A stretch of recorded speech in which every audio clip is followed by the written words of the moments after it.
3.5 years ago, I made a decision that changed my life. By rejecting the wealth and status of the Tang family for marriage to Chen Junkai, a poor scholar, I could not imagine the trials that awaited me.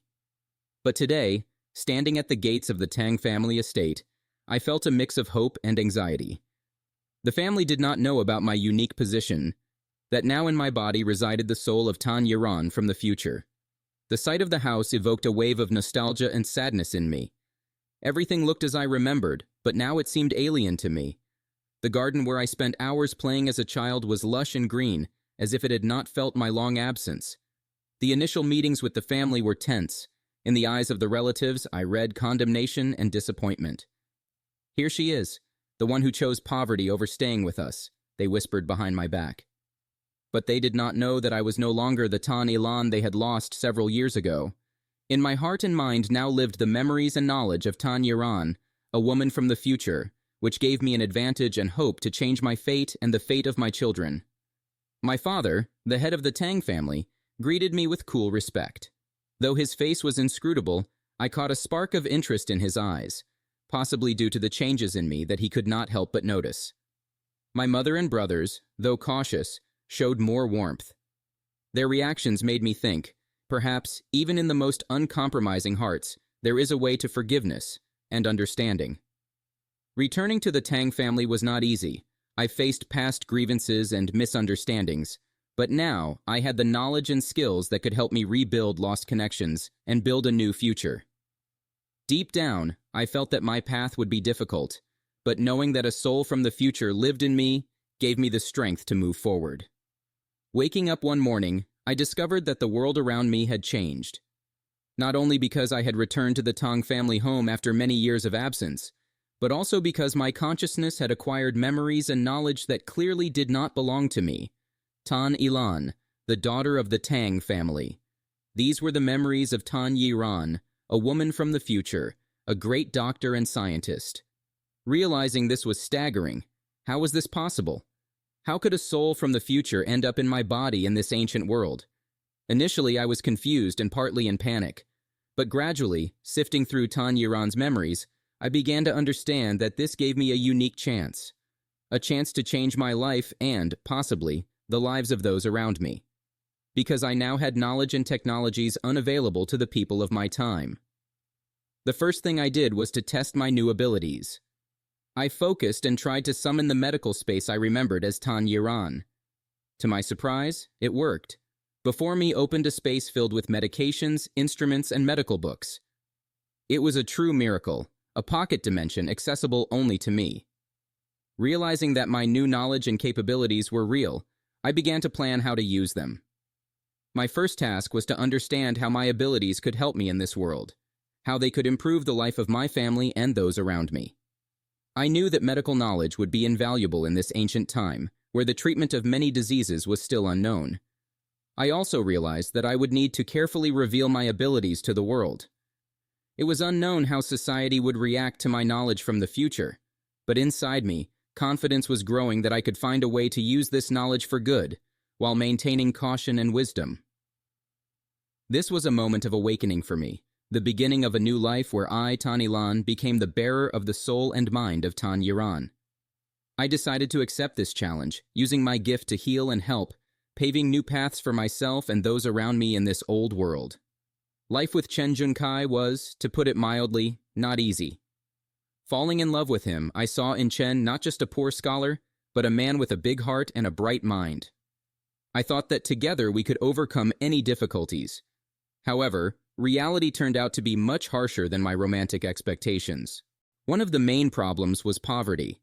Having forsaken the well-being of the Tang family for a marriage of love, I did not imagine how hard life could be without financial support.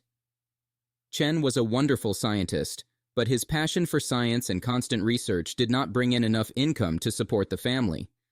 The burden of providing for our household fell on my shoulders. Moreover, relations with Chen's family also added tension. They saw in me not just their son's wife, but the reason for his downfall, a girl from a wealthy family who had led him into poverty. Despite my efforts to be a good wife and daughter-in-law, I felt their hidden disappointment and even contempt. With each passing day, my life became harder. The work around the house, caring for the children, and trying to somehow feed the family drained me physically and emotionally. I tried to support Chen in his endeavors, but sometimes it seemed to me that he did not fully realize the severity of our situation. His obsession with research and lack of a practical look at our life left me alone in overcoming daily difficulties. Eventually, exhaustion and the endless struggle for survival became too heavy a burden. My strength ran out, and I died, leaving behind 3 children and a husband who had to cope with life's difficulties without me. This moment became a turning point when the soul of Tan Yiran entered my body, thus giving me a second chance and new opportunities to change the fate of my family, and possibly the fate of others. Discovering the medical space was a turning point for me, Tan Yiran, in this new world, moving from a sense of being lost to understanding my mission and purpose. After realizing that a soul from the future now resided in my body, I began to explore the depths of my consciousness in search of answers and opportunities. One of the most significant discoveries was the medical space, which seemed to open up mentally by focusing on my inner energy. This medical space was something like a pocket dimension, accessible only to me, where medications, instruments, and even medical books from the future were stored. At first, I experimented, trying to understand how to use this space in practice. My initial attempts were cautious, but the results were astonishing. I could heal diseases and injuries with which local doctors were powerless. Realizing the importance and value of this discovery, I began to use the medical space to help people around me. At first, I provided help secretly, fearing that my unusual abilities would arouse suspicion or even fear. However, with each life saved, my confidence grew, as did the gratitude of those I helped. My actions did not go unnoticed. Rumors of the miraculous healer quickly spread through the surrounding areas, attracting more and more people in need of help to my home. Over time, I became known not only as Tan Ilan, daughter of the Tang family, but also as Tan Yiran, possessor of unique medical knowledge. This discovery significantly changed my relationships with those around me and my role in society. From an outcast who chose poverty for love, I transformed into a respected figure whose abilities and knowledge benefited the entire town. This also strengthened my position within the Tang family, giving me a voice and authority I had previously lacked. However, with respect came new challenges. Not everyone liked that a woman possessed such power and knowledge, and some saw my actions as a threat to the established order. But I was determined to continue on my path, using my gift to heal and help those in need, striving to change the world for the better, despite all obstacles. Meeting Yu Qinghun became a turning point in my life for me, Tan Ilan. The day started as usual, but the meeting was completely unexpected. Yu Qinghun appeared at the gates of the Tang family home when I was busy with my daily tasks. I remembered him from the times when we were both younger, and his visit stirred mixed feelings in me. When I saw him, my heart beat faster. Yu Qinghun was neatly dressed, as always, and his eyes conveyed sincere respect and care. He began with apologies for his unexpected visit, but quickly got to the point of his arrival.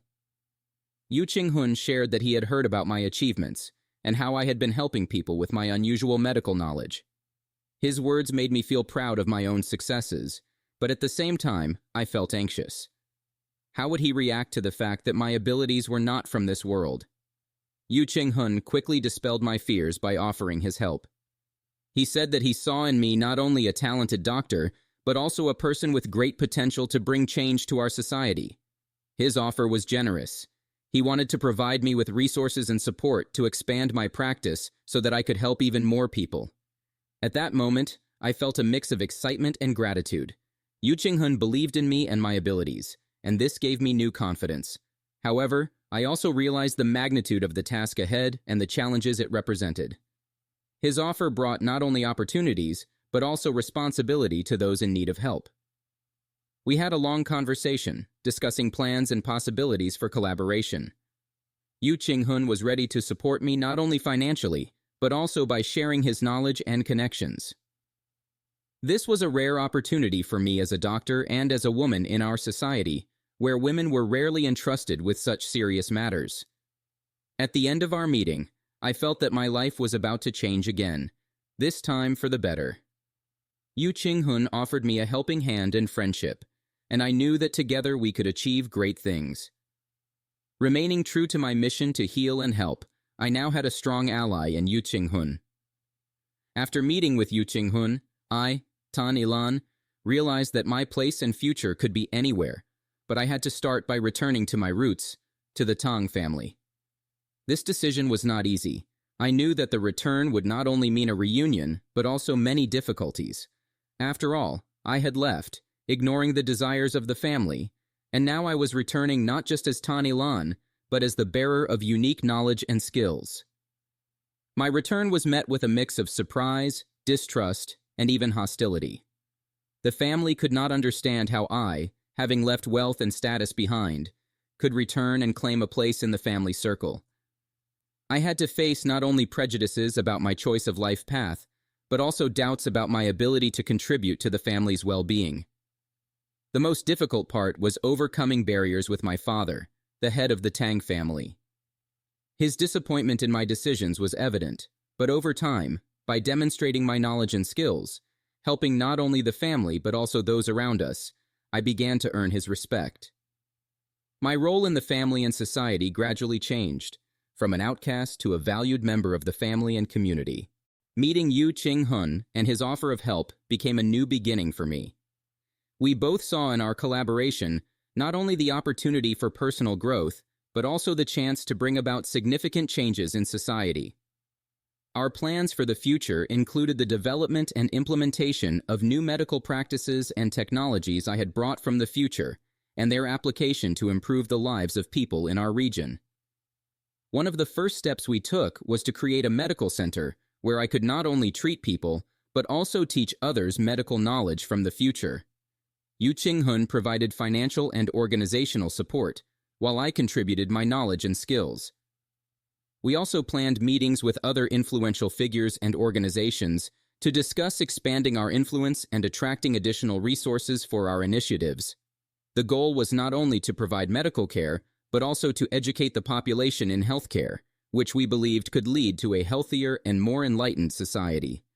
These plans for the future inspired me and gave me a sense of purpose. Together with Yu Qinghun, we were striving not only for personal happiness, but also for creating a better future for everyone around us. Our collaboration symbolized the beginning of a new era, where knowledge and compassion could become the foundation for healing and progress. Xiao Lei sniffed and hurriedly ran towards the mansion when suddenly a foot stuck out and tripped him.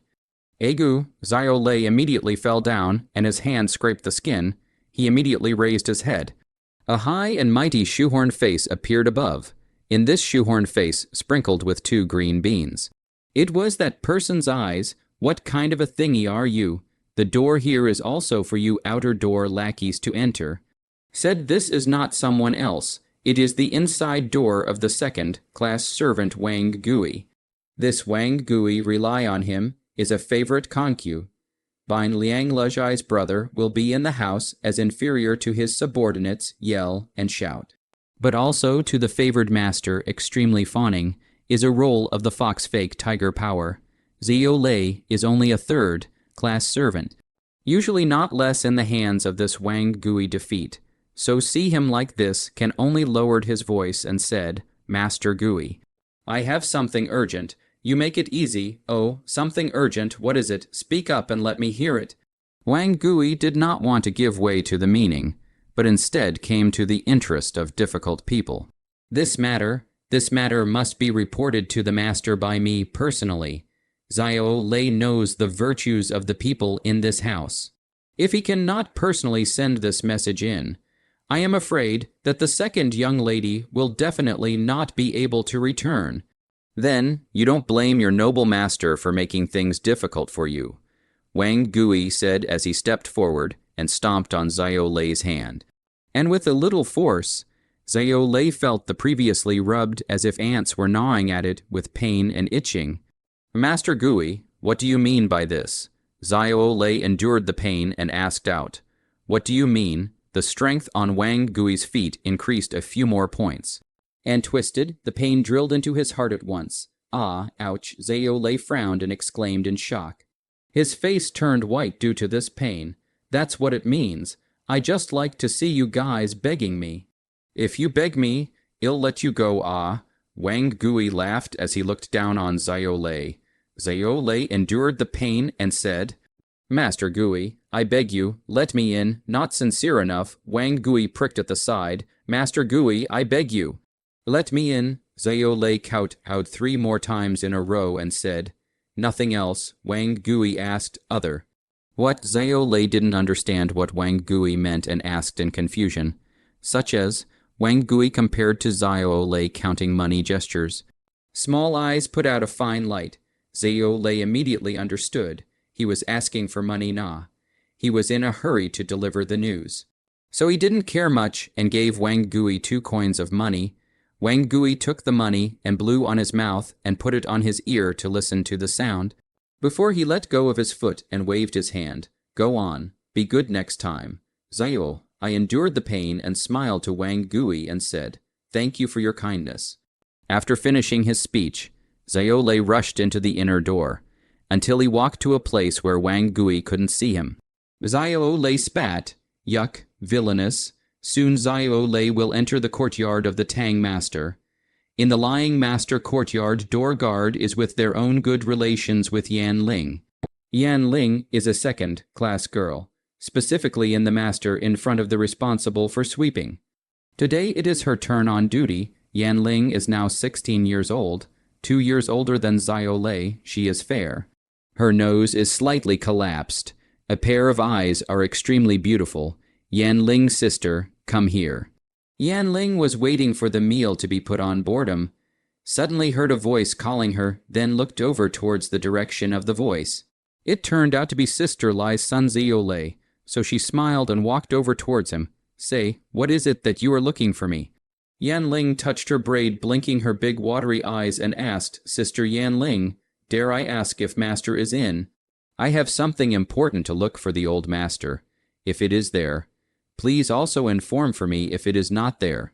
Tell me where the old Master is, so that I can go and look for it." Yan Ling tilted her head and said, "Is this a coincidence?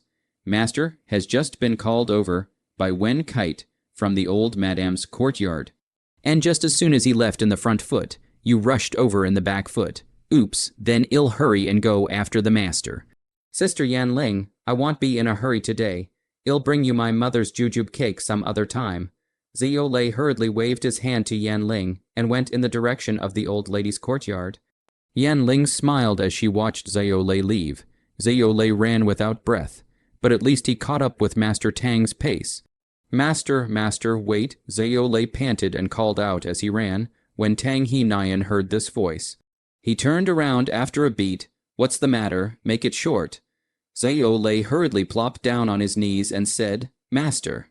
"It is the second young lady who has returned and is waiting for you outside the east corner gate." Tang He Nian's expression changed, then said, "Let her wait first, just in time. I have urgent business. You follow me."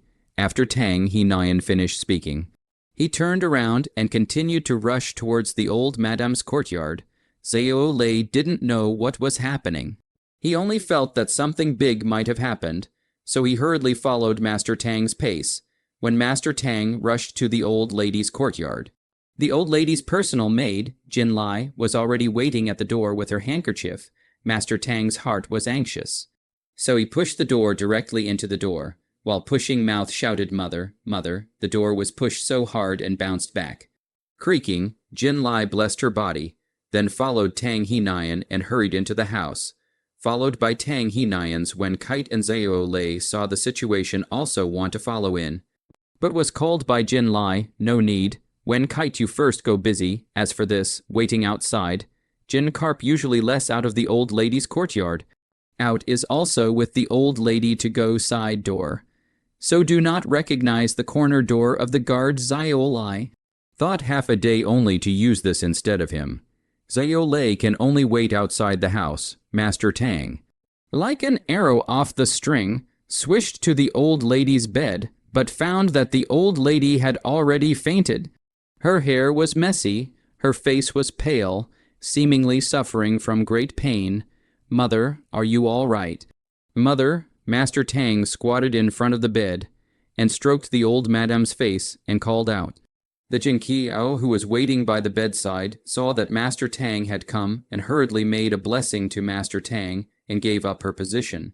Saying, "Master," the old madame suddenly suffered from unbearable abdominal pain and rolled around on the floor in pain. Her clothes were soaked with sweat, and we didn't have any other methods, so we could only send someone to ask for a doctor.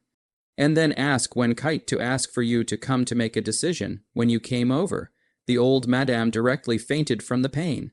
And only then did the two of us arrange the old madame into a bed. Well done. Koi koi koi. The two of you don't panic in a crisis. Tang He Nian was satisfied with the way the two of them handled the emergency, so he spoke out in praise. Thank you for your master's compliments. This is what slave girls should do. The duo did not take credit for their work. Saluting Master Tang and thanking him for his praise, they retreated to the side to give Master Tang the position in front of the bed. While ruffling the old lady's hair, Master Tang asked which doctor was hired, when will he arrive. It's the doctor from the county's largest pharmacy. Bao Ren Tang, just east of the Tang mansion. It'll take about half an hour for our carriage to come and go. Jin Lai returned, the Tang master immediately anxious up. This one does not know what the disease. Two do not know whether the pain will wake up to continue to pain. They are not a doctor, can only be here dry anxious. The Tang master's heart is anxious back and hand turn around. But there is no good method. Zeal, I saw that the master did not call himself for half a day, then boldly lowered his voice towards the inside and called, Master. Master Tang finally found Zeolai, who had been hung out to dry by him. Why are you still here? There was something I wanted to order you to do, but now that old madame has fainted, there's no need for you to go back first.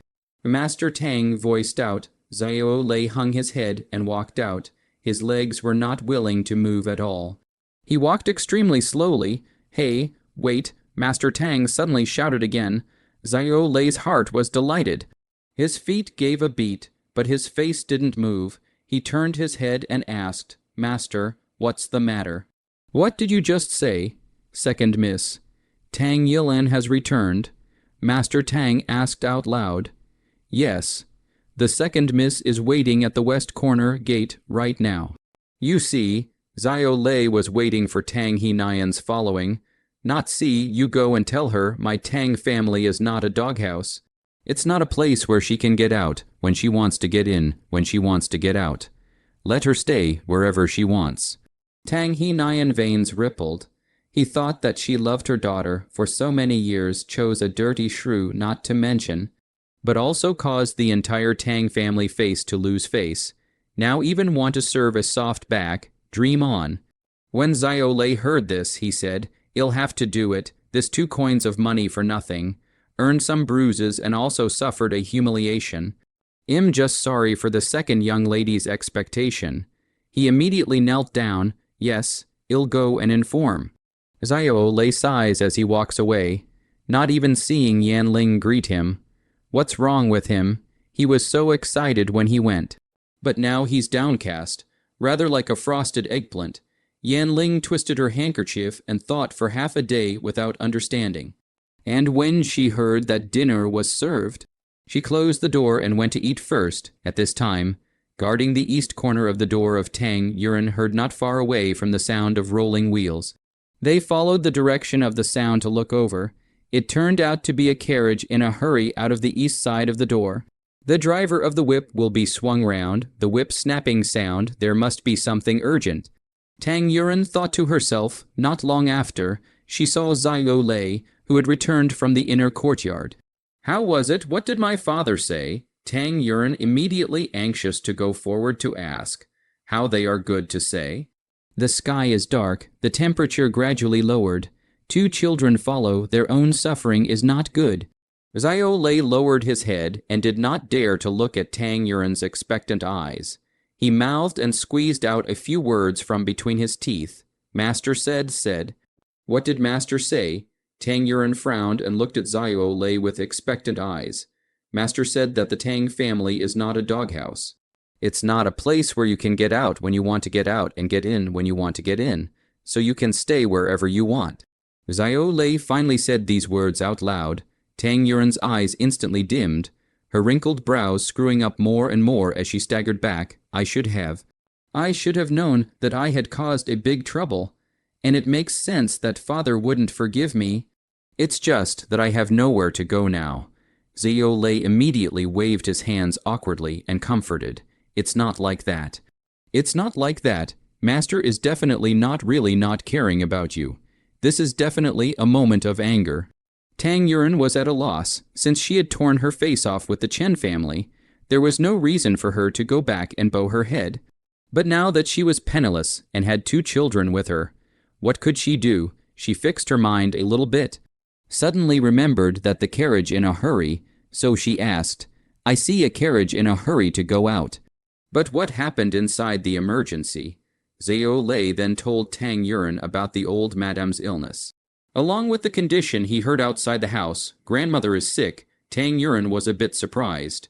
She remembered that this grandmother was very fond of their grandchildren, and Tang Yilin had also received a lot of care from her grandmother. Tang Yuren could only figure out an approximation based on Xiao Lei's description. If it's an acute myocardial infarction, it's guaranteed to kill you, Tang Yuren said to herself.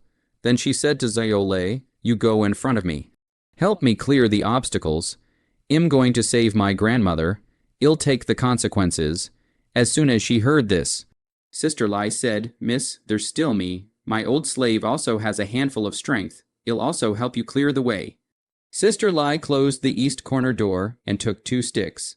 Then she and Xiao. I sandwiched Tang Yuren in the middle with Xiao Lei on the left and right. Miss, you just go forward. Leave the rest to us. Sister Lai and Xiao Lei patted their chests and walked forward majestically. Quite a bit of a backwater battle.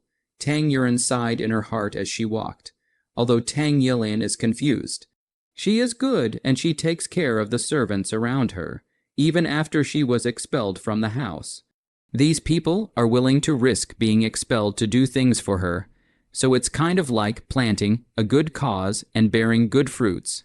It wasn't until they saw Tang Yilin enter the door that a figure walked out from the corner. You guys continue to keep an eye on it. MS Rippleland has the discretion to deal with anything, and if necessary, you can take force against the other party. If she is kicked out, make sure to notify me first, if there are any other circumstances. Report to me tonight as well, after saying that the figure drove the carriage away.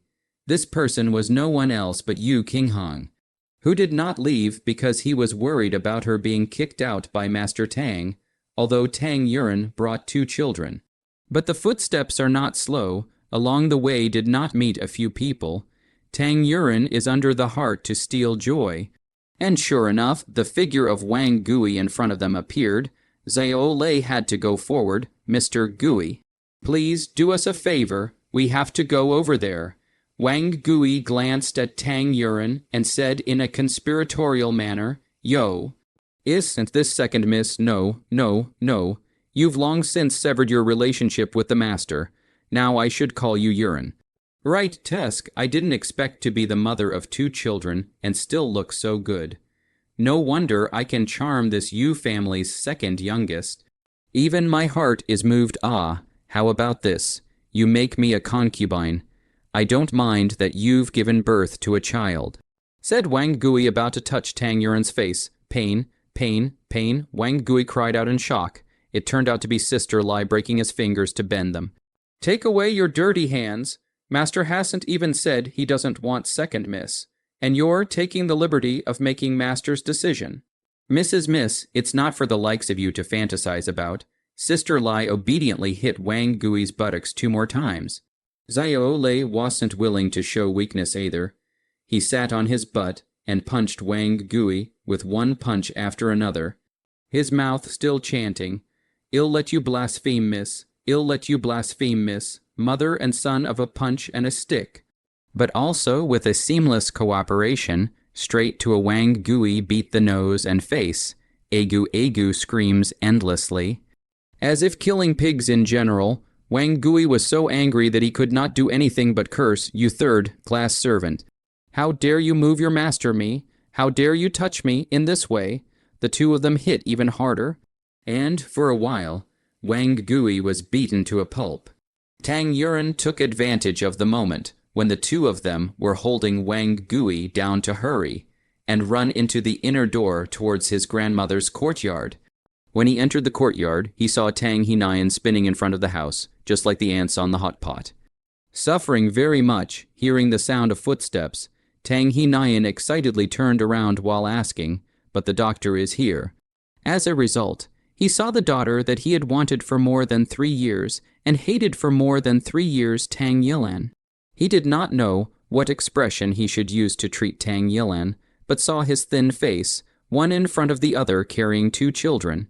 He knew that she was not doing well. "Father, it's me." Tang Yuren was suddenly a little sad, and her voice took on a sobbing tone. She didn't know if she was sad for Tang Yilan or for herself. Tang Hinayan pondered for half a day and finally spoke in a cold voice, "What are you doing back here? Do you still think your father's face is not disgraced enough? Father, I heard that grandmother is sick." Tang Yuren intended to get straight to the point. Your grandmother's illness has its own doctor to diagnose and treat.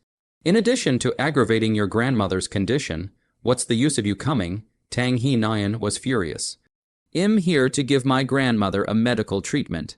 Tang Yuren walked forward, intending to take his grandmother's pulse. Tang Hinayan stretched out his arm to block Tang Yuren and said, "Nonsense. When did you ever learn the art of healing? If you had learned some medical skills, instead of learning the ways of the literati, you wouldn't have been blinded by lard and fallen for Chen Junkai's stupidity. Jin Lai has already sent someone to get a doctor, so get out of the way so I can see what's going on and not be bothered. Father, quickly let me give grandmother a look. If she fainted because of angina, it will be very dangerous. If it happens to be an acute myocardial infarction, a second's delay will kill her." Tang Yuren was as anxious as hell, pushing Tang Hinayan's arm while explaining. Tang Hinayan still stubbornly refused to get out of the way. "Father, believe me." Tang Yuren gave Tang Hinayan a firm look. Seemingly magical, Tang Hinayan was actually willing to believe Tang Yuren at this moment. He ghostly moved his arm away. Tang Yuren hurriedly approached the bedside and bent down to take the old madame's pulse. "Phew, fortunately, it's not an acute myocardial infarction." Tang Yuren exhaled a mouthful of turbid breath. His taut heartstrings finally loosened. Tang Hinayan, on the other hand, stared at Tang Yuren's movements without blinking. He wanted to see if what his daughter said was true or not. Tang Yuren also opened his mouth to look at the tongue and said, "The tongue color is wet and hot. The tongue coating is greasy and yellow.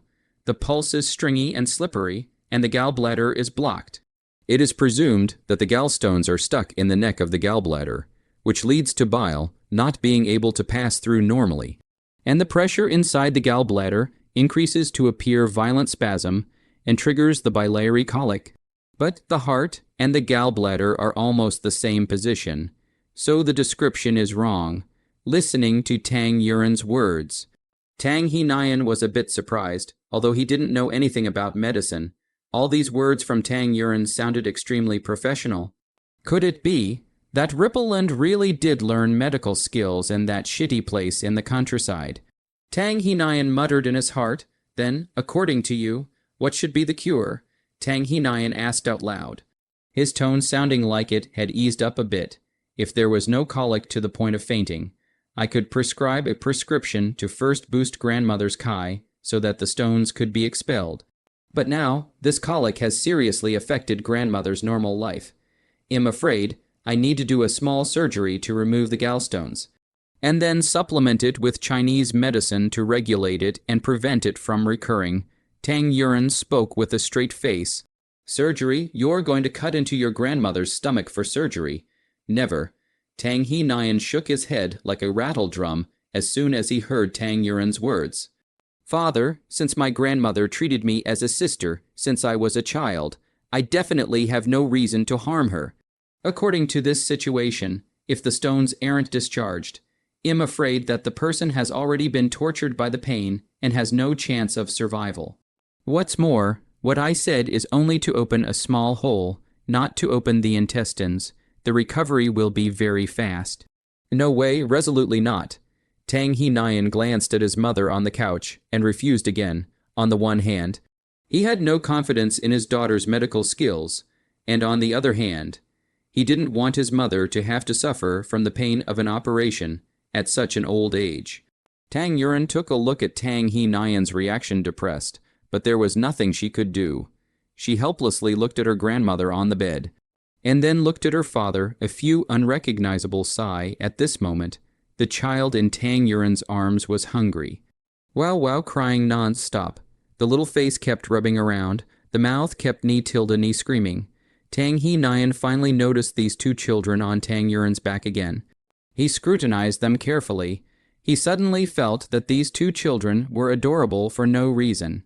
Even when they cried, they were adorable. That icy heart that had been frozen by Tang Yuren gradually melted. Hurry up, you two have no eyes. My two grandchildren have been waiting here for half a day, and you still don't know to put the children down. Tang He Nian immediately glared at the Koi Jin Kiao duo. In fact, the two cannot bear to let Tang Yuren has been carrying two children back and forth. But given that the master did not say, the two cannot figure out the master's mind, so do not dare to act rashly. This time the master has spoken. The two have a plan in their hearts. It seems that the master slowly began to accept the second miss. So the two hurriedly, one after the other, intends to help Tang Yilan to unload the child. Jink will Tang Yilan behind the child in her arms to see. This child really is powder carving jade, very good looking. At the moment she is quietly sleeping. Sleep very sweet. She thought about reaching out her hand to tease it, but then resisted the urge when she saw Tang He Nian's stern face.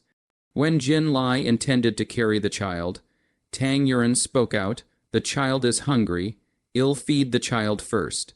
Saying that, Tang Yuren carried the child to the left ear room, next to the bedroom, to feed the child. Tang He Nian took a look at the grandchild held in Jin Keo's arms and instructed, "Jin Lai, go outside and ask the housekeeper to find 2 nursemaids to bring the child to the side to watch him." Jin Karp complied and went out to find a cleaning maid. Not long after, the housekeeper brought back a nursemaid. "Why did you only bring 1 nursemaid? How are these 2 children going to be okay?" Tang He Nian's tone was a bit displeased. "I'm not hiding it from your lordship. This nursemaid is my sister-in-law. She happened to have a baby recently. Her family is a bit strapped for cash, so she specially came over today to ask me to find her a job. Isn't it just a coincidence? When I heard that we needed a nanny, I asked her and she agreed, so I sent her over in a hurry. As for the other one, I've asked my mother-in-law to look for her, and I think it's just a matter of a day or 2. What do you think, master? As soon as possible, then. You go down first." Tang He Nian waved his hand, and the housekeeper replied in the affirmative and went down. I saw that this nanny was very young, but 18 years old, a coarse cloth clothes, but the pulp was very clean. At first glance is a fine person. "Introduce yourself," Tang He Nian said to this nanny. She immediately knelt down and said, "Good day. Master, my name is Iluo. I'm healthy and don't have any problems. My child is just 100 days old. My family is not well off, so I want to find some work to supplement my family's income. My child is still rich after breastfeeding. So master don't need to worry too much."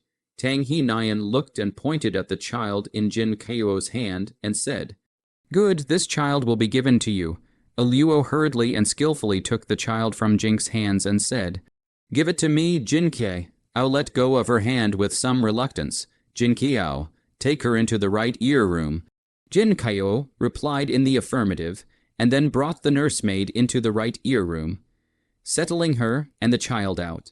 Tang Yuren thought about Tang He Nian's reaction and knew that father was ready to forgive himself, or at least had a little hope. Right bet, Tang Yuren hooked up the corner of her mouth while breastfeeding. During Tang Yuren's breastfeeding time, Bao Ren Tang's Dr. Lai Yusheng finally arrived. Panting and carrying a medicine box, he rushed straight into the room and made a messy salute. "Master Tang, how is the old lady's condition now?" Tang He Nian took a look and immediately made way for Dr. Lai, Jin Karp. Give Dr. Lai a quick explanation of the situation. While talking about the situation, Jin Karp went forward to draw down the curtain for the old madam, and put the pulse pillow of Dr. Lai under the old madam's wrist, and put a paddle on her wrist, for his part. Dr. Lai checked his pulse while listening to Jin Ko's description. Fortunately, it's not an acute myocardial infarction. Or else by the time I came here, the old madam would have already been in mortal danger. Dr. Lai let out a long breath and said. Only then did Dr. Lai calm down and slowly check her pulse. This pulse is stringy and slippery. I'm afraid there is a blockage. He then instructed Jin Karp. Please open the old lady's mouth. Jin Karp followed the instructions to open the old lady's mouth, and took out the tongue depressor from the medicine box, probed and looked at it, and said, the tongue color is moist and hot. The tongue coating is greasy and yellow, plus the pulse is stringy and slippery. It should be a blockage of the gallbladder. Tang He Nyan more and more listened to this familiar. Feel this words and sentences are with Tang Yuren, said the exact same. Then in the heart smacked up the daughter will be medical, this matter is not true, as for this acute angina and even fainting. Afraid of gallstones stuck in the neck of the gallbladder, resulting in bile cannot be normal passage. The gallbladder pressure increases in violent spasms triggered by biliary colic. Dr. Lai said as he stroked his beard again. Tang He Nyan had been completely shocked by Dr. Li's words. Not even close, surprisingly. It's not even close. Tang He Nyan cried out, this Dr. Lai was a good Apricot Grove practitioner in the county. Li's judgment is naturally authoritative. His daughter can even make the same decision with this Apricot Grove of good hands, that Tang He Nyan did not dare to think about it. Because so think about it, there is only one answer. Their own daughter married to that raggedy household children, even learned a medical skills. What is not bad? Dr. Lai asked in surprise. Tang He Nyan was awakened by this question, then said, nothing, nothing. Dr. Lai continues to say just that. Oh, if this angina of the old madam is occasional, then I will prescribe a dose of medicine. The old madam will eat it, and in about a month, it will be discharged on its own, but at present. Angina is already serious, and am afraid my life is in danger. I am. Afraid that there is no good method? Why don't I write a prescription for you to try first? Just the old lady cannot help but endure some days. If this pain is very serious, I am afraid that Lai Defu took out the rice paper and intended to write down the prescription.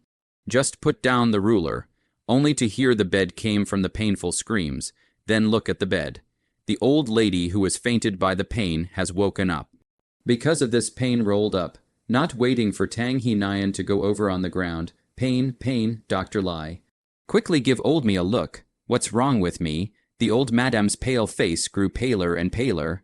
Her body couldn't stop rolling around, and her sweat kept pouring out, and in a short while, the sweat once again moistened her clothes. Mother, Tang He Nyan in the side of the dry anxious but cannot do anything. Mother, pain like this he did not dare to go up to move. A moment of voice are trembling. Tang Yuren just heard the grandmother's voice, but the child has not been fed, and cannot go out to be fed to the child. Tang Yuren quickly sorted out clothes, the child properly settled in bed. From space to take out an atropine, a bag of saline, and then take out a disposable syringe, atropine into saline into the injection, and then picked up the child into the grandmother's bedroom. Father, help me look after the child. You and Dr. Lai go outside and take shelter first. Koi, help me pull down the old madam's pants. Tang He Nyan was instantly enraged upon hearing this, pointing at Tang Yuren's nose and cursing, You ungrateful son and grandson. How dare you pick your grandmother's pants in public? I thought you came back to apologize to me, but I didn't expect you to come here to create evil. Get out, Dr. Lai asked with a bewildered look on his face. Who is this? Tang He Nyan realized that his daughter was a bit humiliated, so he calmed his tone and said, No one, a distant relative who has been fostered here. He thinks he knows something about medicine. So he yells and shouts here, It's unseemly, you go out first. I'll explain it to you later. Okay, Tang Yuren begged. Tang He Nyan took a look at his mother, who was rolled into a ball on the ground, and listening to her heartbreaking cries. He thought to himself, my mother is already like this, and Yuren seems to have some knowledge, so I might as well treat the dead horse as a living horse. Thinking about this, Tang He Nyan decided to give it a go. Good, I want to see what you are capable of. I'll only trust you this once. If you mess up, don't blame me for turning my back on you.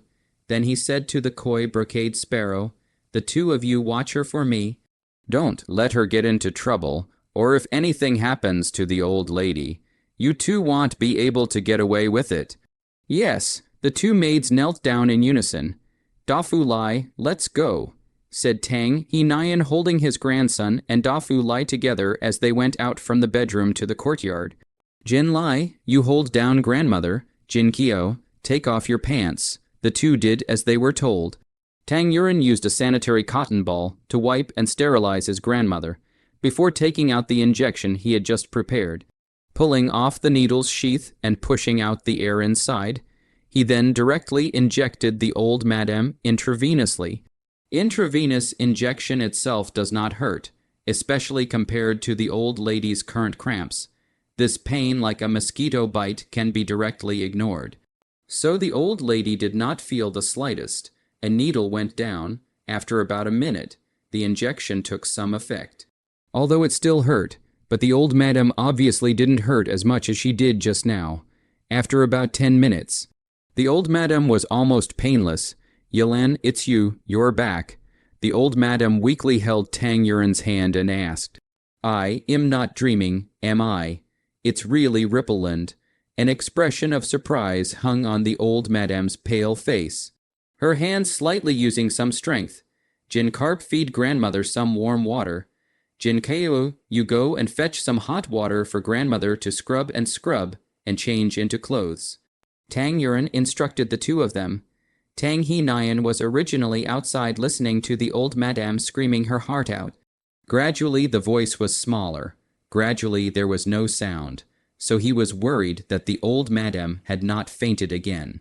He was about to push the door to go in, but he felt that it was not right, so he could only hold the door and call out, Mother.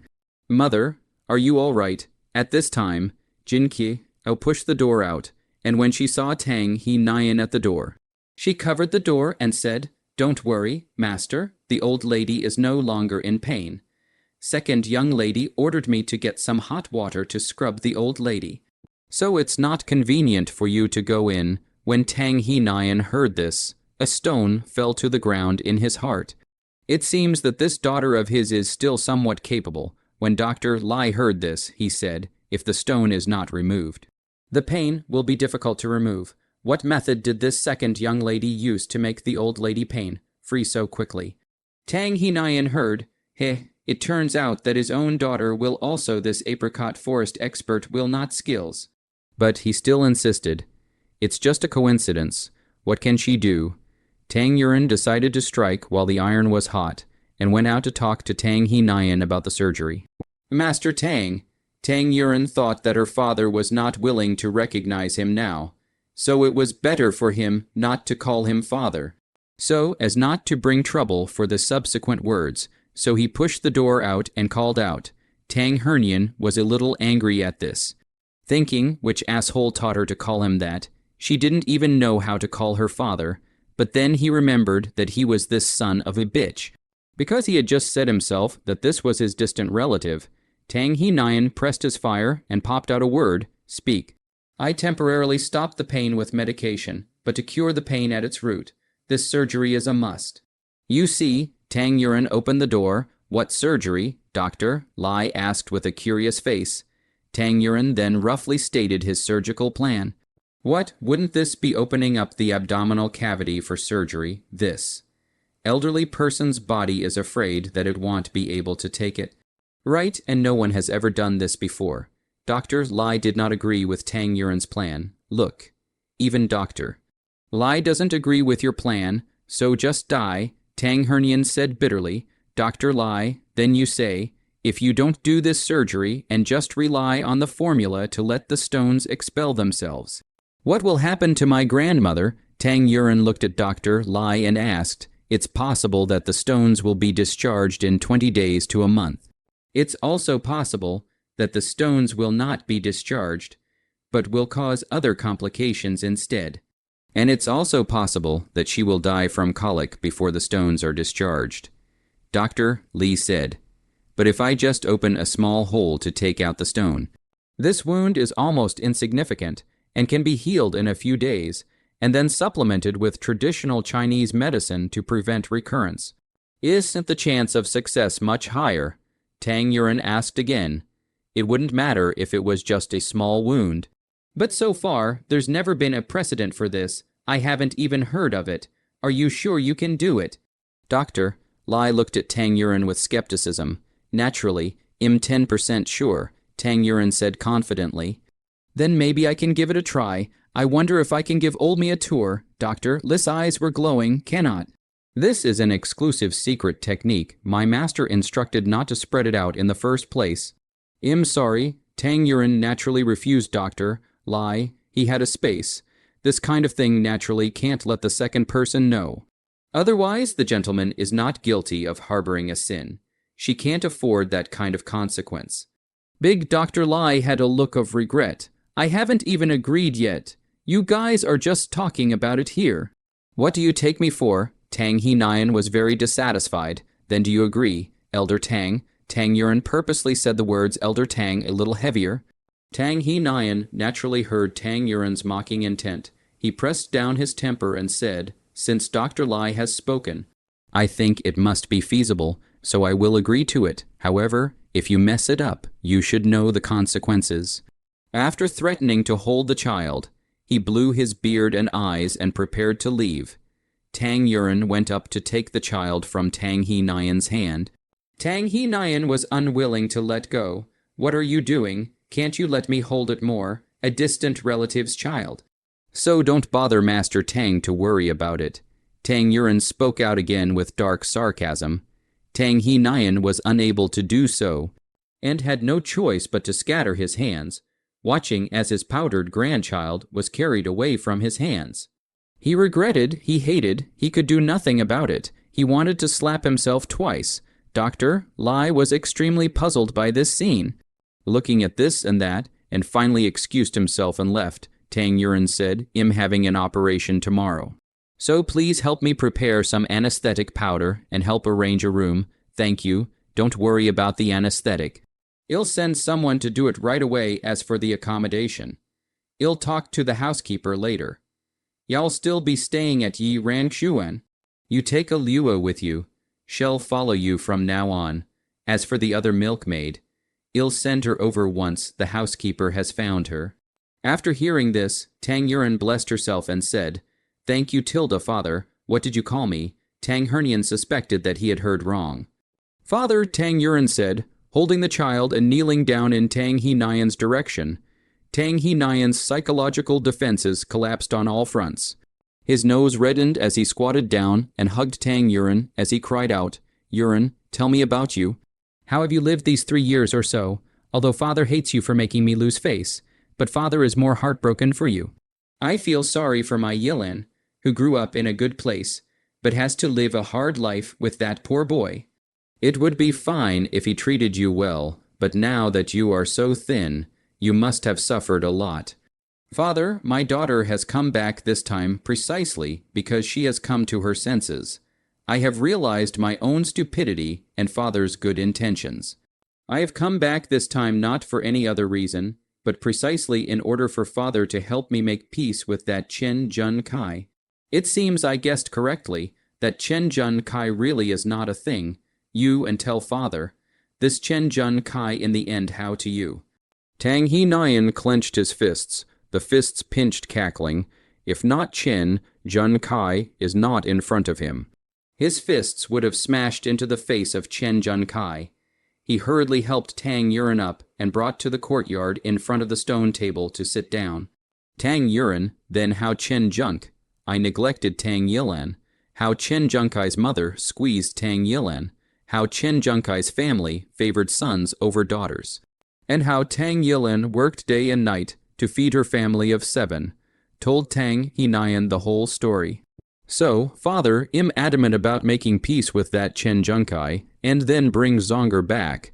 As long as you help me make peace successfully, I'll do whatever you want in the future. Tang Yuan finished her speech and burst into tears. These tears were not hers.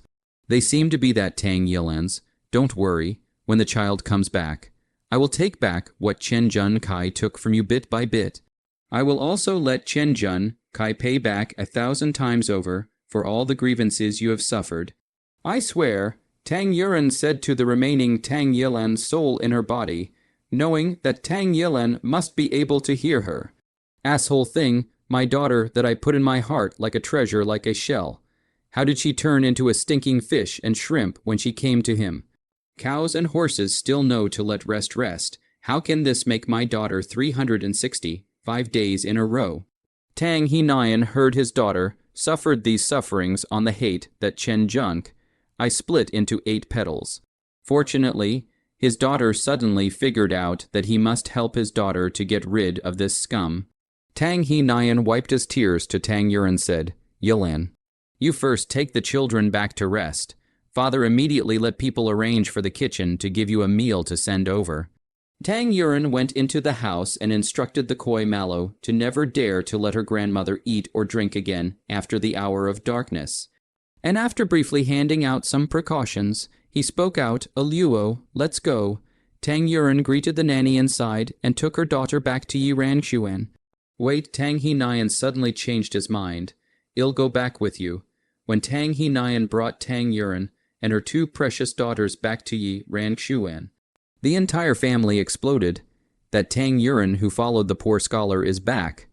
The Tang Yilan who severed ties with the Tang family has returned. The Tang Yilan who disgraced the Tang family has returned. The ill-advised Tang Yilan has returned. I heard that she was driven back with a pair of daughters. I heard that she was repudiated by that poor scholar. For a while, all sorts of negative news about Tang Yilan was rampant. Everyone was waiting to see Tang Yilan's jokes, unaware that this body had already had its core changed when these news were passed on to Tang Yuan's ears by her maid. Tang Yuan had already finished washing up and was sitting in front of the dressing table combing her hair. She looked at herself in the bronze mirror and smiled. I'm afraid I'm going to disappoint you all, she said in her heart. Tang Yuan did not understand until this moment why Tang Yilan could make Yu Qinghong unforgettable. And she was not willing to give up even though she was a 3-wa mother, because she was just too beautiful. But look at the beauty in the mirror.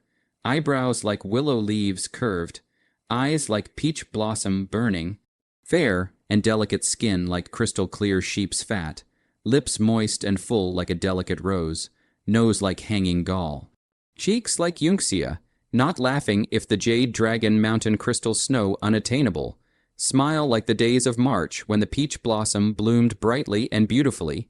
Long-term malnutrition instead led to her waist as weak as a willow wind. More a kind of Western-style flavor. I see pity, Tang Yuan some understanding of the cow family, in the face of the beauty of the amazing Zhen Mai. Even women have to be convinced by her beauty, not to mention the men, but Tang Yuan also some do not understand Chen Junkai. Such a big beauty, not pain and love. On the contrary, bitter and tired, and finally let her perish.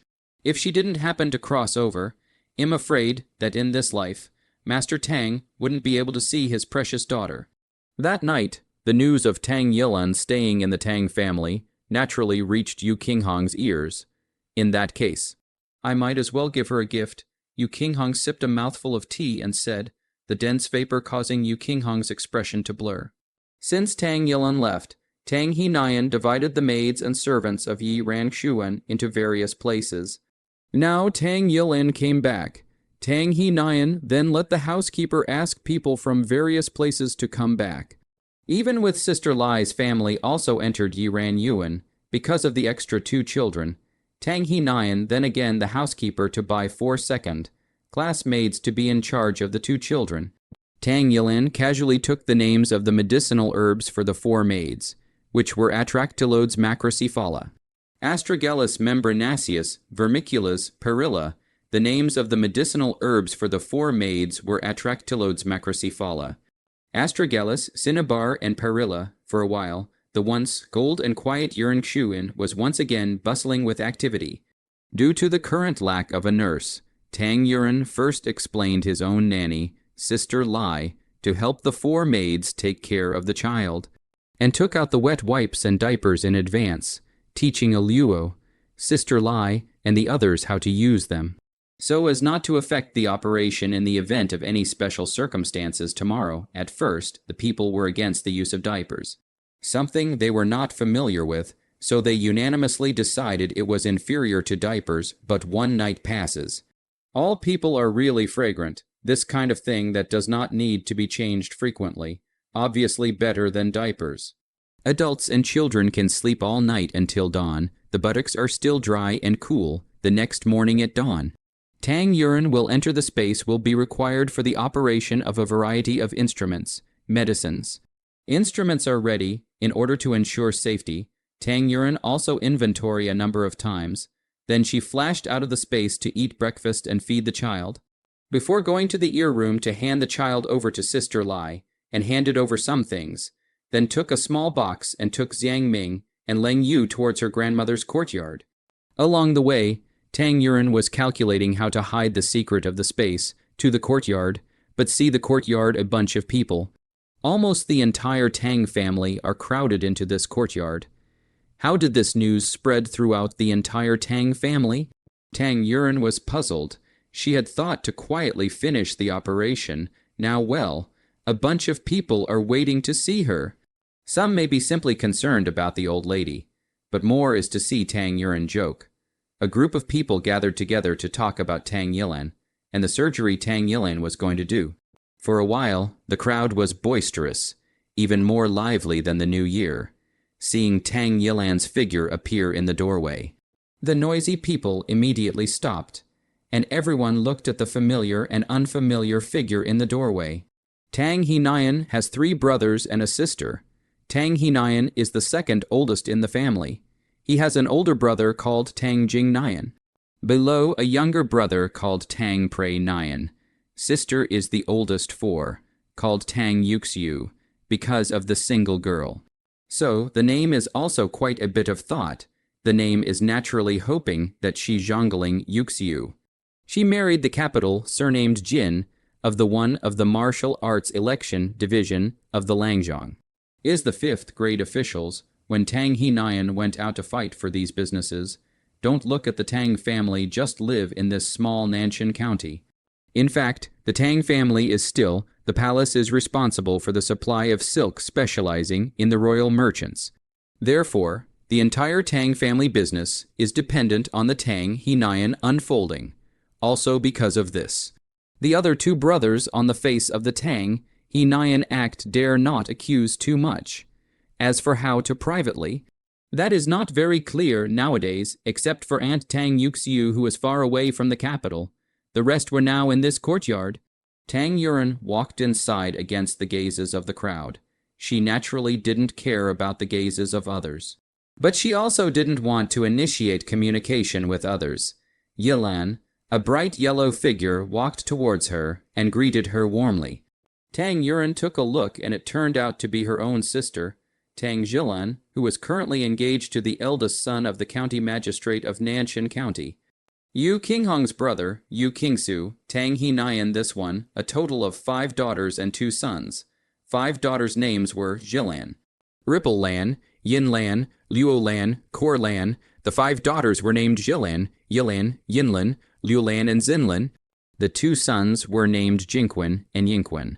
A look at the name will know for the daughter to get the name of a lot of thought. The son is vulgar gold and silver. Estimated that another son called Copper Spring Iron Spring may also be. The eldest daughter Jilan, the 3rd daughter Yinlan, and the eldest son Jinquan were all born of the eldest daughter. The 4th daughter Liulan and Yinquan were born of the same Aunt Raihuan. The 5th daughter Zinlan was born of the Aunt Guohuaxiang. Tang Yilan was born of the deceased Liu Qinglian. Tang Yuan followed Tang Yilan's memories to check, and learned that Tang Yilan's siblings, at least for now, had not shown any malice towards Tang Yilan. But they were not very close either, so Tang Yuren just smiled faintly at Tang Yilan and returned eldest sister.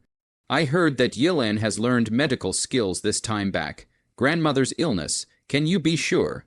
Naturally, Tang Yuren didn't want to say more, only faintly returned 2 words. Then you cheer up, we're all waiting for your good news. Tang Yilan smiled. Thank you, big sister, for your encouragement. I'll do my best. Tang Yuren nodded politely back. At this time, 4th sister Luo Lan ran over in 3 steps like a flower butterfly, but there was clearly some sneering in her tone. 2nd sister actually knows medical skills. I'm afraid you're not looking for an excuse to go back to the Tang family. If this play is not good, I'm afraid that... Tisk Tang Yuren lightly looked at Luo Lan and did not answer, only said, if you do not have anything important, or to be after the end of the operation to talk about good. Otherwise, Tang Yuren faintly looked at Luo Lan and did not answer, only said, if you do not have anything important. Or to be after the end of the operation to talk about good. Otherwise, Tang Yuren scanned all the people present. Then added in a loud voice, otherwise, if any of your words make me uncomfortable and affect my mood. Then if the surgery isn't done well, y'all all have to bear the responsibility. If anyone feels that they can bear this responsibility, they can say more. When the people present heard this, they immediately silenced. No one wanted to take the responsibility because of their own mouths. Tang He-Nian cast a sidelong glance at Luo Lan, his eyes full of warnings. Luo Lan knew that her own talkative father was unhappy, so she shrugged her shoulders and skimmed her mouth, seeming to have the intention of betting on her anger. Raya Huan looked at her daughter's joyful and angry appearance and glared at her. Luo Lan immediately shrunk her neck at the sight. Tang Yuren walked up to Tang He-Nian and asked, Father, is the Ma Bo-san ready? Tang He-Nian patted the lunchbox in his hand and said, it's all in here, it's already fried. The housekeeper personally watched over the frying. I just probed it with a silver needle again. There won't be any problems. Tang Yuren took the lunchbox and said, Father, hard work. Don't worry about anything else, just. Tang Yuren solemnly instructed. Just grandmother's room can't let anyone enter. Otherwise, the failure of the operation may lead to a series of after-effects such as infection, and the consequences are unimaginable. Please be sure to Father will door. Please make sure Father guards the door well. After saying that Tang Yuren will take things into the old lady bedroom, because the injection of painkillers. The old lady barely rested until midnight, to be painkillers over the effect of the pain, and then the pain. At the moment, in the pain of rolling, Koi Koi has wiped the sweat a few times, this hair is still wet. Ripple Lan, why not come? Quickly let Yilan give me pain relief. It hurts so much, it hurts. The old madame rolled around while screaming. Yesterday's experience was great. She now hoped that Tang Yilan would show up to hurry up and give her a shot. Tang Yuren saw that it was almost time, so he added some painkillers to the Ma Bo-san that he had personally decocted and gave it to the old madame. The Koi brocade sparrow, 2 people are looking after the old lady, taking advantage of this. Tang Yuren entered the left ear room next to the old madame's bedroom, which she had specially asked the brocade carp and brocade sparrow to clean up yesterday. But of course, it was just to cover her ears, after putting down the lunchbox and the small box brought from Yiran courtyard. Tang Yuren still chose to open the lunchbox to personally check the sesame boiling powder, although her father was very cautious. But the unsuspecting people are pervasive. It is better to be more careful. Sure enough, this check surprisingly found a problem. This hemp boiling powder in a colorless and tasteless poison. This poison has no special symptoms, but will make people in their sleep unknowingly pass away. The name of the dream of 9 days. Such as not she happened to have seen this poison. I am afraid to be fooled. The consequences are simply unimaginable. Moreover, this poison did not react to the silver needle. If not for Tang Yuren's caution, this poison had already entered the old lady's body at this moment. Who is it? Is he targeting the grandmother or himself? Tang Yuren was a little puzzled. It is true that this rich people are in crisis. This matter must be investigated clearly. Otherwise, it is just like burying an invisible bomb around.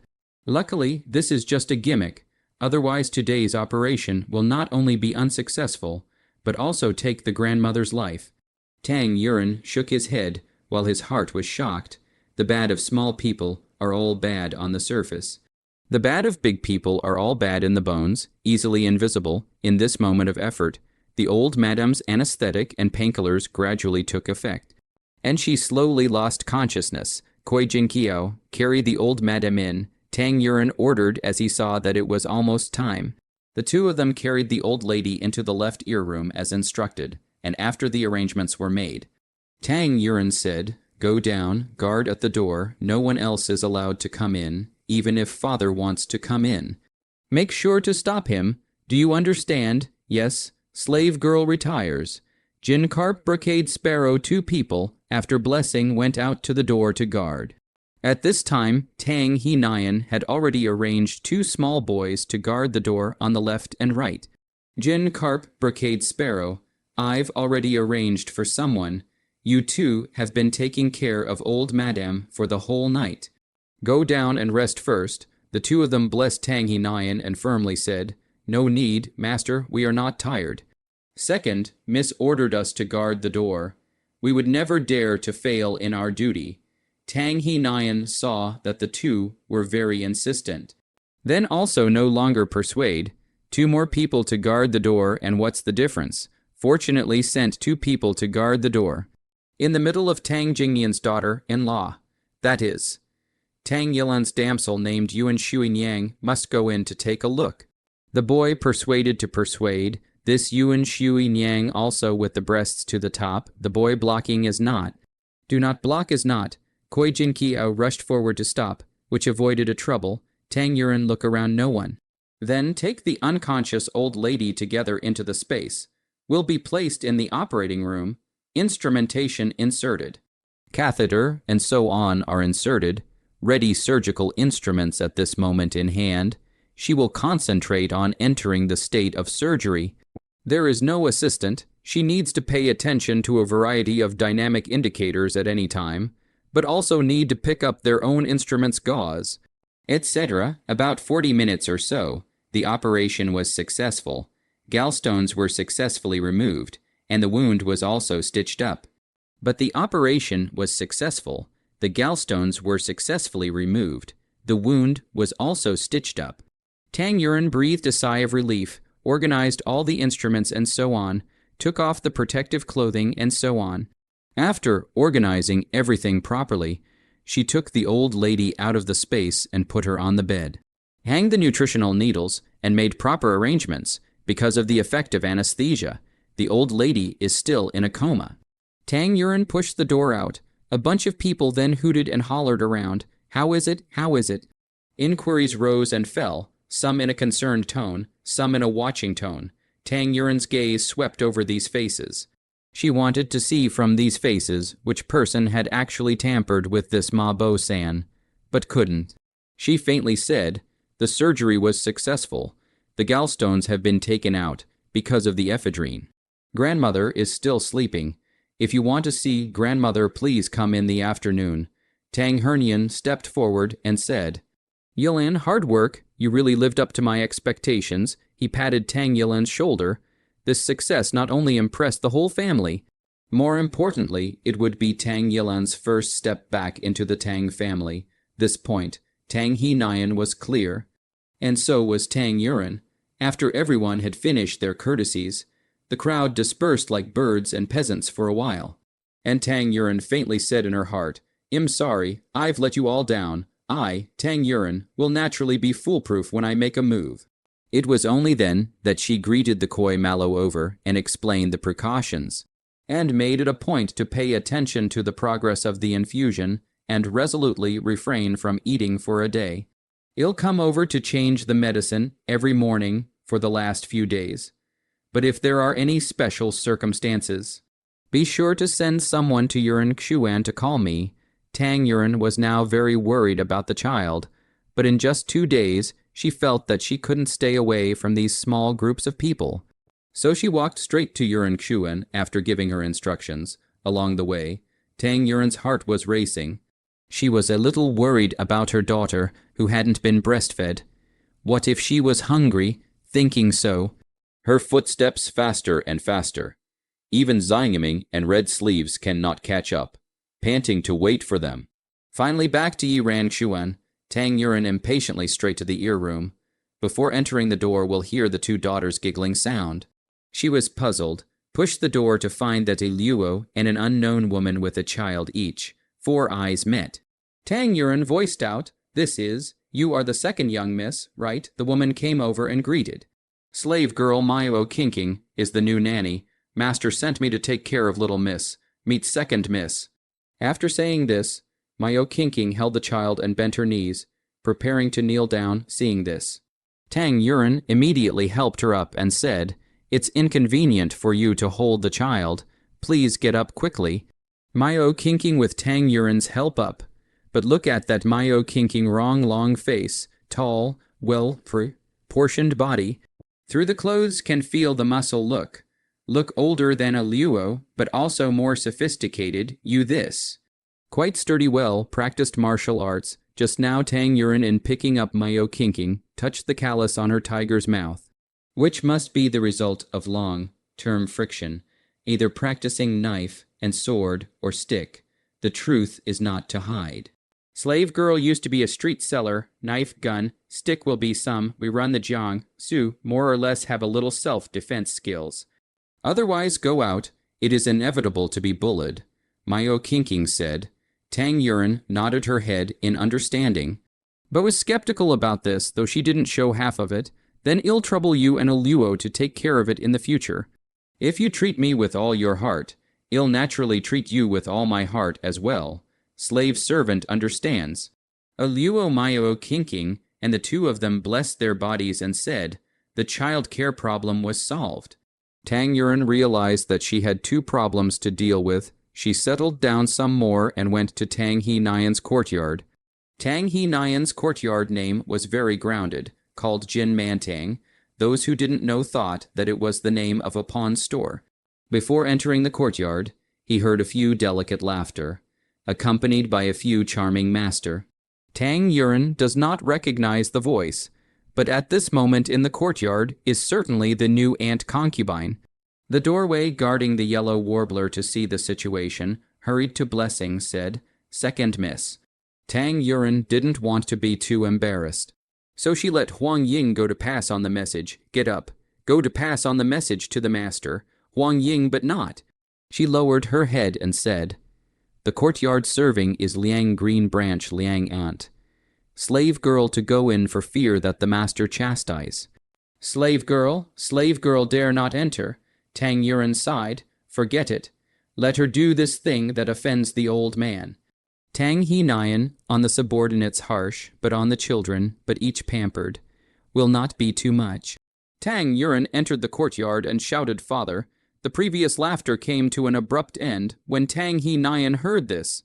He immediately shook, and the hanging green leet, she that Liang Elvijai had sent to his mouth, rolled to the ground. Liang Elvijai intended to peel another one, but Tang He Nyan pushed her hand away and said, no need. You go down first. Yilin is here. We father and daughter have something to talk about. Liang Luj. I saw this and hurriedly left. When she passed by Tang Yuren did not look at her. She secretly glared at Tang Yuren and went out. Tang Yuren didn't care about this. She walked to Tang He Nyan and sat down.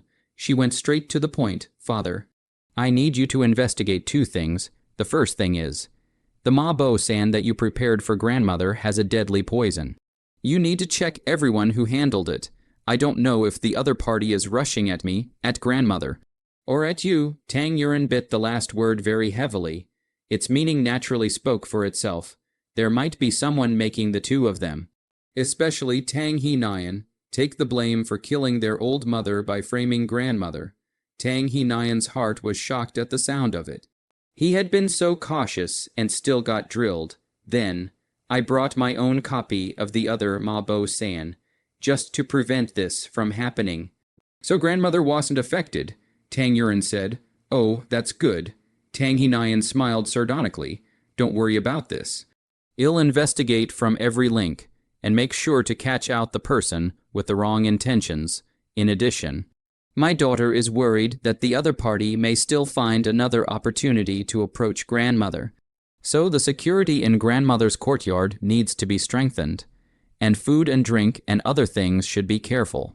Tang Yuren said again, Rippleland's well thought out, I'll arrange for it later. Then this second piece. Tang Hernian asked after answering Tang Yuren, the second thing, this nanny, Mayo Kinking, who came today is actually a practitioner. I'm a little worried that it's someone who has been deliberately planted by someone with a heart of gold. So I'd like to trouble father to take some trouble to find out the details of this Mayo Kinking. Good. This is natural. You've cured your grandmother. You haven't said what reward you want yet. You say it. What do you want? Father will try to satisfy you as much as possible.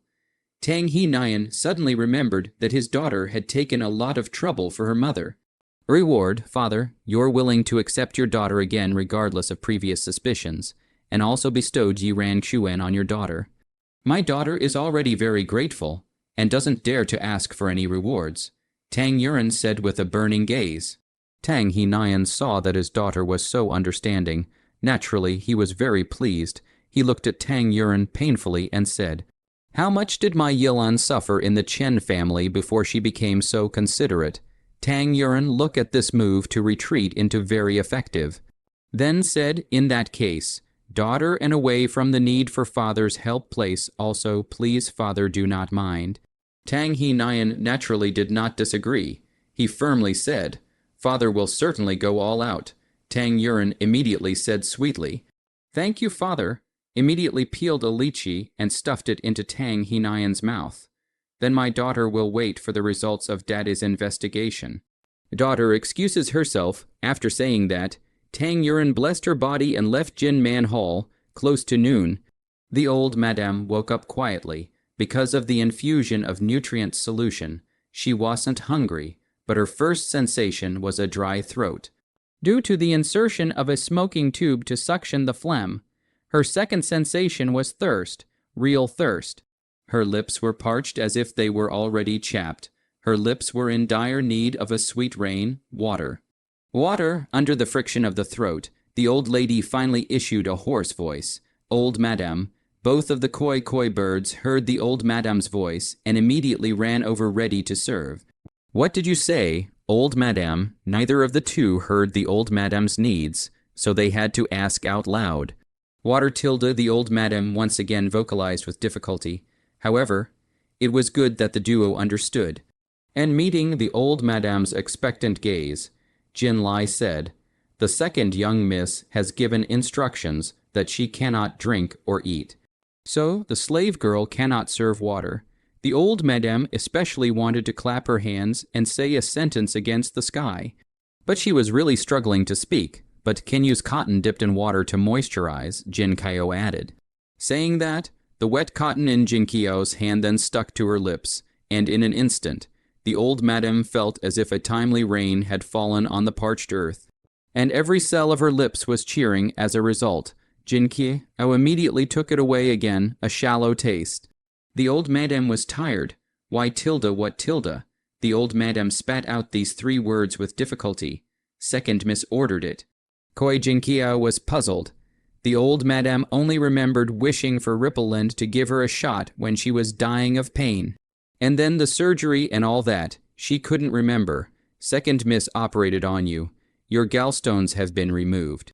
And second miss said that she had to do everything she ordered or her life would be in danger. Jin Kyo said.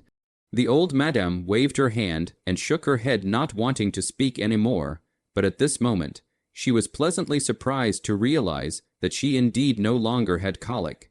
And the minimally invasive wounds were barely painful due to the painkillers. It's amazing, this surgery done by the second young miss. The wound was just a little bit, and there was no need to open up the intestines, but also really took out the stones. Old madame, you are really lucky. Jin Lai was busy praising Tang Yuren's surgical results.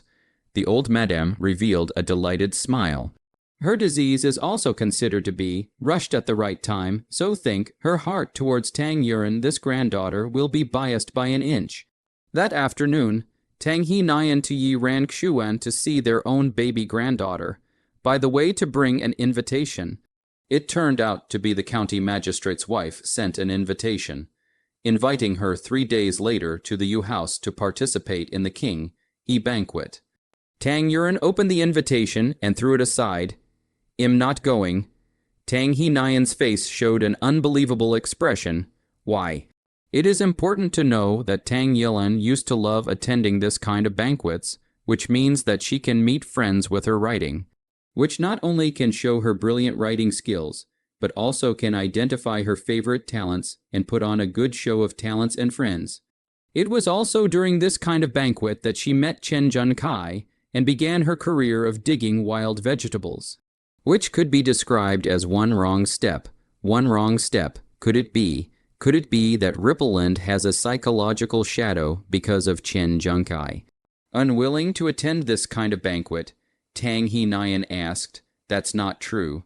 Now that reconciliation and divorce is the most pressing issue I have to resolve at the moment, I naturally have no mood to attend this kind of banquet," Tang Yuren said with a flat expression.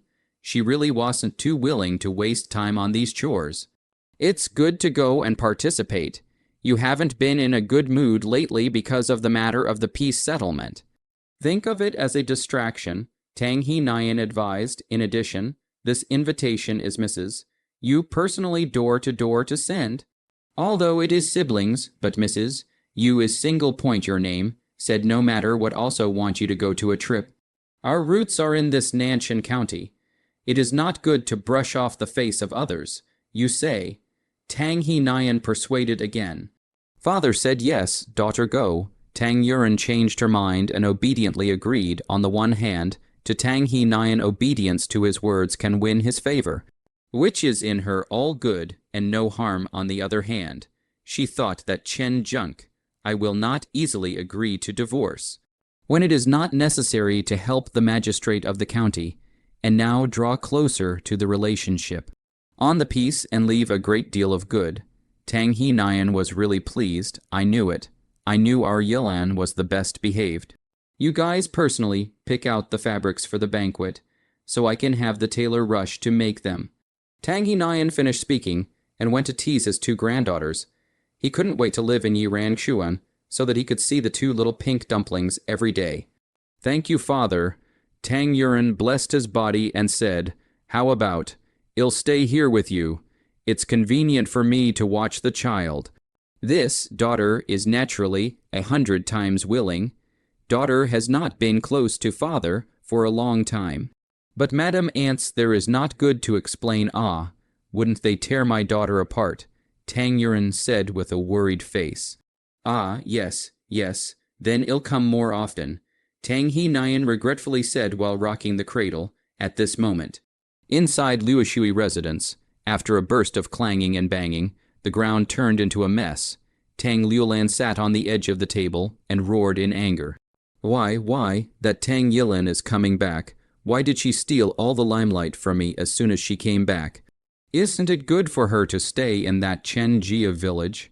This makes me the #1 beauty in Nanshan County, and once she came back, all my aura was gone.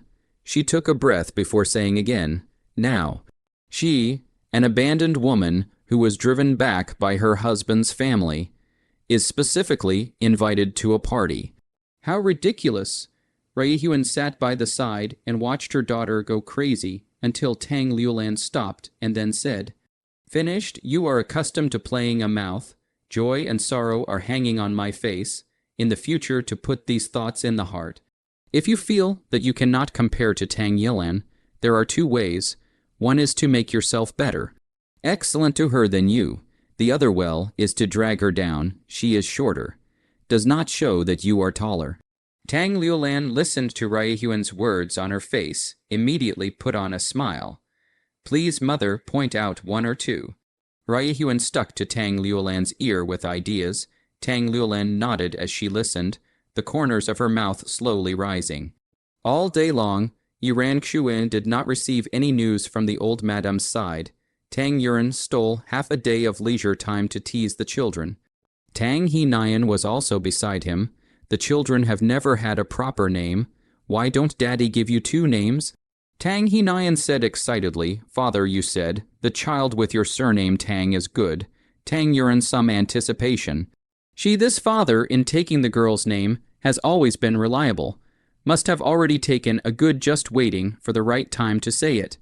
How about the oldest is called Tang Jingshu? The oldest is called Tang Jingyan. Yuran, how do you see? Tang He Nian waited with an expectant face for Tang Yilan's affirmation. Father has taken the trouble. Very good, just follow you. Hey, look at this brain of mine. I specially made a pair of gold bracelets for each of my precious granddaughters. And I forgot to take them out. 1 bell for the oldest, 2 bells for the youngest. Take a look. Tang He Nian pulled out 2 small sandalwood boxes from his arms and said, Tang Yuran went forward and opened them. They were really beautiful. The gold was indeed eye-shattering. But she was quite happy to let the gold shake her eyes. Daughter thanked Grandpa for the 2 of them. I'll put them on the kids now. Tang Yuran took a pair and put them on the oldest 2. I'll put them on Jingshu. Tang He Nian hurriedly took another pair to put on the oldest, Jingshu Jingyan. See how kind your grandpa is to you. You must be filial to your grandpa in the future, Tang Yuran said to the 2 children. The 2 children looked at them and giggled. And let out a sound. Promise. Don't go back on your word. Pull the hook. Tang He Nian hooked his granddaughter's little finger and said. At this moment, Xiang Ming hit the curtain and came in, saying, the Treasury's Director Lai came over, saying that he wanted Miss to pick out the fabrics for the banquet, so that he could hurry up and arrange for the embroiderers to do it. Let him in. Tang He Nian's eyes were smiling as he teased the child, but his tone was full of authority. Yes, Xiang Ming withdrew, not long after. Chief Lai entered the center hall and waited for a while before Tang He Nian brought Tang Yuran out of the bedroom slowly. This treasury chief's name is Lai Jiuhua, already an old man in the Tang mansion.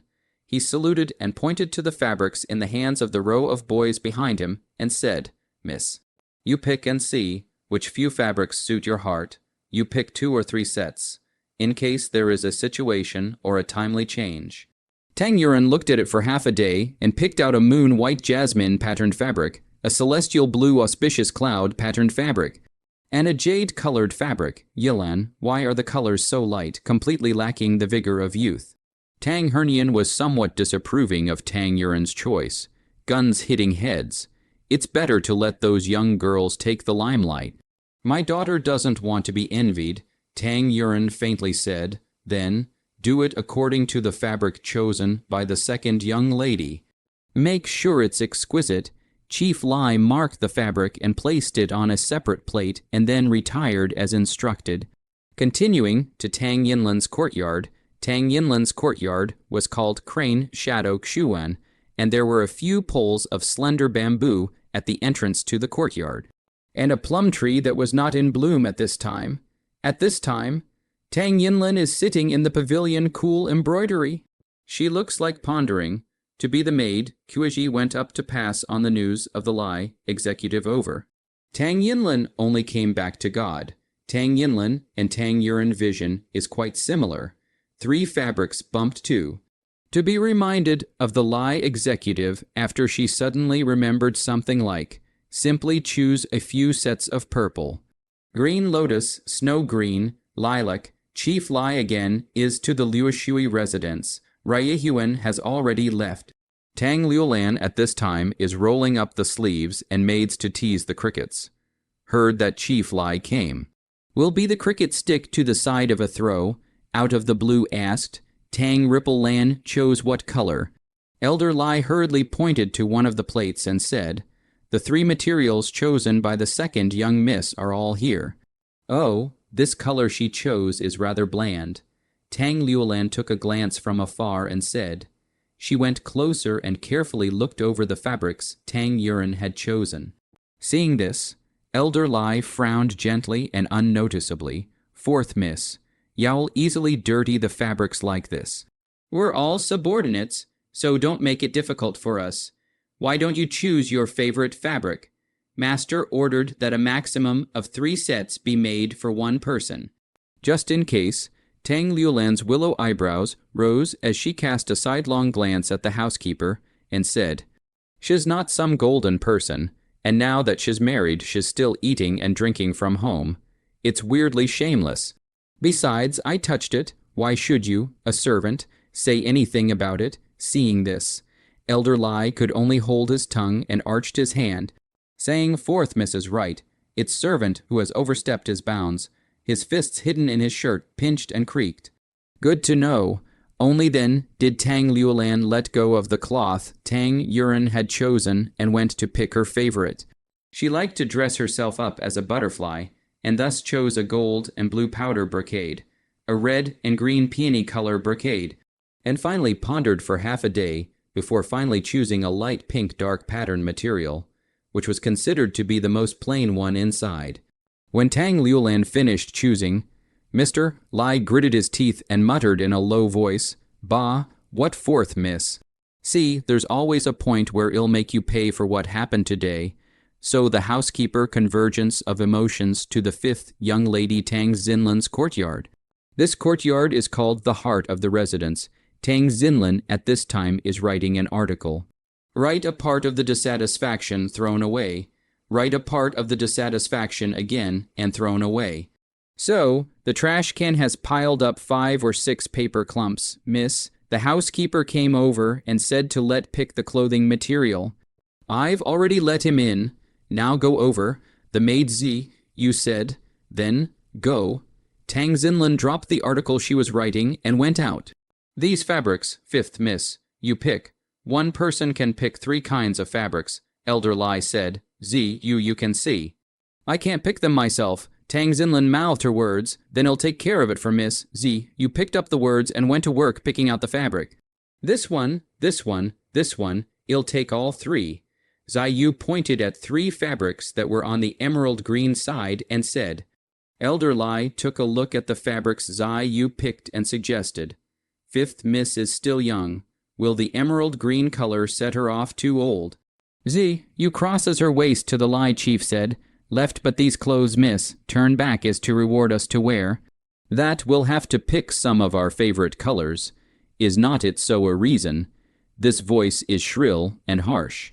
The arrogance of the blunt, showing that does not put Tang Xinlan in the eyes.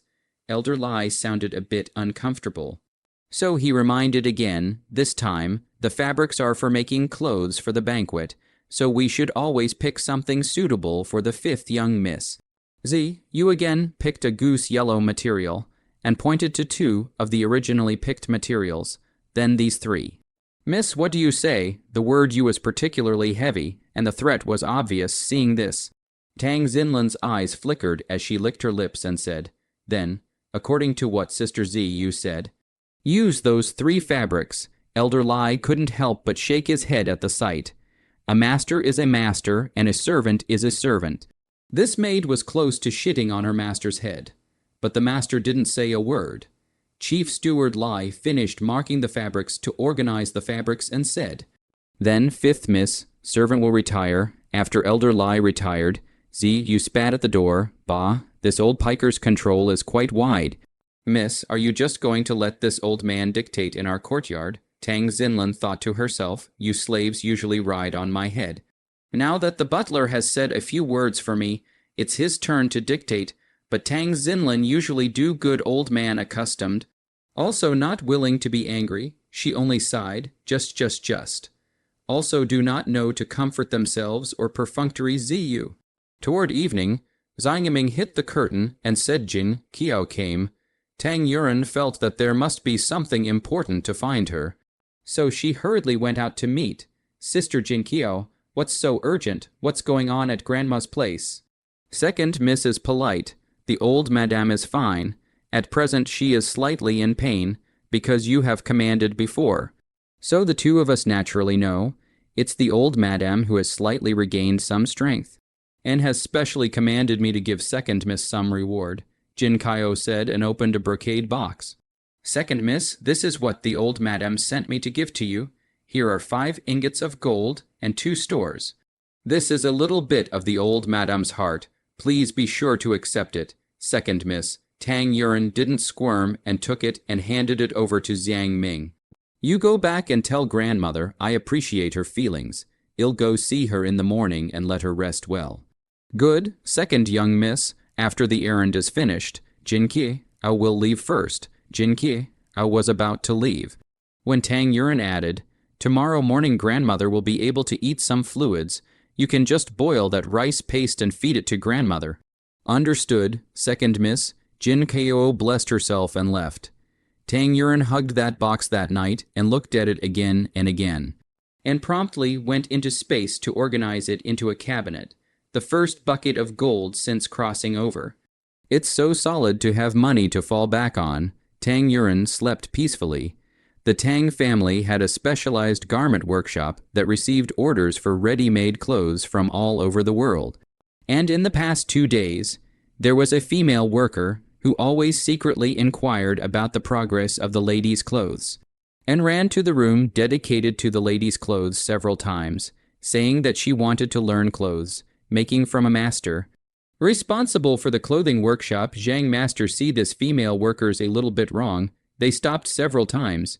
But this female workers with a dog skin plaster drive away and come back.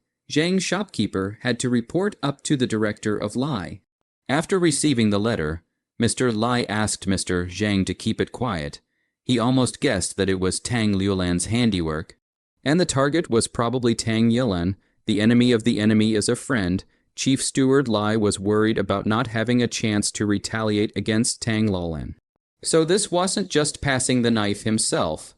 Chief Steward Lai found an opportunity to enter Yi Ran Xuan and Tang Yuan to ventilate. After hearing this, Tang Yuan thought for a moment and then said to Chief Executive Lai, I know. Thank you for reminding Chief Executive Lai. Leng Yu, see Chief Executive Lai off. Tang Yuan passed a wink to Leng Yu. Leng Yu immediately understood. Will be sent to Li in the courtyard. Leng Yu quietly stuffed some silver to Li, said, thank you for the reminder of Li. A small meaning, be sure to accept. Chief Lai pinched the silver and smiled, I'm just a slave, Miss Leng Yu is very kind. Thank you for me, Miss Leng Yu, to be Lai Chief Tube left. Tang Yuan changed face, she snorted coldly. This Lai Chief Tube is accustomed to kill people with a borrowed knife. But also used to my head. Then, miss, why don't we use this as a plan? If this Tang Liulan is targeting me, I'll definitely be rude to her, and as for this Chief Lai, he's just playing a little smart, so don't pay attention to him. Tang Yuan knocked on the table and said to Jiang Ming Leng Yu. The two had been surprised at the second young lady's sudden realization. The second young lady will be medical skills is even more surprising to them. And now the second young lady has become decisive and cautious, and does not look like the former only immersed in the appearance of the wind and snow. Second miss has grown up. Only the price is a bit big. The two sighed in their hearts. Early the next morning, Tang Yuan went to the old lady's courtyard to change her medication. And as soon as she entered the bedroom, she saw the old lady eating breakfast on her bed. Her face was rosy, and she was a different person from her previous sickly pale color. Grandmother, Tang Yuan said as she hit the curtain and headed inside. Yilan, quickly, come and sit. Jin Qiao, move that chair to my side. As soon as the old madame saw Tang Yuan's figure, she greeted her with a smile and sat down. And Tang Yuan complied and sat on the chair in front of the old madame's bed. Grandmother, feeling better, fine, apart from a little pain, the rest doesn't matter, Yilan ah. You're simply grandmother's little lucky star, thanks to you. If it weren't for the pain, grandmother wouldn't want to live. Grandmother, you treat us grandchildren kindly. This is all your good fortune. Granddaughter just happens to have learned some medical skills. To be able to share grandmother's worries, granddaughter extraordinarily honored, Tang Yuan modestly said, You guys look at this mouth, just like smeared with honey. How can you not let people hurt? The old madame dotingly scraped Tang Yuan's nose. and said to the Koi Jinquin, "Grandmother, I'll take your pulse first." Tang Yuren took her pulse and then looked at her tongue and said, "Recovering well, grandmother. Start changing the medicine." Koi Jin Kie. Ao helped remove the clothes to reveal the wound. "Good boy, this wound is just like a fingernail cap. Second, young miss, this medical skill is really high. How could you take out the stones in such a small space?" Tang Yuren modestly said, "The master I worshipped is the one who called his medical skills superb. I'm nowhere near as good as him. This is just a normal operation. Don't praise the two sisters. Hey, they are right." "Yuren doesn't need to be modest," the old madam said. Tang Yuren quickly changed the medicine and left with a few more instructions. The matter of reconciliation has to be discussed in the long run. Tang Yuren has asked his father to send someone to observe the movements of Chen Junkai's family at any time, and report any situation at any time. Tang Yuren decided to grow herself first and quietly do some business, which would allow her to gain a firm foothold in this era. The first thing she definitely wanted to do was to start a medicine business, which was originally her forte, and when she said she was going to do it, she was going to go and look at the store her grandmother had given her first. Tang Yuren first went back to see Jingshu Jingyan. The two little ones were well taken care of, white and chubby, and would smile extraordinarily happily when they saw her.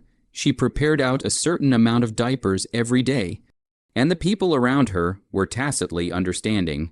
They all knew not to casually pry into their master's news, which made her a lot less troublesome. After making the arrangements, she immediately went out and rented a carriage to head out in the direction of one of the stores. This store is located in the south of the city, in a bustling street.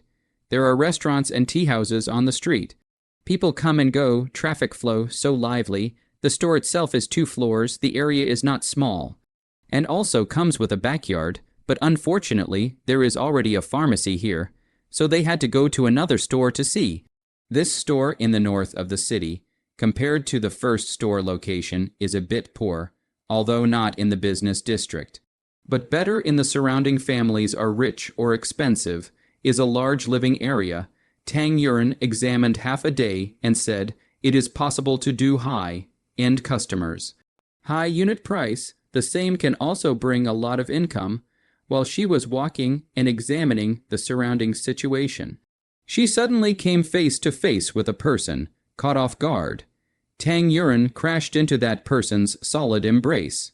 Smelling the faint sandalwood fragrance, Tang Yuren had a moment of peace, and out of the corner of her eye, she could only see a flash of purple.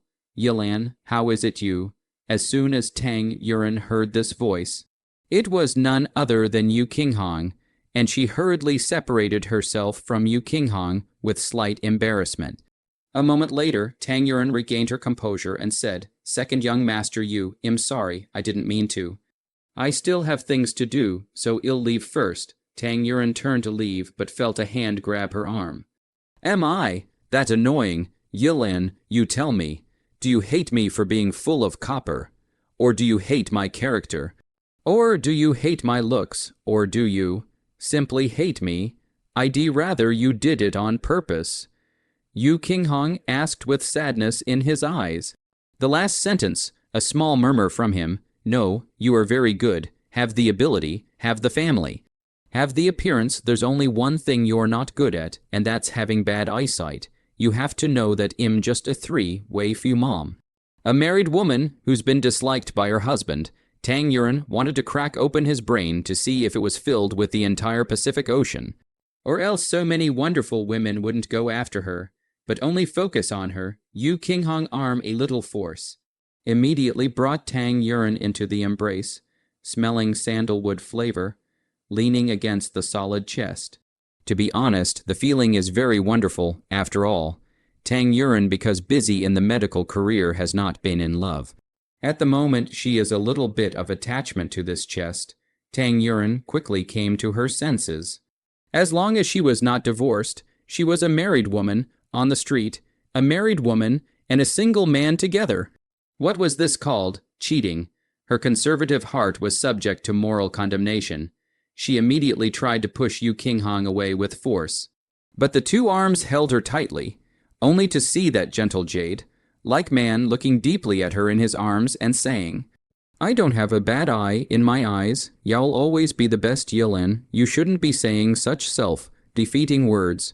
Tang Yuren thought to herself, for one thing, she's not Tang Yilin, and for another, Tang Yilin is stupid like that. And there's still someone who likes it, is it? This person likes stupid beauty, thinking like this. Tang Yuren suddenly realized that Tang Yilin not only had the beauty buff, but also had the buff of a stupid beauty. She couldn't help but nod her head. It must be like this. Yu Qinghong looked at the beauty in his arms and smiled. The sadness in his eyes also gradually disappeared. The starlight in his eyes gradually lit up. This feeling, it's so good, should you let go of me, on the street. The two of us like this, I'm afraid that it will affect my reputation. Tang Yuren simply did not resist. Tilted his face up and said, Yu Qinghong also realized that this was not good for Tang Yuren's reputation before he hurriedly let go of her and said, What are you doing here? Then what are you doing here? Tang Yilin asked without answering. My family lives in this neighborhood, and I happened to pass by here on my way home. I'm done answering. It's your turn. Yu Qinghong hugged his arms and smiled at Tang Yuren. I plan to open a pharmacy here. What do you think? Tang Yuren hesitated for a moment, thinking that since sooner or later he would have to let him know, he might as well lend him a hand after all. Such a high-quality resource took the initiative to pounce on him, not using it for nothing. Any further hesitation would be disrespectful to the resource. That's just right. I can help you with the formalities. I'm most familiar with the formalities of doing business. This will save you from running around all the time. Yu Qinghong swished and opened the folding fan in his hand excitedly. Then thank you, second young master Yu. Tang Yuren blessed Yu Qinghong and said, his tone polite and detached, Yuren, just call me Qinghong. Calling second young master, Yu shows that you're too rusty. Yu Qinghong closed his folding fan and said, Okay, second young master Yu. Tang Yuren purposely dragged the words, second young master, very heavily, making it clear that he wasn't picking up on his words. Yu Qinghong shook his head helplessly. Then please. I'll just take this time to clean up and get some furniture. Tang Yuren said, No need. I'll find some people to help you do just that, including the fellows and bookkeepers I have ready. Maid, if you want to use it directly. Don't ever be polite. Yu Qinghong said again, it's not appropriate, right? We are not relatives after all. It's already embarrassing for you to run the formalities for me. I'll do the rest myself, otherwise, I'm ashamed to be on the receiving end. Tang Yuren immediately refused. Seeing this, Yu Qinghong also no longer insisted. After all, she was already willing to accept her help. Wasn't she? That meant that their distance was gradually drawing closer, so she hurriedly excused herself and went to run the formalities. Tang Yuren, on the other hand, returned to the store and began to clean up. At noon, finally cleaned up more or less.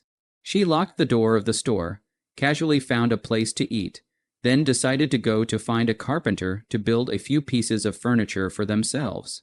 All the way to ask, around and back to the south of the city, she finally found a carpenter's store. The carpenter's surnamed Tan. The wind rating is quite high. Tang Yuren to the door directly after the door to push the door to go in. Ding boss Tang. Tang Yuren entered the door and did not see the carpenter, only saw the empty room. So he called inside, no response, called again, still no response. Tang Yuren was a little scared, but she still had the guts to continue on. And further in, she heard a stabbing sound. A hunched-back young man was pulling a saw with one foot on the wood. The young man had some wood shavings caught in his full head of black hair. He had his back to the light, and the flying wood shavings danced in the sunlight. Boss Tang Yuren called again. The man still didn't answer. It wasn't until she walked up to the man that he followed the sight of her legs upwards and slowly raised his head. The man pointed to his ears and waved his hands.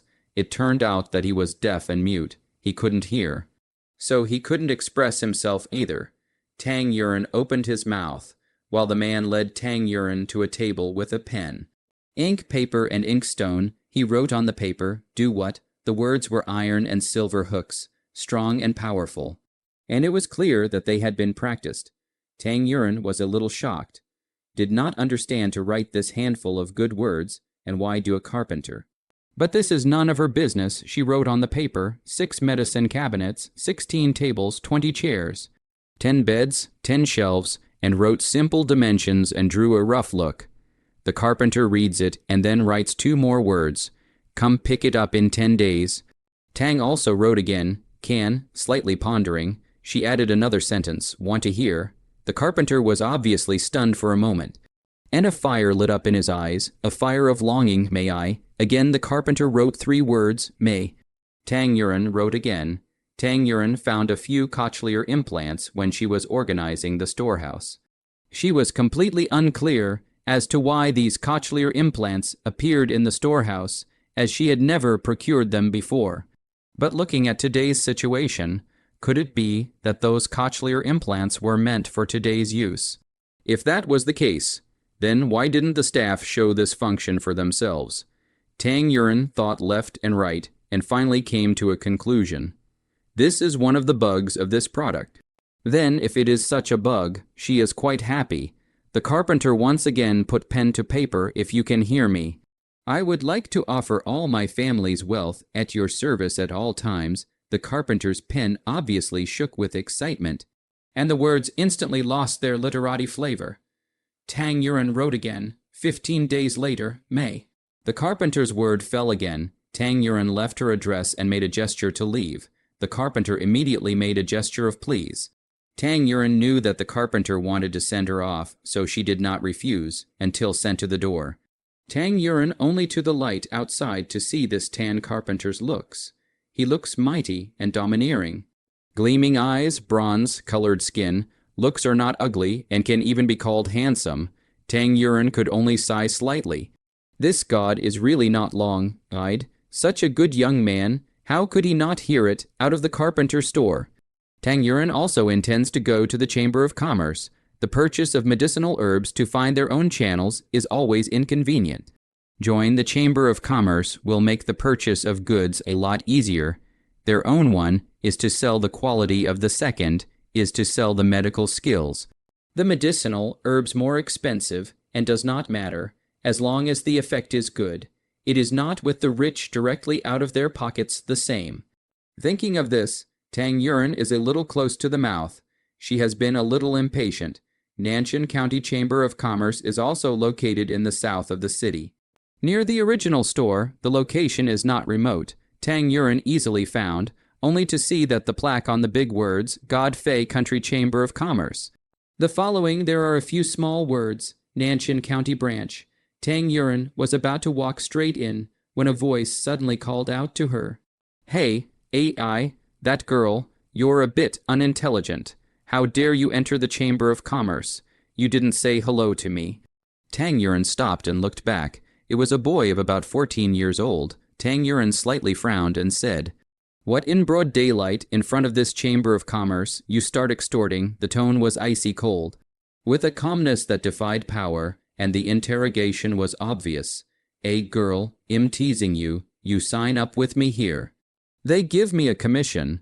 I can give you a rebate, and I can also accompany you throughout the formalities. You see, the man laughed playfully. This joke isn't funny at all. You're not learning at a young age. If you make jokes like that again, I guarantee that I will immediately report to the police, say you molested a good woman. Tang Yuren said with a taut face, Hey, miss, I know I'm wrong. I'm just used to being playful. You're generous. Spare me this time. The boy finally changed into a serious expression. Lead the way in front. Hey, okay, lay. The boy jumped in front of Tang Yuren and led him into the Chamber of Commerce, as expected. He was familiar with the way. This boy all the way with Tang Yuren, a process to go. In addition to all the way around to say hello hip, hop outside. It is indeed efficient. The last one after the chapter cover. He took over to blow to Tang Yuren said, Sister, Okay, this little boy spread his hands to the man inside the office. Child shouted, Uncle Fu, commission to me. Uncle Fu registered it in a book and said, Xing Yu, you can do it. Another order. Here, this is your commission. Xing Yu smiled and took out 2 copper plates from it and said, Here, sister, my commission of 10 coppers. Give you 2, I make 8. Is that good enough? Tang Yuan smiled and took the copper plates and handed the 2 back to Xing Yu. Xing Yu asked in confusion, Sister, what are you doing? Don't want it.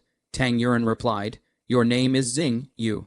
Xing Yu, these 2 coins are considered to be sister's information fee for you, to inquire about something with you.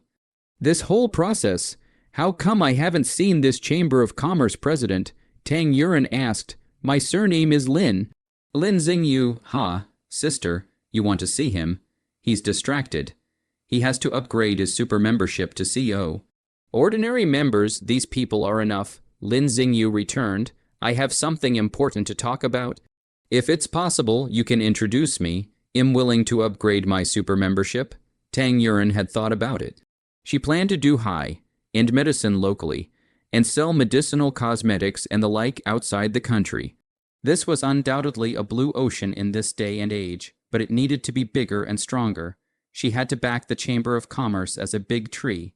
Okay, sister, he's not at the Chamber of Commerce right now. How about this? You leave an address. I will bring him over tomorrow. How do you think? Okay, then I'll wait for your good news. Tang Yuan wrote down the address and handed it to Lin. Xing Yu. Oops, our home is in that neighborhood. Why don't we go together, sister? Tang Yuan, that's good. Together, at this time, Yu Qinghong had already finished the formalities, and when he arrived at the door of the store, he found that the door was closed, so he simply waited at the door. When Tang Yuan and Lin. Xing Yu walked to the door of the store, Tang Yuan saw that Yu Qinghong was already waiting at the store. She said to Yu Qinghong, Finished. Long time waiting. Tang Yuan then turned to Lin. Xing Yu and said, I'm here. Xing Yu, you go home then. Sister wants see you off. Lin. Xing Yu saw that Tang Yuan had a guest, so it wasn't convenient to say more. So he greeted and left.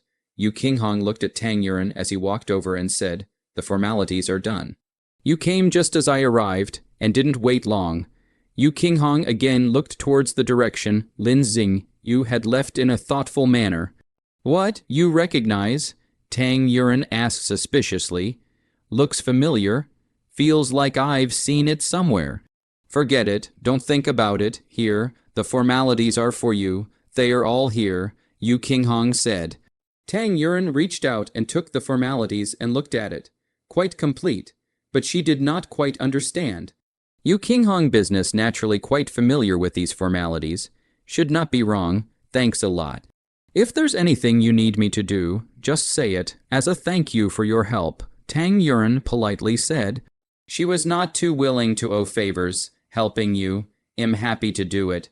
No need to return the favor. Yu Qinghong said with a wave of his hand. Tang Yuan was actually quite headache for Qinghong's attitude. She didn't have peace and separation now. She didn't want to talk about feelings at all. She only wanted to talk about business. In business, we don't talk about feelings. Second young master, you shouldn't say words that don't need to be reciprocated in the future. Or else I'm afraid I won't dare to ask for second young master use help in the future.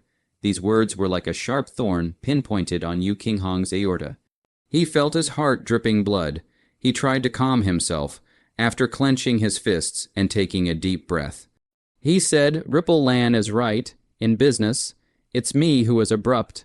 If I have any use for you, I'll be sure to make it clear. It's good that second young master you understands, Tang Yuan said indifferently. That's basically it for the store today. I'll be going back on my side. See you later, second young master you.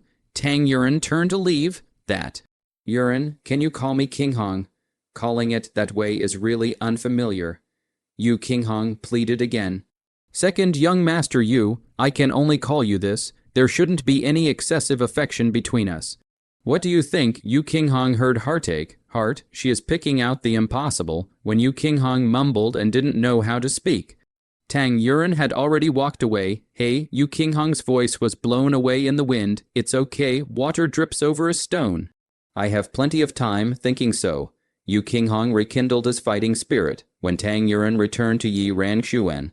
The two little ones smiled brightly when they saw her, and their mouths made sounds. Matilda, Matilda, she recognizes you. Miss Aluo smiled. That's right. Seeing other people not laughing so happily, but seeing you, miss, you just giggle and giggle. Mayo Kinking also picked up the conversation. Tang Yuren, while teasing the child while thinking about the matter of peace. Although she knows that there is no rush, but there is always a need to formulate a few programs directly to talk about the inevitable will not work. It is best to be able to give him the pressure he cannot resist, so that he took the initiative to agree to. She was waiting for such an opportunity. That night, nothing happened. A good night's sleep the next morning. Tang Yuren cleaned up properly to the north of the city store to rush. She had to wait for the president of the Chamber of Commerce door to door. Wen did not let people wait for their own reasoning. Tang Yuren to the store after opening the door. Then hot water prepared tea, all ready after she sat at the table and waited, suddenly heard footsteps outside. Tang Yuren hurriedly got up to meet, only to see Lin Xingyu walking behind a middle-aged man in the direction of the store. You are the president of the Nanshan County Chamber of Commerce. Right, it's an honor to meet you. Tang Yuren stepped forward and arched his hand, saying, My humble self is none other than the president of the Nanshan County Chamber of Commerce, Lin Zilong. My canine son came home yesterday and said that a sister wanted to be upgraded to a super member and needed to talk to me in detail. No grabbed me up early in the morning. Sister, good morning. Lin Xingyu waved his hand towards Tang Yuren with a bright smile. So this kid is actually the son of the Chamber of Commerce's president. No wonder he's familiar with the chamber's stuff. Tang Yuren thought to himself, truly, a tiger's father has no son. Xingyu is excellent from a young age. He knew to think of ways to make money with a lively brain. He's a good seedling for business, Tang Yuren praised. No, I'm thankful if I don't get into trouble. President Lin humbly shook his head and said, President Lin, please come in quickly. The humble abode is simple and hasn't been packed out too much yet, so I hope the president won't mind. Tang Yuren hurriedly made an invitation gesture to invite the two into the store. After sitting down, Tang Yuren made tea for the two of them, taste it, newly obtained Xinyang Maojian, just the thing to cool down the summer heat and relieve fatigue. Lin Zilong took a sip and said, It's really good tea. Miss Tang has taken the trouble. This tea was also inadvertently rummaged in space. Tang Yuren felt that this space seemed to have infinite possibilities, as long as you dare to think.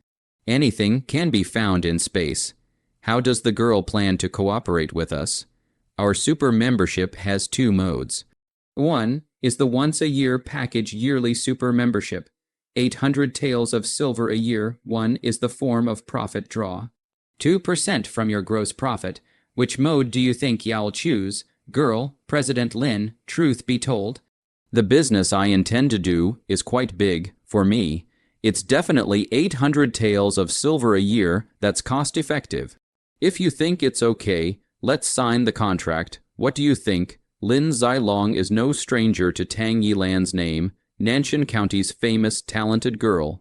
Famous for her love of talent and not love of money. After marrying a poor scholar, there is no other news. But now suddenly doing business, and also said that she wants to do big business. Lin Zilong is a little bit confused about what's going on here.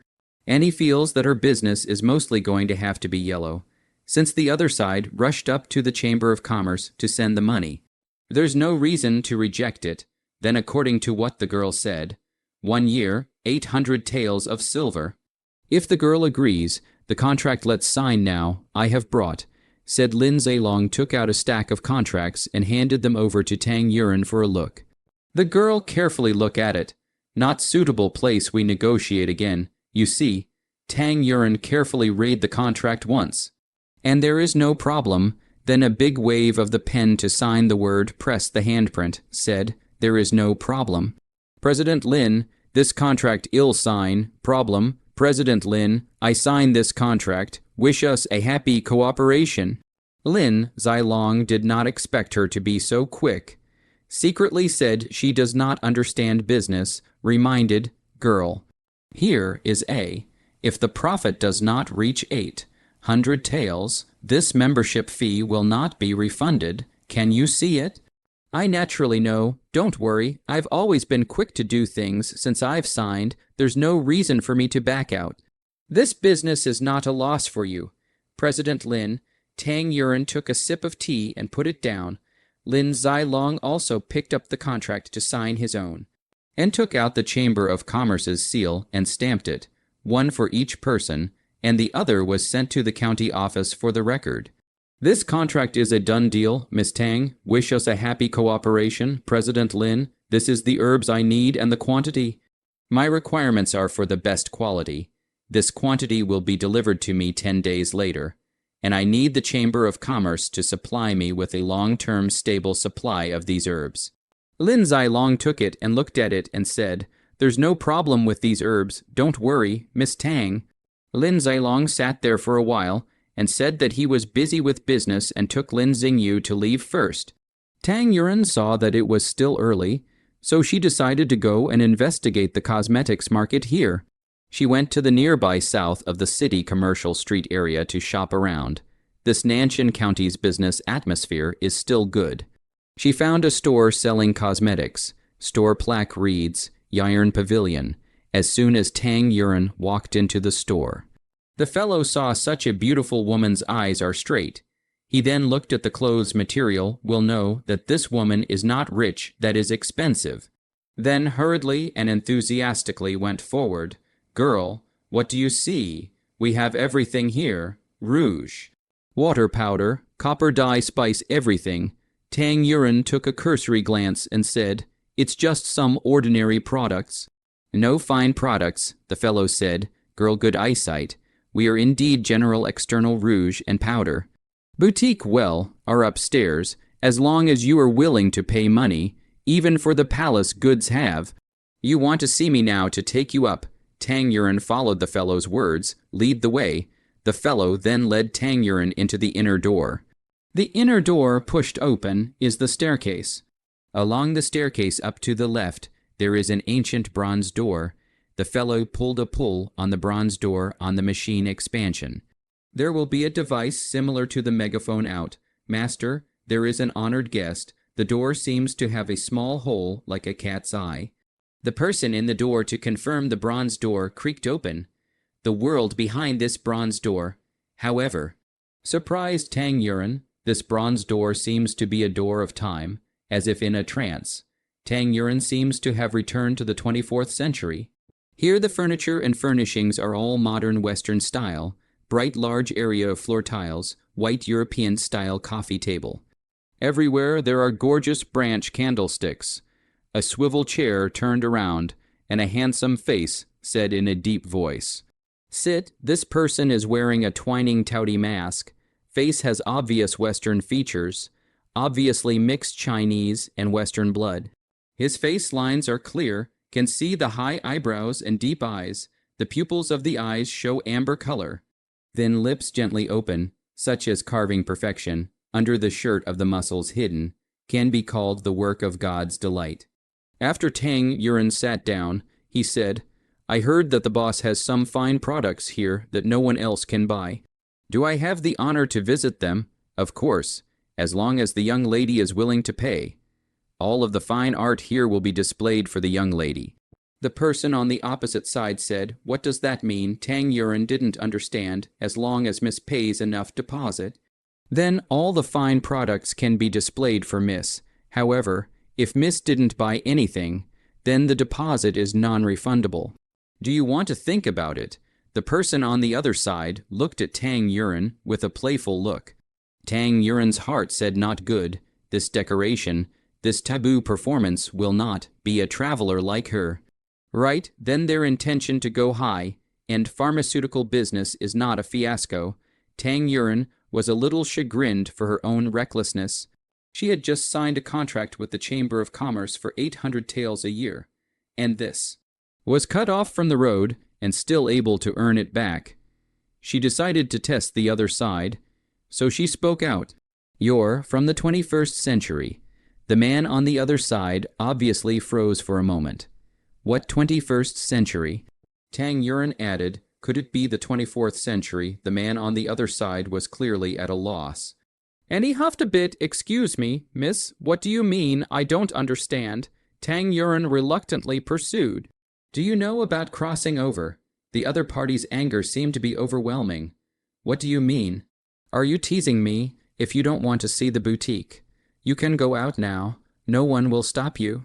The man on the other side gave an expulsion order with a big wave of his hand. Tang Yuren then put her heart down. She thought to herself, she can't shed the child to catch the wolf, so she asked boldly, how much is the deposit? She wasn't short of money now. The 10 ingots of gold given by her grandmother were enough to spend for a while. The man stretched out 3 fingers, 30 taels, no problem. Tang Yuren reached out and was about to pull out silver when the man shook his head playfully. 300 taels, no problem, Tang Yuren said again, and the man teasingly shook his head. 3,000 taels. You rob. Tang Yuren was very speechless at this treacherous businessman's behavior, so she only dared to say the second half of the sentence in her heart. Feeling anger about to jet out of her nose, the man smiled and nodded. Although it was true that his smile was very handsome, it was also true that his expression was very underhanded, if it wasn't for the fact that Tang Yuren didn't have any force value. She really wanted to beat him up. Tang Yuren gritted his teeth in pain and took out 3,000 taels of silver from his pocket and slapped it on the table. Who said not to look? Ill look. The man's face immediately changed at the sight of the silver. Good. Girl is quick. The man turned his body away and took out several boxes from a cabinet behind him. The boxes were all carved with the finest sandalwood. And in the center of the box were 3 seal characters Yiren Pavilion, which embodied the word expensive all over the box. Tang Yuren was already looking forward to what was inside. She hoped that what was inside would drop her jaw. But she didn't want it to. This kind of conflicting emotions prompted her to want to open the box more and more. Just like Pandora's magic box, as the boss hand slowly opened it, the contents were finally revealed. Cut. This was Tang Yuren's first internal reaction. There was nothing special about the contents of the box. At least not what she thought.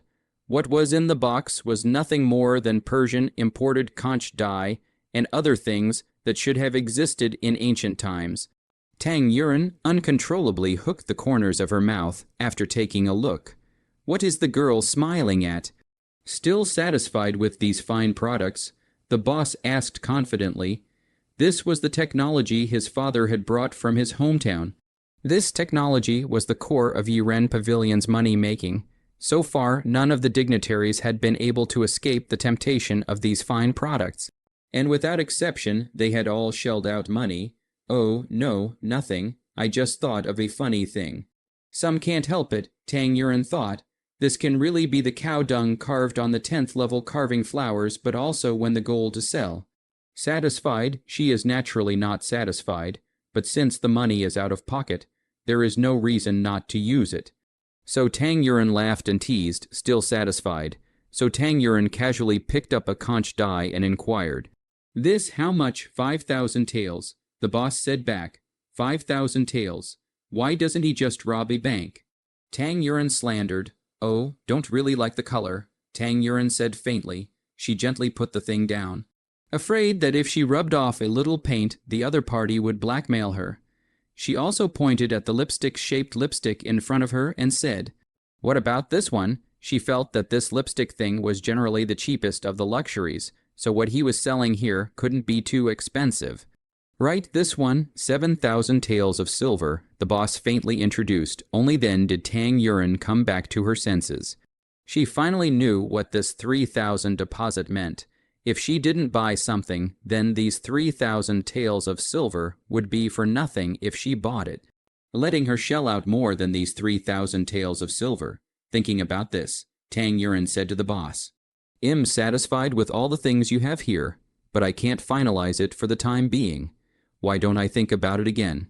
Good, just give the young lady 3 days to think about it. The boss waved his hand and handed out a piece of paper. My business card. Miss can publicize it to her sisters. Tang Yuren felt that the business card seemed to be mocking it. She took the card and glanced at it. Zhu Shiren, sure enough. Zhu Pickpocket plus Huang Shiren. That's a great name.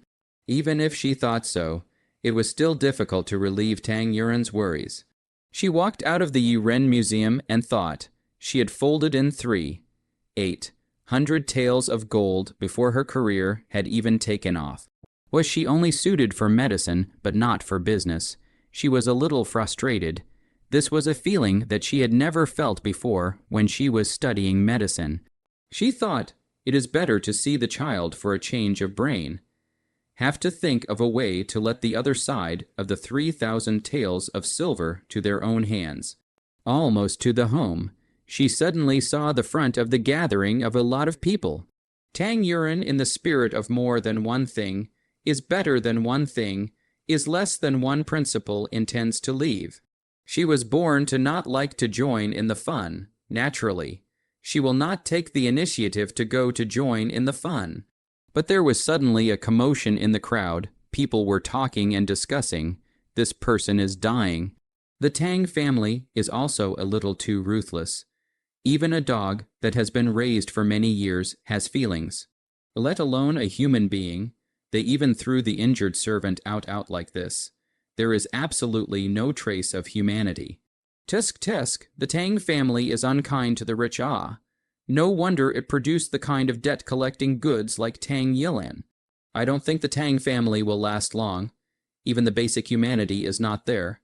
This whoever dares to cooperate with the Tang family again. I'm afraid. The man shook his head with a gloating expression. Tang family. Tang Yuren was puzzled. She had decided to leave. But now she couldn't. She decided to see what was going on. So she stood on the outskirts of the crowd and looked inside. It turned out that there was an old woman kneeling on the ground in the middle of this crowd, and on the ground next to her was a young man lying quietly. His face was as pale as paper, and his lips did not have the slightest bit of blood, and that young man was in rags. And hideous and horrible wounds could be seen from the torn openings of that shirt, with big wounds and small wounds stacked up on top of each other. It was very pitiful, and some of them had already turned into pus, emitting an unpleasant odor, and he was breathing weakly, and his chest was barely visible, as if it might stop beating at any moment. It was as if his heart might stop beating at any moment. The old woman with a head full of silver threads messy, face full of tears, she cried while saying, "My son Wang Zio, who in the Tang family as a subordinate. The result of the Tang family abused my son. They often abuse my son. My son was afraid of losing the job. So has not dared to tell me. Until this time the Tang family abused my son, after the abuse of my son was actually ignored. To be infected wounds pus before I notified me. I came, naturally. I want to ask for justice when I came here. I naturally wanted to seek justice, so they beat up my wife too, and they threw us both out. Where is the justice?" Saying this, the old woman held up her sleeve, and sure enough, there were a few whip marks on that arm. Tang Yuren sniffed with great indignation. Who in the world? How could they be so cruel? She then entered the crowd and said, the doctor, make way, make way." People took a look at her and made way for her. Such a beautiful doctor. "This young woman is a doctor. I've never seen a female doctor in this divine feather country before." The crowd changed from discussing the mother and son in front of them to discussing this beautiful woman. All of them not knowing where this woman came from. Tang Yuren walked up to the old woman and said, "I'm a doctor. I'll take a look at your son first. Maybe I can save him." The old woman looked at Tang Yuren with skepticism. She did not think that this beautiful young woman on the other side of the table was so sure that she could treat this serious wound. Besides, her son was already dying, but at present there is no good way if she can save her son's life. She even don't want her own life. She thought for a moment. She decided to believe in front of the woman in front of her. Tang Yuren stepped forward and decisively tore Wang Zhao's clothes apart. More wounds were exposed. Some wounds had already turned out, and there was pus and blood flowing inside that wound. Tang Yuren looked even more furious and swore to find out this scum. She pretended to take out disposable sterilized cotton from her sleeve, which was actually in the space, and gently wiped Wang Zhao's wounds, then took out the scalpel with the intention of clearing the wounds.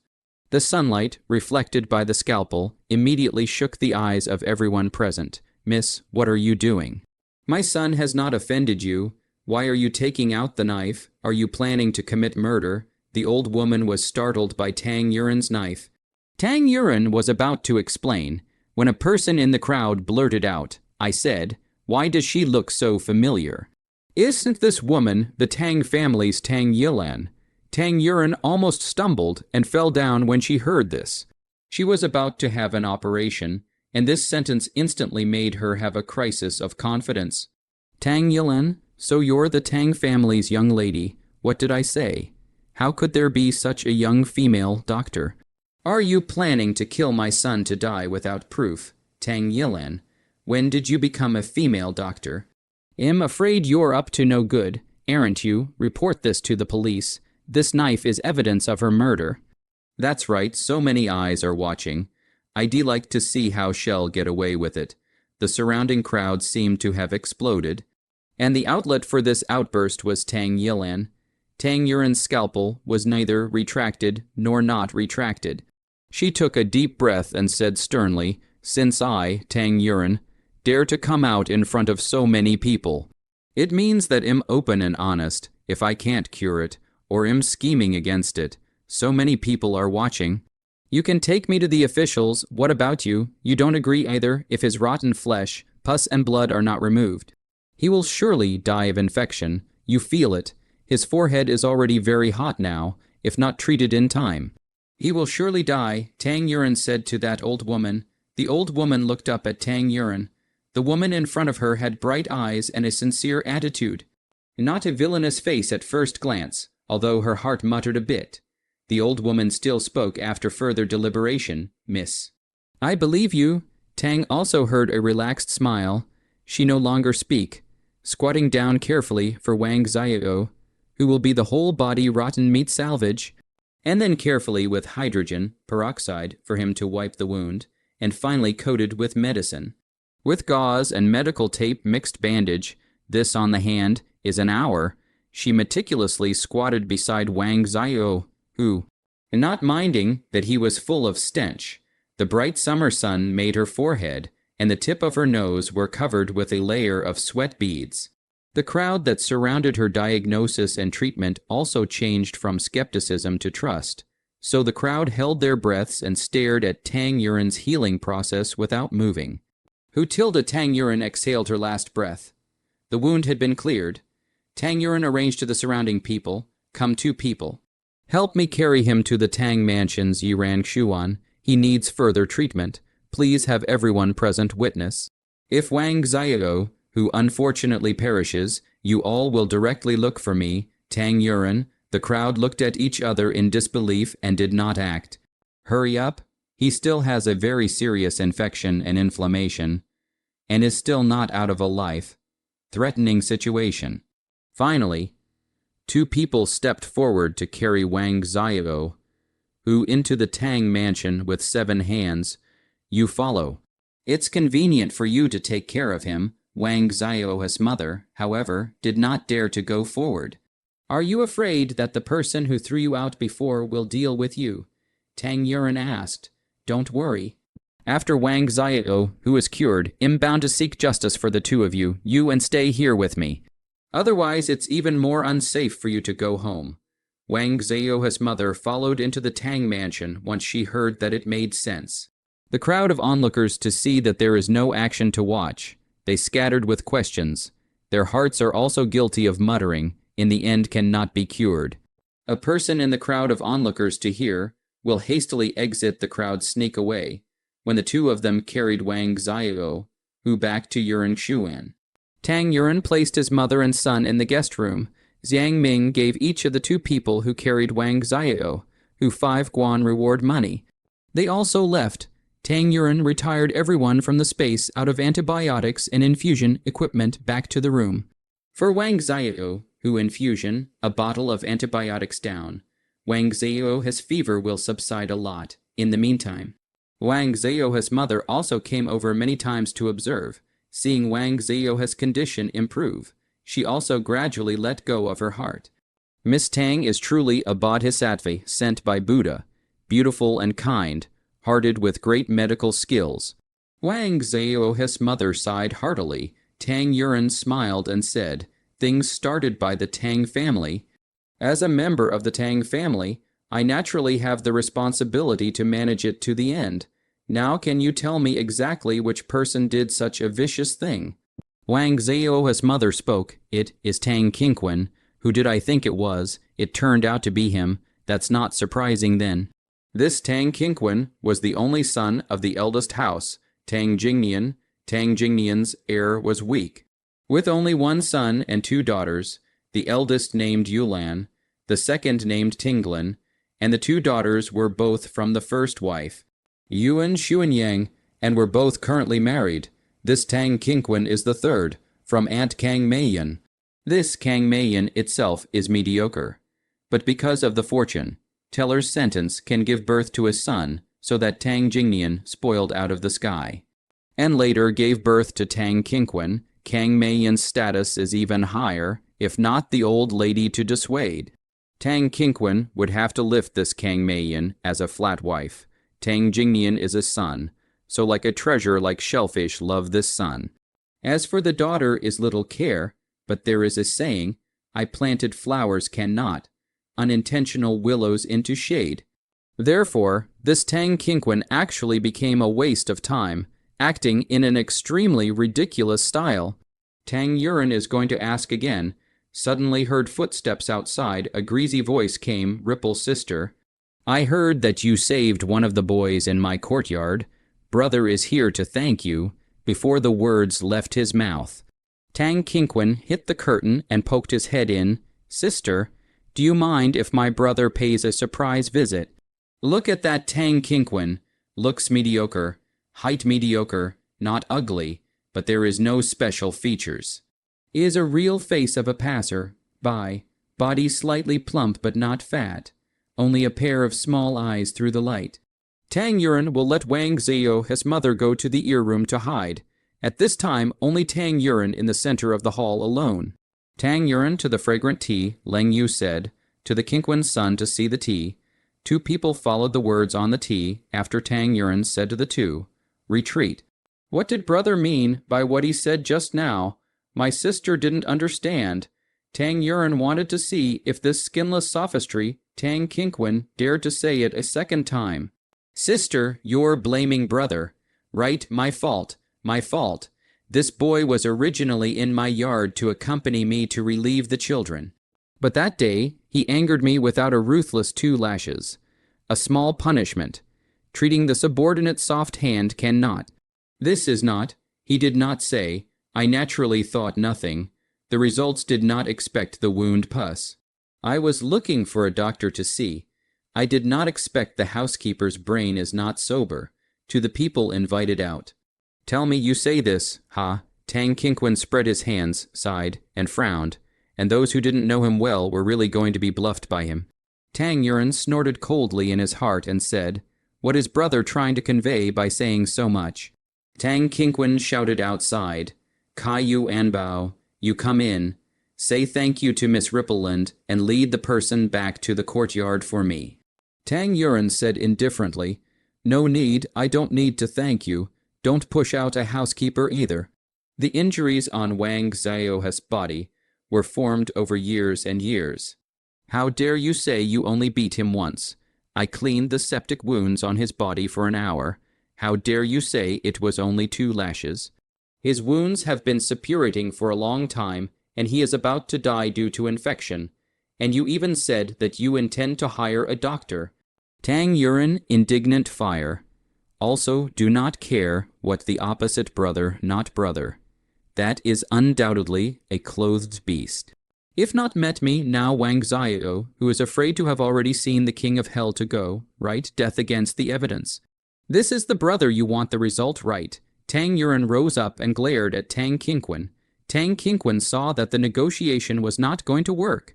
He furiously got up, condescendingly glaring at Tang Yuan, pointing at her nose. Good, good, you don't care about sibling love.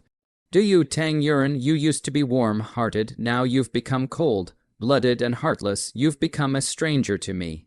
If Yao'd rather harbor a servant than think of me, then I don't have to be polite. Butler Kai, give me a search. Dig 3 feet into the ground and search that Wang Xiao, who out of this courtyard, and take him away. I want to see if he has a chance to live a second time. Snap, with a sound, Tang Qingquan tore his face off on the spot. Angrily slamming the curtain and striding out, Tang Yuan said slowly behind him, "Is brother planning to make a big deal out of this so he can take it to the authorities? Good, Tilda, let my sister help you fan the fire." Tang Yuan immediately ordered, "Come on, go and invite father and uncle in. I'd like to show them what a good son of the Tang family has done." Tang Qingquan immediately panicked upon hearing this. If he invited his father here, he would be fine, but if he invited his eldest uncle, his iron-faced character would surely send him to the government to bring him to justice. Don't. Brother knows it's wrong. You say, what should we do? Should we compensate that Wang Xiao, who or what? But at my sister's command, Tang Qingquan shook Tang Yuan's arm and begged. This sister of hers is the most kind-hearted and soft-hearted. Once upon a time, he also did not use this method to get benefits from this sister here. This pampering is 100 times effective. Tang Qingquan looked at Tang Yuan expectantly. Tang Yuan shook off his hand and coldly said, "Brother, do not need to say this to me. This set of me does not work. You should have thought about the consequences when you decided to turn your back on me. Now father should be on his way, right? Just wait." Tang Yuan glanced at him as he stood in the courtyard. Tang Qingquan secretly gave Butler Kai a wink, and Tang Yuan took it all in. Brother doesn't have to bother. I've closed all the doors here. Want to run? I'm afraid it's impossible. After saying that, Tang Yuan lightly called for Zhang Yiming to move the tea and snacks to the pavilion. Eating and drinking while preparing to watch the show, not long ago, Tang He Nian entered Yi Ran Xuan. He would have been on the morning of Wang Xiao, who mother and sons crying slightly heard, and now his daughter directly to invite him. It must be his daughter is also aggrieved in this matter. Then this matter he cannot ignore. As soon as he saw Tang He Nian enter the door, Tang Yuan came out of the pavilion and said, "Father." Tang Qingquan was sweating profusely because of his nervousness.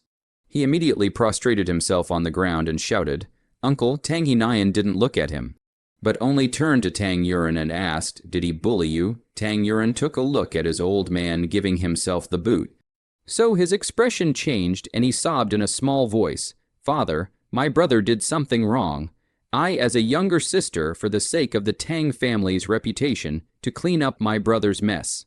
And as a result, my brother not only didn't appreciate it, but also threw up his face at me and wanted to snatch people from my yard. I was afraid, so I hurriedly sent someone to call father and uncle." Tang Hernian then noticed Tang Qingquan on the ground. "That's you. Abusing servants, bullying your sister. You did a good job," said Tang He Nian, about to kick up. At this moment, Tang Jingnian arrived late. Lao Tang Jingnian shouted from the doorway. He had actually arrived a long time ago, but hadn't been able to find the right time to go in, and now that he saw that his son was about to be beaten up, he rushed to speak out. Tang He Nian saw that Tang Jingnian came, originally wanted to withdraw his foot, but this foot did not break, still kicked down. Tang Jingnian was heartbroken when he saw his son being kicked, but because Tang He Nian was there, he could only endure the pain and ask, "Eldest, what did King Quan do?" "Is it worth you getting so worked up?" Saying this, Tang Jingnian was about to go forward to help Tang Qingquan up. Tang He Nian snapped, "Don't move him, let him kneel." Tang Jingnian's hand in the middle of supporting him let go at once. Tang Qingquan was flickered and fell to the ground with a bark, and fell straight into a gnawing mud. "What's the matter? Let him speak for himself." The boy had already prepared a seat for Tang He Nyan, Tang Jing Nyan, and the two of them. After Tang He Nyan finished speaking, he threw out the hem of his coat and sat to the side, King Quan.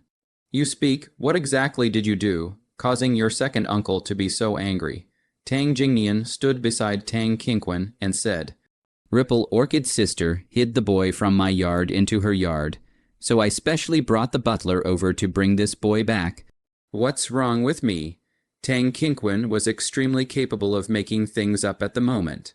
Tang Jingnian was very shocked at what he heard, although this son of his was usually indeed arrogant and domineering, and got into a lot of trouble, but after hearing it like this, it was instead this Tang Yilan who had a problem. "Yilan, is what your brother said true?" Tang Jingnian asked. Tang Yilan blessed herself and said, back to uncle.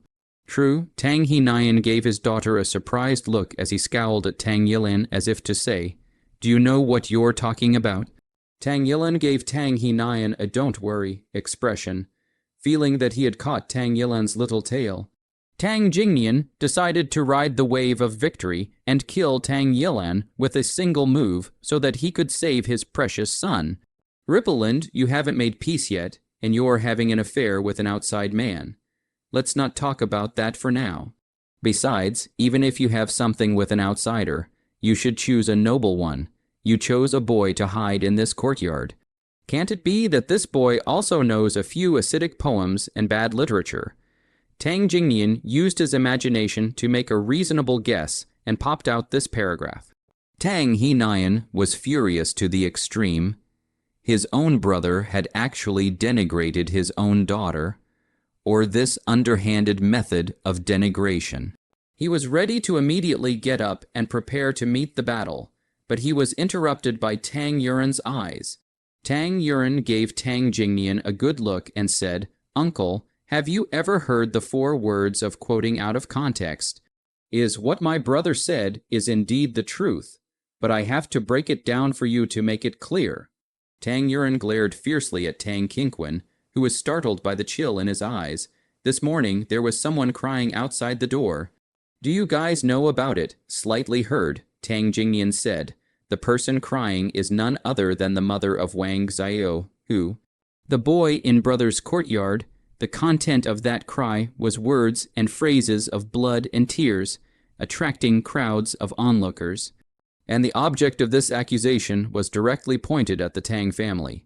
Tang Yuren deliberately aggravated the word Tang family, so that Tang Jingnian himself pondered the weight.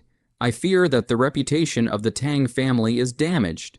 So, for that little boy healing wounds, that little boy on the body of the new wounds, stacked on top of the old wounds.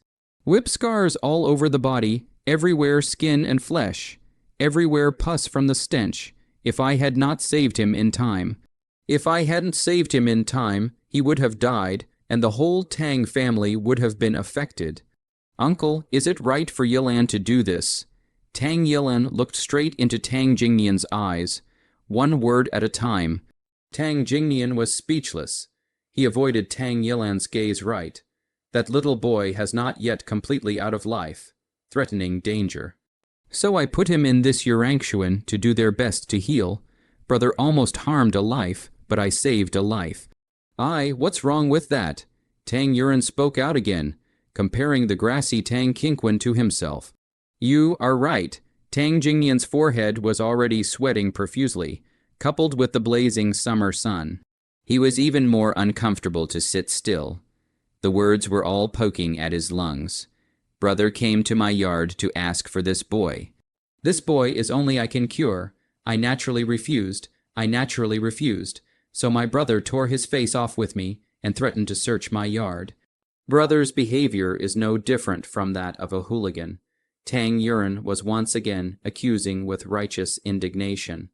"According to reason, harming someone's life has violated the laws of my divine feather kingdom.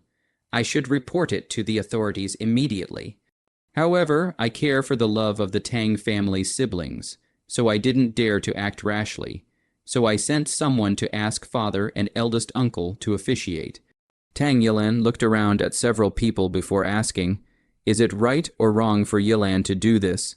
Tang Jingnian sighed. He felt as if he was suffering from heatstroke, dizziness, shortness of breath, rapid heartbeat, and nausea in his throat. He feebly fell into a chair and spat out one word, "Right." Tang Yuren said, "I've finished what I have to say. Do I need to call the sufferer out to say it again? There's no need." Tang Jingnian laboriously stretched out his hand breathlessly to stop it. Shiz talking nonsense, kneeling at the side. Tang Qingwen finally got the chance to shout out these words. "Where did your sister say anything wrong? She's completely doing this for you, striking out for the Tang family. Instead, it's you abusing servants, killing people. Every single thing is unjustified." Tang Hernian scolded Tang Qingwen, who was kneeling on the ground. "It's just a servant. So what if I even beat it? That was his honor. So what if I beat him to death? It's not like I haven't beaten him to death before." Tang Qingwen too blurted out in a moment of anger. Tang Jingnian really wanted to go and cover Tang Qingwen's mouth when he heard the last sentence, but he had already slumped helplessly in his chair.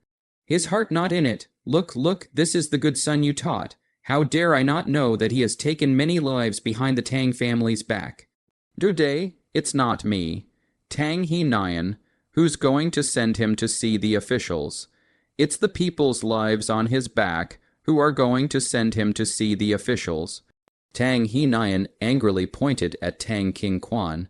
Tang Qingnian's mind had already begun to wander, but he suddenly sobered up when he heard the word "see the officials." You can't see an official." No one heard him, only that he was grunting. He vaguely heard Tang He Nian said, "Tie him up and send him to the government. Let the government carefully investigate how many dirty things he has done over the years." He also heard the sound of Tang Qingwen struggling in his ears, and he shouted under his breath, "Father, Father, save me, save me."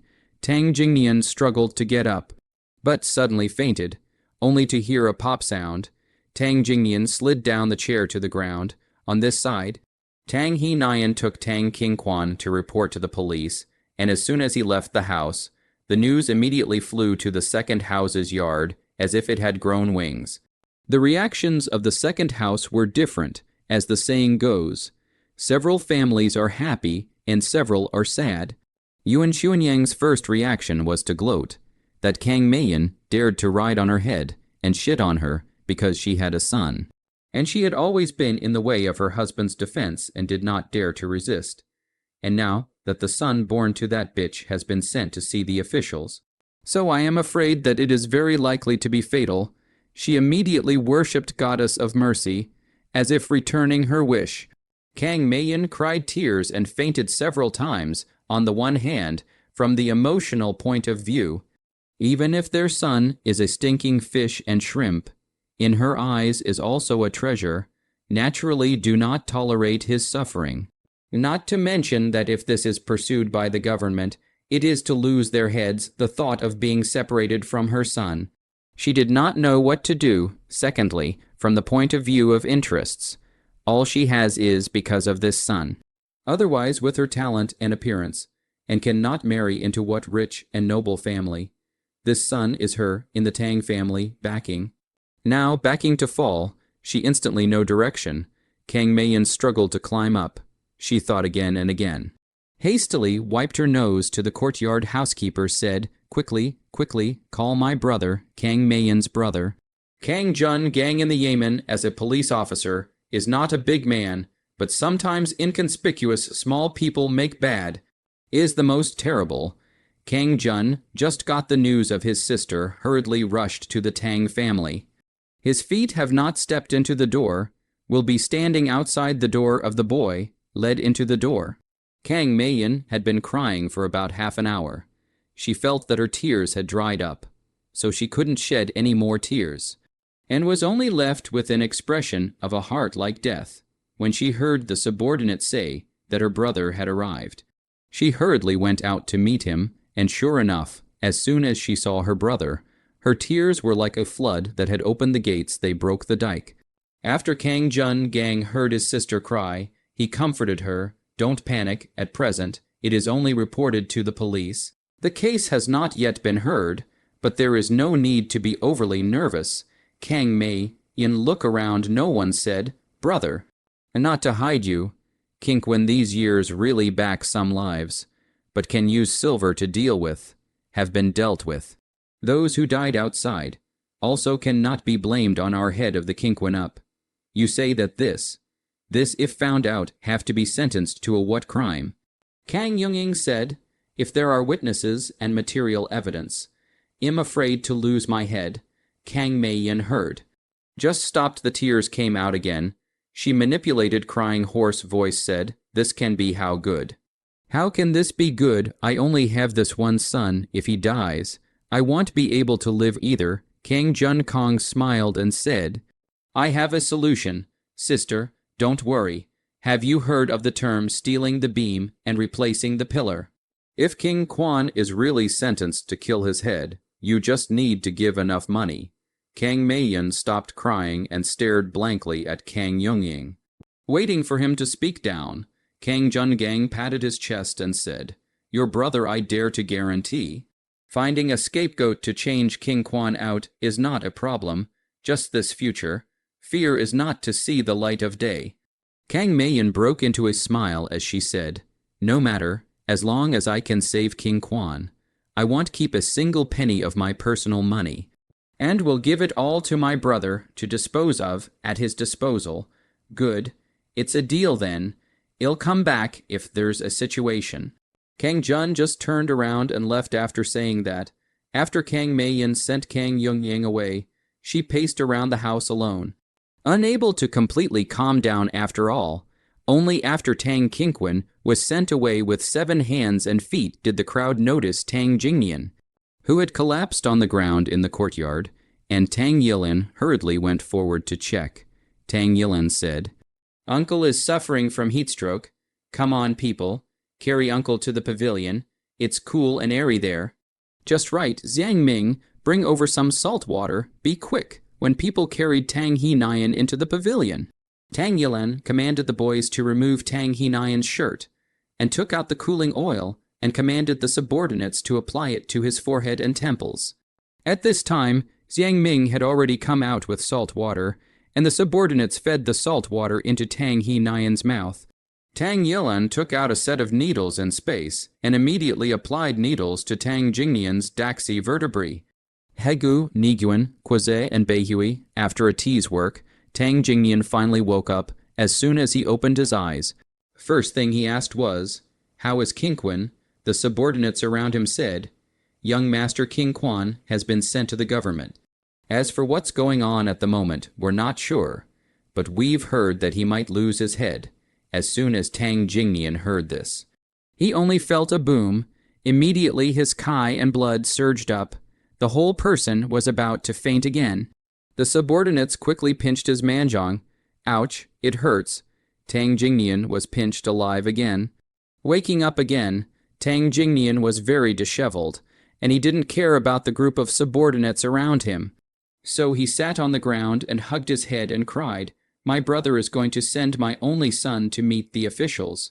My only son is going to lose his head, and there's not a single thing I can do about it." Tang Jingnian, "You're a wimp, you're incompetent." His hands pounded on his head, one by one. The subordinates around him were a bit unable to look at him, and immediately went over to pull Tang Jingnian up, but Tang Jingnian didn't want to get up, and just kept pounding his head. Suddenly, a figure appeared in front of Tang He Nian and said, "You deserve it. Your son also deserved it.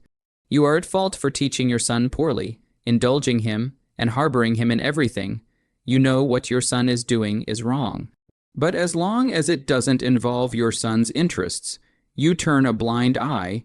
Your son's mistake is that he doesn't treat people as human beings and other people's lives as his own. Just because he has $2, he did everything he could to kill people, now that he's been caught. Those dead souls still think he died too late. This person was no other than Wang Zhao, his mother. Tang Yilin saw that she was an old woman, yet her words were so eloquent and incisive that she was amazed that a boy's mother had the ability to speak out of his mouth. Tang Jingnian was being disheveled, But by this old woman's words, she evaluated herself and Tang Qingquan extremely thoroughly. He felt that he was now not only being stripped of his upper body, as if his bottoms were also being stripped bare for these underlings to see. Tang Jingnian said in a daze, "You mean I've victimized my son? Precisely, you rich people, surrounded by flattery every day. Have you all forgotten to think?" Wang Zhao, his mother, said. Tang Jingnian stood up and picked up his own blouse and pulled it on. "Who are you, an old woman?" Wang Zhao, his mother, said. "Heh, an old woman who exits her mouth. Interesting." Interesting. After saying that, Tang Jingnian staggered away from Yi Ran Xuan in the gazes of the crowd. After Tang Jingnian left, Wang Zhao, his mother, knelt down to Tang Yuan and said, "Many thanks to the girl for saving Zhao his life and seeking justice for Zhao, who and those unjust souls who died at the hands of Tang Qingquan. My old self is here to thank you. Miss Little Tiger has woken up for now. Girl, you are truly a healer." It was old me who had originally looked away, only thinking that the entire Tang family was generally black. "I'm here to say sorry." Tang Yilin helped the old woman up and said, "No need to say thank you. Think of it as atonement for my brother's sins." That night, at the Jingfu residence where Tang Jingnian was, Kang Meiyan waited left and right, but she didn't wait for Tang Jingnian. Kang Meiyan tossed and turned that night. Unable to sleep, Yuan Xuanyang was different. She slept comfortably. She was indifferent to Tang Jingnian. So she didn't know that Tang Jingnian didn't come back, but instead, her blood and Kai were relieved because she had gotten rid of her many years of resentment. That night, Tang Liulan of Liushui residence also couldn't sleep. She couldn't sleep because of her excitement. She only felt that Tang Yilin was undoubtedly openly making an enemy of the big house now that she had sent Tang Qingquan to the guillotine. "Tang Yilin, let you take a high profile. I'd like to see how the big house deals with you. Your good days are here," Tang Laolan said viciously. Early the next morning, Tang Yilin got up early and wore the set of moon-white dark patterned clothes, which were extremely well tailored and lined with a willow waist and tall figure after putting them on. With a kind of low-key luxury, Leng Yu fine for her makeup to be made after Tang Yilin look. This makeup really let her some surprise. Powder too thick, eyebrows too thick, cheeks too red. The whole makeup is very strange, and this body of clothing is completely two styles. "Leng Yu, you're playing out of order, aren't you?" Leng Yu said after checking it carefully. "Miss, banquet makeup is just to be grand. I think it's quite good looking. Miss, you're a good looking girl, so you can just paint it. What's the saying? Light makeup is the most suitable. Miss, this describes you." Tang Yilin shook her head, wiped off this makeup and reapplied it again. Taking another look, she felt much more comfortable. That shadow in the mirror was permeated with a cool temperament. As if it was a divine consort. "This face, it's really beautiful." Tang Yuan sighed as he touched this face. "It's just that the cosmetics here are a bit rudimentary." Thinking this way, Tang Yuan became even more optimistic about the prospect of doing cosmetics business. She couldn't wait to get started. After cleaning herself up and having a simple breakfast, Tang Yuan looked at the sleeping faces of the two babies and moved out some diapers and wipes, etc., and then went to change the medicine for the old madame, who was getting better and better. Her face was rosy and glossy, her breathing was even, and she couldn't stop smiling when she saw Tang Yuan. "Yilin, 3.5 years ago you insisted on following that poor scholar. Grandmother's heart was broken, but now you've come back well and learned the art of healing, and grandmother feels it's unreal. I'm so afraid that I'm dreaming. And when I wake up, y'all still be suffering in that poor countryside. Grandmother, how could it be? It's true, your Rippleland is standing right in front of you. The secret that Tang Yilin was gone, she would never tell anyone. Today, she was Tang Yilin, Rippleland. I heard Jinquan and the others say you're going to the banquet. Remember, the gun hits the head," the old madame instructed uneasily. "Okay, grandmother, Rippleland knows." Tang Yilin held the old madame's hand and pouted. After sitting for a while, Tang Yuren saw that it was getting late and said, "Grandmother, granddaughter should leave. You rest well." After saying that, Tang Yuren left the old lady's courtyard and rushed towards the south side door. Because the second house of the Tang family had many siblings, Tang He Nian specially prepared 2 luxury carriages for his children. Tang Zhilan, Tang Yinlin, and Tang Jingwen were all born of the eldest daughter, so the 3 of them rode in the same carriage. The rest of the servants followed behind in the general carriage. The remaining Tang Yuren and Tang Xinlin rode in the same carriage with Tang Liulan and Yingwen. Tang Liulan was particularly enthusiastic about Tang Yuren today, and even Tang Xinlin was given preferential treatment. Tang Xinlin was flattered. While Tang Yuren accepted it openly, she wanted to see how Tang Liulan would take her on when she was prepared. Tang Liulan and Tang Yingwen pulled Tang Yuren and Tang Xinlin along the way, talking and laughing. Looking like a loving family, today's banquet venue is in the back garden of the mansion. The garden is not big, but it is better than the lay. Out is exquisite, care, a mountain, a water, a flower, a grass, a stone, a chair, a building, a pavilion, all through the master's interest. At this time in the peak of summer, the lotus pond in the house of the lotus leaves catch the sky blue color, lotus swaying powder fog smoke. The banquet venue is arranged in the lotus pond of the lake island above, to be Tang Yuren line of carriages to arrive at the house. There have been a lot of horse-drawn carriages parked outside. Participate in the banquet are the young men and women of Nanshan County, all dressed in full costume, so a contrast, but it seems that Tang Yuren wore some refreshing clothes. As if the hot summer in a spring, refreshing. What Tang Yuren doesn't know is that her rescue of Wang Xiao, who by virtue of her superior skills and medical benevolence has been spreading in Nanshan County. So when Tang Yuren and his group slowly walked into the venue, they attracted everyone's attention.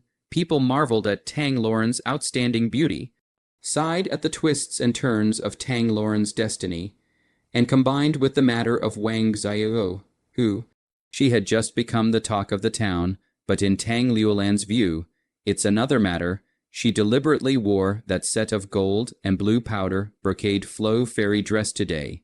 Makeup also deliberately depicted the exquisite, so she can certainly press Tang Yilan head today.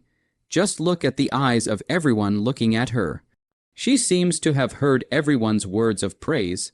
Tang Lilin cleared her throat, touched her hair, and continued walking forward with 2 more pretentious and delicate laughs. Oncoming 2 women, Tang Liulan saw the 2 of them staring at her.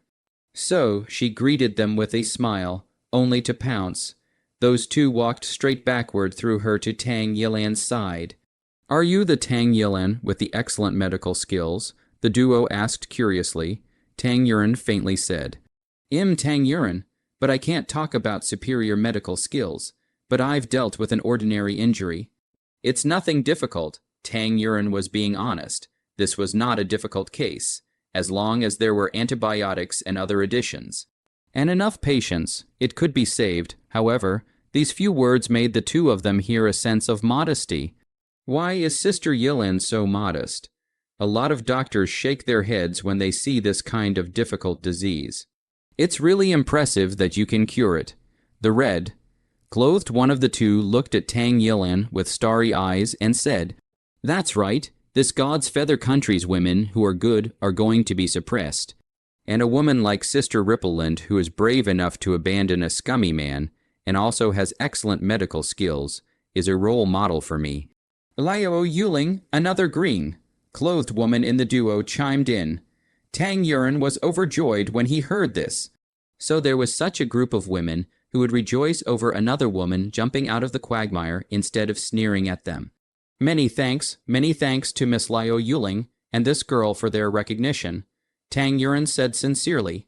That woman in red clasped her fists and said, "Sister, my name is Klinglong, that posture, valiant." Was like a heroine, Tang Yuren said. "It really surprises me that the 2 girls are able to shake off the shackles of their minds and think highly of me." Tang Yuren, then let's go together. Tang Yuren was flanked forward by these 2 girls, one red and one green. and was truly somewhat flattered. The neglected Tang Liulan looked at these three, chatting feverishly. The more she thought about it, the more she felt bad, originally thinking that she could press Tang Yilan head on. But it turned out that she had only just begun, and this wind had blown to Tang Yuren's place. Tang Liulan glared at Tang Xinlan, cold snort tugged Tang Yinquan turn to go. Tang Xinlan just do not know what happened. Do not understand why before the third sister is still smiling at her. A moment and then angry, she stayed in place alone at a loss for words. When Tang Yuren saw Tang Liulan without Tang Xinlan by her side, she shook her head helplessly and turned around to greet, Xinlan, come here, Tang Xinlan, who was feeling sorry for herself in the same place.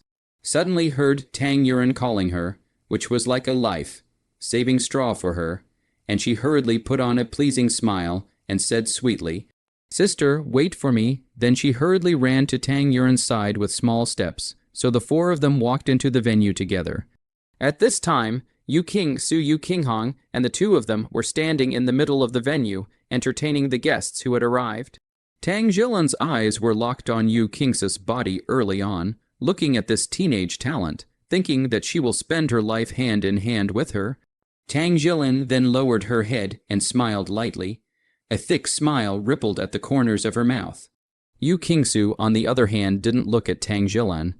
He laughed bashfully as he laughed and laughed with all the guests and greeted everyone with food and drink. In Tang Yuren into the venue, Yu Qinghong noticed her figure. She wore today's moonlight white dress froze is set off her like a valley orchid. See it to forget the vulgar. Yu Qinghong stared at Tang Yuren without blinking, observing her every move. When Tang Yuren approached, her body seems to be the fragrance will drill into the nose of Yu Qinghong. Yu Qinghong only felt his breath stagnant, the brain is blank, the face also followed the red, before the prepared words are forgotten. And finally only spit out 3 words, you're here. Tang Yuren nodded, coming. There was no reason for her to take Yu Qinghong's face here. But her tone was still courteous and without a trace of emotion. Sister, shall we sit here? The red and green duo inquired. Good, just sit here. Tang Yuren nodded and led the 3 girls to sit down. She looked around and realized that the venue was quite elegantly decorated, with the fragrance of the pool overflowing and the lotus breeze swaying slightly. The table in front of her was beautifully carved, and there were various lotus-related delicacies placed on the table with quite a lot of care, and she savored them. Lotus seed soup was sweet and fragrant. Fried lotus flowers were crispy and refreshing. Lotus root flour cake was soft and sticky, and lotus root folder meat was salty and fragrant. Sure enough, nice to look at. Smells good, yummy, so interesting. Sister, this Mrs. Yu is really attentive. She must have put a lot of thought into preparing this banquet. Look at how exquisite the snacks are. I can't even bear to eat them. Klinglong sighed as she ate. Yu Ling, why don't you eat, Yu Ling? Klinglong realized that Lao Yuling was staring blankly and hurriedly waved her hand that had grabbed the dim sum in front of her. Only then did Lao Yuling come back to her senses and grabbed the dim sum on the table and said, eating. Lao Yuling's gaze was still fixed on a certain place. Tang Yuren followed her line of sight to look. That person was Yu Qingsu. Tang Yuren was a bit surprised. Hasn't Yu Qingsu already gotten engaged to Tang Zhilan? How come there is still someone who misses him, although Tang Yuren has no feelings for Tang Zhilan? Morally speaking, it is wrong to think about other people's boyfriends, not to mention other people's fiancés. Thinking in this way, the good feelings she just had for Lao Yuling disappeared without a trace, and she didn't move away from Lao Yuling a little bit. It was at this moment that Tang Liulan appeared out of nowhere. She pointed at Lao Yuling's nose with her waist crossed and scolded. Lao Yuling, Yu Qingsu is now engaged to my sister. That's my future brother-in-law. How dare you even think about him? Tang Yuren thought that this matter should be known to all of Nanshan County. Right. He immediately changed his expression to one of watching the fun. As a result, Lao Yuling's eyes flashed with a hint of panic and asked, He's engaged to whom? Your sister. Who is your sister? Tang Liulan's face was shocked. Next to her, Tang Yuren and Linglong were the same as Tang Liulan. Tang Liulan saw that Liao Yuling was behaving like this, so she continued to scold. Good you, Liao Yuling. You're actually pretending to be confused. Didn't you leave my sister Tang Zhilan in tears on the day of her engagement? Now you say you don't know. Who believes you? Liao Yuling said blankly. When did this happen? Yesterday. Brother King Su said he only loved me. Why did he turn around and marry Tang Zhilan today? This can't be possible. Impossible. Liao Yuling instantly changed her face. She smashed the cups and plates in front of her while shouting. Impossible. Brother King Su said that he would only fall in love with me. It's impossible for him to change his mind. Immediately afterward, Liao Yuling crouched on the ground and screamed in agony. Tang Liulan was confused. She was just trying to show off her words, letting Liao Yuling not think about her brother-in-law, and in the meantime, flattering Tang Zhilan. Why did she feel as if she had gotten into trouble? Everyone was attracted by the commotion over here and looked in this direction. Yu King, Su Yu King Hong, and the two of them also realized that the situation over here was not right and rushed over. Yu King Su looked at Liao Yuling's appearance, then a burst of heartache, only to hear snap, only to hear a slap. Tang Liulan received a solid slap. Tang Liulan's face instantly swelled up. Tang Liulan covered the painful hot face. Eyes full of aggrieved asked, Brother-in-law, why did you hit me? It turned out that the one who hit Tang Liulan was no one else but you, King Su. Brother-in-law, I'm teaching this woman who doesn't know the heights of heaven, who even dares to fantasize about my brother-in-law. What did I do wrong for you to hit me? Tang Liulan's face hurt. Her heart hurt even more. The pain caused her to roll down tears. She looked around and finally saw Tang Zhilan's figure. Sister, why don't you say something? I'm totally doing this for you, sister. Tang Liulan, seeing Tang Zhilan, was like seeing a life. Saving straw. She had thought about how Tang Zhilan was going to seek justice for herself. As a result, Tang Zhilan just gave her an angry look and said, Liulan, you're fooling around. Then he stopped talking. Yu Kingsu took Liao Yuling into her arms in front of everyone to pacify her, and Liao Yuling only gradually calmed down in this sound of pacification. Yu Kingsu turned towards Tang Zhilan and said, When we got engaged, I said, Don't touch Liao Yuling. Her mental illness may relapse at any time. How did you promise? Tang Zhilan lowered her head and didn't dare to speak. Tang Liulan, however, stubbornly refused to bow her head with tears. After saying that, Yu Kingsu carried Liao Yuling and walked out. Suddenly, his footsteps lurched. Tang Zhilan and Tang Liulan thought there was a turnaround. Their faces were happy. As a result, Yu Kingsu left a cold sentence. Tang Zhilan did not keep her promise. Yu Kingsu announced that my engagement with her, null and void. There will be no more relationship after this, and all the people present are witnesses to this. After saying these words, Yu Kingsu didn't look at the two sisters and hugged Liao Yuling and left the banquet with a big stride. Seeing that the scene was a bit awkward, Yu Qinghong said to the crowd, a little hiccup, everyone go back to their seats and sit down. There are still a lot of items left to do at the banquet. The crowd heard this and returned to their seats while discussing the relationship between these few people. And the banquet continued. Tang Zhilan watched as the marriage that she had managed to cry to her father for was spoiled by her own sister.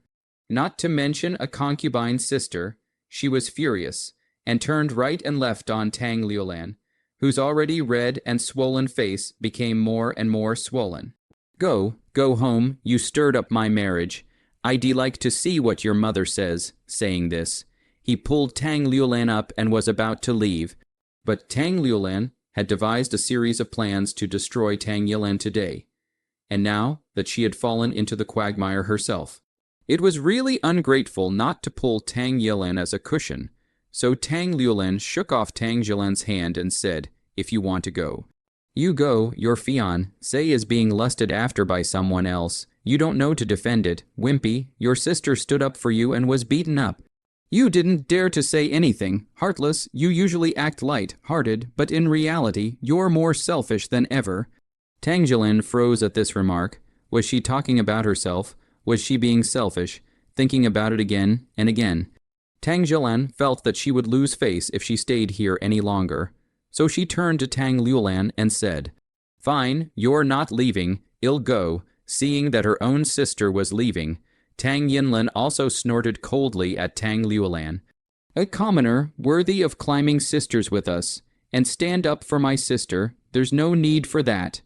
So Tang Jinquan, Tang Zhilan, and Tang Yinlin left in the carriage, and only then did Tang Zhilan jump into Tang Jinquan's arms and burst into tears. Tang Liulan, on the other hand, organized her emotions and asked her subordinates to bring the powder and makeup, and she also had to continue to sing the play, with the sound of silk and bamboo pipes and strings. The crowd's mood gradually recovered, and the scene came back to life. Tang Liulan saw the atmosphere is in full swing, then stood up and said, "Just now the matter really is a small daughter of ignorance, disturbing everyone's pleasure. My daughter proposed, how about all the girls present to offer a talent? How? My daughter would like to be the first person." The crowd all said yes, and the sound of shouting was endless. Tang Liulan made a slight bow and said, "I'll dedicate myself to playing a piece of 3 plum blossoms for everyone." Tang Liulan took out the prepared jade flute will blow up. Although the mood is poorer, but there is also a quiet and peaceful feeling, and coupled with skillful, but also not a successful performance. Visible Tang Liulan, for the practice of this song, has spent a lot of effort. The end of a song, the crowd are clapping and shouting. Tang Liulan scanned around once. Listening to the surrounding sound of a shouting lips, hooked up a smile.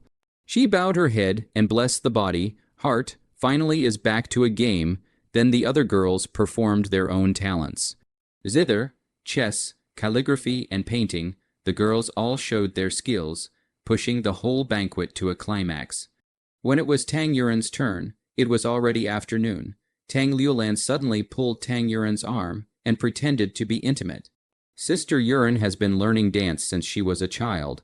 That dance is like a shock, just like a swimming dragon.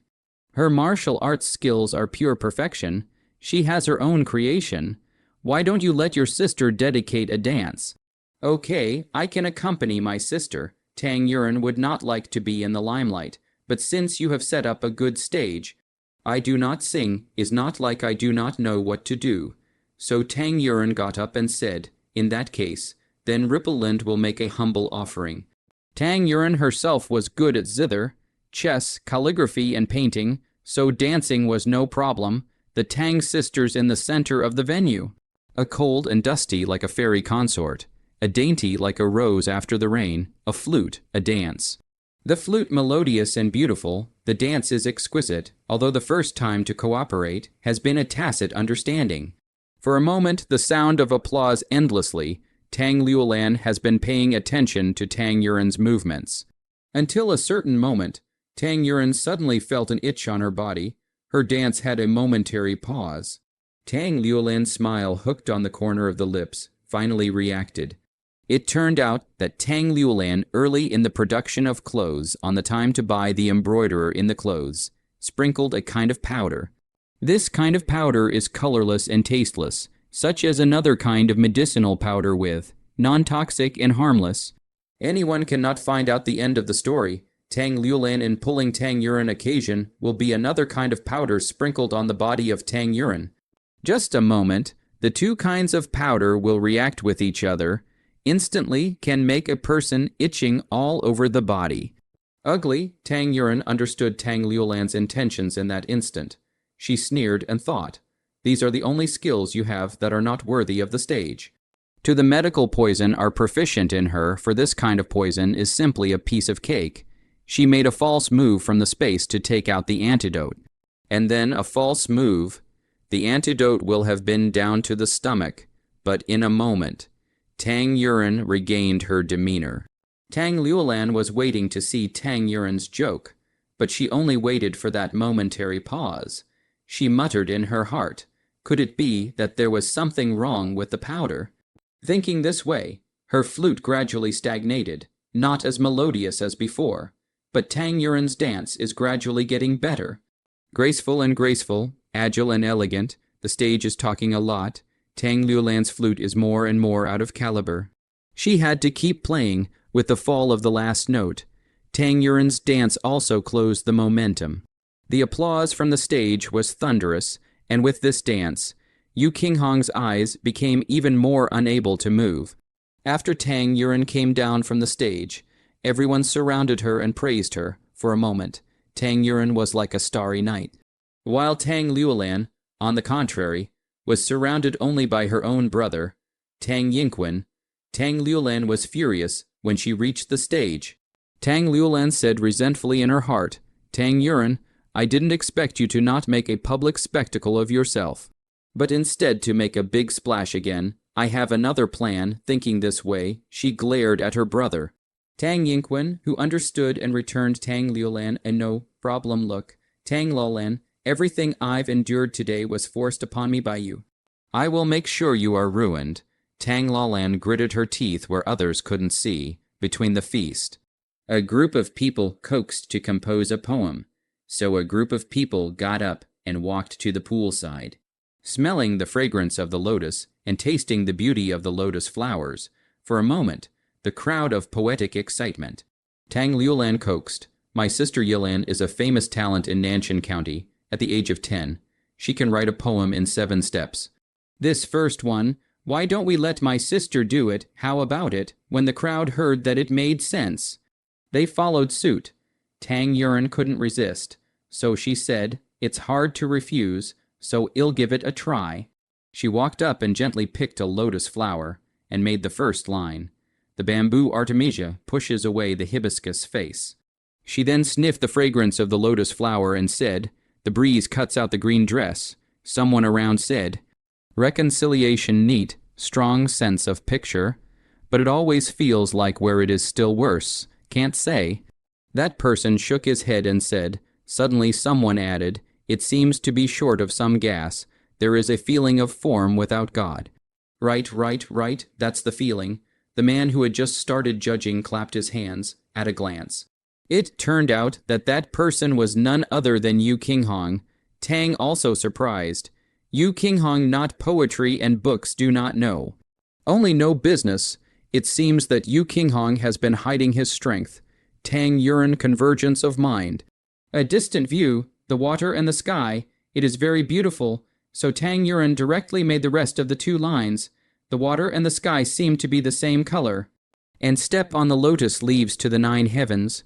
Good, what a great line. Let's step on the lotus leaves and go up to the 9 heavens. This line is bold and ambitious. It's quite imposing. This poem instantly takes on air. Yu Qinghong's eyes lit up and he clapped his hands. The surrounding crowd all said, "The bamboo artemisia pushes open the hibiscus face, and the breeze cuts out the green robe. The color of the water and the sky seems to be the same, and I step on the lotus leaves to the 9 heavens." Good poem, good poem. The poem is well written and well judged. Tang Yuren looked at the crowd's reaction and thought, this Tang Yilan did read a lot of poetry. She felt that she had inherited her talent, and she made poems as if she was a god. Then since second, Prince Yu has commented on it. How about composing one as well? Yu Qinghong immediately waved his hand and said, I can't. I'm just commenting on a few lines." "I don't want to compose a poem for fear of polluting the ears of the crowd. Don't excuse yourself," second Prince Yu. "Just compose a poem. Consider it entertainment. All right then, I'll try." Yu Qinghong stared unblinkingly at Tang Yuren as he composed the first line. "The lotus winds are blowing on my face, and my temples are in the clouds." An onlooker said. Second Prince Yu was being modest before. Wasn't he? This starting stroke mobilizes the senses of sight, taste, and touch. It's really good. The surrounding people also chimed in. "Not bad at all. Close your eyes and enter the painting." Yu Qinghong pondered for half a day, looked into the distance and back to Tang Yuren, and made the second line. The delicate flower shines in the water and sees the peach cheeks. The bystander then said, "A beauty with cloudy temples and peach cheeks has already appeared on the paper. Second Prince Yu really has a deep secret." Yu Qinghong neatly arranged the hem of his coat. smiled at Tang Yuren and said, "Lotus leaves if you get the heart of hibiscus." The crowd suddenly realized, this is not a poem. This is clearly open screen, is courting. The object of this courtship is still Tang Yilan. "A married woman, then what's the last line?" someone asked. Yu Qinghong simply sat in front of Tang Yuren and looked straight at her. Naturally, it's the ends of the earth and the corners of the sea will always follow each other. The lotus winds are blowing in the face, and the cloud temples are being taken care of, and the delicate flowers are shining in the water, and the peach cheeks are being seen. If the lotus leaf gets the heart of the hibiscus, we will follow each other to the ends of the earth and the corners of the sea forever. The first two lines can be called divine lines, but the last two lines are a bit of a doggerel, not good enough. It's not as good as the lotus leaf kisses the heart of the lotus flower, and the king of Hunan plucks the goddess zither. Anyway, Mr. Yu has made it so obvious. Why don't we just poke holes in it? The one who said this was actually Linglong. Linglong, don't be ridiculous. Yu Qinghong glared at Linglong and said, "Brother Qinghong, you like people but you don't dare to say it. Isn't it a wimp? I said it for you and you still want to choke me with words." Linglong said with a puff of anger. Tang Yuren's face is getting worse and worse. Yu Qinghong naturally noticed. He hurriedly made eyes at Linglong. Linglong opened her mouth and closed it again. Tang Yuren glanced at Yu Qinghong. Huffing and puffing obviously, the next second Tang Yuren turned to go. Then suddenly the scene of a burst of chaos. Chaos in the skirt was stepped on. There are down. Tang Yuren is not know who was pushed into the lotus pool. For a moment the scene was even more chaotic. Tang Yuren and Tang Yilan do not have swimming skills. A dry duck fell into the water, naturally gulped a lot of water. Help, help, by now it was nearly dusk. Tang Yuren felt the cold pool water pouring into her nose from all sides. The suffocating sensation left her at a loss for words. She could only cry out for help. Yu Qinghong immediately panicked, immediately jumped into the pool without hesitation. Tang Yuren was floating in the water. Suffocation made her feel like she was going to lose consciousness, and the cold pool water was stimulating her to wake up. Suddenly, Tang Yuren felt a warm and solid embrace to encircle her, as if she had found a drift to rely on, all by instinct to lean toward that chest, smelling the faint sandalwood fragrance. Tang Yuren involuntarily wooing. Yu Qinghong naturally felt Tang Yuren's touch. His heart flinched. The knot in his throat rolled. He felt a certain impulse in his body. He tried to suppress this impulse and brought Tang Yuren up to the shore. After several consecutive chest compressions, cough, cough, cough, Tang Yuren coughed out quite a bit of pool water. Finally, waking up leisurely, opened his eyes. Tang Yuren saw the usual breeze Yu Qinghong in a sorry state. Wet hair scattered, pasted on the face. Wet clothes. But this does not affect the value of Yu Qinghong. But the soaked clothes under the muscle lines clearly visible, face of the water droplets and pure in desire. Tang Yuren, momentarily attracted by the male color, froze. See the concern in the eyes of Yu Qinghong actually have a touch of emotion. But see around a group of people and immediately wake up. She is now a married woman, although the other party is a scum. But they have not been divorced. There should not be other thoughts. Thinking about this, Tang Yuren immediately got up and said, "Qinghong, thank you, a boy brought hot tea." Yu Qinghong hurriedly handed it to Tang Yuren and said, "Yilan, quickly, drink the hot tea, warm up your body." Tang Yuren couldn't bear to brush off her savior's face, so she picked up the hot tea and drank it. Yu Qinghong looked at Tang Yuren's look of pity, and then looked at her exquisite curves under her wet clothes. The impulse that he had managed to push down came back. It hurriedly pulled a coat from the boy's hand and wrapped it around Tang Yuren and said to Leng Yu, "Take your young lady down to change her clothes." Yu Qinghong also went with the boy to change clothes. Change clothes to half. Yu Qinghong began to recall. What did she just call me? Qinghong, oh, my efforts for so long have made progress. Qinghong, Qinghong, Yu Qinghong said to himself. Calling out, he couldn't help but laugh out loud. Tang Yuren and Leng Yu was a boy led to a room. Tang Yuren always feel that this boy some familiar. but some cannot recall where familiar. Leng Yu will close to Tang also then decided to stand outside the door to wait. The result, she was directly knocked out, dragged away. Because all this is silent, Tang also did not notice any abnormalities. To Tang Yuan into the room, the boy immediately closed the door lock. Tang Yuan only then see, this person is actually their second brother Tang Yingquan. Tang Yingquan, what do you mean? Tang Yuan questioned. Yuan, tell me about you. Who is it bad to offend? You're offending her, don't worry. This beggar is not ugly or a virgin, and I've already given a bath. Not dirty, you and him into a pair of wild lovebirds, Chen family sighed, although there is no less than a letter of repudiation. But maybe the father of a soft heart to let you and this beggar marriage, people with you a wife, you are not at a disadvantage? Tang Yuan heard that the heart is not good. She also felt that her whole body was already abnormally hot. And it was only at this time that she realized the hot tea she just drank and this room had all been given an overdose of aphrodisiacs. Tang Lauren, you really don't give up. You failed in one plan and got another one. Where did your hatred for me come from?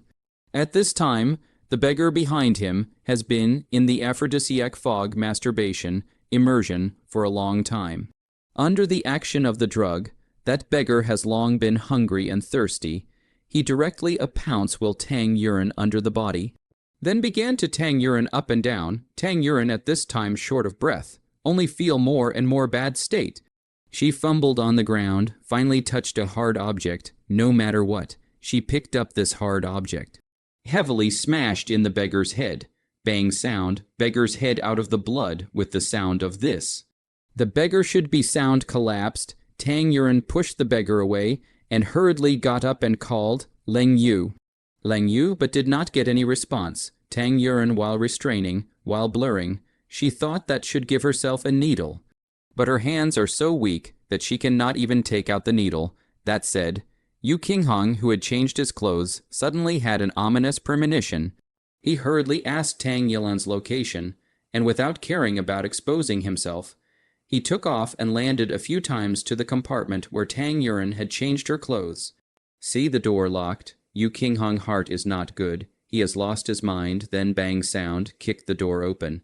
But saw a beggar on the ground with a head full of blood sleeping, and Tang Yuan is unconscious on the ground, lying on the ground. Her face flushed, eyes confused. This is a stunning face, more charming. Yu Qinghong realized that Tang Yuan is being counted. And still in the aphrodisiac, then went forward to hold her called, Ripple, Yilan, you sober up a bit. You wake up, Tang Yilan is feeling hot. There is a breath in the body, has not been able to find an outlet. Suddenly smelled a faint sandalwood fragrance, and touched a man's body, the body of her now like a piece of ice. She could not help but to lean on it, and really feel more comfortable, but she felt not enough, and then hooked on the man's neck. It is not enough. She opened her mouth, wooing a sound. Yu Qinghong was already in love with Tang Yuan. Under the aphrodisiac enhancement of this room, he also felt his kai and blood surging. He tried to restrain himself, but he was attracted by this little woman in his arms. Her every move now had a seductive charm for him. Like a black hole, unconsciously wanting to explore, die, Yu Qinghong let out a low gulp as he turned his face away.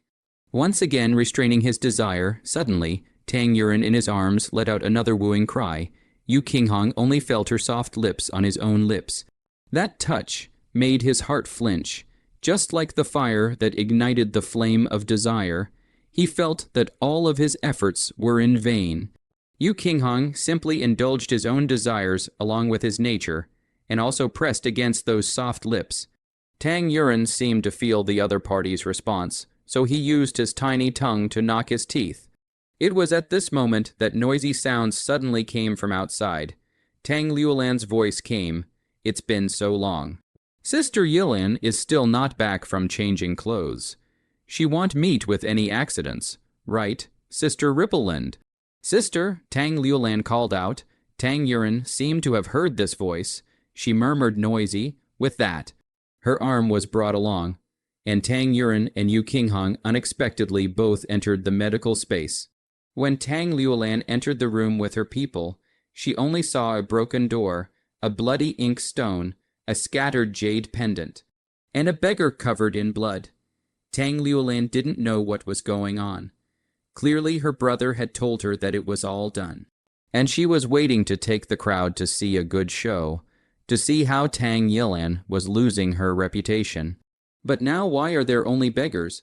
But Tang Lilan quickly reacted as she cried, "You guys see, my sister must have met with some kind of accident and been captured.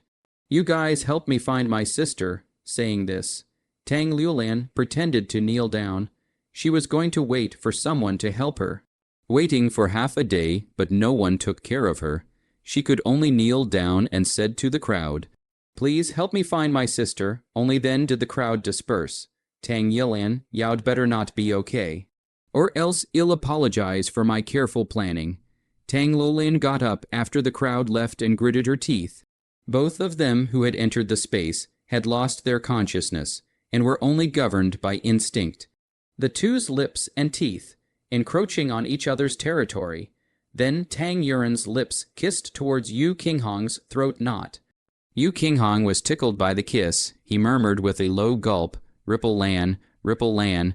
Tang Yuren sealed his lips with his index finger and corrected, "Call me Yuren, Tang Yuren." Yu Qinghong changed his tone. Yuren tilde Tang Yuren responded. Tilde, the two of them then hugged each other tightly.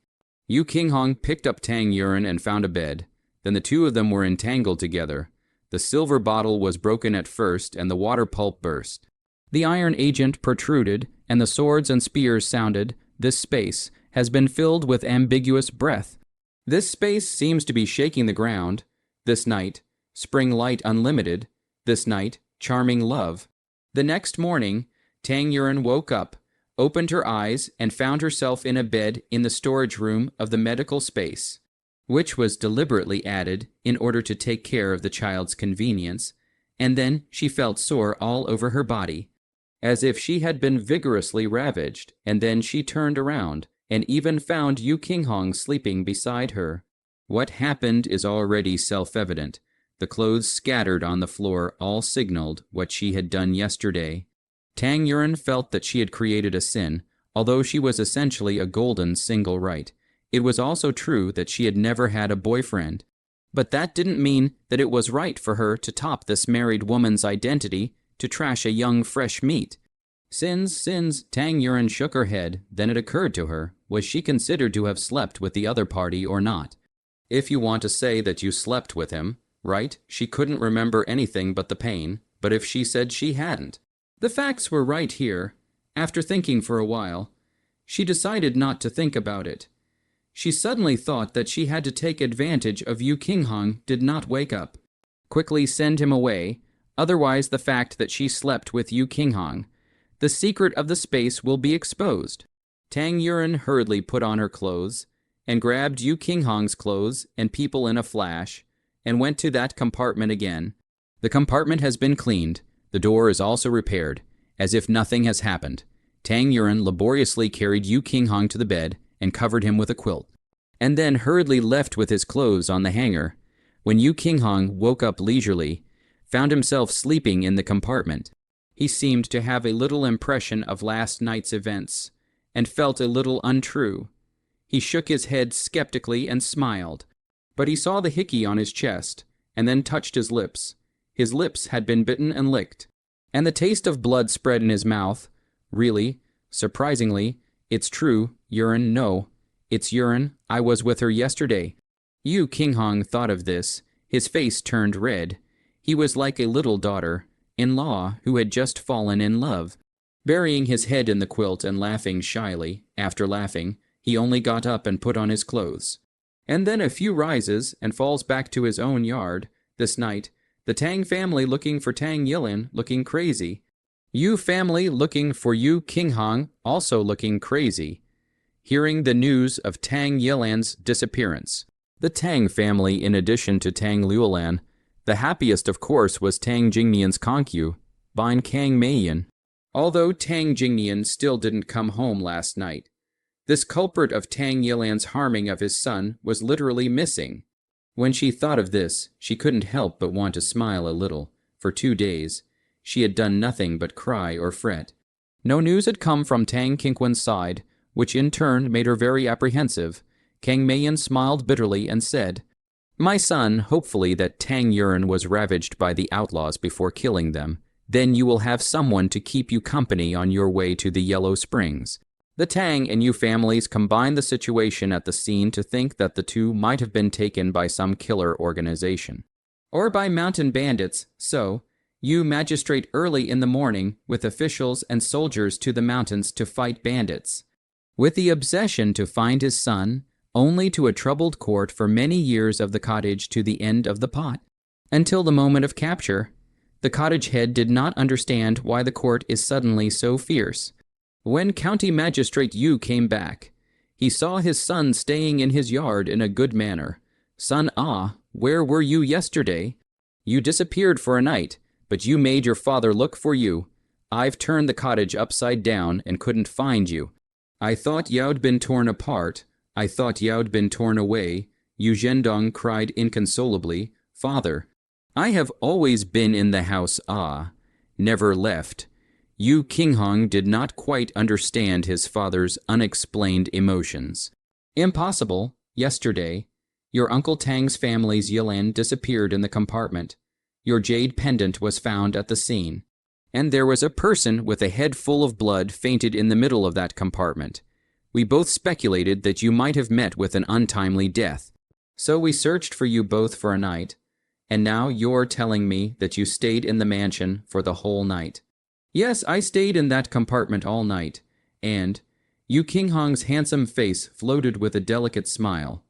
"Wait, Father, you said there was no one in the compartment when you arrived. Yu Qinghong felt something was wrong, right? Otherwise, do you think your father was crazy enough to stay up all night and take out the bandit den early in the morning? It's still not to find you and Yilan." Yu Qinghong was a little confused for a moment. Was this just a dream? But why is this dream so real? It was so real that it had a touch, and even left traces. Yu Qinghong so thought unconsciously stroked his lips. The soft, sweet touch, such as rose petals fragrant and charming. Is it just a dream of their own affair? Then this dream, they are quite unwilling to wake up. That said, Tang Yuan walked halfway to the Yu mansion, before realizing that it would be a bit strange for him to go out from any of the doors of the Yu mansion in such a bold manner. So he circled around in place, not knowing what to do. Suddenly, grumble the sound of rolling wheels came. Tang Yuan hurriedly hid and peeked out to see. It turned out to be the carriage in charge of buying food in the Yu mansion. Tang Yuan moved. She hurriedly found a small stone from the side and threw it at the buyer's boy, who... The boy looked around. No one. He was ready to go. Seeing this, Tang Yuan threw another stone at the fire, would stack on the other side. "Who the hell is it? What are you hiding there for? Don't let me catch you." The boy got off the carriage and walked towards the firewood stack. Tang Yuan took this opportunity to hurry up and get on the carriage. The boy peeled open the firewood stack, did not see anyone, only to touch his head and said, "Strange, could it be that I am hallucinating?" He had to shake his head and continue to drive the carriage. Tang Yuan rode the carriage to a suitable place and hurriedly jumped out. Thud sound. Tang Yuan jumped. Car movement is a little big. The boy and hurriedly stopped to check. Tang Yuan see this hurriedly hide into the space. After several times to check, the boy concluded that today must be a ghost. To be that boy went away after Tang Yuan from the space out to continue to go home. She knew that her father must be looking for themselves to find crazy. Tang Yuan still enter from the east corner door. This side has changed the people guarding the door. She specially instructed the people guarding the door to keep quiet, then quietly slipped into the yard.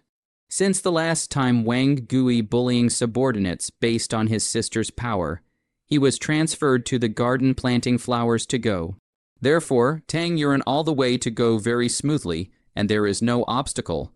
Tang Yuan's intention is to go directly back to Yuan Xuan and the courtyard together with the string of confessions, say that they have gone home last night.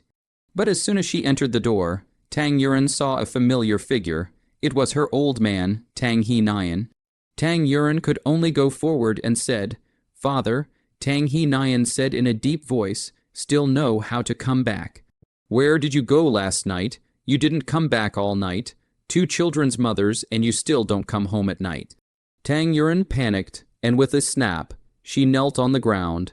Then Tang Yuren took out a handkerchief and shook it, then squeezed out a few tears and cried, "Father, daughter knows that one night did not return really wrong.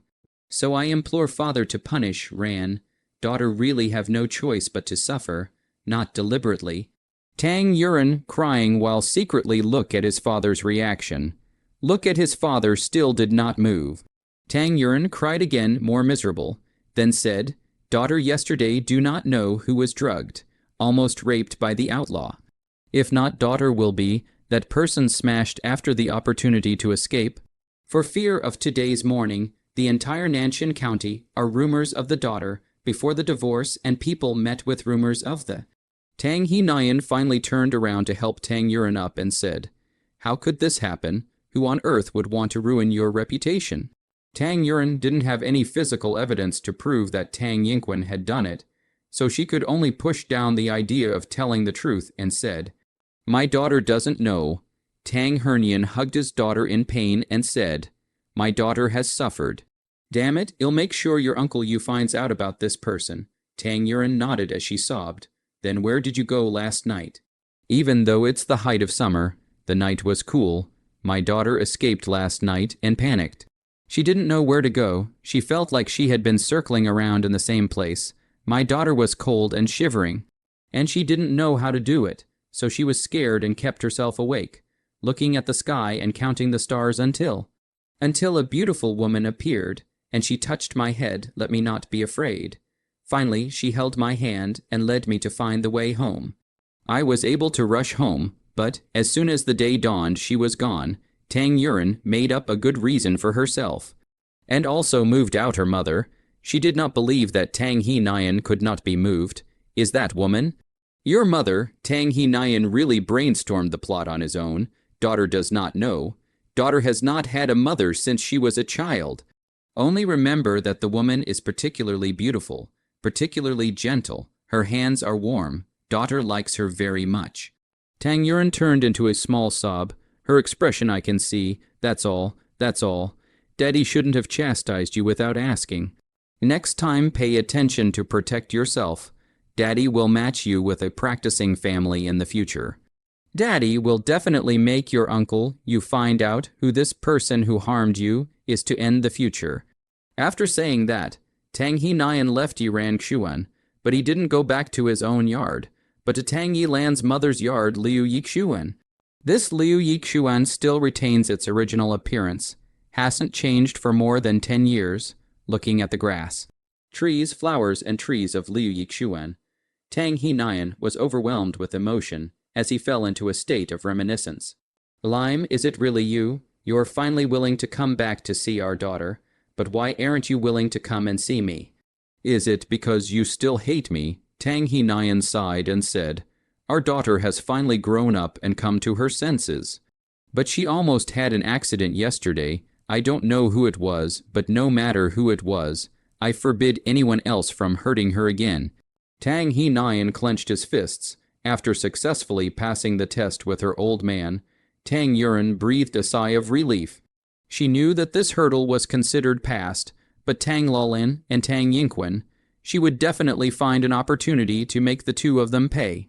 After Tang Yuren finished changing the medicine for the old madame, because she hadn't properly accompanied her children for a few days in a row, she simply didn't go out today to properly accompany her children.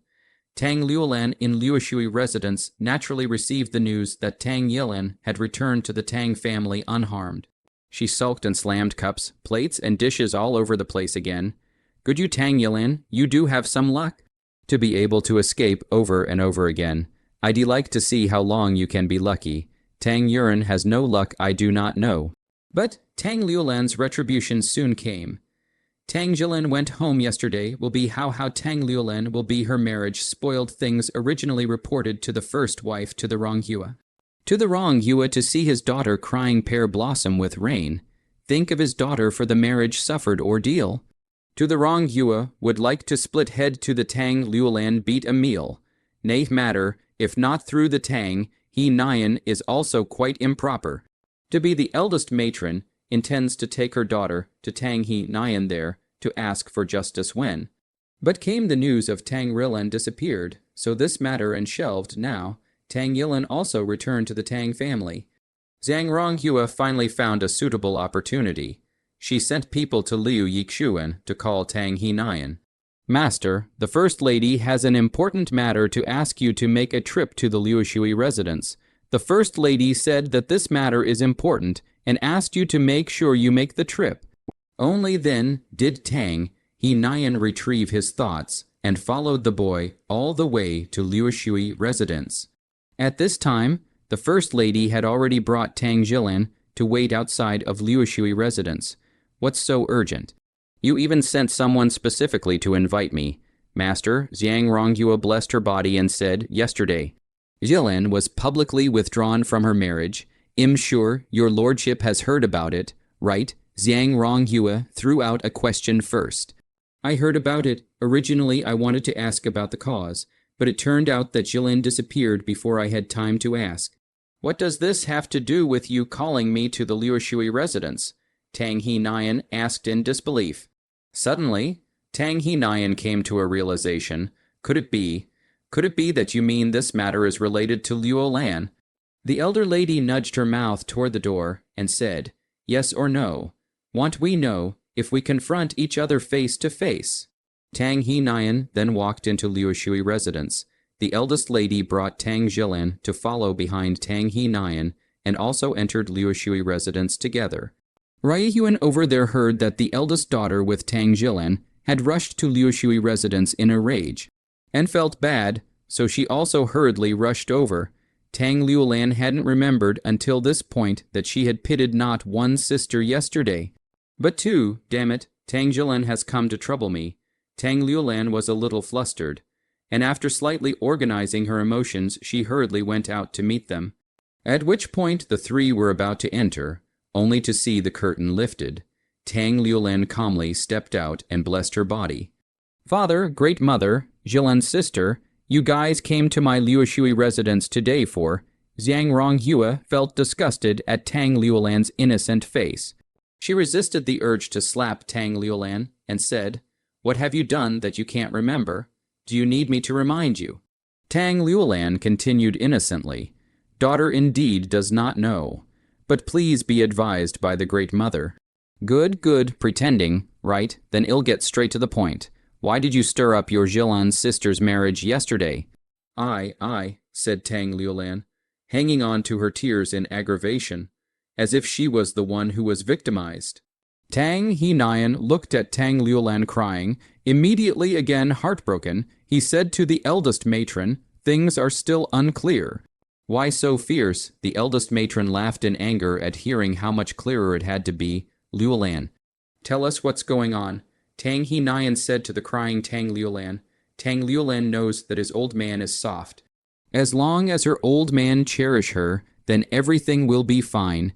Tang Liulan kneeled down and said, daughter also do not know whether to count is stirred up by the daughter. Is that at the time that in the engagement banquet cried and ran away Leo Yuling, sister brother, in-law are engaged. She also Zio want brother, in-law, so I will be for Jilan's sister to export the bad gas. Tang Liulan wiped her tears and continued, who knows? Who knows brother? In-law said that at first sister promised not to move Leo Yuling before agreeing to the marriage. I didn't know anything about this, that's why I spoke out of turn. If sister had informed me and others of this matter, how would I have had the guts to dare to do this? Once Tang Henyan heard this, it seemed to make sense. So he looked at Tang Jilin and said, what she said, is it the truth? Tang Jilin also panicked when she heard. So she also kneeled down and said, indeed, it is the truth. The daughter was engaged because of the conditions, for fear of losing the face of the Tang family, thinking that the Tang family daughters are all reasonable. There will not be a daughter of the Tang family do not look at the bullying of Liu Yuling, and therefore did not publicize. The more Tang Zhilan said, the smaller her voice became, and in the end, she doubted herself. Could it be? She was really wrong about Tang Lauren. The cause of everything was actually herself. The eldest lady saw that the situation was unfavorable to herself, and she didn't know what to do. Suddenly, Tang Zhilan's mind flashed. She suddenly remembered that although she did not publicize it, but in the beginning was sent a maid to quietly send a letter to the sisters. So, Tang Zhilan stood up and said, "Father, she must be lying. I didn't publicize it too much. But at first I had sent a maid to send a secret letter to the sisters. There's no way this secret letter was not received by Tang Liulan. That means that everything today was done by her on purpose." Tang Liulan was a bit flustered when she heard this. She did receive this secret letter, yes, but she was busy fighting crickets. So she casually put it to the side and then forgot to read it. "Damn it," Tang Lauren said darkly. Tang Liulan's momentary panic was naturally captured by Tang Zhilan. So Tang Zhilan pointed at Tang Liulan and said, "Look, father, it must be because she didn't take this matter to heart. That's why she caused me to come to this." Tang He shook his head and pointed at Tang Liulan. "Tang Liulan. Ah, Tang Liulan, your sister almost lost half her life in exchange for the marriage. It was spoiled by your carelessness. What can I say about you? You made me don't know how to punish you." After saying this, Tang He turned to Tang Zhilan and said, "Tell me, how do you plan to punish your sister? But don't be too harsh. No matter what, you're all sisters." Tang He will pro-word deliberately said heavier. Afraid of light, Tang Zhilan heart cannot pass this hurdle. But also afraid of heavy Tang Liulan hurt the heart. When Tang Liulan heard this, she cried again and said, "Father, father," standing in the doorway of the Ruyi Huan was very worried about Tang Liulan, but looked at their daughter gradually spoke the upper hand. Secretly, daughter progress, sex and not in a hurry at the door to watch the fun. Until this time, Ruyi Huan hurried into the door, said, "Master." Tang He was quite a headache. 3 women are a drama. This all of a sudden came 4, or 2 pairs of mothers and daughters. This time, he was afraid that he would have a headache. "Master," Ruyi came forward and blessed herself and said, "Concubine just heard the whole process. It's really not right to chastise before things are completely clear. Liulan, don't cry first." Ruyi added to the crying Tang Liulan on the ground. Tang Liulan saw that her mother had actually come to her defense. And for a moment, she had some backbone, so she changed to a small sob. "Master, I implore you to allow me to come and ask Lauren a question." Ruyi pleaded to Tang Hernian, Ask. Tang He couldn't wait to throw the question to someone else. As long as he wasn't the one to condemn his daughter. "Whatever, good, Liulan, I will ask you. Did you receive the secret letter that your sister Zhilan said?" "Think about it," said a few imperceptible wink towards Tang Liulan. Tang Liulan slightly reacted, reading the meaning of her mother's words. "This, I have never received any secret letters. No one has ever sent them to me. I swear to heaven. If there is a single lie, heaven will strike me with thunder." Ruyi Huan was satisfied with her daughter's performance. She turned toward Tang He Fu body said, "Master, Liulan never received a secret letter. If Zhilan did send someone, then there is no possibility that there is a problem in the middle link. In other words, there is no possibility that this sender is lazy, did not send it."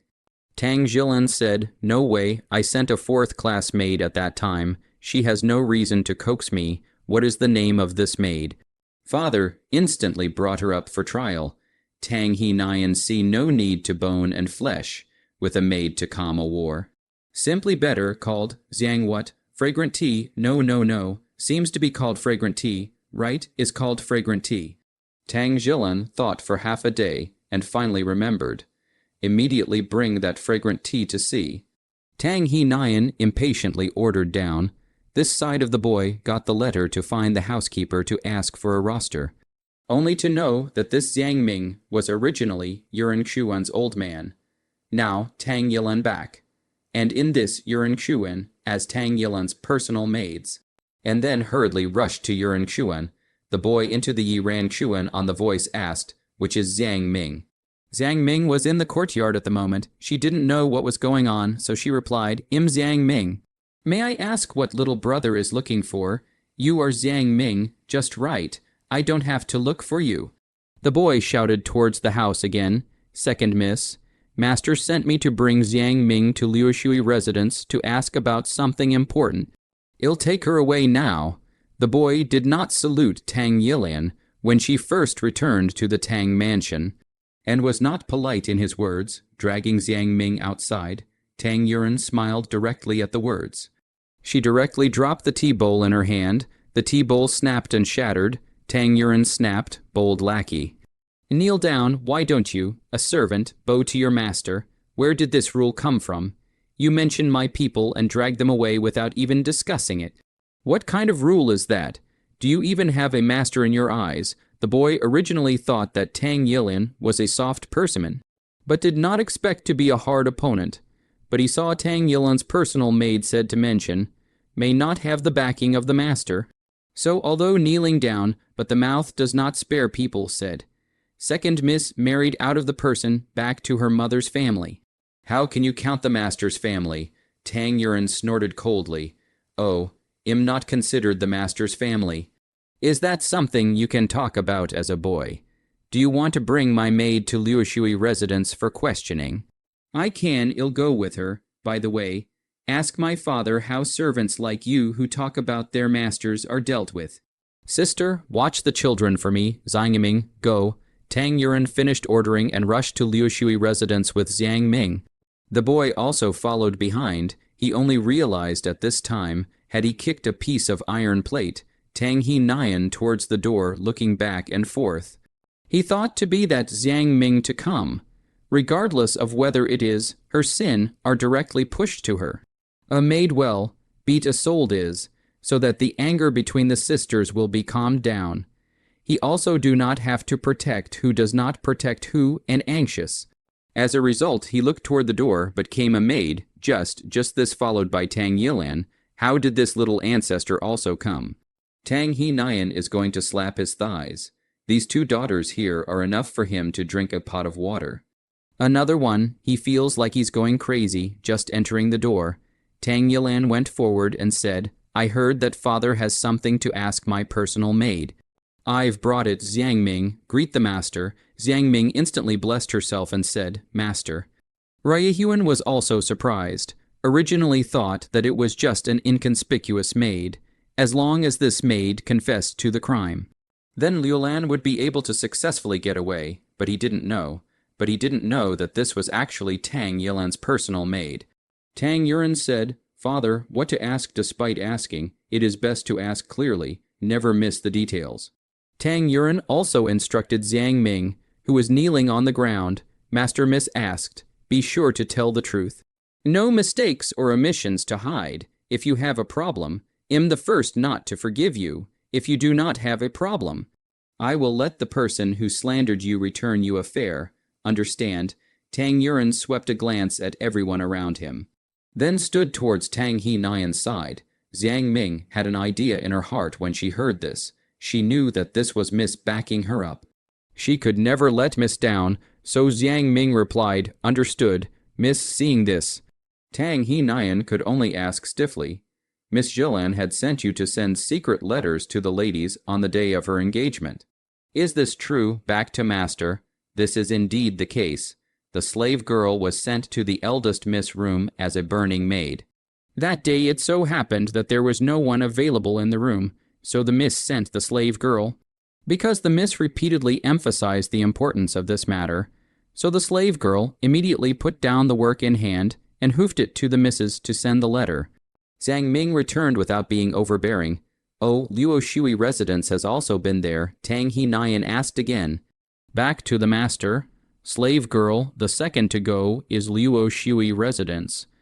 At that time to go to the fourth, Miss is teasing something." Slave girl did not see clearly, but at that time the fourth Miss is personally received. Did not pretend to be someone else. Zhang Ming said again, Dare to be unruly slaves. Nonsense. How have I ever seen you? You say I received it with my own hands. Do you have proof? Tang Liulan got up and pointed at Jiang Ming and cursed. The slave girl didn't have any evidence. But at the time, I heard Miss call out something about round boy from her mouth, and because the slave girl was preoccupied with the secret letter, she didn't dare to listen carefully. Jiang Ming said in Tang Liulan's direction. She narrated her story without panic, contrasting with Tang Liulan's exasperation. Ru Yihuen saw that her daughter was once again sulking, so she hurriedly gave Tang Liulan a wink, and Tang Liulan deflated and knelt down again. Tang Jilin grasped the crux of the matter and said, Yuan Zai, it should be Marshall, right? Sister Liulan's favorite crickets are called this. It's hard to believe that you were playing with crickets at the time. This Tang family is just this big. What's so strange about knowing what my cricket's name is? It's just something she made up out of thin air. So as to put her fault on me, Tang Liulan voiced out, her tone firm and determined about the matter of biting Jiang Ming to death. In justice, master, I was really and truly sent to the hands of the fourth young miss, if the slave girl has half a lie.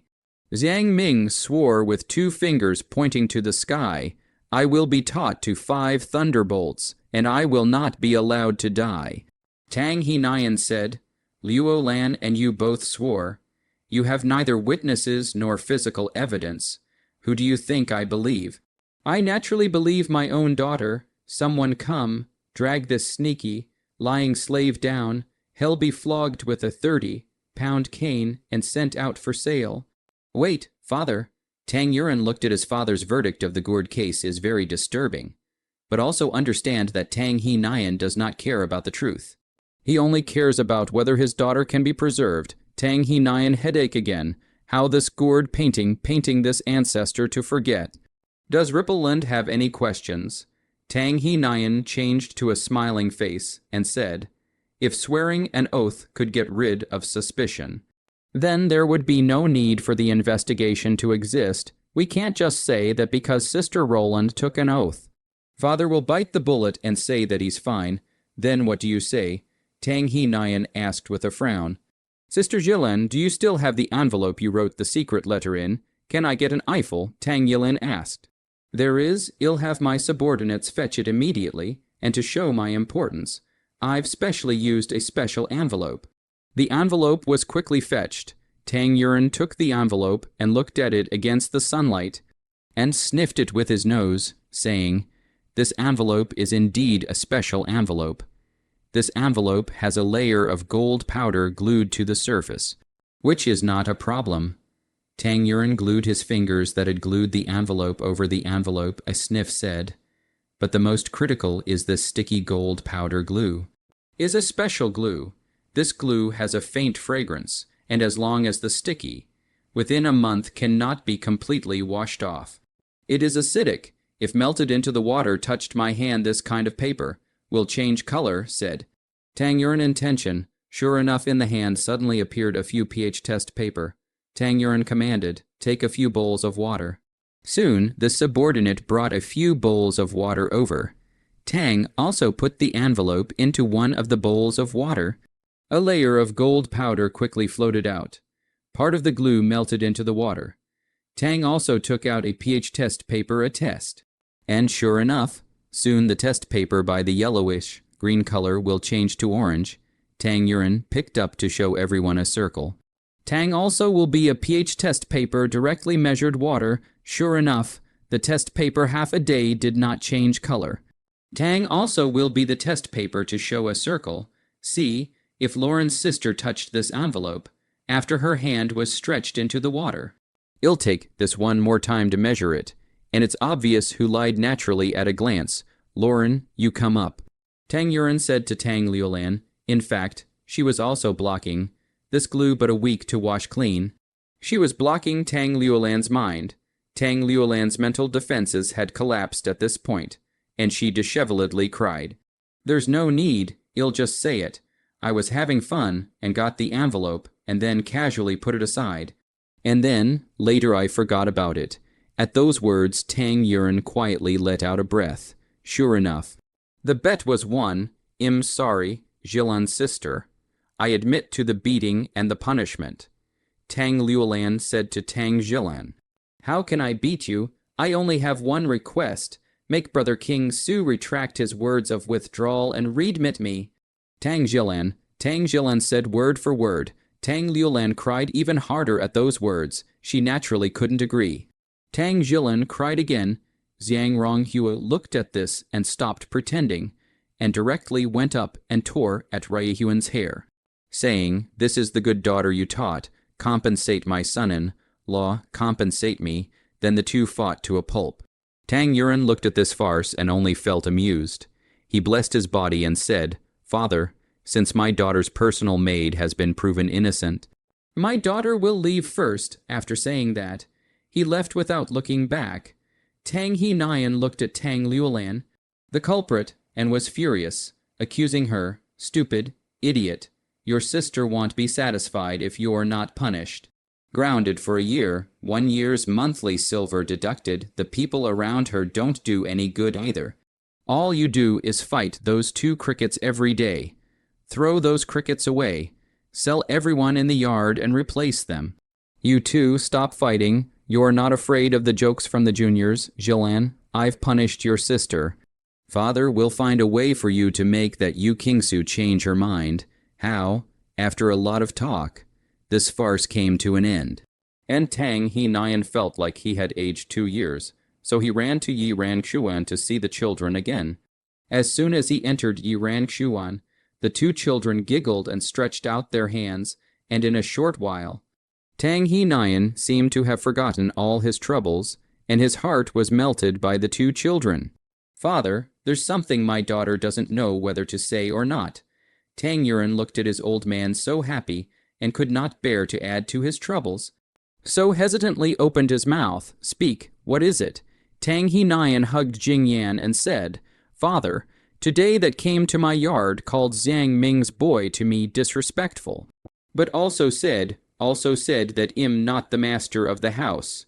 My daughter heard some sadness. Father also see it so. Tang He Nian stretched out his fingers and teased Jingshu, a boy.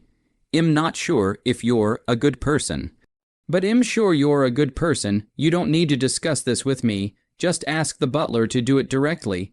I'll talk to the butler later and give you this power. My daughter understands, Tang Yuan said. Tang He Nian continued to tease the 2 little ones, and a few people laughed their heads off. Tang Yuan, on the other hand, looked at the cozy picture in front of him and thought of Zonger, who had stayed behind in the Chen clan village. I wonder how that child is doing. That offended Tang Yuan's boy to see Tang Yuan did not mention him throughout the whole process. Thought Tang Yuan just said, heart happy. The result was the same day the housekeeper hit 50 big boards sold out. Although he regretted but no way, Tang Yuan suddenly remembered with Zhu Shiren agreed day is tomorrow. Tomorrow, their 3,000 taels can really hit the water, so that afternoon, Tang Yuan decided to do a lipstick series out. See if you can talk to the Zhu Shiren conditions, so that their 3,000 taels to redeem, said to do. Tang Yuan instructed Zhang Ming Leng Yu to wait until the garden for her to pick some flowers back. She is simple instructions to the market to purchase things. This place is in their first store near. So she is quite familiar with the road. Buy beeswax, olive oil. She thought she had to go to find a carpenter to do a few lipstick shells. Then folded to the tan carpenter there. Just as she arrived at the door, the clanging wind bell rang out. But she saw 2 officers and soldiers coming out of the tan carpenter's store. Tang Yuan hurriedly flashed to the side. After the officers and soldiers far away, she returned to the store. Tang Yuan worried about what danger the carpenter, and rushed to the store to look for. Finally, Tang Yuan found the carpenter in the innermost part of the store. He was still hunched over, with wood shavings on his head. Tang Yuan exhaled a long breath, went forward to pat the back. Tan Carpenter turned to see Tang Yuan, a burst of joy.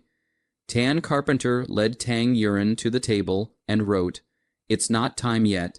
What's Miss doing here? Tang Yuan wrote, I need your help to make a lipstick mold and a few lipstick shells. After saying that, He marked the look and size of the lipstick mold and lipstick tubes and handed them over to Carpenter Tan. Tan Carpenter took it and wrote, "No problem, do it now." Tang Yuren then waited in place. She wanted to ask about the officials and soldiers. But then she wanted to stop talking. She thought, forget it, since people are fine. Why bother waiting for about an hour? Things are done. Tang Yuren took over to see and see. Surprised, mold exquisite. This lipstick tube is even more absolute. Carpenter with green sandalwood lipstick tube, smooth and delicate. Above the lifelike carvings done. Green quite interesting. A careful smell. There is a light elegant aroma. Tang Yuren immediately wrote on the paper, "Thank you," then immediately took out a silver ingot into the hands of Tan Carpenter. Carpenter Tan immediately waved his hand and pushed it back. "Writing, it's just a favor, miss, what you said before about restoring your hearing." Tang Yuren pushed back the silver again and wrote, "No problem. One size fits all, don't worry about it." Only then did the carpenter take back the silver and send Tang Yuren out the door. Tang Yuren with things back to the Tang house. The petals divided into colors picked. With gauze, squeeze out the juice. Filtered and put the lemon juice, and then add a small amount of color powder to mix 10 colors. She took out from the space of the secret weapon, vitamin E. And then add vitamin E beeswax. Olive oil after heating and stirring, almost simmering in the water, and then poured into the mold. The next morning, Tang Yuren will lipstick from the mold out into the lipstick tube to Wang Xiao, who after changing the medicine and then go to the old lady's courtyard to change the medicine. After a few words of instruction will go out, that said, that Chen Junkai in the examination of the candidate of the Zhu Kai after a few days of treats from the neighbors, and go home to pack some food, he himself feel floating up. Chen Junkai's mother also asked people to help say a new daughter-in-law. But the village people heard shook their heads. Who does not know that a rich lady to his family to give birth to 3 children? The family's money spent, the family as a mule, and now they are all the people to the angry away. Moreover, Chen Junkai's family wants no money, no food, follow him to drink the northwest wind, so these 2 days after the heat. Chen Junkai realized that the show only brought him some fame, but not half a penny of silver. So there is no better daughter-in-law. He opened the rice jar and realized that there wasn't even a bit of rice and grain left in the house. He thought he would live better away from Tang Yilan, but he couldn't even have a meal anymore, father. Zonger is hungry. Zonger wants to eat. Chen Yeazong cried to Chen Junkai. Crying, just know how to cry. What can your father do when you're hungry? I'm hungry too. Chen Junkai shouted at his son in annoyance. Chen Yeazong sniffed and cried even louder. Chen Junkai's old lady fumbled over and hugged Chen Yaozong. Why are you yelling at him? He's just a child. What does he know, if you ask me? I blame that Tang Yilan.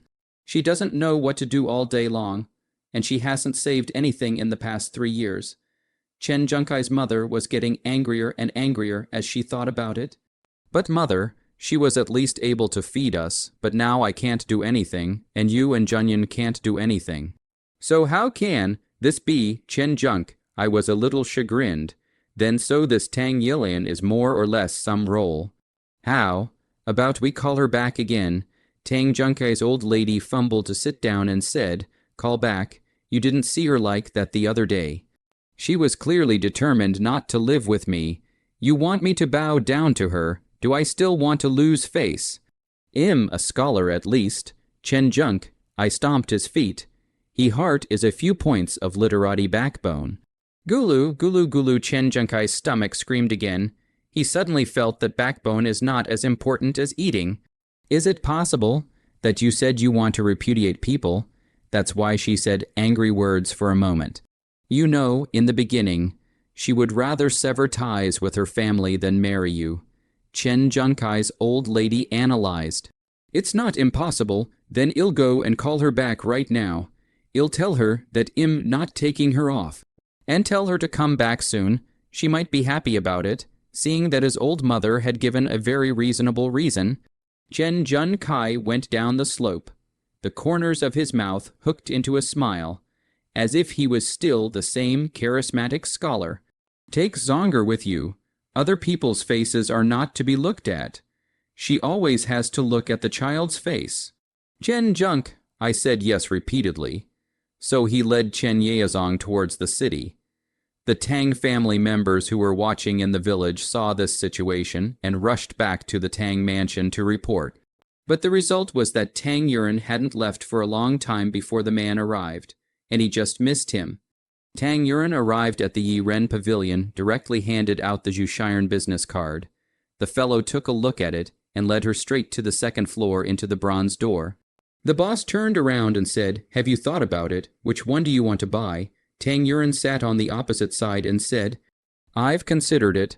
None of them." The boss immediately changed his face and said, "Is the girl making fun of me?" "If you don't buy, leave. I'm not welcome here." Tang Yuren said, "Wait a minute, boss. I have something to show you."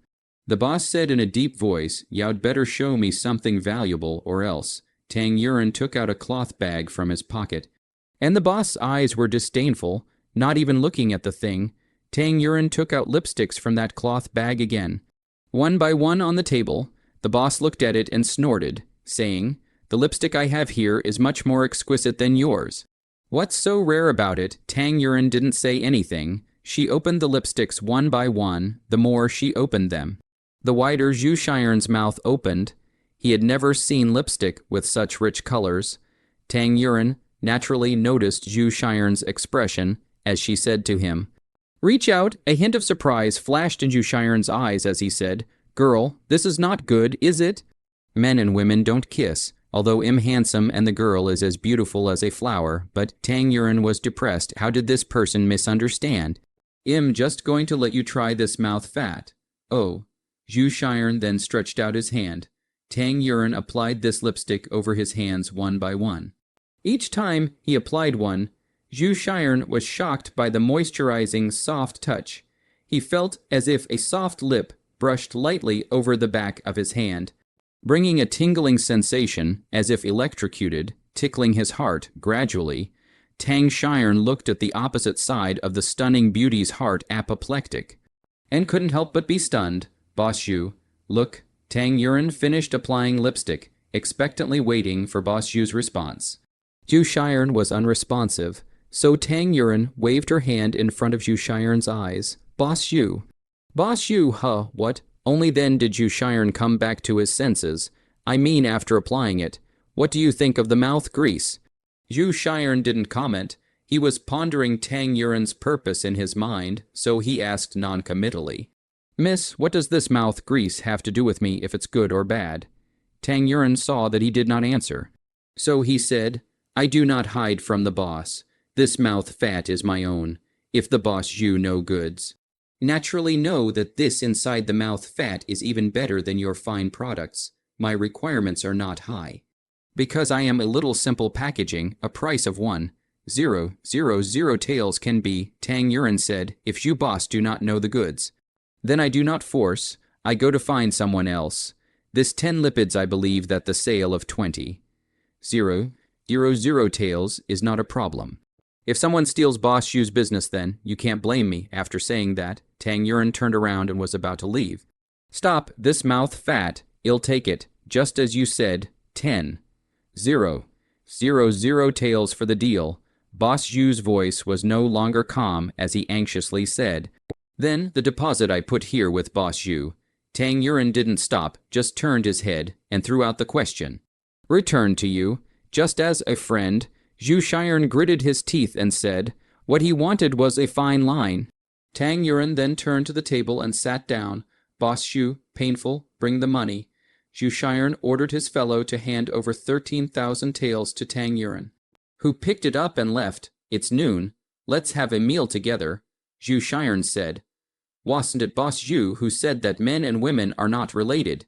Tang Yuren took Zhu Shiren's words back. Then, "Can we work together again in the future?" Zhu Shiren asked. "Depends on fate." Tang Yuren left without looking back. "May I ask the girl's name?" Tang Yuren hesitated for a moment and said, "Tang Yilian." Zhu Shiren looked at the 10-mouth fat in front of him and smiled. "This 13,000 taels. It's worth spending." Melt one of this mouth fat and analyze the ingredients for me in detail, Zhu Shiren ordered. Coming out of the Yi Ren pavilion, Tang Yuren decided to find a place to eat. With the 13,000 taels in her pocket, she naturally had to find a luxurious place to treat herself. She finally found a restaurant called Jubinglu, which had 3 floors in total and had a constant stream of guests coming in and out. This is it. Tang Yuren said as she walked into the gathering of friends restaurant. Have you heard? Tang Qingquan of the Tang family has been sent to the government, saying that he's involved in a fatal lawsuit. Passerbaya said, naturally I heard about it. It is said that as soon as the news of Tang Qingquan being sent to the government came out, their families of those who were killed by Tang Qingquan went to the government office to beat the drums and demand justice for the deceased. And there were dozens of people who reported it. Passerby B ate a mouthful of peanut rice and said, really appalling, appalling, that Passerby B exclaimed. Tang Yuren heard this and said in his heart that he deserved it.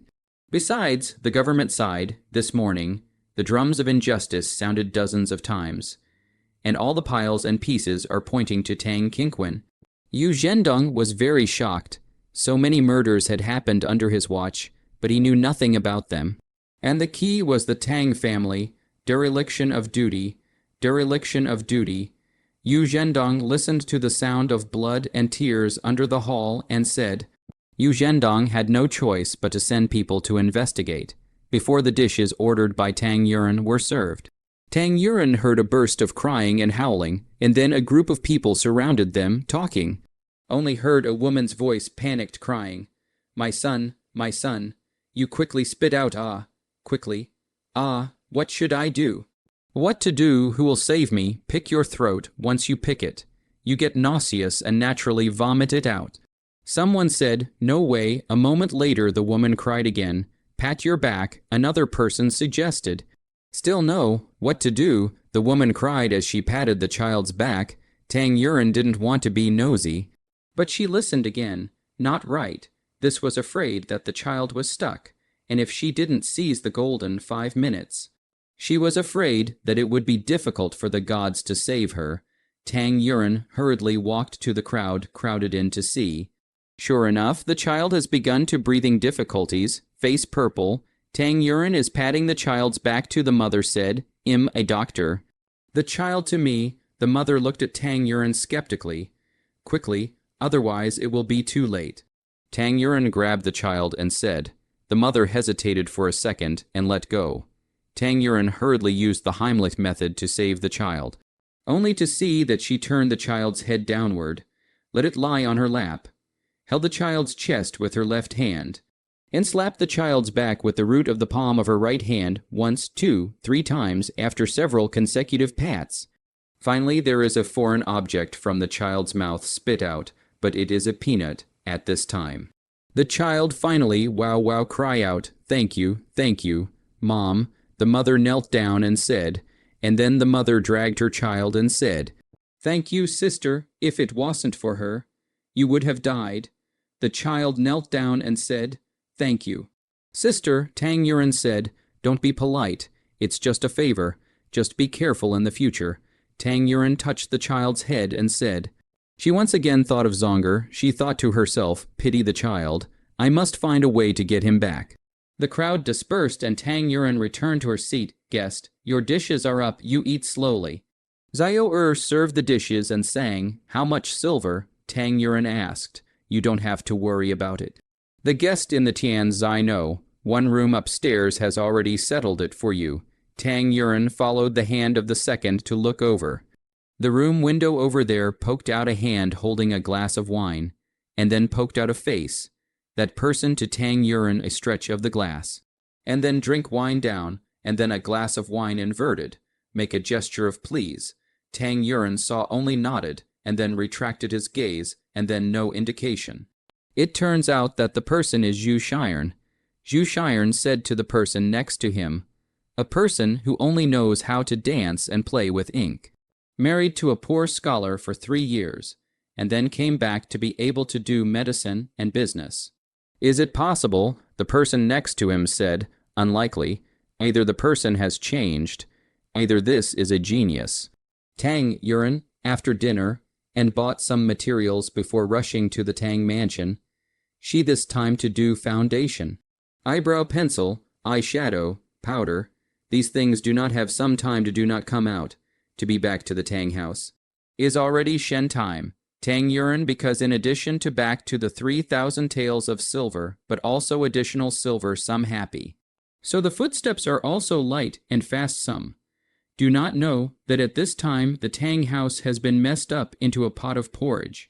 Chen Junkai with Zonger after the meal has arrived. He took the hungry Zonger directly on the main door. Open to see Tang Yilan.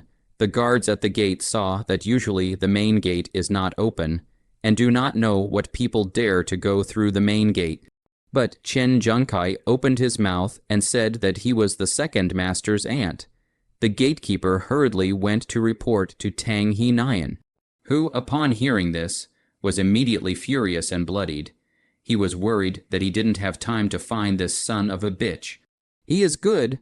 How dare he deliver the goods to the door? So Tang He Nian directly with the family soldiers on the hands of the Chen Junk. I caught directly beat up. Zonger was also taken away by Tang He Nian. Angry Chen Jun Kai cursed, "Are you Zonger?"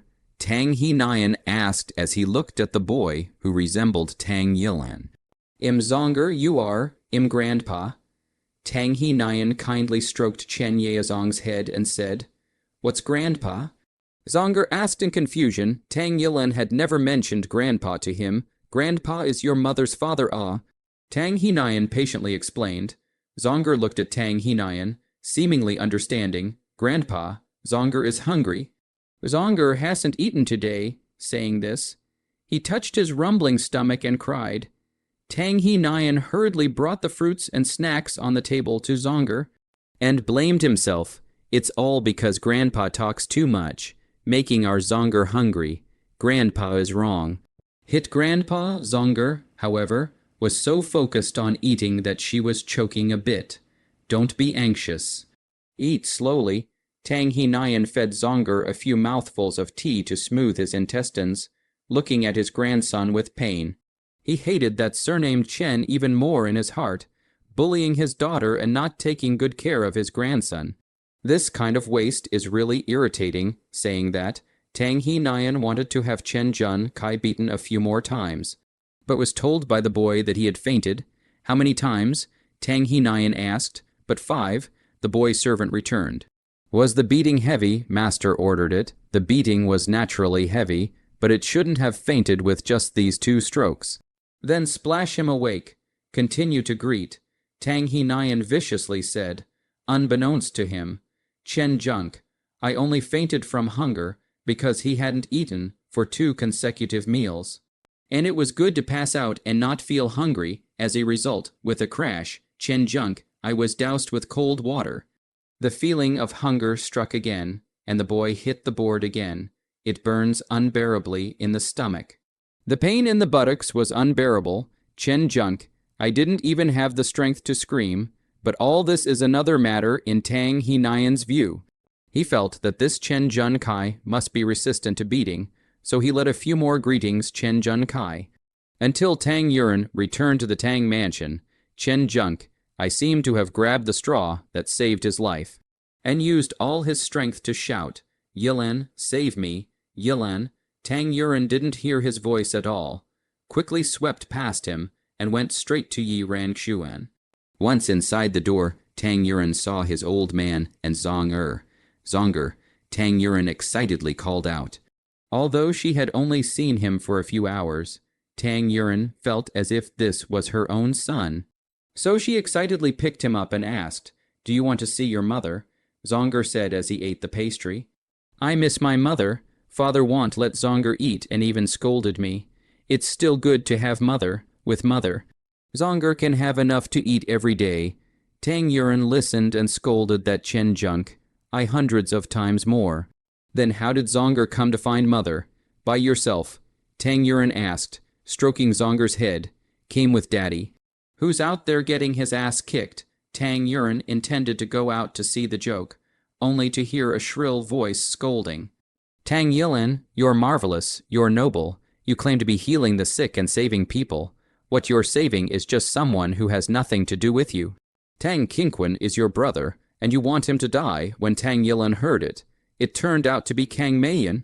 Kang Meiyin had been poking around for news of her son non-stop for the past 2 days, and only today did she realize that there was a group of people urging for him to die. Kang Meiyin couldn't figure it out. We've spent what we should have spent. How come someone still wants to come to the door? Buying a maid is only 5 taels of silver, giving 20 taels of silver and still making trouble. Excessive, so the more she thought about it, the angrier she got, thinking that the culprit must be Tang Yilin. So she came to the door to scold her. Tang He-Nian handed Zonger over to Tang Yuren. So he raised the curtain and said to Kang Meiyin, blind your dog's eyes. Who gave you the guts to yell here? Even Big Brother can't. Kang Meiyin saw that she had run into a tough opponent. So she gave in, but she was not willing, so she sat on the ground and cried, Damn Tang Jingnian, my son had an accident. He hid, the face also does not show one, causing me to run back and forth alone, and no results. Now you're bullying me too. I want live, Kang Meiyin cried, while the others watched from inside the house, indifferent to her crying. Tang Yuren, on the other hand, greeted the maids leisurely, and moved chairs and umbrellas out to watch the show. Kang Meiyin cried and saw that there was no one around to talk to. So the more she cried, the less energy she had, and when she saw that Tang Yuren was looking at her, she pretended to cry twice. And then she climbed up and got up to leave. Auntie Kang, don't go. Why don't you stop crying? Tang Yuren asked out loud with a slanting glance at Auntie Kang. If I want to leave, then I'll leave. It's not for you. An abandoned wife to control. Aunt Kang glared at Tang Yuren and said in a conspiratorial manner, Since Auntie Kang said so, then you don't have to leave first. Tang Yuren got up and slowly said to the boy guarding the door, Close the door. Yi Ranxuan's door closed in response. Seeing the door shut, Aunt Kang asked in horror, What are you doing? How dare you abuse lynching? Is this how you treat your elders? Tang Yuren clapped his hands and said, What Auntie said about abusing lynchings, that's what elder brother did. How could I be the same as elder brother? I have a few words I want to ask Auntie. Auntie, just say them properly. Come people, show Auntie Kang the seat. Auntie Kang refused to take her seat with 100 excuses. Tang Yuren said, What, Auntie, is it possible that there's a thorn in my chair here at Yi Ranxuan? Saying this, Tang Yuren went forward and pressed Kang Meiyin onto the chair. Look, Auntie, isn't this quite comfortable? Right, Kang Meiyin, however, was sitting on pins and needles. Aunt, Tang Yuren dusted the dust on his own clothes to sit down again. You said I sent my brother to his death, then let me ask you. Those people were killed by me holding my brother's hand. Kang Meiyin said sheepishly, Naturally not, then was it I, Tang Yilin, who sent my brother to the government. Kang Meiyin thought again, Neither is it. Then this killing to pay for one's life, is it stipulated by the law or by me? Tang Yuren's body instantly rose with a solemn and murderous aura, although it was hot summer. Kang Meiyin felt icy cold around her body. It is stipulated by the law. Then, Auntie, this is questioning that the laws enacted by today's emperor are problematic. Tang Yuren asked again. Aunt Kang felt her cold sweat swish outward. How was she being described as the one questioning the emperor? I didn't. Kang Meiyin waved her hand and said, In that case, if it's all fine, then if it's not brother's fault, then whose fault is it?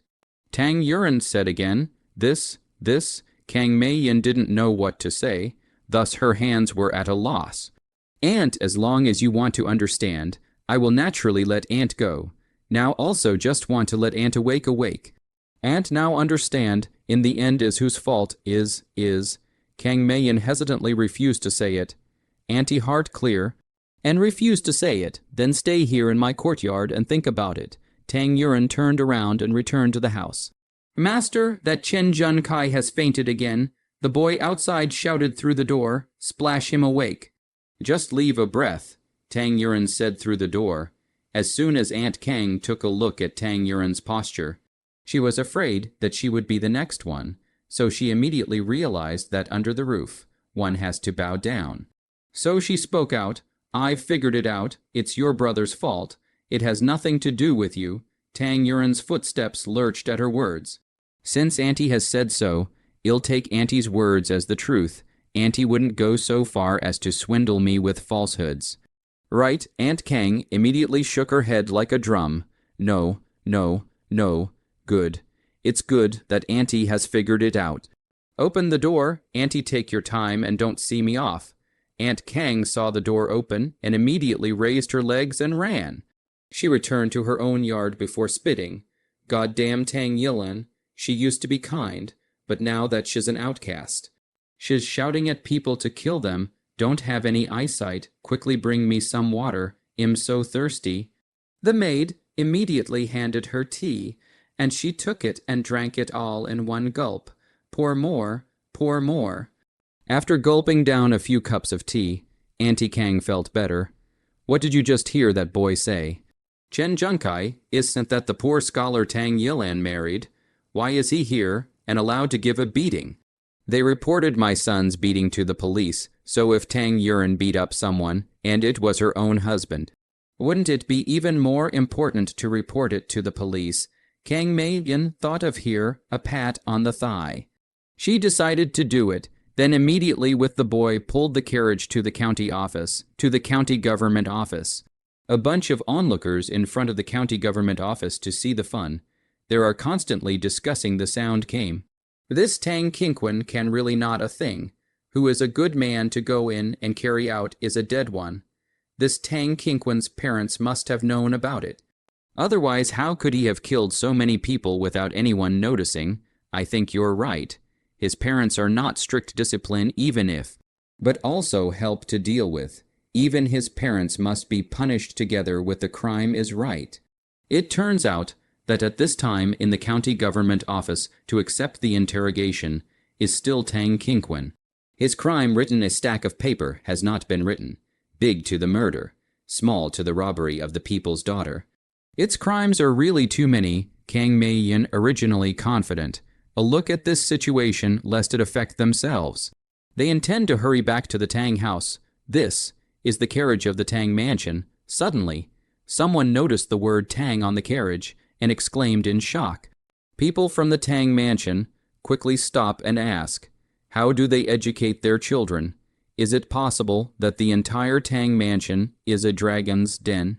For a moment, the crowd of spectators immediately surrounded the carriage. People on the carriage, come down. Come down. Auntie Kang naturally didn't dare to come down. She didn't know what to do in the carriage. Anxiously twisting her handkerchief, but couldn't think of any solutions. People waited for a cup of tea to see no one come out. A few bold people will lift the curtain. A sharp-eyed person recognized Kang Mei-yin and said, "It's Kang Mei-yin. It's Tang Kinquin's mother, so Tang Kinquin was born to this bitch, quickly, whose family has a grudge against Tang Kinquin. We can't miss this opportunity." Kang Mei-yin heard the sound and hurriedly dug into the carriage some more. The crowd was in a commotion.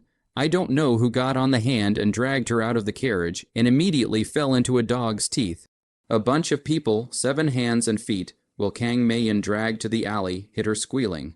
Let Kang Mei-yin scream through the throat or no one care. Today, Kang Jun-gang is not on duty. The other county magistrate on duty to Tang King Quan's behavior is not good. So everyone turned a blind eye, pretending not to see. It was only when the fight was almost over that the county court officials symbolically went over to stop it and said, "What is this for? This is the perimeter of the county courthouse. Disperse, disperse." Some of the cowardly immediately left. Some do not relieve the anger of another foot. The county court people also pretended not to see for a moment. The people around left as birds scattering, only left Kang Mei-yin dying with a swollen face and nose. The driver heard no sound before drilling out from under the car, dragging Kang Mei-yin onto the carriage and rushing back to the Tang family. Back in the courtyard, the boy wanted to find Tang Jingnian to report, only to realize that Tang Jingnian hadn't returned home for a few days. Momentarily confused, he went to find Yuan Xuanyang, eldest wife, eldest matron. Aunt Kang has been beaten up. It's not good. Yuan Xuanyang was so excited to hear that Kang Meiyan was in trouble that she immediately rushed to Kang Meiyan's courtyard, picked up the curtain and shouted, "You two have today." As a result, she saw that Kang Meiyan's face was full of bruises, and there was no piece of her body that was good, and she didn't move. She then went forward to explore. Out of breath more and less, immediately startled, what should we do? What to do? Go find Tang He Nyan. Yuan Xuanyang was about to head towards Tang He Nyan's courtyard. She was about to pull out her legs, but then stopped. If she dies like this, I can't be blamed. With this thought, Yuan Xuanyang returned to her own courtyard, leaving Kang Meiyan's maid in place. I heard that Miss Yilan has some medical skills. How about we go and beg her? Maybe we can save Auntie, Kang Meiyan's maid Zioan said.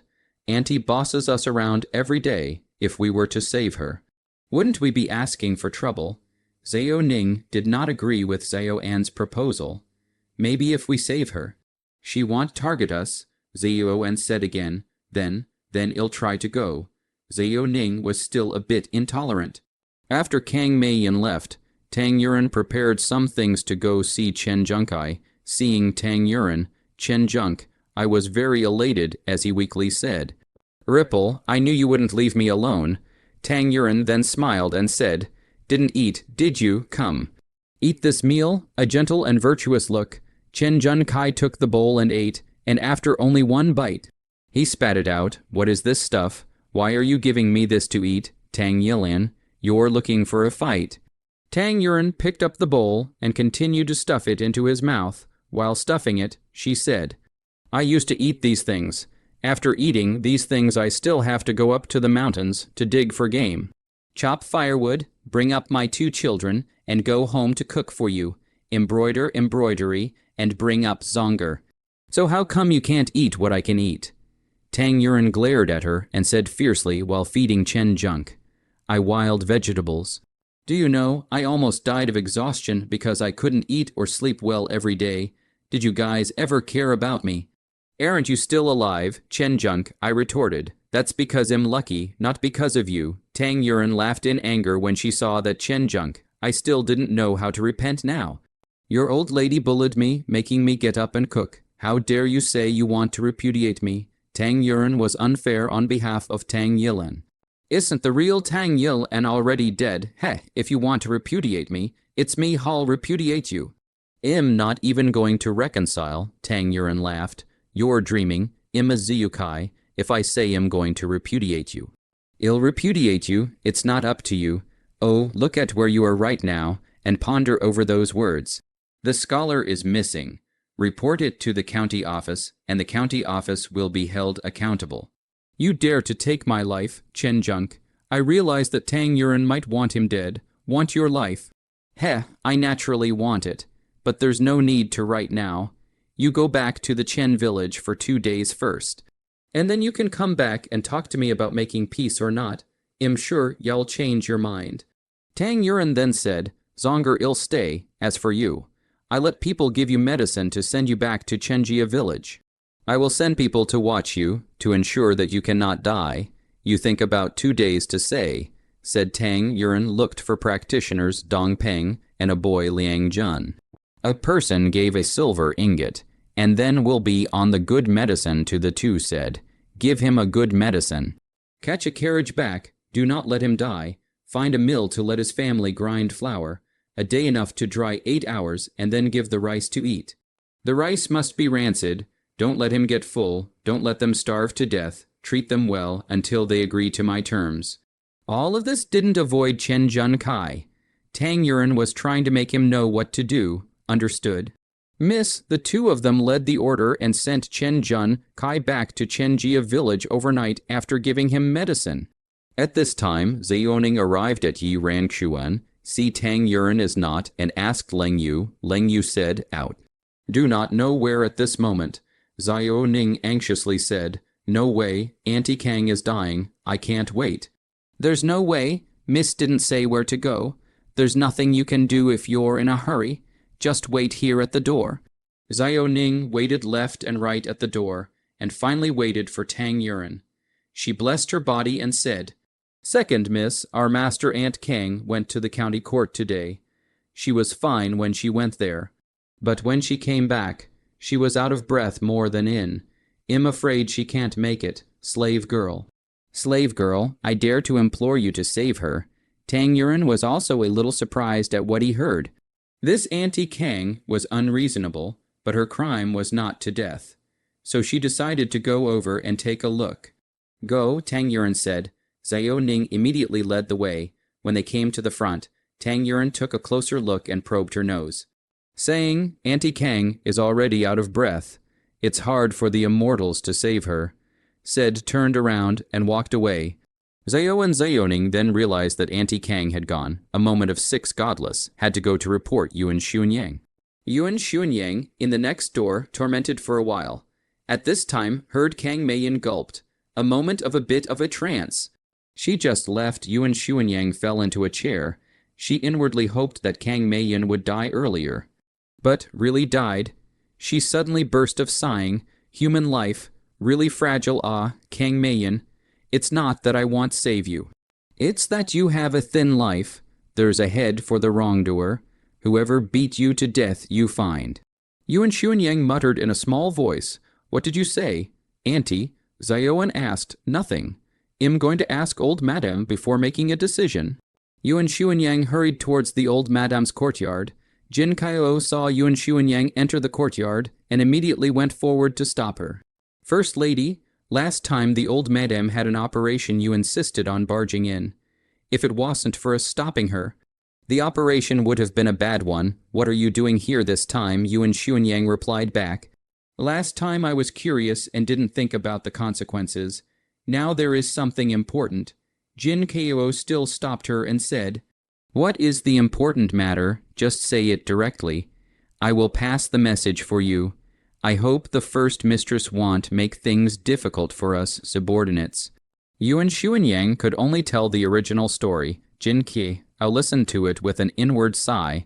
2 days ago she was still in good shape. And then she said she was gone. "You wait here. I asked the old lady's opinion will come." Said Jin Sparrow into the house to the old lady, reported to the old lady. After listening to the old lady's meaning Jin Sparrow, and came out to say, the old lady said, "This person since no longer will notify her mother's family. If the mother's family want to take away, let the mother's family to take it back. The family furniture and take away, and then give 100 taels of silver funeral expenses. Our Tang family is not bad. Don't tell people to look down on them. If the family does not want to take away, an aunt is no longer alive. There is no need to organize, only to the steward's side to approve some silver to buy a good coffin. Good burial is." Yuan Xuanyang thanked Jin Kaio and left in a hurry. That night, Kang Yungyang brought people crying into the Tang family, saying he wanted to take Kang Meiyan away, and after counting Kang Meiyan's belongings, he left with 100 taels of silver and Kang Meiyan's body. Yuan Xuanyang see things have been arranged. That night will rest assured to sleep, but do not know. Came a deep water bomb. Besides Chen's village, Chen Junkai's mother was hungry for a long time, finally couldn't go to the neighbor to borrow a little chaff, promised to return 2 buckets of cornmeal in the future. The neighbor looked at her and shook his head, hesitated for half a day, and said, "No need to return it. It's better for you 3 to accumulate some virtue than anything else." Chen Junkai's old lady quickly said yes, which barely dealt with the past meal. Chen Junyan saw a carriage parked in front of the door. So he called out excitedly to his old mother, "Mother, there's a carriage at the door. It must be that Tang Yilan has returned with rice, grain, and silver money." Chen Jun Kai's old mother heard this and said in her heart, "It's done." So Chen Junyan went forward and excitedly lifted the curtain, but only saw her brother lying in the carriage, his mouth crying out in pain to his mother, "My son, what's wrong with you?" Chen Jun Kai's old mother asked as she felt around while listening to her son's voice. "Mother, my son didn't manage to bring back the people. He even got beaten up and lost Zonger as well." Chen Jun Kai cried, "What are you crying for? Get out of the car yourself." Dong Ping chided at Chen Jun Kai. The medicine given by Tang Yuan was really good, although it still hurt, but it was able to move. Chen Junk, I had to stop crying and endure the pain to get off the carriage. Here, this is today's dinner. Eat it first. We have work to do tomorrow. Dong Peng carried down a bucket and said. Chen Jun Kai's old lady was happy to hear that there was food, and Chen Junyan had already gone back to get a bowl. When Chen Junyan returned, Liang Jun disgustedly scooped up the rice for the three of them. After only one bite, Chen Junyan spat out with a poof. This rice, why is this rice rancid? It's just rancid. I specifically brought rancid rice from the restaurant. If you don't eat it, you don't get to eat it, Dong Peng said aggressively. He had a beard, big waist, eyes glaring like copper bells, voice like a flood bell. Then I want eat. Chen Junyan huffed and puffed. Do not eat it. What about you guys? Do you want to eat? If you don't eat, ill poor. Dong Peng looked at the two of them and said, I eat. Chen Junk, I hurriedly ate. He was starving like crazy. That Tang Yilin had only fed him some wild vegetables. He couldn't fill his stomach at all. Mother, eat Junyan. Eat, Chen Junkai greeted. Pa, Chen Junyan knocked Chen Junkai's bowl to the ground and shattered it. Chen Junk, I looked at the bowl in a daze and asked, What are you doing? Chen Junyan cried, Once upon a time. We all ate white rice. Now we're eating this rancid rice. How can you eat it, brother? What can I eat if I don't eat this? You can't starve. Didn't you hear that you have to work tomorrow? Chen Junkai simply went to the slop bucket and fished it out directly to eat. He ate with flavor, while Dong Peng watched and dry, heaved from the sidelines. That night, Chen Junyan did not eat. Chen Junk, I mother barely ate half a bowl of nausea, can no longer eat. In the middle of the night, Chen Junk, I sleep just right. Suddenly felt a burst of pain. This pain can bear at first. Not long after the pain is unbearable. Only feel the intestines through the belly. He died of pain, straight pain for an hour before giving up. Clothes and quilt are soaked. After the pain, Chen Junk, I still can't sleep. So he remembered what Tang Yuan said during the day. I can eat. Why can't you guys eat it? Could it be? Could it be that it's really been so long that I don't know what's good for me? Chen Junk, I had a rare moment of reflection. But she did beat my old lady How can I forgive her? Chen Junk. I again felt that he shouldn't forgive Tang Yuan. Thinking this way, Chen Junk, I reluctantly fell asleep. He had just fallen asleep not long before he felt Dong Peng patting his head. Wake up, get up and work. Chen Junk, I opened his eyes to see that the sky was not yet bright. So he asked, the sky is not yet bright. Why did you get up? Dong Peng impatiently pulled out his whip and said, Master, I've risen, but you're still not up. Who do you think you are? Get up or not, Chen Junk. I knew that if he didn't get up again, he would be whipped. So he hurriedly endured the pain and got up on his stomach. And only then did Dong Peng leave in satisfaction. Only when he reached the courtyard did Chen Jun realize that his sister and his old mother had already been dragged into the courtyard by Liang Jun. 2 stone mills were placed in the middle of the courtyard, and on the side were several bags of grain.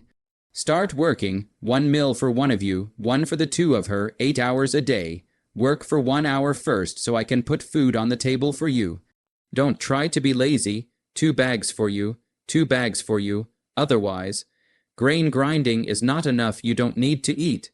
Dong Peng voiced out. After saying that, Dong Peng then said 2 words to Liang Jun, who nodded and went out the door. Chen Junk, I saw that he couldn't do it either, so he obediently pushed the mill pole forward, and Dong Peng saw that he was still obedient. So he no longer cared about him. I won't do it. My brother is a Ziyukai. Let us do this. See how the officials will punish you. Chen Junyan pouted angrily.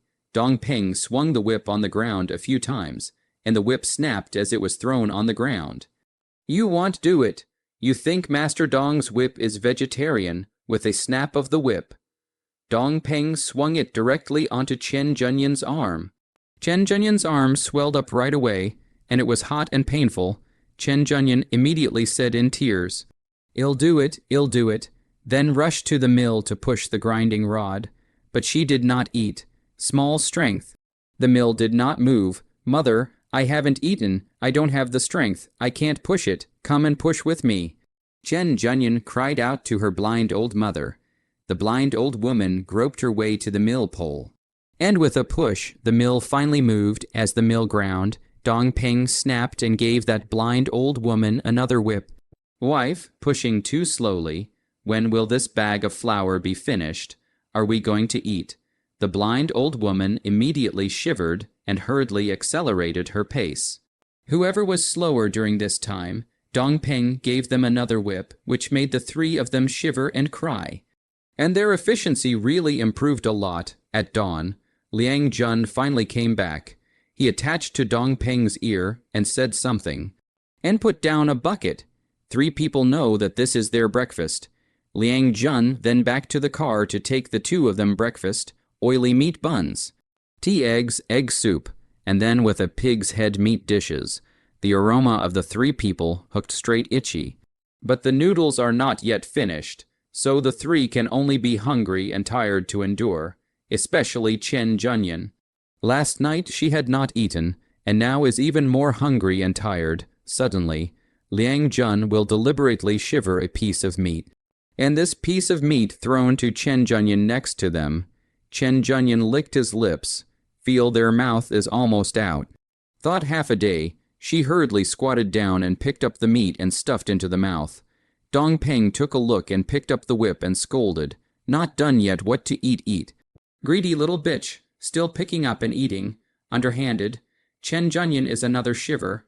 Frozen soil will swallow the meat. Only then did Dong Peng and Liang Jun look at each other and continued to eat and drink. Has been grinding until dawn. Chen Junkai's bag of flour finally finished grinding. The mother and the 2 of them are still a little short. Chen Junkai and rushed forward to help. At least they are finished grinding. The 3 of them finally waited to put rice. Again rancid rice, but this time they have learned their lesson, without saying a word to finish the meal. At least they can fill their stomachs. Early this morning, Tang Yilan first gave Wang Xiao, who an infusion after eating, and then went to change the medicine for the old madam. Grandmother, this wound of yours has grown back. Starting tomorrow, we won't need to change the medicine. You won't even have to worry about gallstones in the future. Tang Yuren said to the old madam with a smile. The old madam held Tang Yuren's hand, filled with hot tears, and said, Yilan, tell me about you. If it weren't for you, grandmother would have just died of pain. You are simply grandmother's great savior. Tang Yuren, on the other hand, sweetly said to the old madam, Don't say that, grandmother. This is all the blessings you've accumulated. Then you'll do more good deeds and recite more sutras in the future.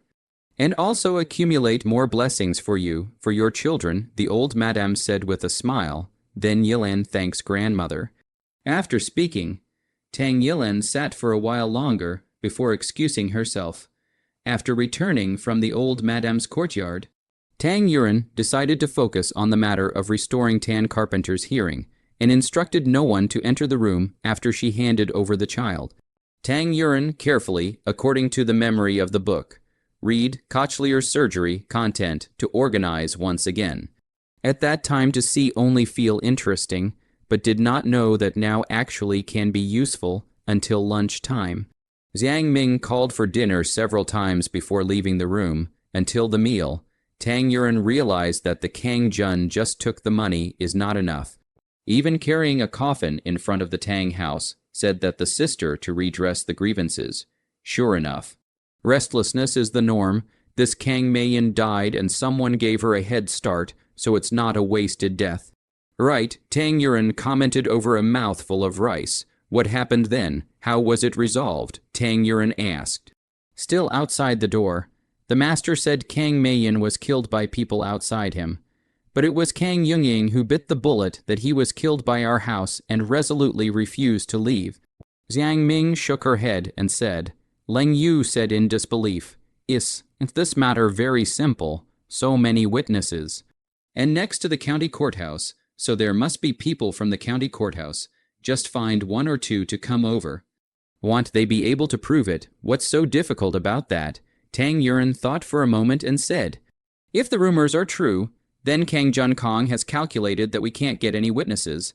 This is difficult, and the witnesses are also abusers. They killed someone. For fear of accountability, do not dare to come forward. The county magistrate can turn a blind eye. But testify for fear of being punished for dereliction of duty. Leng Yu said, then always let him at the door, so clamor. Tang Yuren said thoughtfully as he ate his meal, but let's see how father solves it.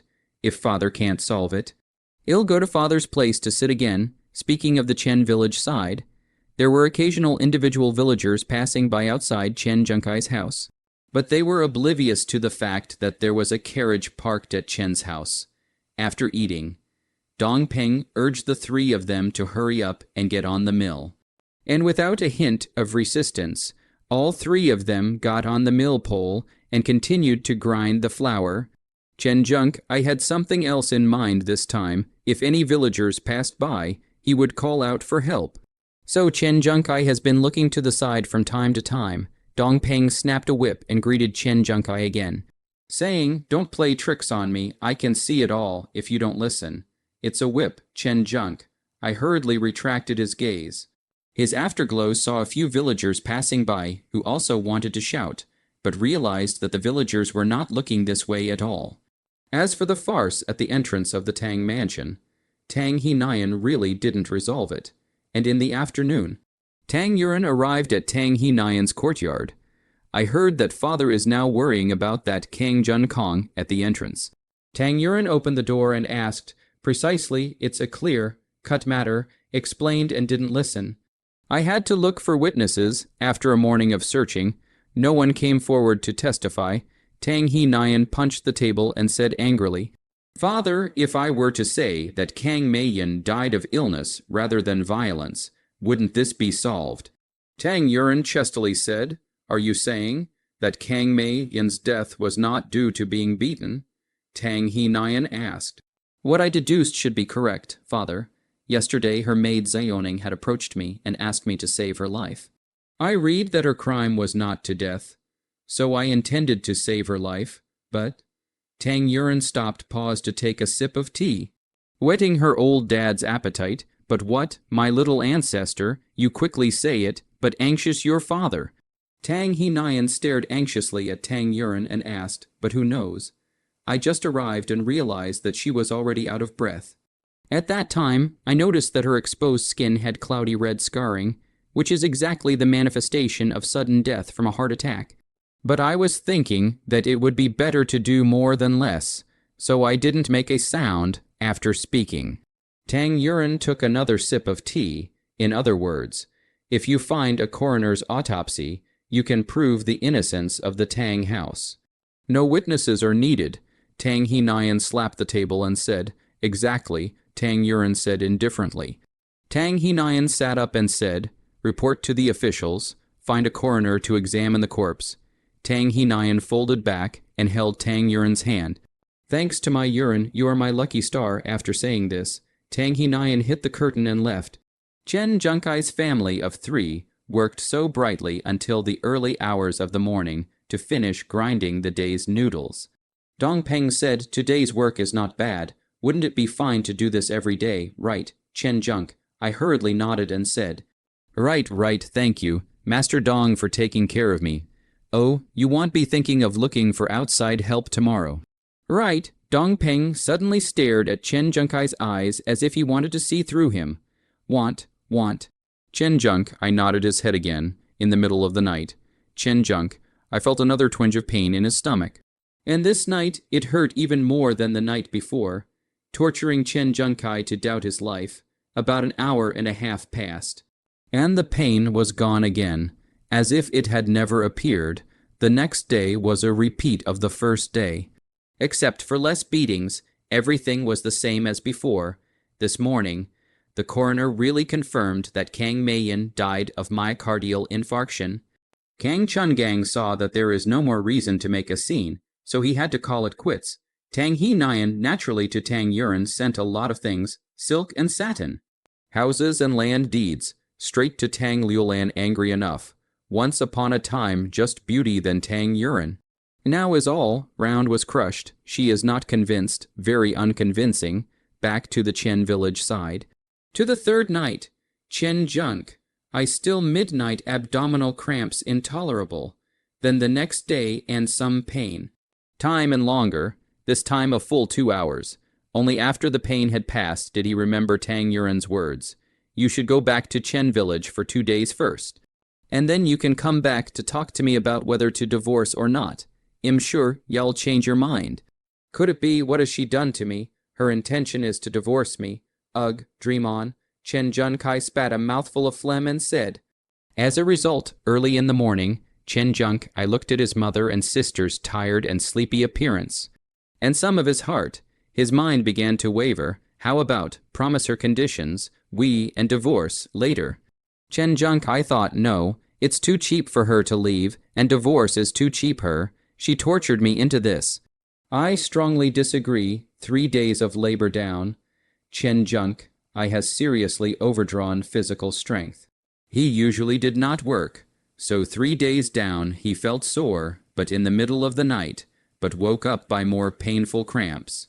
This time, the time is really more than the previous half an hour. Almost pain until Dong Peng told him to get up. He is exhausted with dark circles under his eyes. His stomach is hungry. The person is sleep deprived. He gasped for breath, feeling that he is going to die suddenly in the next second. Get up, work. Dong Peng woke him up again. Chen Junk, I woke up to the moonlight and saw that his mother and sister both had dark and large circles under their eyes. Were swollen, and their limbs were weak, like walking corpses. He clenched his fists and said, Tang Yilan. You've won. Go tell Tang Yilan. I agree. Chen Junk, I said to Dong Peng. Dong Peng gave Liang Jun a wink. And Liang Jun drove his carriage to the mansion to report the news. Chen Junk, I finally did not have to work. But the rancid meal was eaten as usual. This rancid meal is added by Dong Peng's own initiative. His first day to let Liang Jun go out to settle the villagers of the Chen family village do not have to care about Chen Junkai. Deliberately gave a person a consistent money. The result is that he heard what the Chen family did to Tang Yuren. He despised this person in the past 2 days. Tang Yuren into the space rummage. Did not expect to have a lot of cosmetic raw materials cannot be bought. Tang Yuren rushed to use these raw materials and bought raw materials together. The eyebrow pencil, powder, foundation, eyeshadow are to make some samples. She also pulled the people in the yard to do some such as Wuji Beifing Wen, fast-acting heart pills and other ready-made medicines, and cochlear implantation, surgery to the review a few times. Then waiting for news of Chen Junkai's side. After receiving Chen Junkai's message, Tang Yuren said, bring him here. After saying that, he blew on the tea leaves in the calabash and took a sip. Good tea. It's just that this Chen Junkai's perseverance is a bit stronger than I thought. An hour later, Liang Jun finally came back with the carriage, and after he arrived at the courtyard, he said to Chen Junkai, get on the carriage. Chen Jun Kai ignored the aches and pains in his body and climbed onto the carriage, turning back. Mother, you and Junyan rest and relax. I'll return as soon as I go. You guys wait for my good news. Half an hour later, the carriage arrived at the entrance of the Tang mansion. There are boys waiting at the entrance. The carriage went all the way to the entrance of Yurangshuan. Yurangshuan Tang Hinayan, the Tang family head, and the prestigious people in the family are waiting in the center hall. When Tang Yuren saw Chen Junkai, he said faintly, have you figured it out? Let's talk about the matter of repudiating your husband. Chen Junk, I suspected that he had a problem with his ears. It was good enough that he agreed to divorce. What was this Tang Yilan talking about? Repudiation? I'm kidding. Repudiation of wives is ancient. Repudiation of husbands is unheard of. Chen Junk, I suppressed his anger and said, I'm here to talk about reconciliation and divorce. What repudiation? Tang Yuren sneered. Reconciliation? I've already said it's a repudiation. Chen Junkai was furious. No way. I'm a Ziu Kai. How dare you? a daughter of a merchant. Say you want to repudiate me, dream on. Tang Yuren glanced at him and said, So there's nothing to talk about. Forget it if you don't, Dong Peng. Send him back to the Chen village. Yes, second miss. Dong Peng finished speaking and was about to enter the door to catch Chen Junkai out. Tang Yuren leisurely sipped his tea and shook his head. It seems you still don't know how to bow your head. Chen Junk, I thought that once he returned to Chen village, he still had to suffer during the day and at night, not to mention eating rancid food, but also involving the whole family. Immediately waved his hand and said, Ill talk, I talk, then the matter of repudiation. Repudiation of the wife can be repudiated. What can't you do to repudiate your husband? Chen Junk, I immediately learned to bow his head. Then Zonger, Chen Junk, I straightened his back and said, Zonger is my only son, surnamed Chen, naturally with me. Tang Yuren slowly sipped his tea and said, I called all the elders here today for the matter of my 3 children entering the clan ancestral hall. And since they have entered the clan ancestral hall today, then Zonger will henceforth be under my surname. Tang, and you don't need to worry about it anymore. Chen Junk, I hurriedly said, How can that be? He is my son. Also my son. What kind of life have you led with him? You're also worthy of saying he's your son.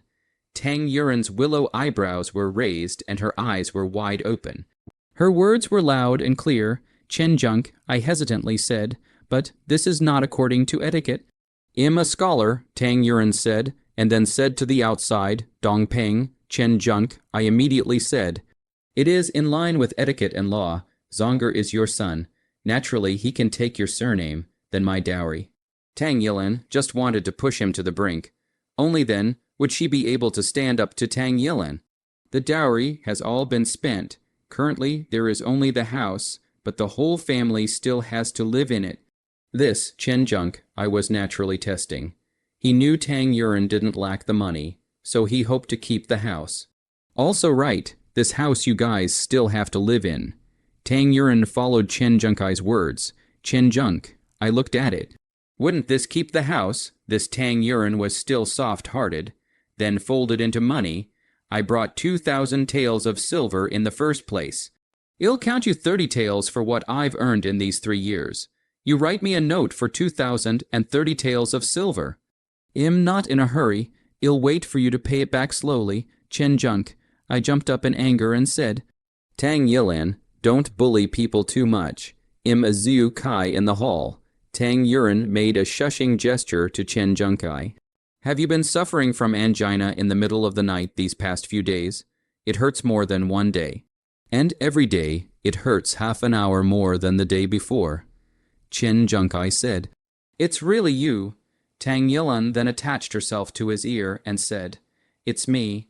I gave you a kind of poison. Except me, no one can see it, and no one can solve it. As long as I want to, I can poison you, your mother. And your sister at any time. Do you want to think about the words you uttered? Chen Junkai was surprised and abnormal at his words. You poisonous woman, Tang Yuren shook his head. Still hasn't learned to speak properly. Dong Peng, send him back. It seems he still hasn't figured it out. Chen Junkai sniffed. I was wrong. Auntie, whatever you say is fine. If you say you want to repudiate me, and you want 3 more children, I'll comply with you. I'll write a letter of repudiation right now. And you can sign it. As for the note, I'll write it as soon as I've finished. I just hope you will be generous and spare my life. After saying that, Chen Junkai sat down to write the letter of repudiation, while Tang Yuren drank tea slowly and methodically. To be Chen Junk, I wrote the book of repudiation and the note. Tang Yuren picked up and looked at no problem. This is Shishuren signed the word. The 2 instruments are in triplicate. Tang Yuren took a copy of the underlings, sent a copy of the official record. Chen Junk, I take a copy. Tang Yuren did all this and said, Knowledge of the times for the wise. Chen Ziu Kai good. Come, drink this cup of tea. Chen Junk, I as now dare not say. Obediently took the tea bowl and drank it. Tang Yuren said to the door, Dong Peng, send Chen Ziu Kai back to Chen Jia village. There's no need to watch as you send him over. Pack up your things and come back. Chen Junk, I said to Tang still, and my antidote, You just drank it already. See them off. Tang still waved his hand. Dong Peng directly entered the door, dragging Chen Junkai away. After doing all this, it was already noon, in the afternoon. The patriarchs then opened the ancestral hall. Specifically for the 3 children to enter the genealogy, the 2 girls had already taken their names. Zonger was renamed Tang Lingjun. He was very satisfied with his name and was happy for half a day. No matter what, Tang Yilan's things are finally coming back. The repudiated husband was also repudiated. All 3 children were finally by their side. Next, concentrate on your career, just as Tang Yilian was immersed in joy. Wang Zio, his mother, brought Wang Zio, who through the door. Wang Zio, his mother, took out an object and said, Miss Rippleland, Zio, who is also better now, so I'll take him away first. This is for you, in case there is a need. You can go to the Gathering of Peers building to find the boss and present this token. I will naturally help you. Tang Yilan took the token and took a look. The token was not big. The material was green jade, warm to the touch. It should be a good piece of jade. The jade was carved with flowers, and the seal character green was written on it. The old woman gave a token. Tang Yilan was not surprised. The old woman that day, she knew that this person is not simple. But people do not say. Tang Yuren also did not ask. Tang Yuren just accepted it generously and said thank you. The old woman said, I should be grateful for you saving my son's life. I give you a little return is not much.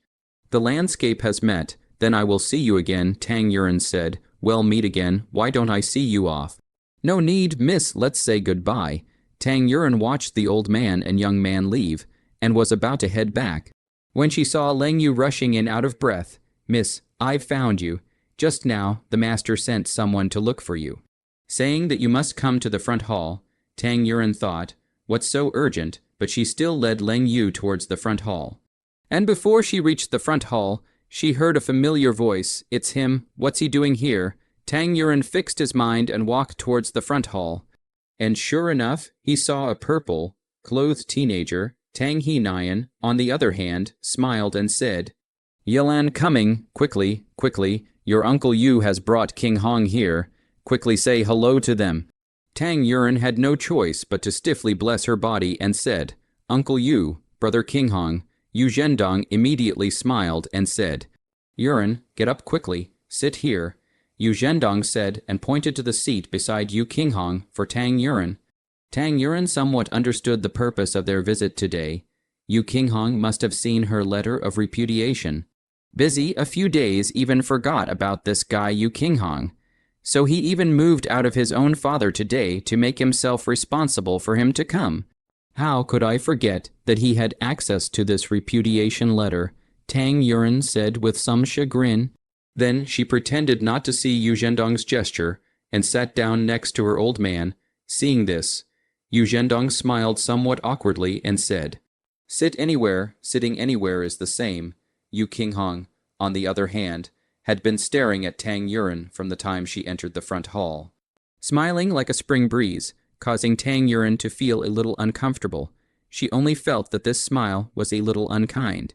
Yu Zhendong then spoke, Ripple this child I grew up to see. The most is the goodness of the people. I once thought to give us King Hong marry her as a daughter, in law, but unfortunately just a short pause. Yu Zhendong then said again, Do not say those. The main thing is that King Hong heard that Yilan and divorced. Not is repudiated, so at that moment they urged me to propose marriage. Don't worry, the dowry according to the highest standards of our Nanshan County too. Into the house after the couple want to live with us together. If not want, then to buy a yard alone over. As for King Hong income, these years he has been in business, as to do what business do not know. But you have to say make money did not. That is certainly earned a lot, so the economic aspects certainly will not let Yil in suffer losses. Yu Zhendong put the conditions on the table. Tang He Nyan was thrilled to hear that his own daughter is a 3-woman mom, and there is such a high-quality youth who sincerely seeks to marry. So Tang He Nyan looked at Tang Yuren expectantly and said, Ripple and you see, Yu Qinghong also looked at Tang Yuren with expectant eyes. Tang Yuren looked at the eyes of the crowd and said, "You guys are already discussing this and are just waiting for me alone, right?" All three looked at Tang Yuren. And three words jumped out of Tang Yuren's mouth. Disagree. The three were naturally shocked. Yu Qinghong's warm smile couldn't be strained all of a sudden. The sun in his eyes was driven away by these three words and replaced with dark clouds. "Why?" Yu Qinghong asked in disbelief. "Where am I worse than that Chen Junkai? Why are you not willing to accept me, even after you have already finished with him? You know that I have you in my heart." Seeing that the scene was a bit awkward, the two elders winked at each other and left. Deciding to give the youngsters some space, for one thing, I just got divorced. It's too early to talk about marriage for another. I'm not willing to be set up. Now it's just a shelf that's been planted for me to get in, and I'm not happy about it. Tang Yuren explained in a calm voice. Besides, what do you see in me? I just got divorced. I'm the mother of Manhwa. You're a young talent. You can find a young and beautiful woman, but we obviously already. Yu Qinghong thought of that night. He still remembered the beauty of that night. So, does Second Prince you want me to be responsible for you? Or do you want to be responsible for me? Tang Yuren asked with a cold smile. Ripple and not right. Also, not responsible for the problem. Just, I was originally inclined to you, and we happen to be. I have no threaten you. Yu Qinghong instantly incoherent. Tang Yuren, however, seized the word Yuren. What do you call me? Yu Qinghong confused, also ran Tang Yuren. You asked me to call you Yuren. I remember. Tang Yuren thought. Oh my God, what the hell did I say that night? What else did I say? Tang Yuren asked sheepishly. No, other words. Yu Qinghong instantly blushed. Tang Yuren took a look and knew that it was bound to be inappropriate words for children. And thought, okay, the secret of one's own crossing was not exposed, just fine. She was a little soft-hearted. So she sighed and said, You second young master, no need to feel guilty, if something happened between us. It must be a dream. When the dream wakes up, everything will be over, understand? Yu Qinghong said. What do you mean? Just pretend that nothing has happened. That's what it means. I still have things to do.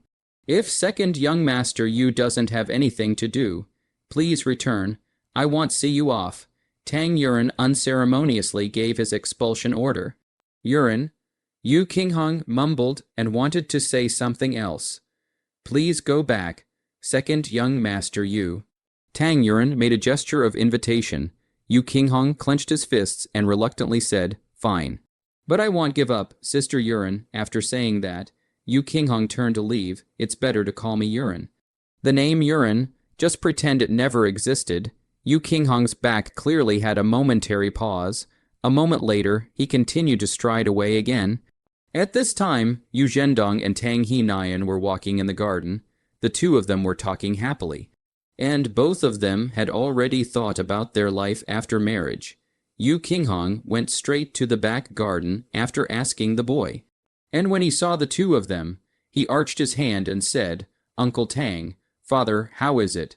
Both of them looked at Yu Qinghong with expectant eyes. Yu Qinghong shook his head, sadness in his eyes. Sister Yilan doesn't agree. Tang He Nian exasperatedly said, This daughter of mine is just very axial when it comes to marrying someone, never willing to listen to other people's opinions. Qinghong is such a good child. Yu Zhendong, on the other hand, asked thoughtfully, Did you piss off Yilan in some way? That's why she doesn't want to marry you. Not ever. It's just that Yilan told me that she doesn't want to be arranged. Yu Qinghong automatically blocked out the words Tang Yilan felt unworthy. No, Qinghong, you should find another good woman. We, Rippleland, am afraid we don't have that fortune. Tang He Nian shook his head regretfully. Fear not. I have plenty of patience. I'll let Sister Yilan see my true heart, and over time, I believe that one day she will accept me. Yu Qinghong seriously said, Alas, just pity you. Tang He Nian said again, Uncle Tang, I enjoy it. Yu Qinghong said again, Brother Tang, since this is the case, it's inconvenient for us to intrude. Well, come back another day. With this, Yu Zhendong left the Tang mansion with Yu Qinghong. The next day, Tang Qingquan was convicted, and it was said to have been reported to the court, just waiting to be beheaded in the fall for a while. The people were happy, however. I heard that this conviction of Tang Qingquan, an old woman gave the evidence, played a key role. When Tang Yuan heard about it, he thought, could it be that this old woman and Wang Xiao, who are after this evidence? Otherwise, why would someone who can open a restaurant like Jubinglu want to work as a slave in this tiny Tang residence? After lunch, Tang Hinayan arrived at Yiran Xuan. Tang Yuan was holding Tang Lingyan to read and write. Seeing Tang Hinayan come, Tang Lingyan hurriedly rolled down from Tang Yuan's body and glued himself to Tang Hinayan's body. Grandpa, Tang Lingyan called out. After entering the genealogy, Tang Yuan's 3 children were all proper descendants of the Tang family. So they didn't call Grandpa, they all called Grandpa. What were you doing just now? Tang Hinayan asked as he dotingly scratched Lingyan's nose. Tang Lingyan pointed at Tang Yuan and said, Mother is teaching me to read and write, heaven, earth. People, you, me, and others saying this, Tang Lingyan even gestured, good, literacy is good, teach him business when you have time. So that he can inherit our Tang family business. Tang Hinayan said to Tang Yuan, Father is right, father has eaten. Tang Yuan asked, not yet, just got back from outside and came straight to you. Tang Hinayan answered truthfully. Tang Yuan hurriedly asked Zhang Yiming and the girls to cook the meal and bring it up. After the meal was set up, Tang Hinayan handed Tang Lingyan over to Zhang Ming and said to the surroundings, take young Master Lingyan to play in the Kuju room, and tell the people guarding the door not to let outsiders in. Fragrant Ming and the girls heard this and took Tang Lingyan and retreated.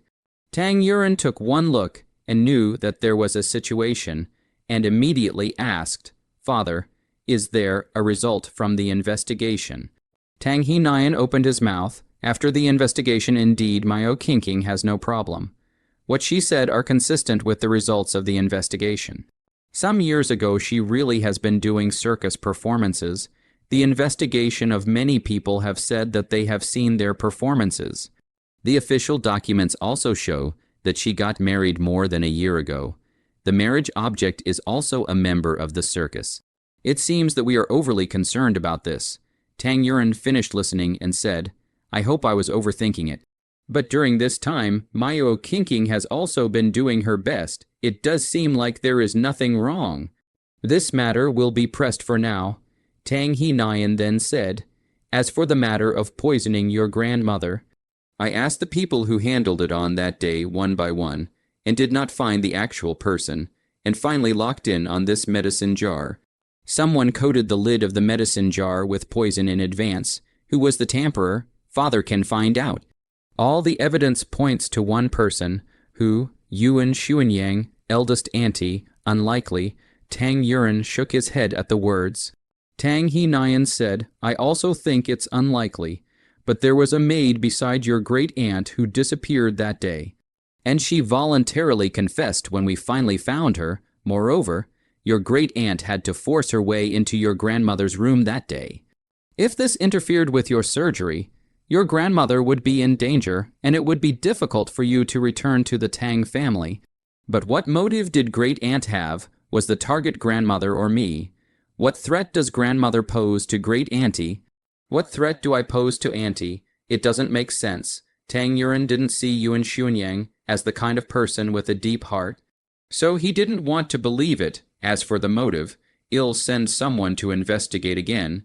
Tang Hernian said, Father, I think we shouldn't move great aunt first. Just place more people around her to keep an eye on her. And keep an eye on the others as well. Grandmother is now well. If it's against grandmother, then I believe there will be a next time soon. Why don't we intentionally leak some cracks and lure the king into the jar? How about it? Tang Hinayan said. Then let's follow your advice. Tang Hinayan finished lunch.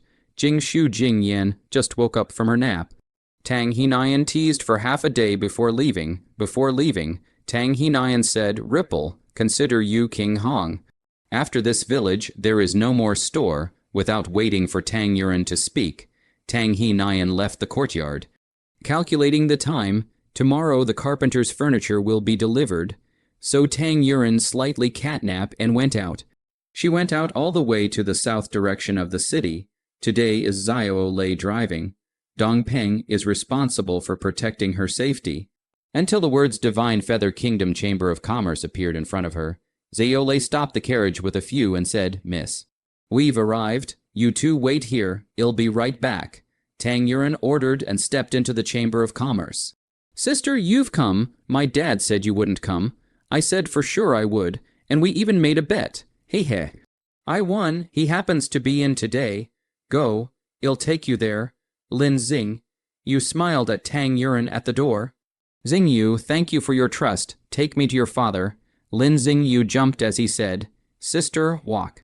Lin Xingyu led Tang Yuren up to a house on the 3rd floor and said, "Sister, my father is inside. You go in. I'll go down first to continue looking for business." Lin Xingyu finished jumping around and went down. Tang Yuren went up and knocked on the door. The door then opened with a crash from inside. Lin Zilong hurriedly brought Tang Yuren to the table by the window and poured tea. "Miss Tang, this weather is really a bit hot. You first drink tea to relieve the heat." Tang Yuren sipped the tea and said, Good tea, good tea. The color of the tea is clear and the aroma of the tea is refreshing. But why don't you use cold cheese to beat the heat?" The girl is joking. Only the royal family can afford to use ice in the summer. How can ordinary people use something so precious? Lin Zilong looked at Tang Yuren and thought to himself, "This Tang family is really rich. Is ice such a precious thing to be used casually?" Tang Yuren, however, had other thoughts. Lin Zilong spoke in embarrassment. "Let's not talk about this." "Miss Tang, Xingyu didn't say anything to you just now that he shouldn't have, right? Why, he's just a kid." Just listen to his words casually. Tang Yuren thought of what Lin Xingyu said about the bet. Was that something she shouldn't have said? But she still spoke lightly. "No, Xingyu is quite lively. He didn't say anything he shouldn't. That's good. I guess that you might be coming today. You're here to check the goods, right? I've prepared them all. They are in the warehouse. If you're not sure, we can go take a look now." Tang Yuren said, "President Lin seems to be someone who does things properly. I'm relieved that you're doing your job. I'm just here to give a word of advice. Tomorrow afternoon, help me deliver them all to my store in the north of the city. At that time, I'll settle the cost of the medicinal herbs. So I'm sorry for President Lin's trouble." Lin Zilong politely said, Where, it's the right thing to do, however. "I have one more thing to ask President Lin," Tang Yuren said. "What is it?" The girl is a super member of the Chamber of Commerce, but there's no harm in saying, "Help me procure a batch of saltpeter." "The more the better." Lin Zilong was puzzled and asked, "You want saltpeter? For what purpose?" Tang Yuren didn't make it clear. Just said faintly, "President Lin will know when the time comes. Don't worry, the money won't be less." Lin Zilong said in surprise, "Oh, I ain't go to try. This road has not yet trickled, then trouble President Lin." At this very moment, Tang Yuren caught a glimpse of a familiar figure. It was no other than Yuan Xuanyang. At this moment, Yuan Xuanyang was talking to a man about something. She also gave the man a bag of things. The man took the things and then gave her another thing. She took the things and sneakily looked around and left. "Tang Yuren?" Lin Zilong asked. "Recognize." Tang Yuren retracted his eyes and said, "Some of them look familiar." "I recognize the wrong person." After saying that, Tang Yuren went downstairs. Walking downstairs, he ran into Lin Xingyu again, who smiled and said, "Sister Tang, take care." Tang Yuren smiled and nodded as a response. Tang Yuren again went to Tan Carpenter to see the furniture. Furniture has been completed. Just brushed tongue oil is waiting to dry. The furniture is very exquisite. Exactly the style Tang Yuren wanted. She made a deal with the carpenter that she would pick it up herself. The next morning, Tang Yuren with Xiao, Aiden, Peng, 2 people went out to the carpenter to pull the furniture. Clear the final payment. Tang Yuren with 2 people began to move furniture just when they are working hard. Another carriage stopped in front of the carpenter's door.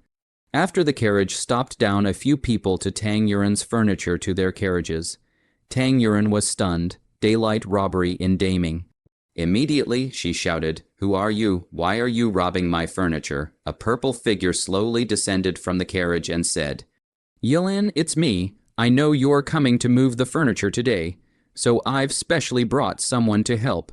It turned out that the person who came was Yu Qinghong, who walked over to Tang Yuren's side and said, "I've come to help. Stretching out your hand doesn't make you smile. You can't refuse." Tang Yuren only felt a nice sandal, wood scent drilling into her nose, and she felt that her mind was not clear anymore. She simply moved away from Yu Qinghong, and sure enough, she was much more awake. So, Tang Yuren spoke, "Why are you doing this? You know, I'm not able to give you what you want." Yu Qinghong smiled warmly as he said, "It doesn't matter. You just have to not kick me out."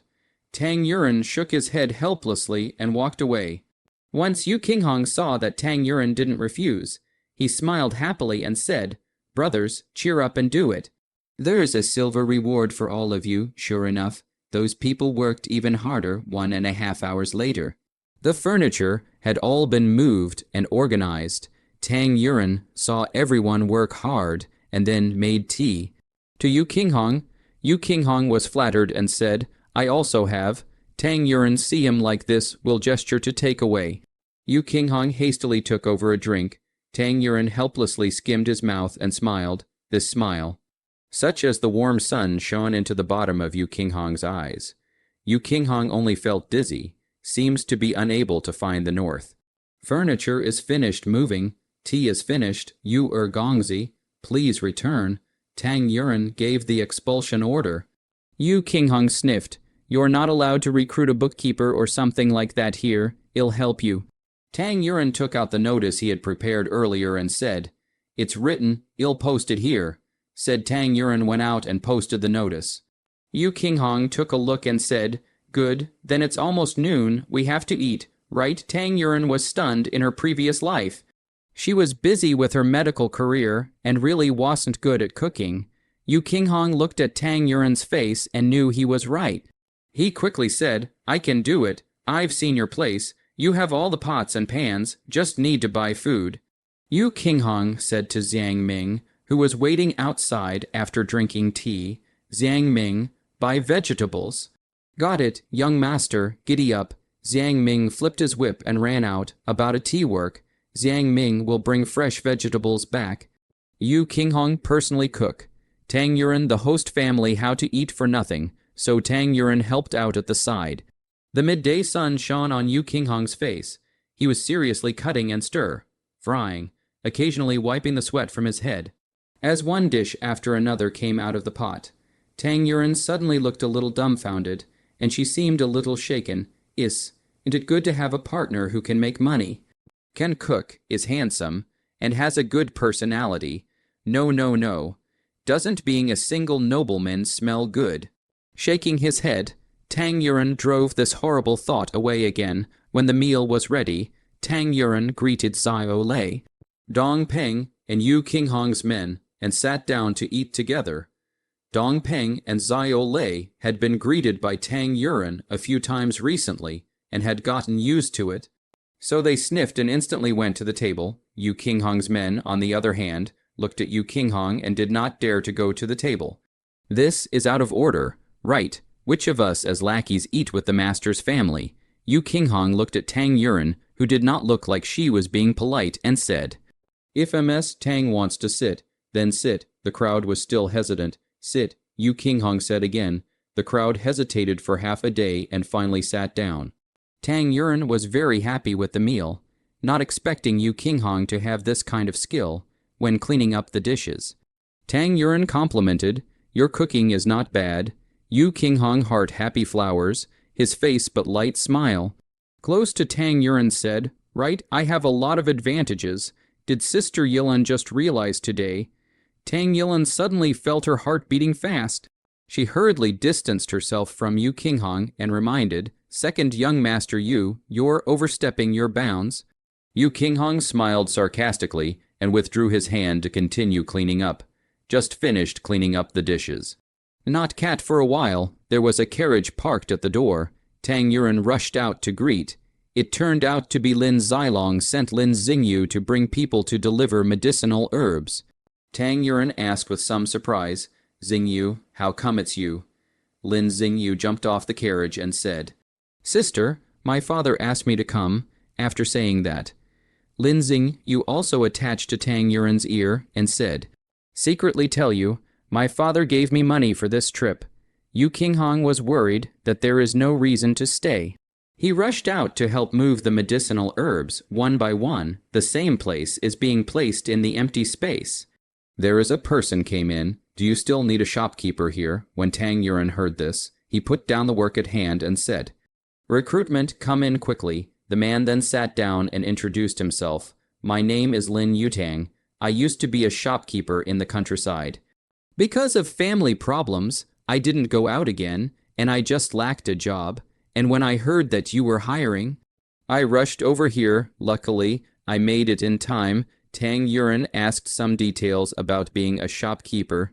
Lin Yutang answered all of them, and Tang Yuren asked about the treatment of the previous job, 3 taels of silver per month. You can take 2 vacations a year, and you don't take any breaks for the annual festivals, as long as you give 3 taels of silver. I don't take a vacation. As long as there is something urgent, you spare me some time. Tang Yuren said, As you wish, 3 taels of silver per month, 2 vacations per year. This period of time is hard for you first. After a while, the situation is good. I recruited a shopkeeper. You 2 take turns resting every month. A person down on half a month into, moreover, if you can talk to big customers to sell adult medicines. There is another commission, but there is one thing. You have to put your heart into it. Once Lin Yutang heard that there was such a good thing, he signed the contract right away. When the herbs were almost packed up, another person came in. Excuse me. Do you still need a partner here? Tang Yuren immediately came out to greet him. It's really a sleepy person sending a pillow. Recruitment, but there is one thing. I wrote clearly on the notice. You have to recognize the herbs. Otherwise, I'm afraid it won't work. That person immediately said, Small person's family rely on the mountain. Since childhood, digging herbs, most of the herbs on the market is familiar with it. Tang Yuren hurriedly said, Sit, sit, sit. Introduce yourself. The man sat down according to the instructions and said, My name is Yang King. My home is not far from the county town of Wild Fox Ping. There is only an old mother at home. Every day, I have to go back and forth to cook. I may arrive later. I do not know if the proprietor can accept it. Tang Yuren thought a little and said, I have a few empty rooms here. If I let you bring your old mother to live here, what do you think? Yang King said excitedly after hearing this.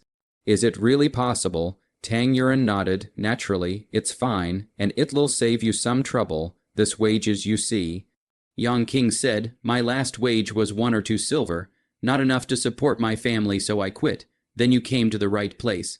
Here, in addition to the fellows, 1 or 2 silver also have extra money for sales. If you can talk about the customer to sell adult medicines, I will naturally give commission. What do you think? Yang King heard. Lave solved. The money is still quite a lot. Immediately agreed. Immediately signed the contract. Tang Yuren is a little depressed. This shopkeeper and fellow have this full-time sales, how no one to apply for the job. Is everyone has not heard of it. Tang Yuren thought so. Yu Qinghong didn't know when he sat across from her. Tang Yuren asked somewhat depressed, Why are you looking at me? Yu Qinghong smiled. I can guess what you're thinking. Let me guess. You're worried about not having full-time sales. Tang Yuren's eyes lit up, but she didn't answer. And Yu Qinghong knew he had guessed right as soon as he looked at her. You sign me up. I'm very good at sales. Guaranteed to talk about big clients. Tang Yuren said indifferently. My temple here is small, but I can't put a big Buddha like second young master Yu. Yu Qinghong hurriedly smiled and said, I can fit. This temple is perfect for me. Tang Yuren knew that Yu Qinghong did have quite a few high-end clients. And after a little thought, it seemed good. It can be, but I'll say it clearly. We have to draw a line. How about only talking about business and not personal matters? Good. Yu Qinghong closed his folding fan and considered it a promise. Quickly signing the contract, Yu Qinghong asked, "This person is ready. Where are the goods?" Tang Yuren had long ago taken the opportunity to organize the medicinal herbs to put the medicines in space into the medicine cabinet. So she pointed to the medicine cabinet in the lobby and said, "Here, I'll take you to take a look." Tang Yuren took Yu Qinghong to look at the medicines while introducing the names and efficacy. Yu Qinghong was so mesmerized by her seriousness that she didn't even listen to what she was saying, and only smiled vigorously and nodded her head. "Hear clearly?" Tang Yuren asked. "Listen clearly. Repeat it." Yu Qinghong immediately apologized. "I'm sorry, Yilan, I got carried away. Can you write it down? I'll memorize it very carefully." Tang Yilan shook her head helplessly and pulled out a pile of paper from her bosom. "Here, memorize it well." Yu Qinghong immediately took it with both hands and ran to the adult medicine cabinet to memorize the medicines. While memorizing, he also sighed. The efficacy of these medicines is really powerful. He originally thought of looking for old customers to help Tang Yuren. Now it seems that it is completely over-anxious. These medicines, there is no worry about selling them. Yu Qinghong was curious about Tang Yuren again. "Rippleland, how many other surprises do you have that I don't know about?" It was almost dark. Tang Yuren decided to close the door and go back to the courtyard to find people to make medicine overnight. So he said to Qinghong, "Mr. Yu, it's time to close the door. Why don't you come back tomorrow?" Yu Qinghong said, "Yilan, is your store still missing a signboard? It has to have a name." Tang Yilan thought about it. She was so focused on making products that she neglected the signboard, thinking of the university in her previous life. She was overwhelmed with emotion. "Let's call it Concordia Hall." Yu Qinghong sniffed and immediately said, "Sounds good to the ear. I'll take care of this signboard for you. Make sure you see this signboard first thing in the morning." After saying this, he got on the carriage and left, unable to call out. Tang Yilan also said to look for Tan Carpenter. The results of Yu Qinghong directly on the body. She laughed. "How does this feel like people as a fellow?" Back that night, in addition to watching the children, a yard of people are dragged to work. Xiang Ming dozed off and said, "Miss, why not recruit some people specializing in this?" Tang Yilan thought, "Is such a reason. Tomorrow we'll post a notice to go." As for the location of the pharmaceuticals, it just so happens that Tang He Nian gave a manor some time ago, and it's quite good to be there. Then Tang Yuren said to the people around, "There are solid and willing laborers at home who have nothing to do, can be introduced to me here. As long as the work is good, the money is not less tomorrow. Xiangming, you will register, and I will review them one by one." After hearing this, all the people are happy. Around the relatives are envious of their work, easy money, and more has been entrusted to them to find work. This is not right in front of the ready-made opportunity. They all decided to send a letter home the next day. During this period of time, the two little ones each followed the nanny, while Lingyan slept with Tang Yuren. In the middle of the night, Lingyan clamored that it was hot, and Tang Yuren yawned and fanned him for half a day before he fell asleep. If only there was air conditioning, that's what's wrong with this era. It's hard to stay warm without air conditioning. Tang Yuren complained. Suddenly, Tang Yuren had a flash of inspiration. Without an air conditioner. Make an air conditioner. At that time, she flipped through a magazine, which happened to have the practice of eco-air conditioning. The article said that it could make the temperature drop by about 5 degrees. Tomorrow, I have time to find Tan Carpenter. Let him simply make an ecological air conditioner. Tang Yuren rolled over and went back to sleep after thinking about it. Early the next morning, since there was nothing that needed to be transported, Tang Yuren decided to walk to the medicine store without taking the carriage. Before he reached the door, he saw a large plaque in front of the door, with gold lettering on a blue background. The font was very elegant and elegant. The 3 words Concordia Hall shone brightly in the morning light. Yu Qinghong was standing underneath the plaque and smiled. "Yilan, I found someone to make this plaque overnight. I wrote the characters. How is it? Nice, isn't it? Only then did Tang Yuren turn her gaze from the plaque to the young man under the plaque, who was bathed in the morning sunlight, as if glowing with his own light, and whose bright smile seemed to seep into Tang Yuren's heart little by little like sunshine. Is he so good-looking, it seems like? He's always been this good-looking. Tang Yuren had a momentary trance. Good-looking, thanks. Tang Yuren only said 4 words. The 4 short words were all positive comments for King Hong. Yu King Hong was instantly happy. He felt as if he had succeeded a little bit more in his strategy. He wanted to take off in place, but he still maintained a certain amount of reserve on his face. You're welcome, as long as you like it. Tang Yuren opened the door and put Yu King Hong and Zhang Yang behind him in, and took advantage of the organizing effort to put quite a few adult medicines in. Not long after, shopkeeper Lin arrived, and then Yang King arrived with his mother and the donkey cart. A group of people rushed to help pack the luggage, settled Yang King and his mother's things, but still no one came to the door.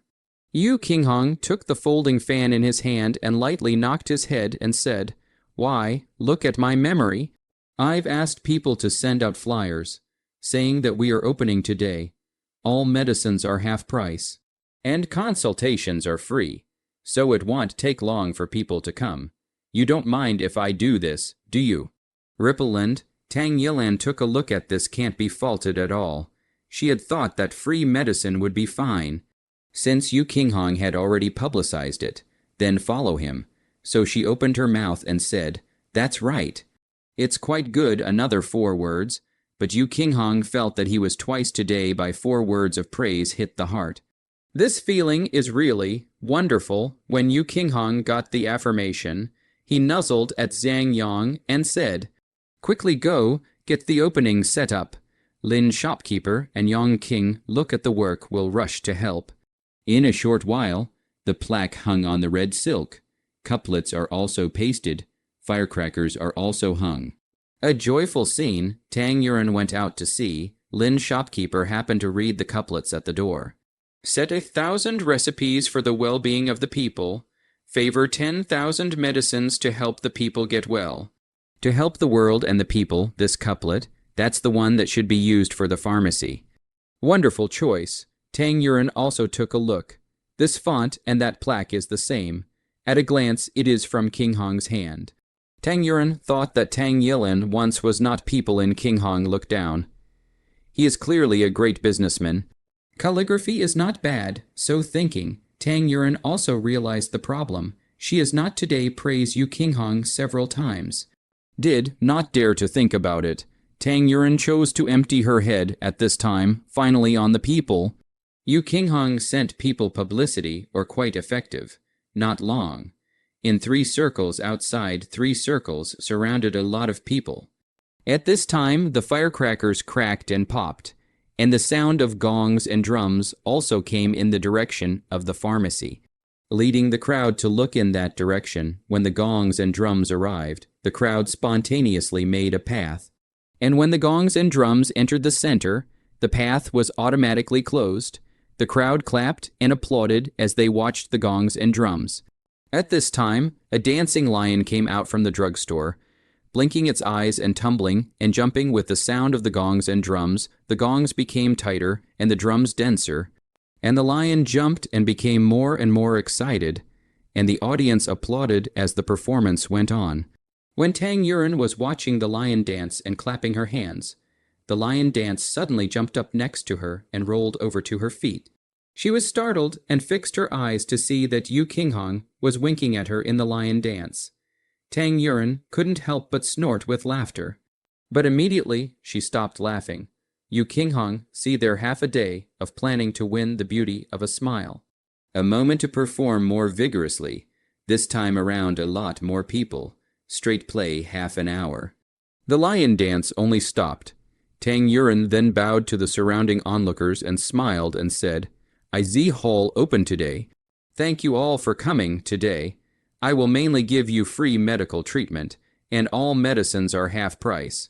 Just for this one day, my Concordia Hall mainly deals with adult medicines, so you can buy some to keep at home, And if you have a sudden illness, you can take them directly with water. No need to boil them, it's very convenient. I'll queue up on my side if you need to see a doctor. Tang also pointed at Yu Qinghong's side and said, those who need to buy medicine directly to that side. There are all kinds of ready-made medicines. Today's buy is definitely earn. As a result, there were only a few people lined up on both sides, and everyone was whispering, why is it a female doctor? Or such a young female doctor? Can such a young female doctor treat you well?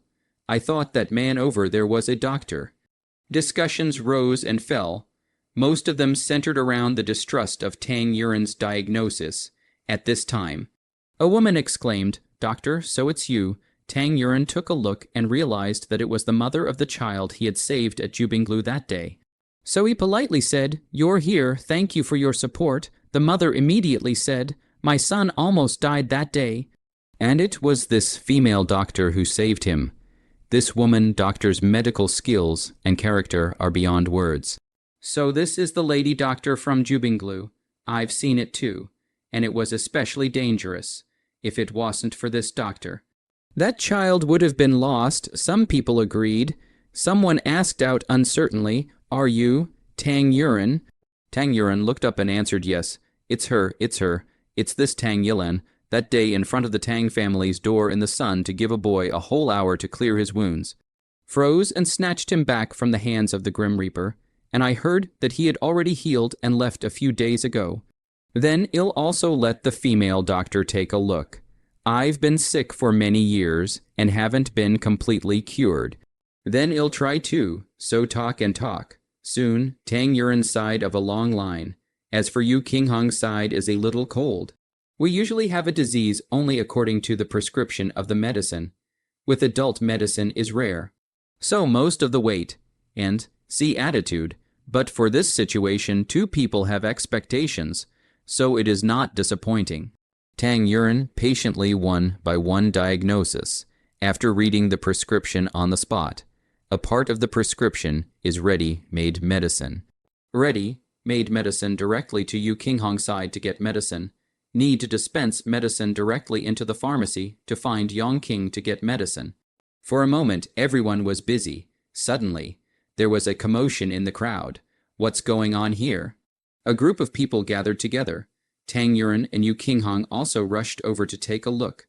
The result is that there is a man in the middle of the crowd rolling. He was shaking, muttering something in his mouth. Seeing Tang Yuren come over, the crowd automatically made away. Tang Yuren hurriedly went forward to check. Yu Qinghong also followed into the crowd, only to see that the man's face was pale. His head was covered with cold sweat, and at the moment he was yawning, snotting and tearing, he mumbled, "Give me a suck." "Suck me?" Tang Yuren immediately understood this symptom. This was exactly the symptom of drug addiction. Has this divine feather country been infiltrated by drugs? It's opium, Tang Yuren said definitely in a voice that only Yu Qinghong could hear.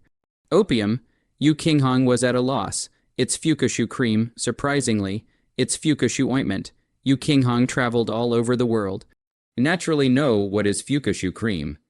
This Fukushu cream, raw material poppy, Shenyu country, has not been allowed to plant. Fukushu cream is not allowed to buy.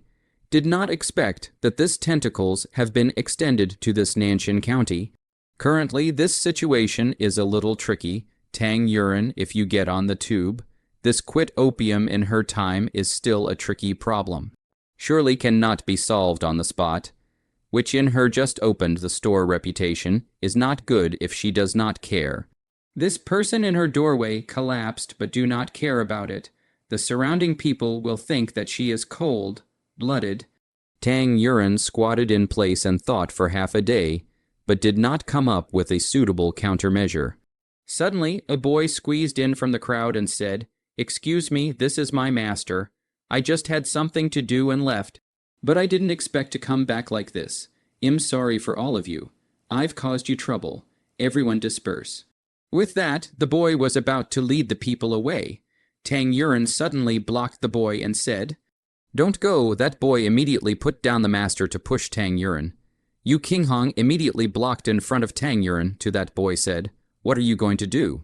The boy shouted loudly, "I haven't asked you what you want to do," in broad daylight. "You stopped me from leaving." "What do you mean, seeing this?" Yu Qinghong immediately said. "What do you mean? Your master inhaled fukushu ointment, and you guys are hiding it and not reporting it." "But you are asking me what do you mean? My father is the magistrate of Nanshan County, Yu Zhendong. And this is something I must report. Buying and selling are the same offense. You don't know that, do you?" That boy panicked, also ignoring the master who was rolling and moaning on the ground, pulling out his legs and about to run. The bystanders stepped forward to restrain him with 7 hands and 8 feet. "Zhang Yang, go inform my father." Caught one sucking on the blessed life cream, have him send someone. Tang Yuren took out twine, and everyone tied these 2 up solidly before Tang Yuren said, "Officials and soldiers will be here soon. Those who want to see the doctor continue to see the doctor. Everyone don't be affected." The crowd dispersed. Everyone should see a doctor to see a doctor, should buy medicine to buy medicine. Just the efficacy of this medicine Yu Qinghong said a lot of times. The mouth is dry, but there are only 10 or so people less by some. It seems to have to adjust the strategy. Yu Qinghong rubbed his forehead and said, after about half an hour, a few soldiers came to take away the master and servant, and publicized a few words of anti-drug knowledge, and then left. It was almost noon. Yu Qinghong said to the group of people, "It's time to eat. Everyone go back first. After eating or here, we also give everyone a free medical consultation." The crowd then dispersed on hearing this. The noon meal was cooked by Yang King's mother, who said that she was idle, so she might as well do something. As a result, when Tang Yuren ate it, it was also sloppy, not too good, not too bad, mainly compared to what Yu Qinghong did. It was really a bit average. Yu Qinghong looked at the opposite side of Tang Yuren's expression, smiled, and did the mouth said, "Or I do good right." Tang Yuren glared at him fiercely. After dinner, Tang Yuren considered Yu Qinghong really do not have time to cook. So he decided to simply let Yang King's mother simply do lunch every day, $500 a month. Yang King and his mother heard that the 2 of them eat and live here, but also can earn $500 a month, which is not happy, immediately nodded his head and agreed. So Tang Yuren also signed a contract with Yang King's mother. This matter is finalized. There are a few rooms on the 2nd floor. Tang Yuren intends to use as a hospital room. There is no one. She intends to go to the cat for a while. The result is not yet upstairs. The door gathered a bunch of people. So a few people had to go downstairs to continue to work. In the afternoon, directly buy drugs, also more up. Yu Qinghong some wonder, they asked one of the some good-looking aunt. The aunt was so asked, immediately opened the box, next door neighbor casually buy some drugs. There is a flavor of fast-acting heart pills. The results just bought back not long. The family committed an emergency. Angina pectoris dead. Think of this medicine. Just think, a dead horse turns out to be a dead horse. And the result is a pill that works in a moment. The aunt wiped a handful of sweat and then said, "This is not." The neighbors over to my house to visit the Siemens. They said this thing, but also said that only today 50% off. I hurriedly greeted some people to come, to hear. Everyone has to buy, but instead of me squeezed in the back. Yu Qinghong smiled. Really, word of mouth is the best publicity. Zhang Yang, quickly boil some water for everyone so they can quench their thirst. Zhang Ming, go buy some tea bowls and come back. The water was boiled and the tea bowls arrived, with water to quench their thirst. Everyone's perception was better. Where else can we find such a well-thought-out place? It's not far from us. So, well, see the doctor and buy medicine here from now on. Yes, yes, the others chimed in, looking at such a scene. Tang turned his head and glanced at Yu Qinghong with admiration. Sensing Tang Yuren's gaze, Yu Qinghong gave her good, right expression. Tang Yuren was inwardly speechless and turned her head again. It was another busy afternoon. And in the end, Tang Yuren's previous stockpile of adult medicines was sold out. Yu Qinghong looked at the long queue and said, "Sorry, today's adult medicines are gone." The crowd sighed. "There will be no discount tomorrow. Aren't we lining up for nothing?" Tang Yuren sniffed and came over to ask about the situation and said to the crowd, "Don't be anxious. In this way, the people present come over to register their names and receive a number plate, and tomorrow we'll give you back a 50% discount." How people heard and immediately turned sad to happy. Yu Qinghong will name one by one registration, and by the sun made paper number plate one by one distribution. Buy into the medicine of the crowd is finally dispersed. The sky is almost dark. Tang Yuren's side is still a group of people. Tang Yuren said to the crowd, "It's dark. Everyone back this way, as long as we buy medicine here, as long as you buy points. Points can be exchanged for the number of visits to the clinic. Tomorrow, I will introduce a points policy. Everyone pay attention at any time and on the 7th day of every month. I will do a day of free clinic. Then you can also come." You see how everyone looked at this situation and left in all directions. At this time, only Tang Yuren and Yu Qinghong left in front of the drugstore. Tang Yuren, packing things on the side of the Yu Qinghong, said, "Thank you." Yu Qinghong pressed down the joy in his heart and pretended to get close to Tang Yuren and said, "What? The sound is too low. I didn't hear you." Tang Yuren immediately said, "Thank you." Yu Qinghong heard the warmth in his heart, then also said, "You're welcome. However, remember to pay the wages. Don't worry, not a penny less." Tang Yuren shook her head. She felt as if she wasn't so resistant to Yu Qinghong anymore, after packing up her things and handing over the keys and such to Yang King. Tang Yuren decided to go to Tan Carpenter's place to talk about the EcoAir conditioner. "I'll accompany you. It'll be dark soon, so I can take care of myself." Yu Qinghong caught up and said. Tang Yuren thought about it. So he didn't refuse. Under the setting sun, Tang Yuren was in front and Yu Qinghong was behind. Yu Qinghong looked at the beautiful figure walking in front. His heart was soft and his eyes were warm. The two walked to halfway. They found that the sky is still clear at the beginning of the cloudy. This June day, really like a child's face, say change on change, rumble, rumble, rumble with a few sounds of thunder, pouring rain on the head. The two were caught off guard by the rain poured into the soup chicken, although the two immediately looked for the eaves to hide from the rain. But still all wet. Yu Qinghong looked at Tang Yuren eyelashes, hanging raindrops, hair wet sticky in the face. Quietly looked at the rain outside and said, "How did it come down? It's bad that there's no weather forecast." "I forgot to bring an umbrella," in Yu Qinghong's eyes. This Tang Yuren is not in a mess. Different from the usual cold and icy her. There is a kind of quiet beauty. He felt able to be alone in the rain for a while, like now, quietly looking at the rain. Looking at the rain in the side of her face. It seems that there is nothing wrong. It is best for the rain to be like this. "Do not stop." Tang Yuren felt Yu Qinghong's gaze. She felt slightly uncomfortable, but it wasn't appropriate for her to say anything. So she just let him look at her, the ambiguous air flowing between the two. The rain instantly drove away the sultry air and added a bit of coolness to this summer night. And at this time the wind happened to blow again. Achoo, achoo, Tang Yuren suddenly sneezed. Yu Qinghong wanted to take off his clothes and put them on her, but he was also soaked to the skin. Yu Qinghong suddenly didn't know where to get the courage, stretched out his arm and hugged Tang Yuren. Tang Yuren felt her body warmed up all of a sudden, but felt that such a distance was inappropriate, and wanted to push away, but the warmth of her body told her that if she pushed away, she wouldn't have such warmth anymore.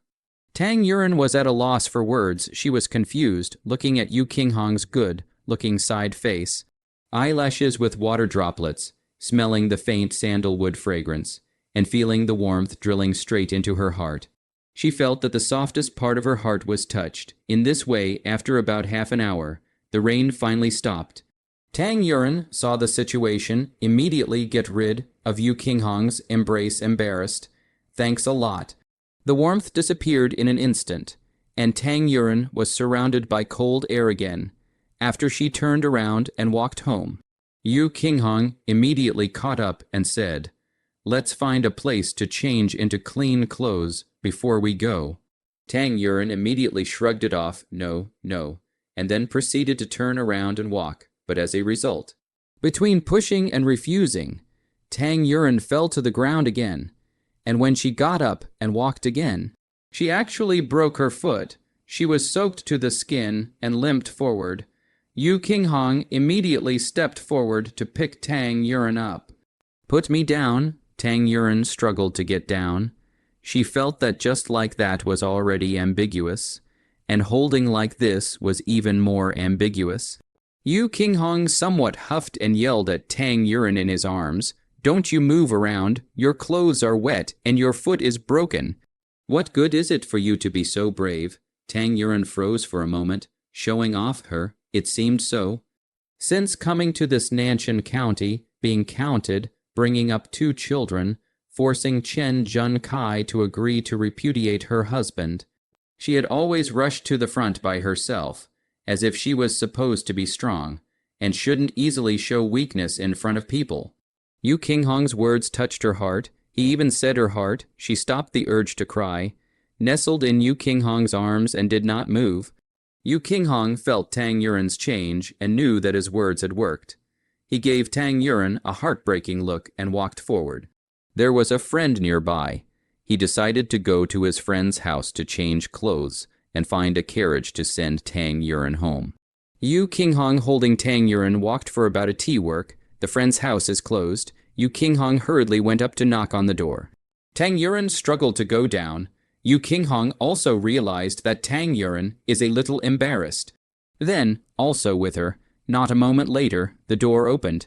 A head poked out of the door and said, in the middle of the night, "Who is it?" Seeing Yu Qinghong, the man immediately opened the door wide and said, "So it's Mr. Yu, please come in. The master happens to be at home today. He must be very happy to see you." Yu Qinghong picked up Tang Yuren and went into the center hall with the boy. "Wait a moment, the master is in the study. I'll go get him."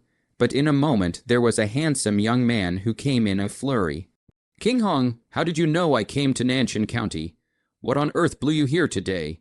It was only then that the man noticed Tang Yuren sitting on the side and asked, "Who is this?" Yu Qinghong immediately said, "Don't worry about that. Quickly find us 2 clean clothes. Hers better be women's clothes. If not, smaller men's clothes will do. Prepare another carriage. Isn't this a coincidence? 2 days ago, I got a good material and said that I would make a dress for my sister to take back. And just after I made it, you came, green smoke. Take this young lady down to change into the set of clothes made for the young lady." A maid immediately came in at the door to take Tang Yuren away. Yu Qinghong immediately said, "She broke her foot. I'll carry her to her room," after saying that Yu Qinghong was about to go over to carry Tang Yuren, but as a result, Green Smoke picked up Tang Yuren and said, "Don't bother your son. The slave girl will do it." Yu Qinghong was dumbfounded as he watched Green Smoke leave. So he turned his head and asked, "Lai Kongju, where did you get such a maid?" Lai Kongju smiled and said, "A woman who sold her body to bury her father. Only after she bought it did I realize that she had good strength. Find me some clothes, I'll change too. It's freezing cold in this wet mess, follow me." Lai Kongju gave Yu Qinghong a moon-white dark patterned shirt. "This is too plain." Lai Kongju glanced at Yu Qinghong and pretended to be profound. "It can't be helped. Who let me be indulgent and free? I love to be a white-clothed young man. If you don't like it, don't wear it." Yu Qinghong thought of Tang Yuren, who liked to wear plain clothes ever since she came back from Nanshan County, and immediately snatched it into his hands and said, "I'll wear it. Actually, white seems to be good too." In the middle hall, Tang Yuren had changed her clothes and was already waiting. Yu Qinghong was stunned as soon as she entered the door. In the candle light, Tang Yuren's sky-blue clothes were overflowing with color as soon as she moved. It seemed like there were light and shadows floating on her body. The sky-blue clothes showed Tang Yuren's slender swan neck, delicate collarbone, and slender waist in the best possible way, in the light and shadow. Tang Yuren's broken hair covered with a layer of warm yellow halo. She moved. The earrings will follow the movement. One by one, seems to be in Qinghong's heart door, gently knocking. His heartstrings seem to be plucked, as if there is a zither sound. A moment, Yu Qinghong only from the trance back to God. Said quite fit. Tang Yuren was also amazed by Yu Qinghong's white look. In fact, without the purple clothes, he had more of a fluttering young man. The two of them exchanged eye contact, and an ambiguous air was rising in the space. Suddenly, the boy's voice interrupted this ambiguity. Master, the carriage is ready. Lai Kongju had already read the ambiguous aura. How could he not help Yu Qinghong? So he cleared his throat and asked, "Have the two of you eaten?" Yu Qinghong looked at Lai Kongju gratefully and said, "Not yet from Zhu. Help prepare some rice." Seeing this, Tang Yuren couldn't refuse, so he continued to sit down. After the meal came up, Lai Kongju left with good sense, leaving the world for two to Tang Yuren and Yu Qinghong. This meal is very sumptuous, but the two people's mind is obviously not in the meal. The two people are feeling a little uncomfortable. Want to speak, but do not know how to open. Simply each mind to finish the meal after eating his fill. Tang Yuren swishly stood up and said, "I'm full, it's time to go home. The children must be waiting impatiently." Seeing this, Yu Qinghong concurred, "In that case, let's go." Yu Qinghong shouted at Lai Kongju, "We're leaving." "So we won't bother you. See you later." After saying this, he picked up Tang Yuren and walked out of the center hall. The two of them got on the carriage. Yu Qinghong said, "Go to the Tang mansion." The boy draws out a whip and says, "Okay." Saw the two of them leave, Lai Kongju smiled playfully and said, "A little bit of fun," when Yu Qinghong sent Tang Yuren back to Tang mansion. Tang He Nian had already waited for a long time in Yiran Xuan, and the whole Yiran Xuan was going crazy. Because of Tang Yuren's inconvenience in walking, Yu Qinghong directly let the carriage drive into the Tang mansion, and then stopped at the entrance of Yiran Xuan. Tang He Nian initially heard the sound of wheels turning and ran to the courtyard, and then heard a few sound. He rushed to the door to check, and indeed saw a carriage parked at the door. Yu Qinghong hurriedly jumped down from the carriage, and was about to carry Tang Yuren down from the carriage when he caught a glimpse of Tang Hernian. "Uncle, Yuren has broken her foot. Why don't you come and carry her in?" Tang He Nian immediately smiled when he saw that this person was Yu Qinghong. He immediately squatted down and ouched. Tang He Nian waved his hands as he screamed, "No, no, no, no. No, my foot is also broken. You quickly carry her in." After saying this, he also squeezed his eyes towards Yu Qinghong. Yu Qinghong understood, so he planned to carry Tang Yuren down from the carriage in front of her father. Tang Yuren was very shy and refused to let Yu Qinghong hold her, so Tang Yuren had to limp forward after getting off the carriage. And after 2 steps, her feet hurt badly, so Tang He Nian had to call Xiangming and Leng Yu to help Tang Yuren back. Yu Qinghong saw Tang Yuren went in and said goodbye to Tang He Nian, "Uncle Tang. Since Ripple Ran is safely delivered, then the late generation will leave first."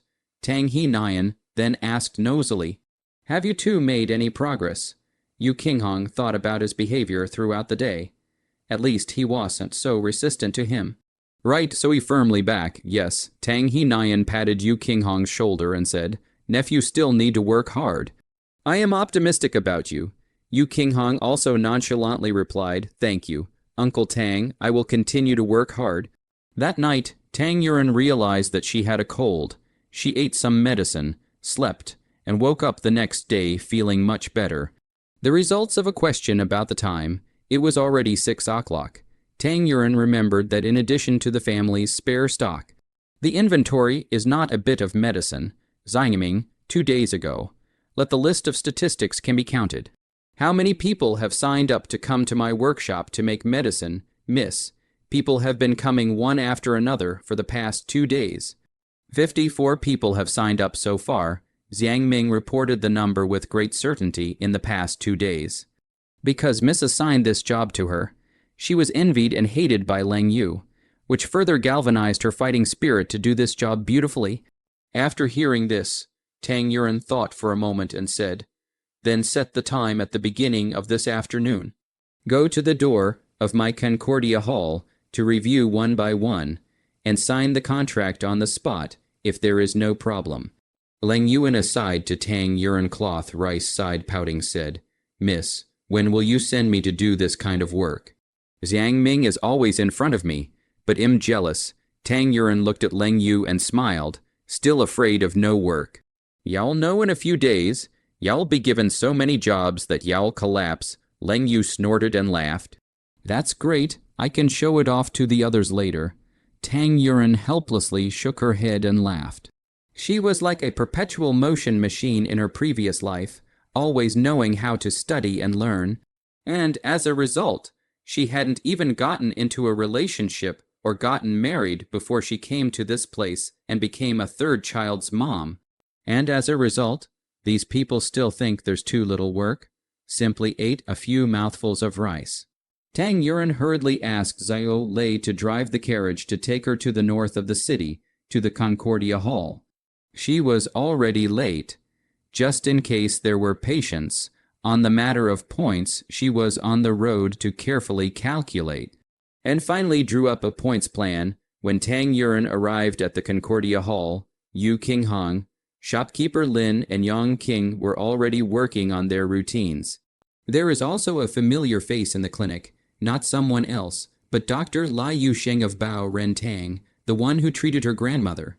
Tang Yuren looked at Dr. Lai in surprise and said, "Dr. Lai, what is this?" Dr. Lai smiled at Tang Yuren and said, "Mr. Yu said that you are short of a doctor here. I was reluctant to come, but if I come here directly from Po Yan Tang."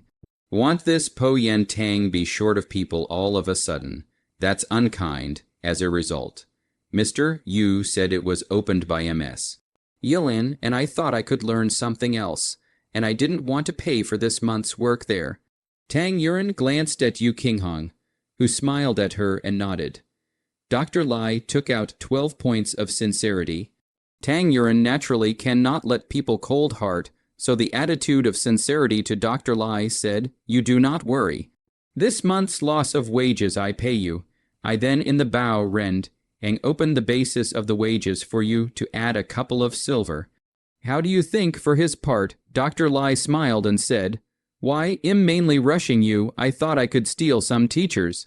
"It'll come even if you don't give me a raise, whatever you say." Tang Yuren see Lai Dafu so quick, then took out 3 contracts. Will fill out the details. Lai Dafu took over without looking at signed his name. Tang Yuren was thinking of recruiting a doctor. Because she also wanted to develop a side business, this drugstore dragged her cannot get away. The result of this matter, Yu Qinghong did it for her.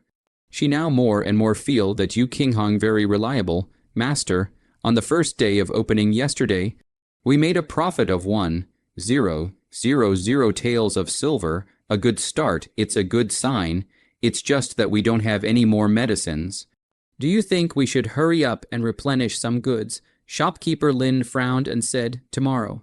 We can replenish a batch of goods tomorrow. Let the customers who come wait a little.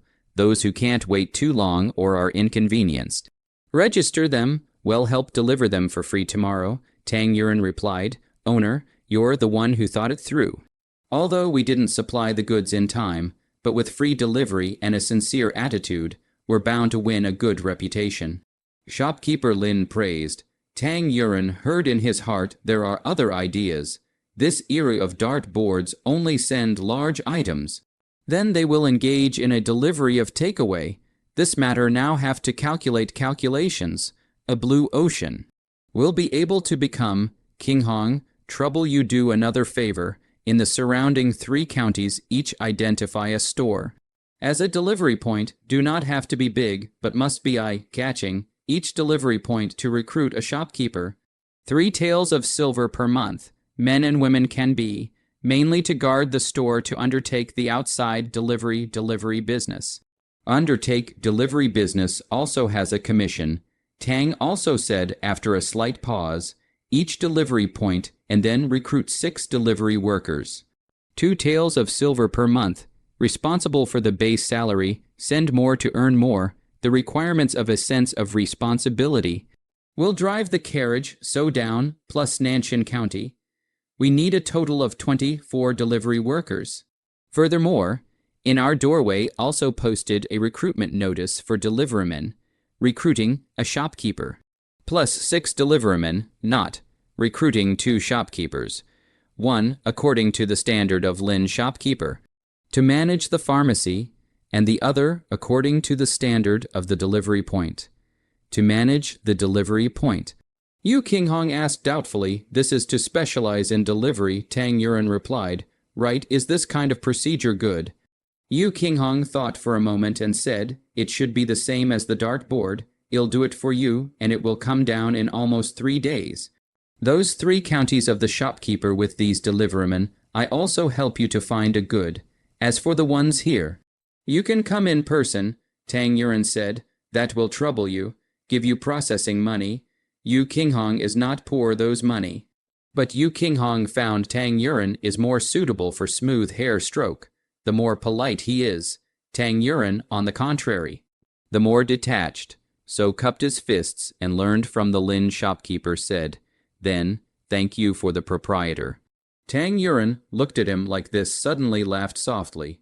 Yu Qinghong heart secretly happy. She laughed. She laughed really good looking. Tang also reacted to feel how he laughed for good reason, so collected a smile. Sat down to the point system, specifically written a piece of paper circulated to everyone to see. People read this system are novel. Have sighed Tang also active brain, after discussion and adjusting the not-so-suitable amount. The points system of the Concordia Hall was formulated. As long as one buys medicine in the Concordia Hall, 1 point for 1 penny, not clearing the 0, 500 pennies for 1 free consultation, also can deduct the medicine money. 50 points for 1 penny for the medicine money. If you spend a total of 100 taels of silver per year in Concordia Hall, you will become a gold member, enjoying a discount of 95% on medicines if you spend a total of 500 taels of silver per year. You will become a platinum member, enjoying a discount of 90% on medicines, and a free consultation once a year if you spend a total of 1,000 taels of silver. You will become a black, gold member, enjoying a discount of 15% on medicines, and 5 free consultations per year if you spend a total of 5,000 taels of silver. You will become a diamond member, enjoying a discount of 20% on medicines, and 1 free consultation once a year. A total consumption of 5,000 taels of silver will make you a diamond member, enjoying a discount of 20% on medicines and 10 free consultations per year. Yu Qinghong transcribed a copy on the spot, and after copying it, he said to Zhang Yong, go on, find a carpenter to carve an edition. Make a few more copies and publicize it in the neighborhood. Tang Yuren caught another bit of information. So she asked, is all the printing here engraved? Yu Qinghong puzzled how she asked, what do you mean here? But Yu Qinghong still seriously replied, printing has always been engraved. Hand copying is too inefficient. Tang Yuren was shocked. Another business opportunity. Then if she promoted this movable type printing, wouldn't this printing efficiency increase exponentially? Since Dr. Lai was here, Tang Yuren decided to go to Carpenter Tan's place. The air conditioning matter had been dragging on for a day. Xiao Lei drove the carriage and sent Tang Yuren to the door. With the tinkling of wind bells, Tang Yuren walked into the store full of wood shavings again. The carpenter was busy as always. As if he was never free, seeing Tang Yuren come, the carpenter was very excited, perhaps because he knew he could hear again. Tang Yuren gave the drawings of the air conditioner to the carpenter. The carpenter immediately said no problem. On the spot pushed the other work to do, not long, made a sample, thin wooden boards with several rows of neatly punched holes on top of the holes. Holes inserted into the car out of the funnel at the other end of the hole with mortise and tenon structure instead of a tight fit. Perfect. Tan Carpenter was curious about this thing and asked what it was for. Tang Yuren wrote, cooling. The surprise in Tan Carpenter's eyes was very obvious. Tang Yuren was satisfied with the air conditioner and promptly asked Tan Carpenter to carve the commonly used character block and wrote, don't be in a hurry. Come back to pick it up in a couple days. The carpenter nodded after reading it. Tang Yuren paid for the air conditioner and the character block, and decided to go back to try the air conditioning effect. Xiao Lei drove Tang Yuren back to the Tang mansion again. And after a while of drumming, Tang Yuren finally installed this ecological air conditioner. Xiang Ming, Leng Yu all felt magical. Installed this air conditioner in an instant felt much cooler. Ling Jun also poked his head over to curiously survey this thing. "Mother, what is this thing called?" Lingyan asked in a milky voice. Tang Yuren dotingly touched Lingyan's head and said, "It's called an air conditioner." Lingyan nodded his head as if he didn't understand. Air conditioner. "That's nice. After lunch, Tang Yuren planned to go back to Concordia Hall. Lingyan didn't take a nap, and insisted on following Tang Yuren to Concordia Hall, and also played hooky with Tang Yuren, saying that he would be obedient. Tang Yuren had no choice, but finally couldn't be persuaded to take it with him. Once the carriage, Lingjun will jump and run into the Concordia Hall. Yu Qinghong saw Lingjun at a glance. He is somewhat similar to Tang Yilan. Pink and tender, especially attractive. He entered the door, blinking black eyes looking around curiously, here and there to see, novelty very much. So cute, Yu Qinghong sighed from the bottom of her heart, not the loving kind of cute, but cute from the inside out. Thinking so, Yu Qinghong's face put on a loving mother smile. Ling Jun then noticed Yu Qinghong, who was paying attention to him. He went up to touch Yu Qinghong and said in a milky voice, "Uncle, you're really good looking, and my mother is as good looking as you are." Tang Yuren walked through the door of Concordia Hall at this time. She pretended to be angry as she walked. "Lingyan, why are you touching Uncle's face as soon as you arrive? Not polite." Lingyan immediately took down his hand apologetically. "I'm sorry, Mother. I just see that this uncle is very good looking and has a very kind face." Yu Qinghong immediately smiled and hugged Yu Qinghong. "It's okay, I don't mind." Then Yu Qinghong nudged Lingyan's nose and asked dotingly, "Your name is Lingyan?" Lingyan smiled and said, "Yes, Mother named me Tang Lingyan." Yu Qinghong held Tang Lingjun in his hands and said to Tang Yuren, "Lin Xingyu came over after you left this morning and said that there is a doorway for the saltpeter, and that a batch of it can be sent to him in 3 days." Tang Yuren heard. So soon, it seemed like she would soon be able to start her second business.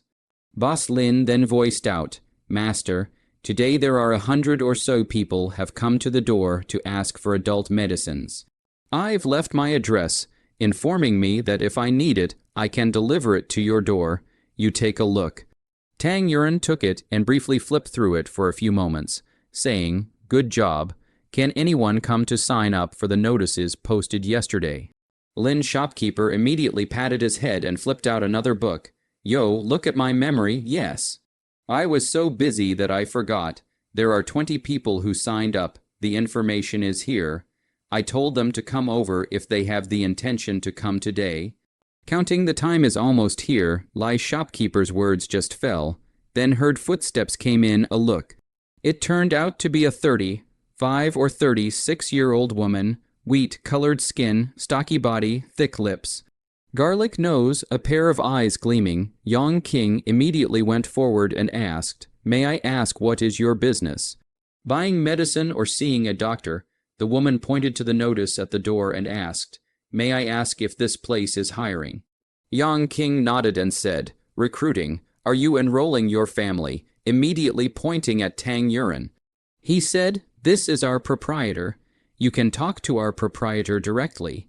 The woman saw this and immediately waved her hand. "It's not for the family. It's just that I'm looking for work myself. Don't they recruit women here?" Yang King stared at her and looked her up and down for half a day, and hesitantly opened his mouth and said, "This is a job that a woman is afraid to." Tang Yuren immediately stepped forward and interrupted Yang King and said, "This is a job that a woman can do." Then Tang also asked the woman to sit down to understand the basic situation. It turned out that the woman named Qin Jindu, her husband went away years ago. The family has a 60-year-old mother. Under the 2 youngest son, the largest is only 10 years old. There is no place willing to recruit her so old female laborers. She can only do some of the washers of the fellows to make up for the family. to see the outside of the notice will come in to ask. Tang Yuren asked, "Then this carriage, can you drive it?" Qin Jindu smiled nervously and said, "Hey. To be honest, I've never driven a carriage, only a donkey cart, so it should be about the same." Tang Yuren also didn't drive, but the two should be about the same, so this passes over. Tang Yuren said again, "We can take 8 days off a month, which means a month must be on enough for 22 days. Special circumstances to take leave to deduct the wages. Send enough for 300 pieces per month. You can get 2 taels of silver, more than 300 pieces of each additional piece. I will give to add 10 wen of money, but to send, however, if you don't send enough pieces, you can only earn 10 cents per piece for that month. And you won't be able to work the next month. Can you accept that?" When Qin Jindu heard that there was such a good thing, 8 days of rest in a month and more work for more pay, she immediately patted her chest and said, "No problem, Dongjia, I, Qin Jindu, will follow you from now on." Seeing this, Tang Yuren took out the drafted contract for Qin Jindu to read, and Qin Jindu looked at it for half a day before opening her mouth to speak quietly. "Dong, I can't read." "What you say is what you say. I believe you." Tang Yuren then realized that this era was different from the era she was in. There were too many illiterates in this era. She overlooked this and almost made a mess. Otherwise, how could the courier be delivered correctly if she didn't know the words? Tang Yuren then spoke stiffly. "Aunt Jindu, sorry, you can't do this job then." Qin Jindu was planning how to spend the money, but then a pot of cold water poured down on her head. "Why?" she asked in disbelief, her already large eyes widening. Tang Yuren embarrassedly said, "You can't read. The address written on this thing you don't recognize." "It's not afraid to send the wrong one." Qin Jindu's face was filled with disappointment. "Thank you, proprietor." "I understand." After saying this, he got up and was about to leave. Tang Yuren hastened to turn the tone, but Qin Jindu heard a reversal, immediately sat down and asked joyfully, "But what?" "But I also have a workshop. Is made into medicine. The location in the north side of the city in a manor from here is not far, but the base salary to be slightly lower than this is 1.5 silver. Rest time is the same. Every month to do the required amount of money can get the base salary. The excess, in accordance with the degree of difficulty in making medicine, fixed wages. You see this job, suitable for not." Qin Jindu originally were disappointed. The results did not expect the dark flowers and a village, which she did not agree, immediately nodded his head to agree. Tang also took out the scene before the proposed contract for Qin Jindu to press the handprints. In triplicate, Qin Jindu took his own copy and asked when to start work, if you have the right time. "Tonight you need to work overtime to do a batch. Tonight to do medicine, less than a day's work hours, I all according to 2 days to count. If you can wait, just wait for me to recruit people to teach together to do. You see how?" Qin Jindu sniffed and immediately nodded her head like garlic. "Someone wants her. The salary is still high, but also can immediately start work. She feels that she must have hit the big luck." In the Tang, Yuren, and Qin Jindu conversation gap, and come in a lot of over to apply for jobs. Heard Tang, Yuren, and Qin Jindu conversation have been rubbing their fists and eager to try. Tang Yuren one by one over, which also have illiterate directly stated. Tang Yuren asked whether they are willing to do full-time sales or into the workshop work. In this way, the shopkeeper is also considered to be altogether a shopkeeper called Zhang Shangshu and Lin shopkeeper, together with the management of the drugstore, which Jiang shopkeeper also has a daughter called Jiang Shanshin, also came to apply for the job because she knows a lot of medicinal herbs. Tang Yuren left her and Yang King to do together with the fellows. Another called Liu Qiangbei shopkeeper is managed to delivery point. Eligible deliverymen left 6. The rest of the 2 turned to do full-time sales, the workshop to work. 6. There are 3 intends to mix a base salary on the spot, was rejected by Tang Yuren. The remaining 2 said they reconsidered.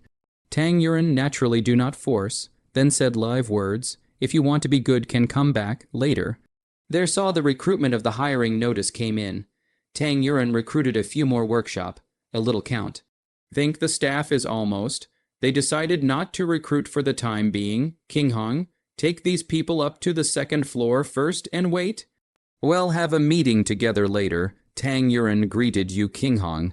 Yu Qinghong heard Tang Yuan's tone, suddenly overwhelmed with joy. Nonchalant use of him to do things does not prove that the relationship is a step forward. Thinking about this, Yu Qinghong nimbly greeted the crowd on the second floor waiting. Yang King, go and pull down the recruitment notice outside. People are almost there. Okay. Yang King sniffed and ran to the door to take off the recruitment notice. Little brother, may I ask if your proprietor is here? Yang King followed the voice to see. Good guy. How this all of a sudden and hula came so many people. He hurriedly pointed to the recruitment notice being removed, waved his hand, and said, You are here to apply for a job. Right, we don't recruit anymore. You see, I've even removed this job posting. For a moment, the group outside was in disarray. The one at the front got angry on the spot. Didn't you tell us to come to Concordia Hall to apply? How come we came and then didn't want to? Fooling me, the people at the back followed suit. Yes, what's going on? Tang Yuan had just rubbed her tired and sore neck when she heard the commotion outside.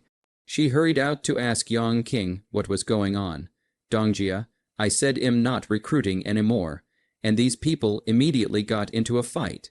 Yang King looked at Tang Yuan and said aggrievedly. Tang Yuan knew at a glance that it was the workshop recruiter who had come, and immediately said, Be quiet. Everyone be quiet. Listen to me. The crowd was still clamoring until the person closest to the front asked, Are you the proprietor? Are you really not recruiting? Tang Yuan turned to the man and said, Recruit. With the word recruit, the man immediately turned from sadness to joy, turning his head and shouting, Recruiting, the proprietor says he's recruiting, be quiet. The crowd immediately quieted down. Tang Yuan then bowed and said, Sorry, made a mess. The fellow thought he was recruiting delivermen, so he responded wrongly, and the workshop has reserved spots for all of you. Everyone form a line and walk inside. I will interview one by one. Okay. The crowd sniffed and lined up in a row. Tang Yuan interviewed one by one. Tang Yuan, who had already been busy for an afternoon, was visibly tired. Yu Qinghong saw that Tang Yuan didn't take a breath for an afternoon, so he handed Lingyan over to Yang King's mother to watch. Let me help you. Yu Qinghong sat down next to Tang Yuan. Tang Yuan turned her head to look at Yu Qinghong, who immediately returned a bright smile to her. Tang Yuan turned her head away, and even she herself didn't notice that the corners of her mouth rose. A light smile fleeting. Come 10 people to line up over here, Yu Qinghong said to the crowd. The crowd immediately split into 2 lines upon hearing this. And these 20 fell through quickly. The quality was basically okay, so they all signed the contract. When these people were all interviewed, Tang Yuan gathered everyone intending to do a pre-employment training. Tang Yuan first bowed and said good evening everyone. As soon as everyone saw the proprietor bowing to himself, he immediately bowed back with fear and trepidation and responded with a louder voice, Good evening. Proprietor, seeing this, Tang Yuan was satisfied, scanning around and saying, Since we signed the contract today, we are all my Tang Yuan's people. Everyone is equal. There is no difference between high and low. You're all here to make money. I also want to make money. I'm a person who makes a clear distinction between reward and punishment. Good work, I want to reward you. If you don't do a good job, you have to be punished. But if you just want to get a base salary, then I'm sorry, I'll ask you to leave. Tang Yuan paused for a moment before saying, If you have any difficulties, you can say so, and as long as you work sincerely, I will do my best to help you. I want us to be a positive and loving family. Yu Qinghong, who was listening with vigor, took the lead in clapping, and when the crowd took a look, they followed suit. Delivery workers and sales specialists can leave today and arrange the work details tomorrow. Pharmaceutical workshop, there is an overtime task today, expected to be 2 hours due to the urgency of the matter. Today's day will be counted as 2 days of work. and Il take care of dinner. Those who are willing to stay will stay and work overtime. Those who are not willing to stay will still come here tomorrow, and I will bring you to report to the City East workshop. Except for the individuals whose families really needed to be taken care of, the rest all decided to stay and work overtime. Tang Yuren instructed to Boss Lin, Boss Lin, go buy some meat sandwich cakes, set the standard at 2 per person, and pay for it from the account in this way. Everyone was enthusiastic and talking. They should know that everyone is a hard laborer. Usually people can only eat meat once during the Chinese New Year. This time, the proprietor gave meat. So they all decided to follow Tang Yuren to do a good job. Thank you, master, the voices rose and fell. Tang Yuren responded, don't be polite. I'm grateful that you're willing to stay and work overtime, as long as you all do a good job.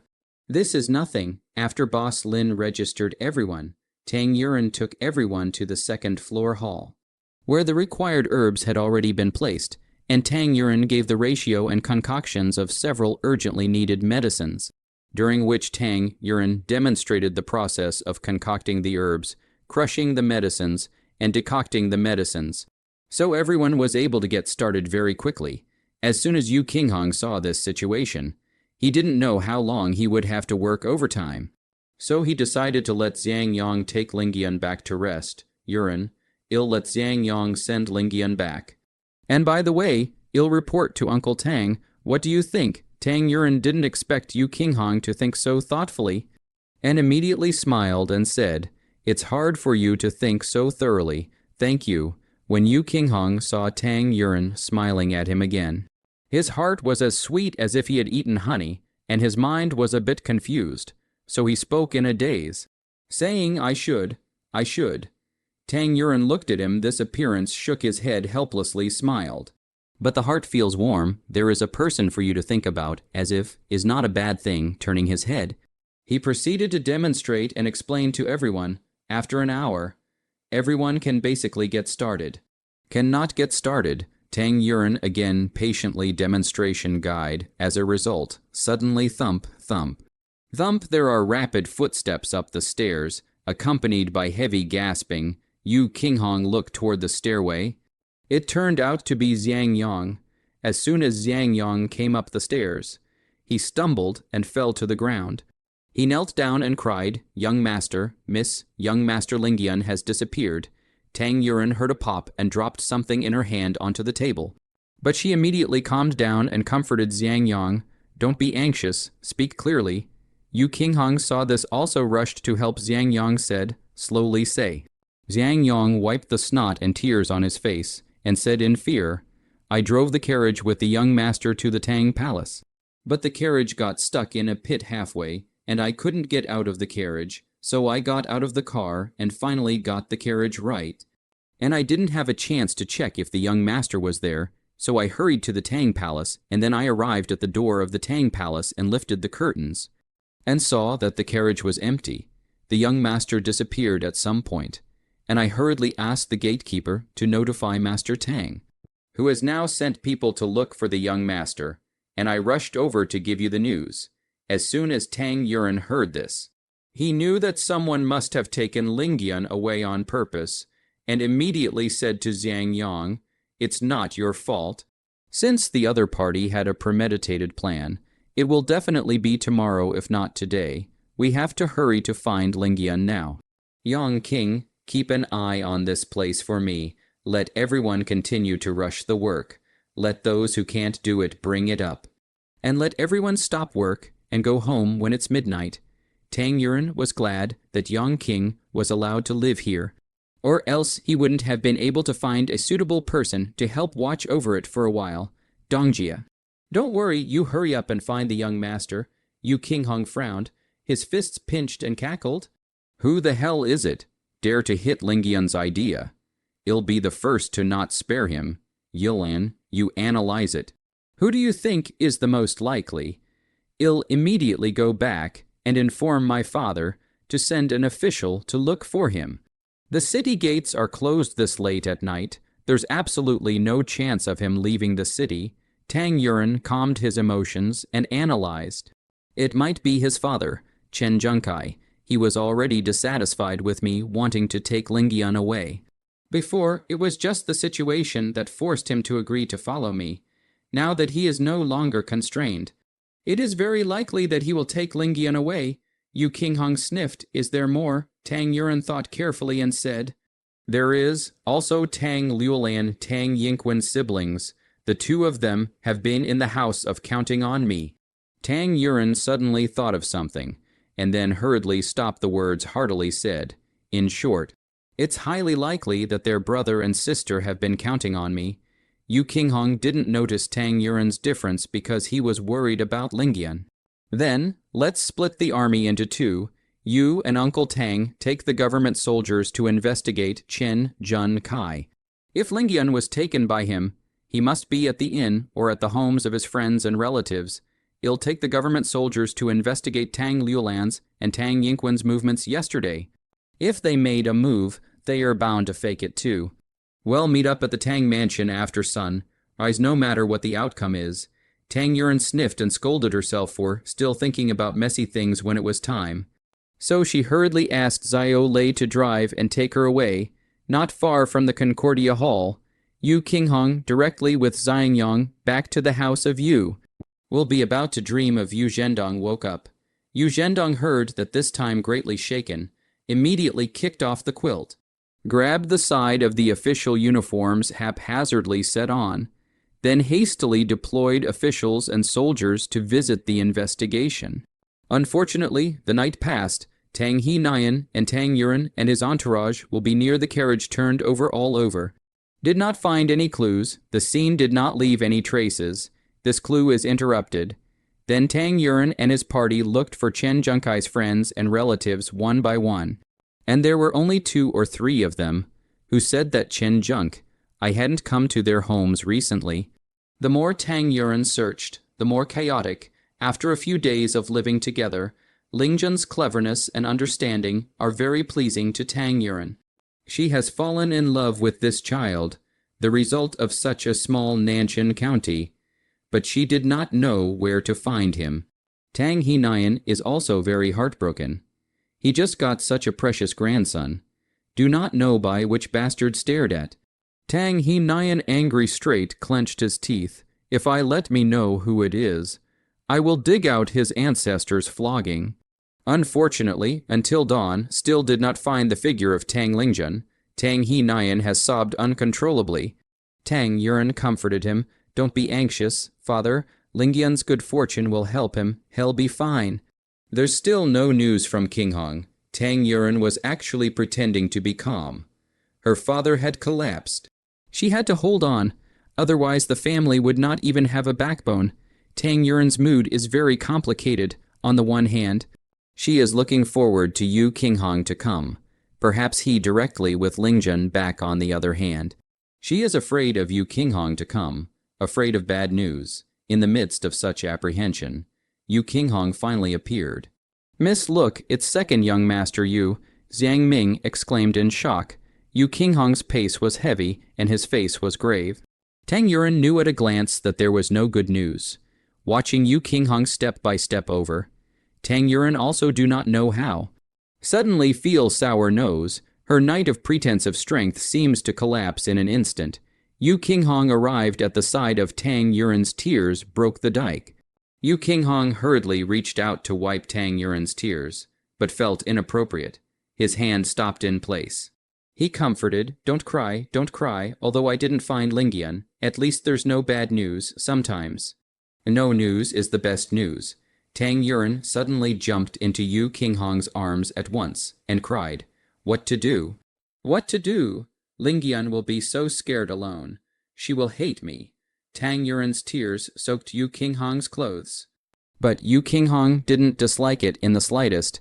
He just stroked her back painfully and comforted her. It's going to be fine. It will be fine. Tang Yuren cried like this for a long time. When she had cried enough, she stopped. At this time, she realized that she had actually hugged Yu Qinghong in public and cried for so long. For a moment, there was some embarrassment.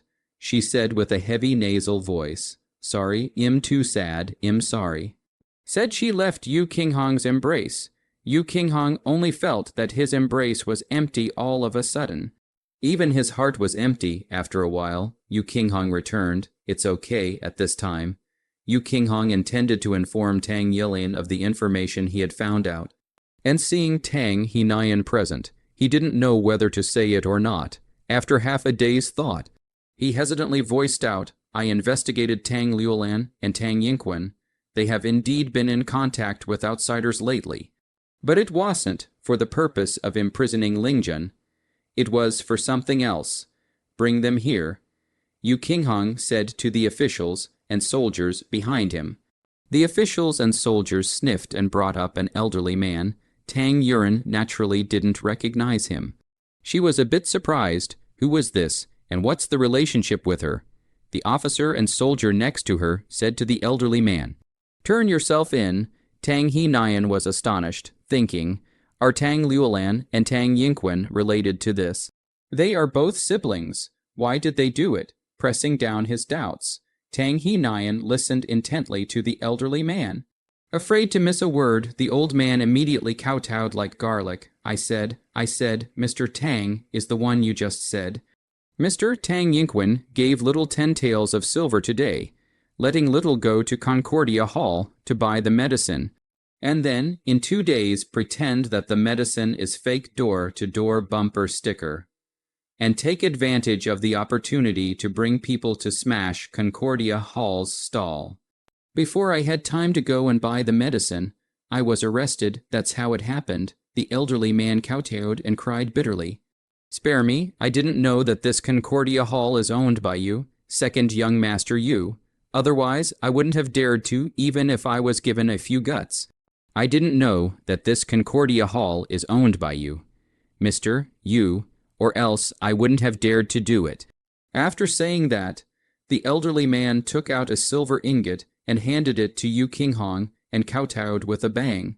This is the 10 taels of silver. I handed it all over. I didn't have time to do anything. Please forgive me. I kowtow to you. Tang Hernian was a bit disbelieving. His children had always been brothers and sisters. How could they do such things to frame each other? So he asked the older man, Are you sure it was Tang Yingquen? And not someone else, the older man said. Young Master Yingquen has asked me to do other things before. So I definitely won't be mistaken. Tang Hinayan was even more shocked. Tang Yingquen had done other things. So he asked again, What was it? Speak up if you say it. I can persuade Qinghong not to pursue you for touching the porcelain. The elderly man asked incredulously, Really? If I say it, y'all let me go? Really? Tang Hinayan returned. Yingquen young master previously handed over to the little one to find a beggar, said that he wanted to let the beggar enjoy a good time. The small also dare not ask what exactly is doing, just took the money to do the job. About what time? Yu Qinghong asked. Intuition told him that this information is very important. It is the 4th day of the 6th month. Yu Qinghong smiled and did some math in his heart. The 4th day of June is the day before the banquet. Banquet day in the compartment. Yu Qinghong did notice someone. Could Tang Yingquen have long planned to use a beggar to make Tang Yilian lose her innocence? If not their timely arrival, that Tang Yilian has long become the laughingstock of the entire Nanshan County. Thinking about this, Yu Qinghong's body is trembling because of anger. He held back the impulse of kicking over that old man. Said to the officials, This person is related to an old case, first reported to father, adjourned for trial. Maybe we can also find out something else. The elderly man was shocked at his words. He kowtowed to Tang Hinayan.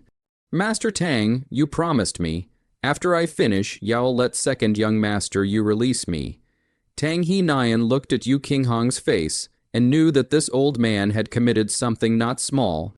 So he said to the old man, If you hadn't committed a crime, I would naturally plead for you, but now you've broken the law. I'm sorry, I can't do anything about it. After saying this, Tang Hinayan stopped looking at the old man. The man cried and wailed as he was escorted to the county office by the 2 officers and soldiers, and his voice grew farther and farther away. Yu Qinghong turned to Tang Hinayan and said, According to reason, the late generation shouldn't meddle in the affairs of the Tang family. However, Tang Yinquan has repeatedly bullied Yilan, and it is really hard for me to tolerate it. Just now the man said things, such as seniors guess good. It is the banquet day intended to let that beggar defile Ripple Ran innocence. If Father arraigns Tang Yinquan, please don't stop him. Tang He Nian looked at Tang Yuren with a shocked face. He once upon a time did not even know that Tang Yinquan had done this to Tang Yuren. He only felt that his daughter was too stoic.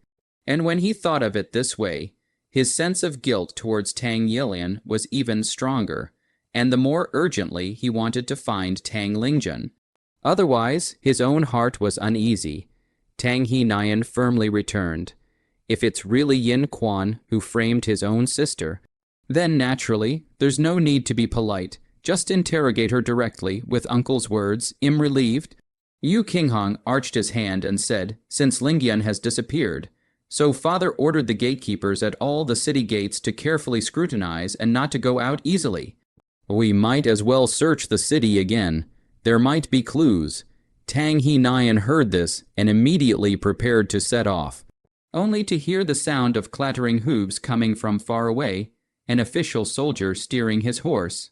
Phew, when he reached Yu Qinghong's side, the officer and soldier rolled over and dismounted and knelt down and said, Young master, I found Lingyan, young master.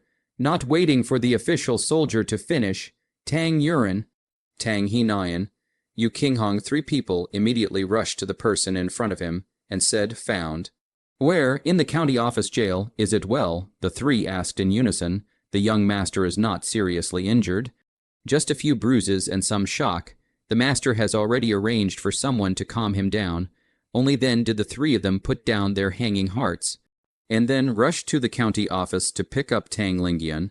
On the way, the 3 of them were busy rushing, and when they arrived at the magistrate's office, they saw Lingyan was already happily playing with Magistrate Yu. Mother, seeing Tang Yuren, appeared. Lingyan immediately and happily called her mother, while pouncing to Tang Yuren's embrace. Tang Yuren cried and cupped Lingyan's face to look again and again, confirming that it was only a little injury before breaking into tears. She held Lingyan back into her embrace and murmured, Scared me to death, scared me to death. Tang Lingyan in turn wiped Tang Yuren's tears and soothed Tang Yuren. Mother, don't cry, I'm fine. Look, I'm fine now. You should be happy, looking at Tang Lingyan's reaction. Tang Yuren sighed in her heart at Tang Lingyan's understanding. She smiled and touched Tang Lingyan's head and said, No more crying, no more crying. Mother doesn't cry anymore, seeing that Tang Yuren's mood had recovered. Tang Lingyan then pampered Tang He Nian next to her and said, Grandpa, give me a hug. Lingyan wants to be hugged by Grandpa. Tang He Nian immediately reached out and took his grandson into his arms, dotingly touching Lingyan's head against his face. Truly feeling his grandson's soft body, Tang He Nian realized how important this child was to him. Yu Qinghong looked at the grandparents and grandchildren, also revealed a motherly smile. Fortunately, nothing. County Magistrate Yu saw the 3 arrive and said to the 3 with a smile, Lingyan, this child is strangely smart. He understands a lot of things at a single point. He is really a good child. I like him a lot. Tang He Nian then took a breath and asked, Zhendong, what is this situation? Yu Zhendong sighed as his face sank. Come with me, I'll take you to see someone. The 3 of them followed Yu Zhendong outwards. The direction turned out to be the county office's dungeon. As soon as they entered the dungeon, the cold and damp putrid smell hit their faces. The sunlight seemed to be swallowed up all of a sudden. And it took half a day for the people to adapt before they could see everything in this dungeon. Only a little weak light through the small window sprinkled on the ground. Forming mottled light and shadows, the prisoners were all huddled in this small light and shadows. Their descriptions were withered, as if they were ghosts. Tang He Nian led a few people through a few alleys and came to a cell. Tang He Nian carefully scrutinized the person in front of him, comparing it with his own memories, but surprisingly, there was nothing that could be compared. This is... Tang He Nian pointed at the middle-aged man in front of him who was huddled up with dirty prison clothes, disheveled hair, covered in scars, and with a mole on his cheek, and asked suspiciously. Yu Zhendong was about to speak out when Tang Yuren, who was on the side, spoke faintly, the elder uncle's concubine, Aunt Kang's brother, Kang Youngying, it's you. Why, your sister clearly died of a disease. Why did you lay your hands on an innocent child? Tang He Nyan was as angry as a lion. He pulled on the iron fence and shook it with all his might, itching to tear Kang Jun Gang apart through the fence. Kang Jun Gang, who just had not a trace of emotion in his eyes, suddenly got up and laughed fiercely. Ha ha ha ha ha ha ha, died of disease. That's just your side of the story. That coroner is clearly one of your own people. My sister is a living person who died just like that, and you guys want to erase a human life by paying a few 100 taels of silver. Isn't it funny? You rich and powerful people are all so hateful. Saying that, Kang Jun Gang was about to pinch Tang He Nyan's neck across the cell. And if it wasn't for you King Hong's quick eyes and hands pulling Tang He Nyan away, those hands would have climbed up Tang He Nyan's neck. To you guys, that's just an inconsequential thin life, but to me, that's my sister who I grew up with. If it wasn't for her fear of poverty, she would never have become your Tang family's concubine. She would never have lost her life. At this moment, Kang Jun Kong's eyes were scarlet, like an evil ghost that had just returned from hell. I'm still not ruthless enough. Didn't personally take this little brat's life. But, however, I have already transferred King Quan safely. And I have also retained my sister's bloodline. Then I have no regrets even if I die. A strange smile appeared on Kang Jun Kong's face again. Not good, he's going to kill himself. Tang Yuren sensed something was wrong and immediately spoke out. As soon as Tang Yuren's words fell, Yu Zhendong hurriedly shouted for the jailer to open the cell, but unfortunately, it was too late. A trace of black blood flowed out from the corner of Kang Jun Kong's mouth, and he had actually taken poison and killed himself. When the jailer opened the cell door, Tang Yuren's step leapt in and ran to Kang Youngying's side, a ride on the pulse. An exploration of the nose and then probed the mouth of the poison, turned and shook his head and said, "This poison is called heavenly silkworms to kill, served by the way to the limbs and skeletons, such as the hand of the golden silkworms. There is still a glimmer of hope." But now, the crowd understood Tang Yuren's words. Kang Youngying is already dead. Yu Zhendong hurriedly sent people to see Tang Qingquan's cell. And it was empty. Yu Zhendong sighed repeatedly, although Kang Jun Gang was not dead enough to be spared. But currently only he knew the whereabouts of Tang Qingquan, and for a moment Yu Zhendong was out of clues. Immediately issue a wanted notice and search for Tang Qingquan with all your might. Reward silver 10 taels. No, reward 50 taels of silver in addition. Report to the governor as soon as possible and increase the scope of the manhunt. Yu Zhendong commanded. The division master immediately set about doing so upon hearing this, with Yu Zhendong's narration. The crowd realized what had happened. It turned out that this Kang Jun Gang had gotten all of Kang Meiyan's possessions that day. But on the surface, he was quiet, but in reality, he had already saved up his mind to pour out everything he had to save Tang Qingquan and avenge Kang Meiyan's death. He himself was a good guy among the guards, and had made good relations with all the guards beforehand, so no one was on guard against him.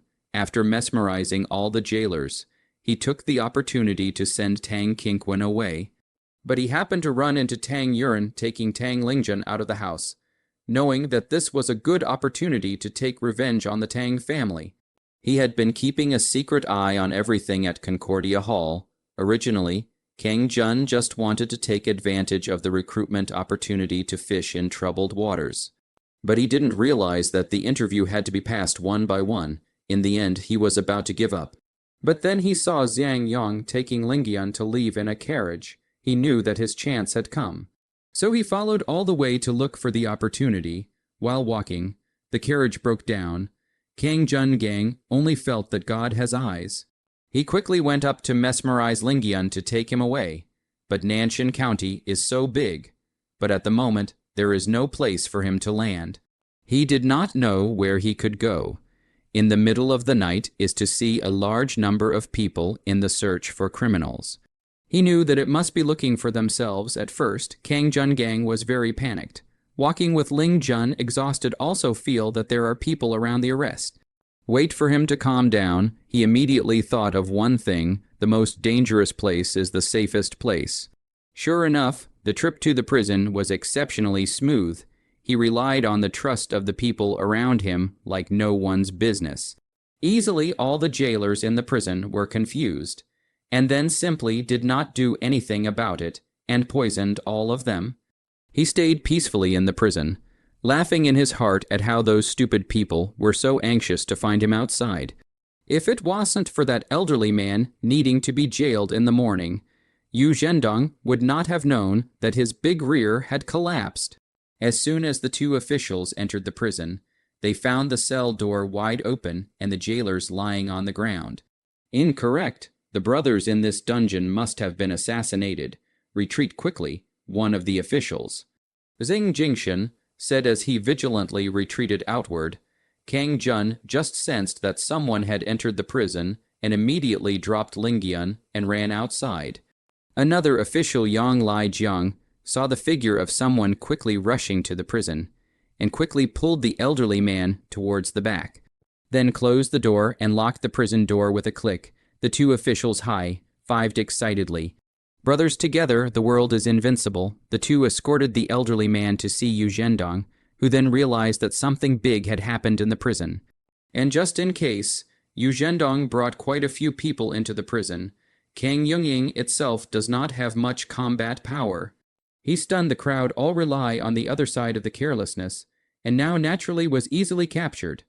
Until this moment, the officials realized that all the jailers in the prison had perished, and none of them were spared. Damn ruthless, Yu Zhendong burst out foul language. All the officers and soldiers present also wet eyes. So many fresh life, they also shoulder to shoulder before the fight. The result today died in the hands of such a poisonous person. A group of people went forward and beat Kang Jun Gang severely with 7 hands and 8 feet. They couldn't figure out. This person usually smiled at everyone he met. How could he do this kind of unconscionable thing? Magistrate. There's a child here, and there's still breathe saying that. The officer held a child and sent it to Yu Zhendong. After a short while, the child woke up in a ghostly manner. His big black eyes looked around in a daze and asked, "Where is this? Why is it so dark? Where is my mother? Where's Grandpa?" Yu Zhendong had not realized that this child was the Tang Lingzhen he had searched for the whole night. He just looked at the child's good looks. So he smiled kindly and said, "This is the county court jail. Who is your mother, and who is your grandfather?" Tang Lingzhen looked at this grandfather extremely kind. So Milky Voice said, "My mother is Tang Yilan. My grandfather is Tang Henayan." Only then did Yu Zhendong realize that this child was actually the child he was looking for. So he hurriedly ordered people to report, during which Yu Zhendong temporarily took on the responsibility of accompanying Tang Lingzhen to play until the 3 of them arrived. After hearing this, Tang Yuren only felt fortunate that Kang Jun Kong didn't end up laying his hands on a child, and didn't completely lose his conscience. Just, this Tang Kinquin is out for a day. I'm afraid hell be on edge for a day. Tang Yuren clenched his fists and said, "It's a pity. Kang Jun just committed suicide before he could explain Tang Kinquin's whereabouts." Yu Zhendong shook his head and sighed. Once Tang Kinquin's wanted, I believe he won't be able to escape far. Yu Qinghong voiced out. Tang Yuren turned her head to look at Yu Qinghong, who gave her an affirmative look. And Tang Yuren instantly felt her heart rest a little easier. Tang Henayan bowed to the crowd. I haven't closed my eyes for a night. Since Lingyan has been found, let's all quickly go home and rest. Trouble everyone. Tang Yuren also said to everyone. Many thanks. Yu Zhendong's father and son, on the other hand, immediately said back, no need to be polite. It's only right, after saying that everyone dispersed. Tang Yuren planned to go to Concordia Hall first to see the results of last night. Yu Qinghong knew that she would never be able to let go of Concordia Hall. So she went up to Tang Yuren and said, "Going to Concordia Hall, I'll go with you." Tang Yuren's first reaction was to refuse, but as soon as she said the word no, The two old fathers immediately cast inquisitive glances and said in unison, "You guys, go together." Tang Yuren had no choice but to share a carriage with Yu Qinghong to rush to Concordia Hall. Along the way, Tang Yuren and Yu Qinghong mumbled and did not know how to speak. The two were sitting on both sides of the carriage, but the ambiguous atmosphere is still engaged in the two are quite a bit uncomfortable, and even the usually active Yu Qinghong are blushing up. After a long time, both of them opened their mouths at the same time intending to speak, but both of them saw each other's next move, and the corners of their mouths hung up with an embarrassed smile. "You speak first," Tang Yuren said. "It's better for you to speak first." Yu Qinghong pushed the words back again. For a moment there was silence, awkwardness, ambiguity. Both of them were at a loss for words. Suddenly, the carriage didn't know what it had run over, and when it lurched, both of them didn't sit still, especially Tang Yuren, who immediately jumped out unprepared, although after this period of recuperation, Tang Yuren felt that he had slightly fattened up. But in reality, this body was still on the thin side, so Yu Qinghong only felt as if a moon-white butterfly floated across the street. And that butterfly slightly flapped its wings and stopped on his lips. Well, Yu Qinghong only felt a fragrant soft things pasted on his lips. He couldn't help but softly hummed out, followed by a hand caressing his chest. The ambiguous atmosphere is more and more dense. The two now more ambiguous posture. Tang Yuren had been caught off guard and jumped into Yu Qinghong's arms, and was lucky enough to die on his lips. She immediately felt like she was going to die. She was so busy trying to get up that one of her hands touched Yu Qinghong's chest. Tang Yuren swore she really just wanted to lend a hand, never mean to slight Yu Qinghong, however. In Yu Qinghong's eyes, all of this seemed to be a kind of provocation. He felt hot currents rolling through his body. His throat uncontrollably thumped and swallowed a mouthful of saliva. His heart flinched, and he felt a kind of impulse that was hard to restrain in a certain place. Tang Yuren had wanted to use the support of this arm to move away from Yu Qinghong, but as a result, just as she got up, the carriage lurched again, and her body that had only just gotten up was plastered back together. It's a waste of effort now. The two of them were in an even more ambiguous position, and it appeared as if Tang Yuren, was refusing to return the favor. Tang Yuren immediately mouthed, "No, I didn't do it on purpose." Yu Qinghong was in a playful mood. He stared at Tang Yuren with playful eyes. "Oh, Yuren, you said you didn't do it on purpose. But you kissed me twice and touched my chest. How are you going to explain this?" Ripple Lan saying that. Yu Qinghong also used one arm to wring Tang Yuren's waist, the ambiguous distance pulling at the limit. Tang Yuren's brain was confused. How did this happen? She stared at Yu Qinghong's eyes and said, "I can explain." Yu Qinghong stared straight into her eyes at this time and said, "You say, can you? Let go of me first." Tang Yuren avoided Yu Qinghong's eyes and whispered. At this time, her face was completely like a reddened apple. Yu Qinghong heard let go of Tang Yuren. Tang Yuren finally feel the chest into the air. She immediately took a long breath and said, "In fact, I would have been the damn carriage and the right time to turn a little bit, which just stood firm. Tang Yuren nearly fell." So Yu Qinghong, quick eyes and hands fast the big hand of a fishing, Tang Yuren once again into the arms of Yu Qinghong. The light sandalwood fragrance is not drilled into her nose, clearly straight to her heart inside the drill. Tang Yuren suddenly felt that it was not bad to stay in this embrace. A moment later, she began to blame herself. How could I have such thoughts? I have always been, I don't think I've ever hated Qinghong. I don't think I've ever hated Qinghong, right? Then not hate or talk about like it. How can I have such thoughts at this moment, thinking this way? Tang Yuren once again wanted to break free from Yu Qinghong's embrace, but those arms held her very tightly. She lowered her head, face hot, whispered, "In fact, I just want to get up, find a place to borrow strength. Just happen to support your chest. That's all." Yu Qinghong looked at the arms of Tang Yuren.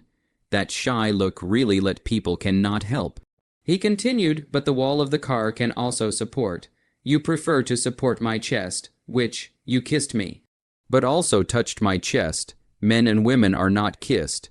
Yu Qinghong, again close to Tang Yuren's ear, quietly said, "You have to be responsible for me." Tang Yuren heard the words instantly incoherent. She almost did not get involved in the field of feelings is a blank.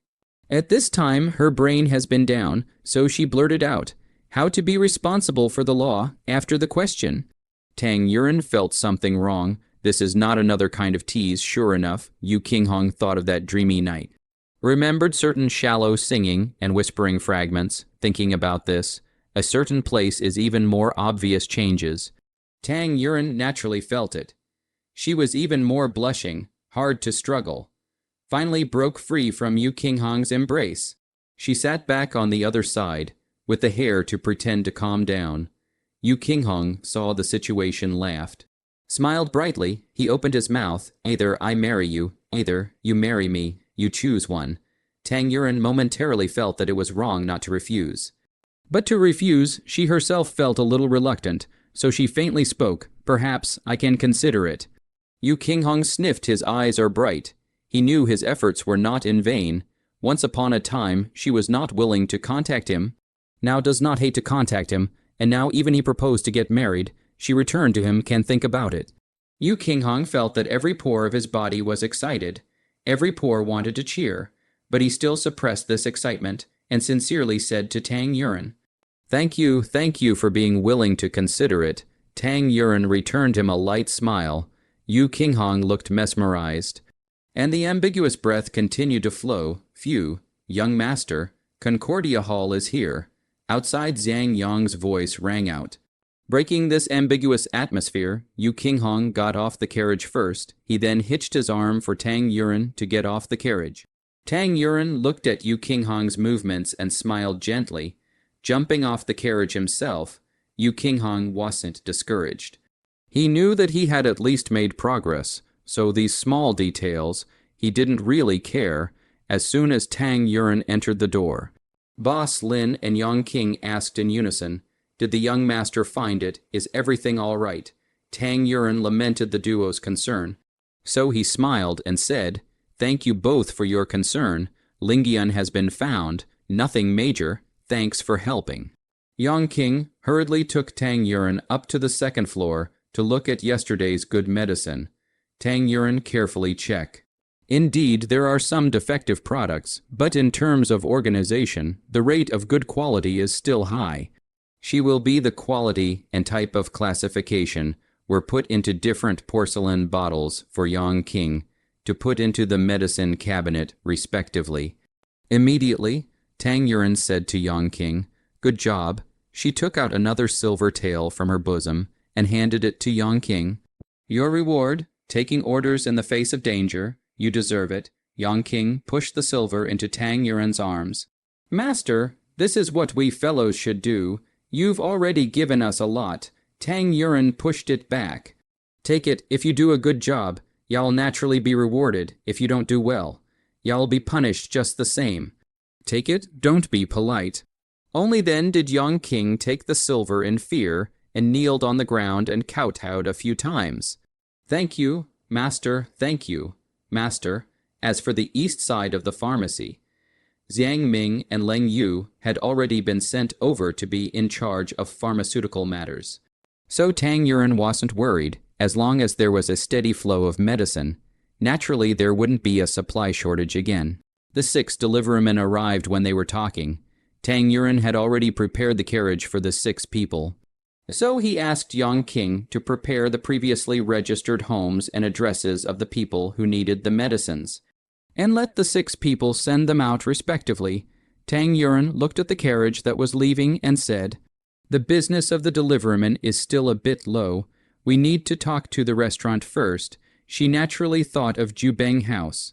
As long as she cooperated with Jubeng House, a large restaurant, it would undoubtedly be an influential free advertisement. Cosmetics, ready-made clothes, snacks, and so on could be sent through her delivery system. Yu Qinghong had already helped her with the formalities. And the name was called Scud Courier. Tang Yuren felt that this name is quite good, then also do not intend to change. But she suddenly felt that Yu Qinghong, this person, is quite vulgar. At least this courier name taken vulgar. It's time to go to the gathering of peers building and the iron pavilion to talk business. Tang Yuren sighed. But before that, she had to catch up on her sleep. After staying up all night, she was really sleepy. Tang Yuren thought of Yu Qinghong, who also stayed up all night with her, so she turned to Qinghong and said, "Qinghong, you also stayed up all night. Quickly go back and rest." Yu Qinghong, after so much sweet pulling in the carriage, as if eating honey, where else would he feel tired? So he smiled and said, "I'm not tired if you want to rest. Go back and rest." "I can still continue to work." Tang Yuren shook his head. This person was completely disobedient, so he ordered with a stern face, "Go back and rest." Yu Qinghong looked at that stunning face cold as ice, but it was completely for his own good, and immediately said happily, "As you command, Dongjia." Tang Yuren was amused by the sound of Dongjia. Her face is not shocked, only gently pulled the corners of the mouth, but the heart is flooded with mutterings. Other people so-called is normal. But Yu Qinghong so-called on the don't know where it is strange. Tang Yuren's simple command decided to the second floor to take a rest. There are still things in the afternoon, will not return to the Tang mansion.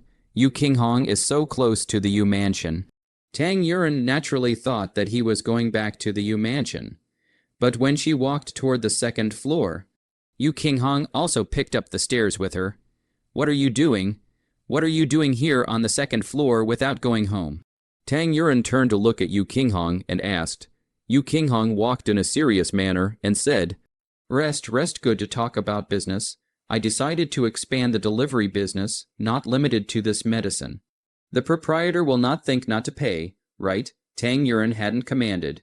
Yu Qinghong was looking for something to do on his own. Sure enough, businessman is a businessman, with a keen business sell. Tang Yuren was slightly stunned for a moment and said, "That, gathering friends building, Yiren Hall to me. The other you rested well and go to talk about it. The delivery business is not limited to commodities. The two people back and forth to pass the letter. Can also be, you turn back to study, do not say, I'm going to sleep. Finished." Tang Yuren yawned and turned into one of the wards. Soon entered the dreamland. Yu Qinghong sent Tang Yuren into the ward, then into the next ward. He was tired, but tossing and turning difficult to sleep. Think of that brief physical contact. Yu Qinghong touched his own lips and smiled foolishly, as if the lips are still residual on the corner of Tang Yuren's lips fragrance.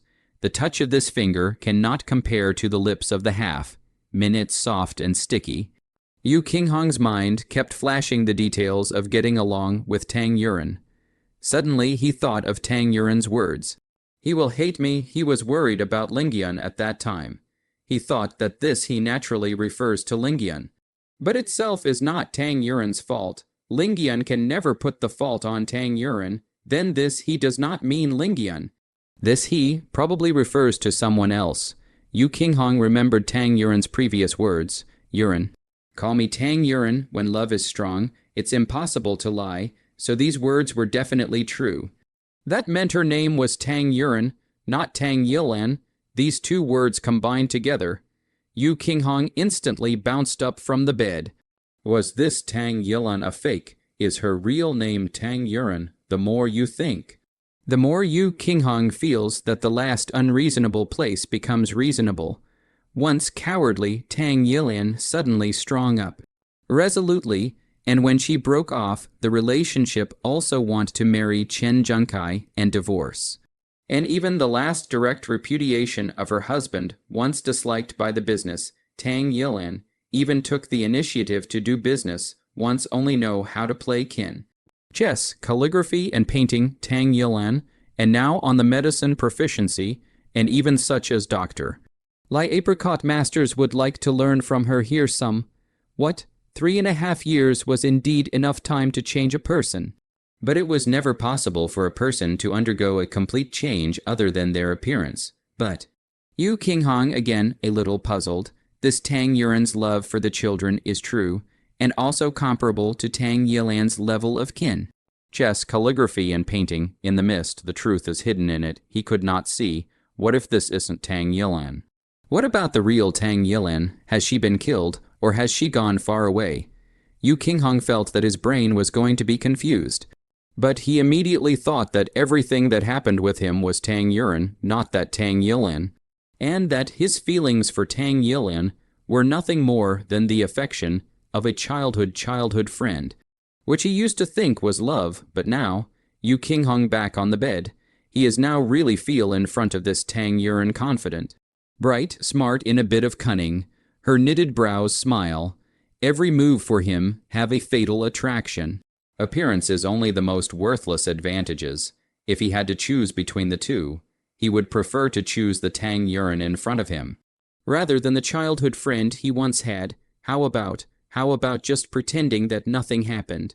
As long as she says she's Tang Yuan, I'll believe it, Yu Qinghong muttered to himself, and thinking this way, he felt much more free flowing. He thought plainly, his feelings for this Tang Yuan in front of him was what was called love. Thinking through these, Yu Qinghong unexpectedly fell asleep in a daze, and in his dream, he actually saw Tang Yilan. Tang Yilan wearing a tattered dress, crying in a period of time, Brother Qinghong, Rippleland was not clear. Piece of true heart wrong payment. Now it is too late to regret. Regret not early to wake up to marry you. Now, the children are taken care of, my dowry that Chen Junk, I also returned all. The only thing left to do is to make that Chen Jun Kai pay with his life. But the king of hell told me that Chen Jun Kai will take his own life soon. I have no regrets. Help me take care of my children. And, also, after saying that, Tang Yilan's figure was like a kite, gradually drifting away with the wind and disappearing.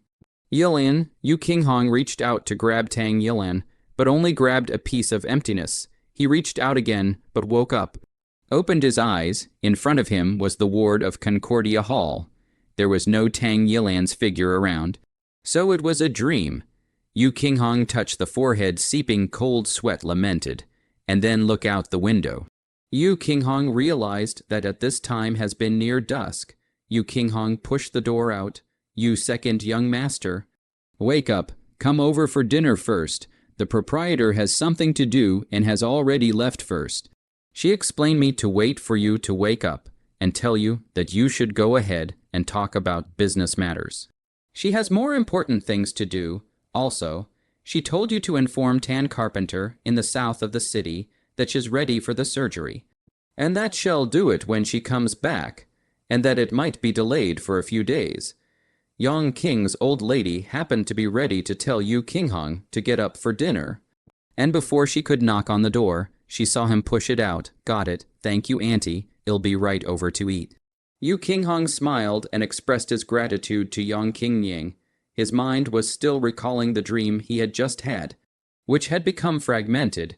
He only vaguely remembered Tang Yilan crying and saying something to her. And in the end, asking him to take care of the children and take care of Yuan. Yu Qinghong shook his head and smiled to himself. What a daydream. Has he reached the point of making up dreams to rationalize things for the sake of Yuan and ripples? Yu Qinghong thought as he walked down the steps. Second young master Yu, awake. Yang King saw Yu Qinghong descending the stairs and greeted him warmly. Awake. Yu Qinghong nodded and said, after Yu Qinghong went downstairs, Yang King and his old lady were already waiting for him to eat, and it was only when he sat down at the table that the two of them began to move their chopsticks. While eating, Yu Qinghong asked Yang King, what exactly is the important thing, letting Rippleland not even be in a hurry to talk about business? Yang King tilted his head and recalled half a day uncertainly said, it seems. As if there is a plague somewhere, Yu Qinghong heard that the problem is serious. Yang King has not experienced the plague, do not know. He traveled extensively but know that the plague is highly contagious. Within a short period of time can be spread to a county and a state. Human life in front of the plague is like dust. Do not have to wind blowing on the scattering. Yu Qinghong has no heart to eat. Although Tang Yuan has medical skills, but she is not God in front of the plague. Her power is still weak.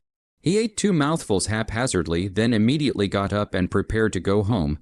He needed to go home and ask his old dad, County Magistrate Yu, about the specifics. As the parental official of Nanshan County, he must have received the news. Young King, please go inform Carpenter Tan. I have something important to go out for, Yu Qinghong said as he stepped out of the door of the Concordia Hall in a flurry of wind, leaving only a back shadow for the stunned Yang King.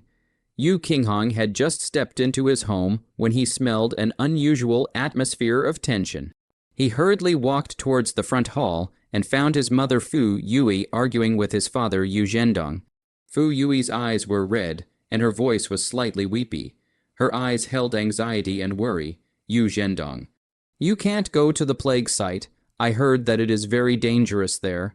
If you are not careful, you can be infected. That is life-threatening, although you are the head of a county. But you are more my husband. King Su Qinghong's father, you don't want to lose your life, but also have to consider for our mother and son 3 people. Yu Zhendong's face was firm and determined. I am a county magistrate. I eat the salary of the court. It is my duty to guard the people, now that the plague has just started. If it is brought under control now, then the plague will not be able to run unchecked. If I can save the people, how can I sit back and do nothing? I must personally go, understand the situation, and organize a rescue. Seeing this, Yu Qinghong hurriedly walked between his parents and persuaded Fu Yui.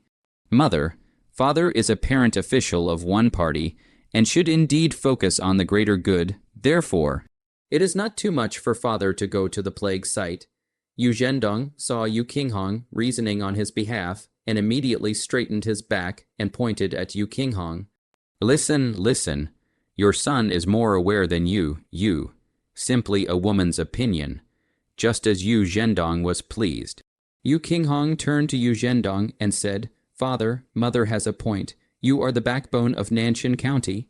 Your safety is related to the stability of the whole county. In your absence, those bandits who are eyeing Nanshan County are afraid that they will take advantage of the opportunity to rebel. Fu Yui nodded her head in satisfaction. Another provocative glance at Yu Zhendong. Yu Qinghong took the opportunity to ask, Father, you still haven't said where this plague broke out from. Yu Zhendong looked at Yu Qinghong. Why do you ask?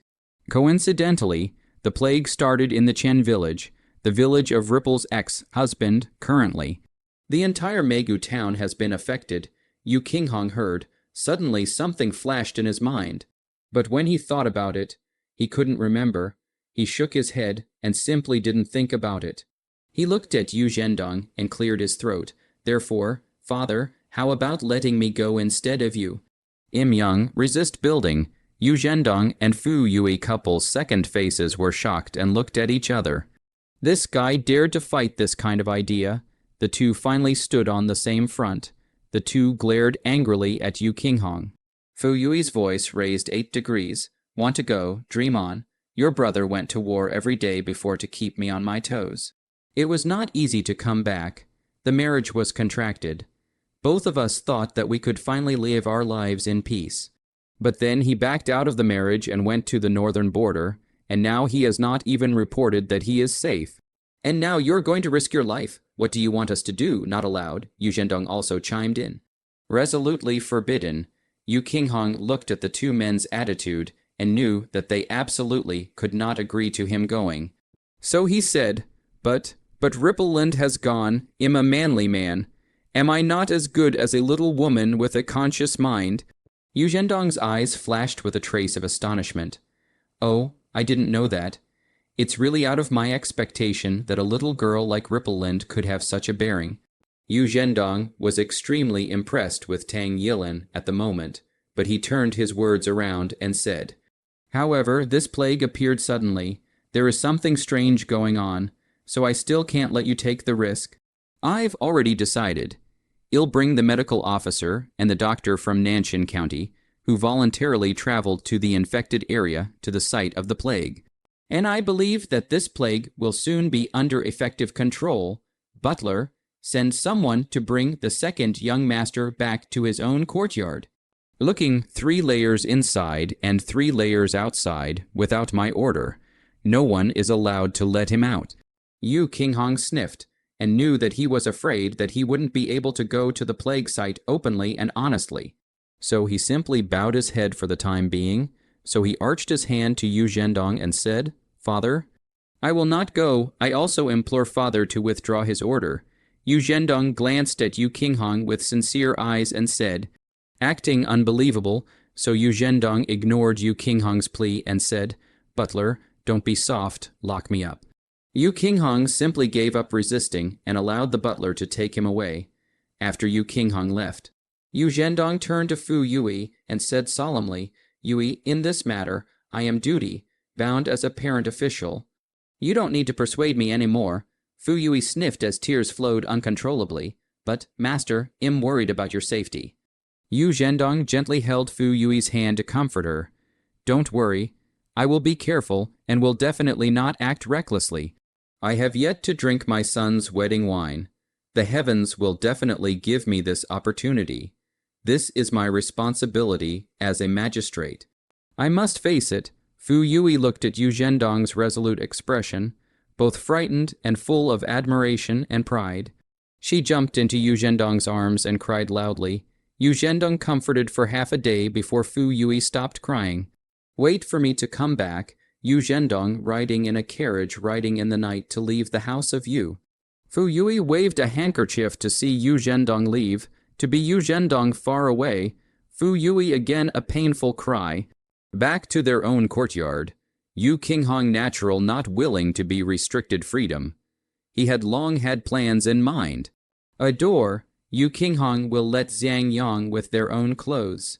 He also took out the disguise tool to the two changed appearance. Yu Qinghong, who was disguised as Zhang Yang, said to the housekeeper, "Housekeeper, young master asked me to go out to do something."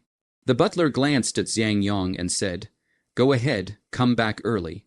Yu Qinghong was very glad that he had a card. His father did not know that he could disguise himself all the way to the carriage smoothly out of the house of Yu. Yu Qinghong threw the whip towards the direction of Meigu Town. Tang Yuren arrived at Meigu Town early. She entered the town before she specifically took out a part of the space mask, disinfectant water, protective clothing, and other supplies, into the town when she decontaminated herself, wearing a mask, and wore protective clothing. The entire Meigu town has been isolated. Chenjia village is even more important. The outer layer of the officers and soldiers are holding spears. If the people inside dare to rush out, then they will be greeted with death. Chenjia village has long been in chaos inside. The people do not know where this plague comes from. Suddenly, a group of people in the village began to diarrhea, vomiting. At that time, the people only thought it was ordinary diarrhea. So they grabbed the traditional Chinese medicine to eat. Only Yang Maioxiang, the village godmother, thought it was abnormal and conducted a divination, which showed that it was a natural disaster as well as a man-made one. If not controlled in time, the people of Chen village will die one after another. She informs the villagers of the divination results, only to have them scoff at it. Yang Maioxiang has no choice but to take her whole family out of the village. The remaining villagers, however, did not expect to catch the medicine, did not work at all. So there was the first dead. People hurriedly buried him as a result. There was a second, third, and fourth death due to diarrhea. The people only noticed that something was wrong. The smell of death spread in the village, and no one knows who is next. It was only when things came to this point that someone remembered what Yang Maioxiang had said, so these few people couldn't sit still. They quietly ran out of the village, and a mouth on the door of the village of the situation said that the listener has no intention of listening to the people who listen to realize that this is a plague. So think before and after. And finally, in the early morning yesterday, when hastily reported to the county magistrate, Yu Zhendong only then know that the Nanshan County actually have a plague, but Yu Zhendong had not experienced similar things before, and did not know how fast the plague spread. The impact is great, but Yu Zhendong still feel a hint of something wrong. So immediately sent a number of soldiers to investigate. The results found that the plague has spread to the entire Megu town. So the soldiers get Yu Zhendong's approval, immediately blocked the Megu town until noon today. Yu Zhendong only received the news of the soldiers. The plague spread. Afraid that there have been more than 100 people died, Yu Zhendong realized that this plague is so terrible. So after consulting the medical officer, the townspeople who ran out of the town before the current residents, as well as the place where they stayed before, also sent people to blockade. At the same time, he posted a notice that there is already a plague in the direction of Megu town today, which has caused more than 100 deaths. The spreading speed is fast. Once infected, death is certain. If you have diarrhea or vomiting, report it promptly. Please pay attention, otherwise, their families will be held responsible for any casualties. Tang Yuren woke up and saw the notice before coming back to Yang King and Yang King's wife to briefly explain a few words, and then hurriedly went out with his medicine box. When Tang Yuren walked to the door fully armed, the officers and soldiers at the gate immediately stopped her and said, "What are you doing? There's a plague here. Please leave." The other officers and soldiers also looked at her and murmured, "Look at that, this person is so strange. Why is she wearing such clothes?" Seeing this, Tang Yuren spoke up. Tang Yilan, the second miss of the Tang family, the doctor of the Concordia Hall in the north of the city, has heard of the plague here and has come to help. When Officer A heard this, he exclaimed, "It's still a woman." Or the second lady of the Tang family, Officer B gossiped, "Is that the Tang Yilan who married a poor scholar?" Officer C smiled and shook his head. "Your news is outdated. I heard that Tang Yilan has repudiated that poor scholar." Officer B sighed. "It's true that poor and lowly couples have everything to mourn." Tisk, tisk, tisk. Officer D also wanted to chime in after hearing this. So he spoke up. "That poor scholar seems to be surnamed Chen. It can't be from this Chen village, right? Could it be that Tang Yilan regrets it? Does she want to remarry her ex-husband?" Tang Yuren was speechless. The person in question was here. Could you consider her feelings as if she didn't exist? Tang Yuren cleared her throat and said, "It's not good to talk about other people's gossip in front of others, right? If there's nothing wrong." "I'll go in." Saying that, Tang Yuren carried the medicine box and was about to enter the infected area. The officer guarding the door kindly reminded, "The girl's righteousness. We admire you, but this epidemic is fierce. The people inside have gone mad. Everyone in this town wants to leave. If you want to enter the infected area, it's like entering a den of wolves and tigers, so I advise you to think twice." Tang Yuren glanced at the official and said, "Thanks for the reminder. I naturally know. Rest assured. I won't be so irresponsible with my life. I came here to save people, not to get killed." Seeing that dissuasion was ineffective, the officer sighed, opened the door and said, "Miss Tang, be more careful. I hope to see you again." Tang Yuren arched her hand after entering the door and said, "Thank you." After saying this, Tang Yuren turned around and walked resolutely into the infected area, only leaving a bloated and strange back to the crowd. As soon as Tang Yuren entered the infected area, the people in the infected area stared intently at her, or to be more precise, stared at the box in her hand. Tang Yuren felt the eyes around her and realized what a den of wolves and tigers meant. Those eyes were eager to stare a hole through her. But when she looked at those people, they continued to return to their dead appearance, as if what Tang Yuren had just felt was just an illusion. The infected area is filled with the smell of death. Wandering around are all refugees from the center of the epidemic fled here. They are ragged, hungry, all the way to escape to here, but has already run out of food, exhausted. They had thought they could escape to gain a ray of hope, but they did not expect to be greeted by the lances of the officials and soldiers. There are a few unbelieving refugees think that the officers and soldiers are just for show, want to force to rush the card. The officers and soldiers are ineffective in dissuading them, so they directly stretch out their lances. But in a few moments, there is a living human life faded in front of their eyes. Pus snort as the lance was drawn out. Bright red blood gushed out. Murder, murder. The soldiers are killing people. Those people's sanity was only awakened by the blood at this moment. They cried out and vented, but no one dared to take half a step beyond the thunderbolt. They could not enter, nor could they retreat. They simply stayed in this village, as if in an instant, their gas vent, but also not willing to wait for death in this place of despair. So they are thirsty, will be close to drink some river water, but the food has long been in the halfway to finish. Hungry how to do, at first, they were hungry and tolerate, but then they decided not to tolerate. There was no food. So they robbed. They are not at fault, but just to stay alive. But what was wrong with the villagers in this village? They were also hit by the plague, and people who should have been in the same boat ended up fighting each other. So they burned and looted in this village, doing whatever they could to get food. The officials and soldiers outside were intolerant, but the infected area was inaccessible, and although they wanted to control it, they couldn't do anything about it. Now, the village is in a mess everywhere, the villagers dead, fleeing the escape. Escape is just from a place of certain death to another place of certain death. When the villagers were driven away, the refugees gathered the food in the village and realized that there was not much food left. But this epidemic does not know how long. If there is no food, if you don't die of the epidemic, you'll die of hunger sooner or later. The only way to survive is to get more food, survive. These were the only words in their minds.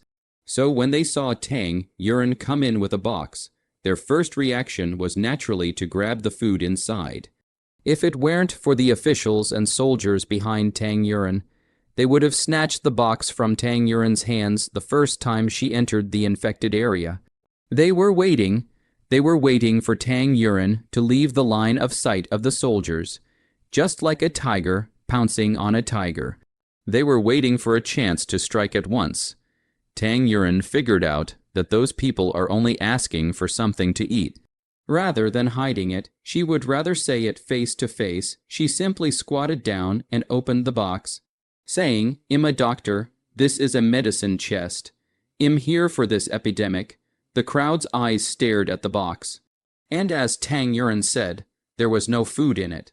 So they withdrew their greedy gazes. "Are any of you infected with the plague?" "I'll treat you for free," Tang Yuan asked, pretending to be calm in front of these people, but in fact, she was a bit abrupt in her heart, because in the face of life and death, angels may turn into devils. "Doctor, are you a doctor?" One of the two eyes glowing excitedly. They just saw this person into the epidemic area, but did not have the heart to listen to her conversation with the officers and soldiers. The officers and soldiers kill people.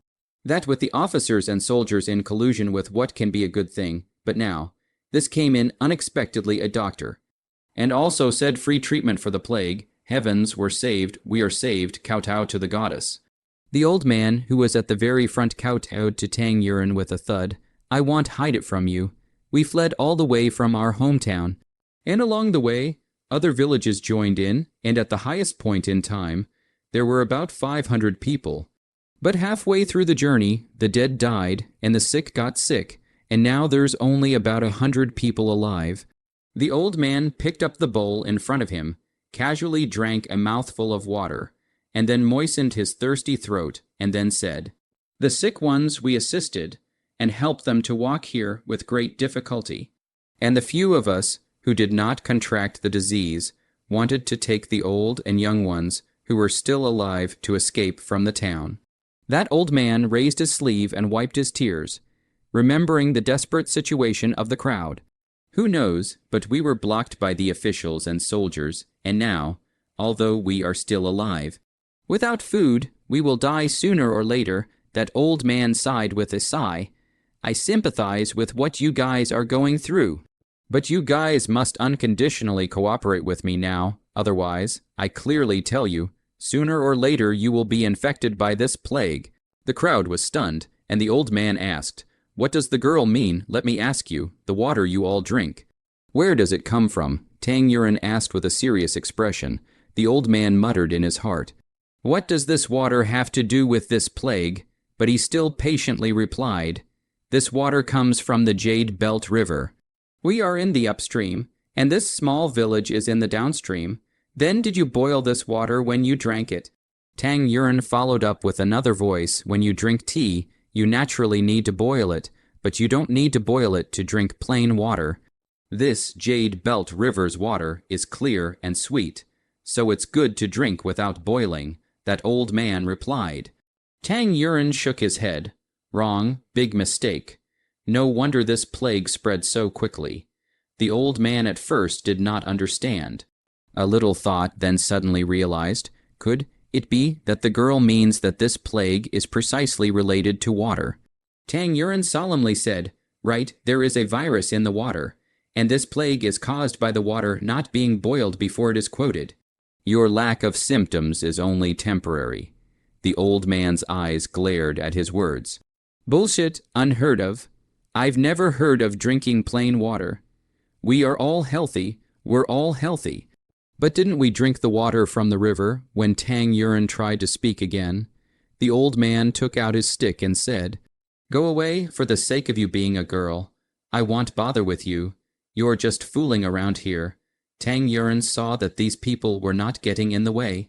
So he could only shake his head and continue to walk towards the center of the infected area, thinking, give up the complex of helping people and respect others' destinies. Thinking this way, the sense of guilt was not so strong. Tang Yuren walked through this edge of the village cottage, and over a small hill, in front of the appearance of a boundary monument, a few big words above said Bright Village. Tang Yuren walked further in, vaguely saw a few low houses next to each other. There is no courtyard wall here. The door is wide open. People's expressions are desperate, numb. The light in their eyes seems to have been wiped out. All of them are dead, although death has not yet come, but they seem to have signed a contract with the god of death. Although they were still moving, their hearts were already as dead as ashes. Suddenly, a little girl who looked about 5 or 6 years old and was covered in filth excitedly pounced in front of Tang Yuren. Only her large eyes were clean and clear, and her eyes were filled with hope and supplication. Heavenly God, are you the God of heaven, Lord God of heaven? Please save my mother. She is very sick and is dying. I only have my mother. Without my mother, I have nothing left. After saying this, she cried and kowtowed towards Tang Yuren with a thud. Tang Yuren immediately felt sorry for this poor girl. She squatted down to help the girl up and gently said, Little girl, although I'm not a heavenly god, but I'm a doctor, is your mother sick? Quickly bring me to her. Perhaps I can save her. That little girl immediately broke into a smile and stood up to leave. Wait. Tang Yuren called out to the little girl and said. The little girl turned her head to look at Tang Yuren in confusion, but still obediently stopped. Tang Yuren took out a hand sanitizer from space to help the little girl disinfect her hands, and then put on a mask for her and disinfected her whole body. The little girl is quite curious about the mask. Then to reach out to take down the mask, Tang Yuren did not say anything, waved his hand at her. The little girl immediately understood, and blinked her big eyes to show that she understood. On the way, Tang Yuren learned that the original name of this little girl, Yin Xuanger, is a villager of the village of Zhaozhai, when the refugees killed and looted. Her mother dragged the sick with her along with the other villagers escaped from the clutches of the refugees. It was not easy to get to this bright village, but did not expect Yin Xuanger mother's condition worsened. Yin Xuanger had intended to find other villagers, but they also shook their heads. Yes, how could they save Yin Xuanger's mother when they were unable to protect themselves? They were unable to save her. Luckily you showed up, sister, Yin Xuanger said with a happy smile. Yin Xuanger's father died on the battlefield in the early years of military service. Only she and her mother depend on each other at home. Yin Xuanger's speech is clear and logical. Tang Yuren threw the communication with her to determine that this plague should be the cholera. And then also have some eyebrows, walking through a winding path, finally arriving at the place where Xuanger lived. A low and dilapidated thatched cottage appeared in front of her. Here it is. Sister, my mother is inside. Yin Xuanger pointed at the thatched hut and said, at this moment, the shabby wooden door was closed. And with a creak, Tang Yuren pushed open the door and entered, cough as soon as Tang Yuren entered the door. He was choked by the dust that hit his face, dark, shabby. This is Tang Yuren's first reaction, eyes adjusted to half a day. Tang Yuren can see the home furnishings. This home furniture is very simple, a table, 2 stools, a bed. That's all, and because of the long time not cleaned up, the furniture has accumulated a lot of dust. At this moment, Yin Xuanzhi's mother was lying weakly on the bed. Mother, I found a female doctor. You're saved, Yin Xuanzhi said happily as soon as she entered the door. Yin Xuanzhi's mother was so weak that she didn't even have the strength to speak. She only made weak sounds from her throat, and at this moment, Yin Xuanzhi's mother suddenly struggled to get up. Yin Xuanzhi saw that it was not good, and immediately carried the basin over to the bedside. Before reaching the bedside, Yin Xuanzhi's mother vomited with a wow, and the vomit splashed everywhere. Tang Yuren hurriedly pulled Yin Xuanzhi forward to check. The vomit was watery, and then look at Yin Xuanzhi's mother, dry skin, sunken eyes, cheeks deep concave. Has appeared the symptoms of severe dehydration. This condition is definitely not a day and a half can become this way. I really don't know how much faith she had to support herself to be able to escape here with Xuanzhi under severe dehydration. It's truly a miracle. Tang Yuren was very impressed with Yin Xuanzhi's mother as she sighed to herself. Tang Yuren took out a plastic bag from space, cleaned up all the vomit into the plastic bag, dug a pit and buried it in the earth, and decontaminated the original spot. Tang Yuren will infusion equipment and sodium chloride solution. Potassium chloride solution and ciprofloxacin mixed. Began in situ for Yin Xuanzhi mother replenishment. Yin Xuanzhi big eyes are very curious. She does not understand how such a big thing, this sister, is loaded into her medicine box. And this thing has never seen. It is really strange. Yin Xuanzhi saw Tang Yuren very hard, then end a bowl of water to Tang Yuren over. Tang Yuren also really some thirst, then took the water ready to drink. The results of the bowl is actually cold.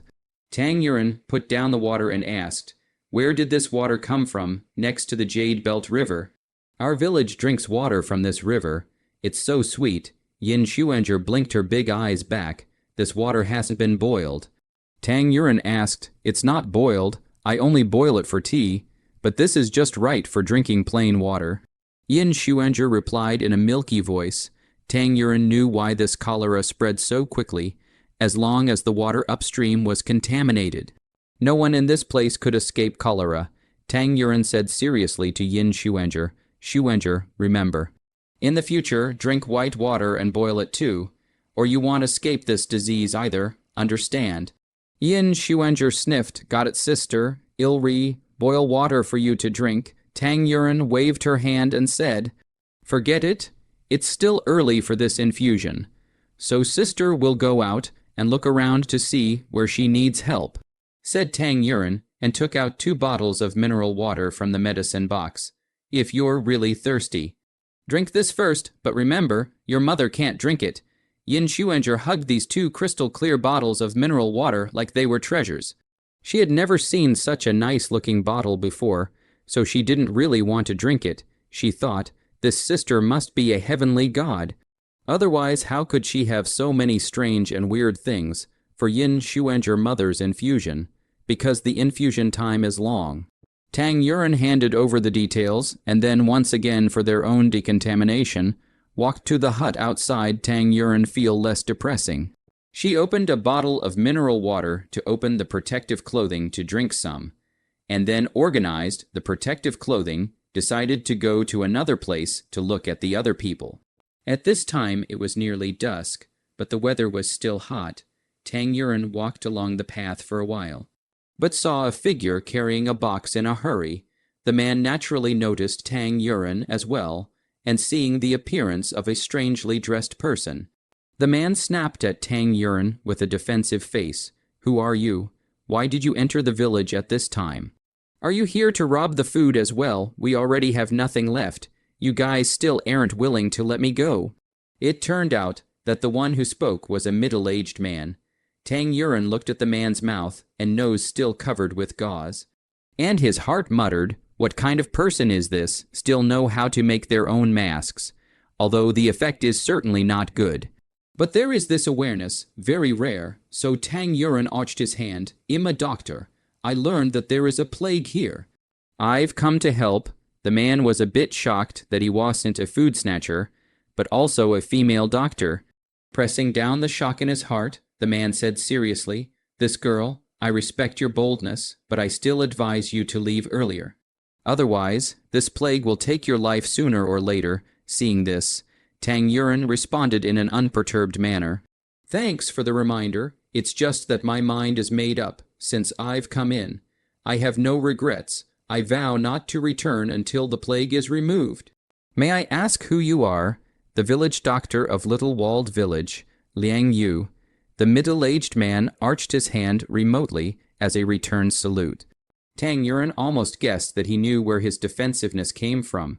It turned out that the villagers of this little walled village had already been traumatized once, and naturally refused to trust outsiders easily. "I have a way to cure this plague." Tang Yuren's firm voice was like thunder exploding in Liang Yu's ears. Liang Yu was shocked by these 8 words, and his body swayed as he said, "Girl, don't talk big for so many days." "I've been more than careful, but I've only been able to barely guarantee that I won't be infected." Tang Yuren sighed and pulled out sterilized water and a mask. Approaching Liang Yu and saying, "Dr. Liang, sorry." After saying that, Tang Yuren sprayed sterilized water at Liang Yu, then exhaled a mouthful of cloudy air and said, "It's done." Before Liang Yu realized it, the disinfectant water directly greeted his body. He didn't know this stuff. He only felt that the smell was very pungent, so Liang Yu cupped his throat and tried to avoid the spray.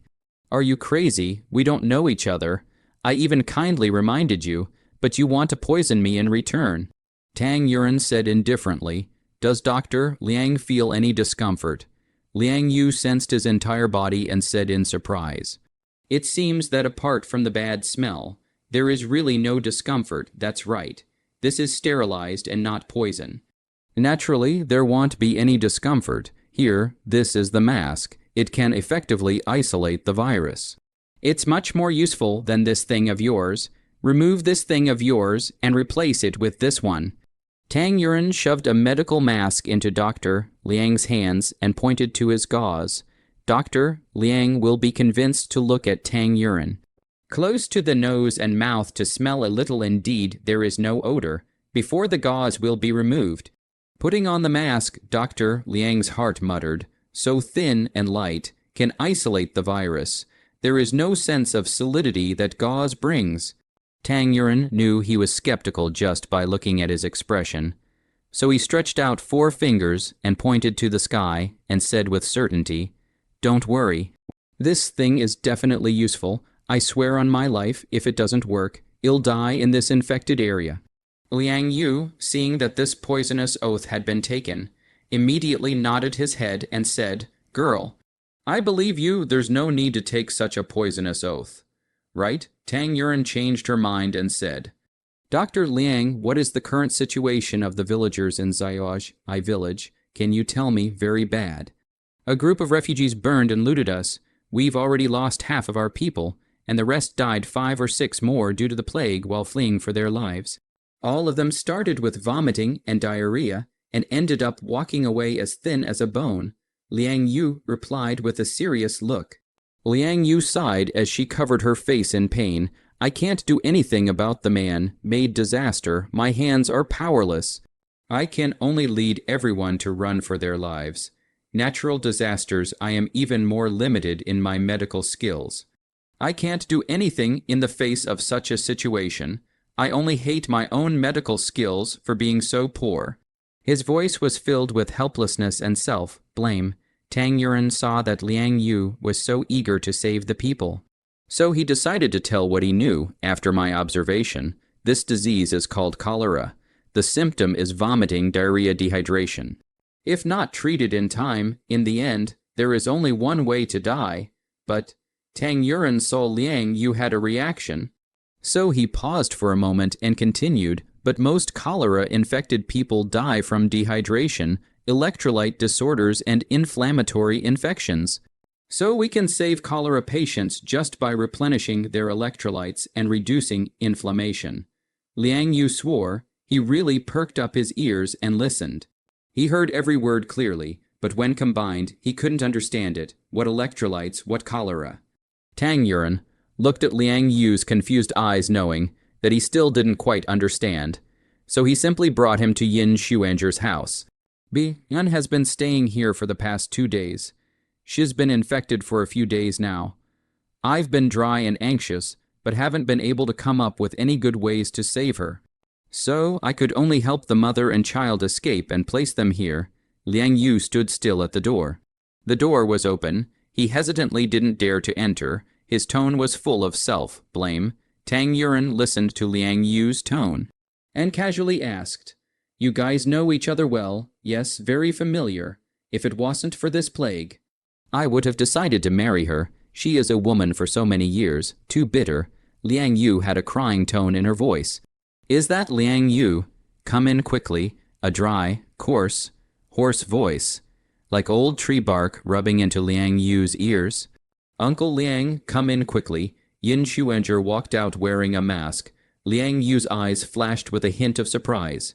Yan wasn't in a good condition yesterday, but now she was able to make a sound, although it was hoarse. The condition was indeed a real improvement. Could it be? Liang Yu looked at Tang Yuan inquisitively. Tang Yuan nodded towards him, and he took 3 steps into the house before realizing that the house was filled with a pungent smell. The very smell of the disinfectant Tang Yuan had just sprayed.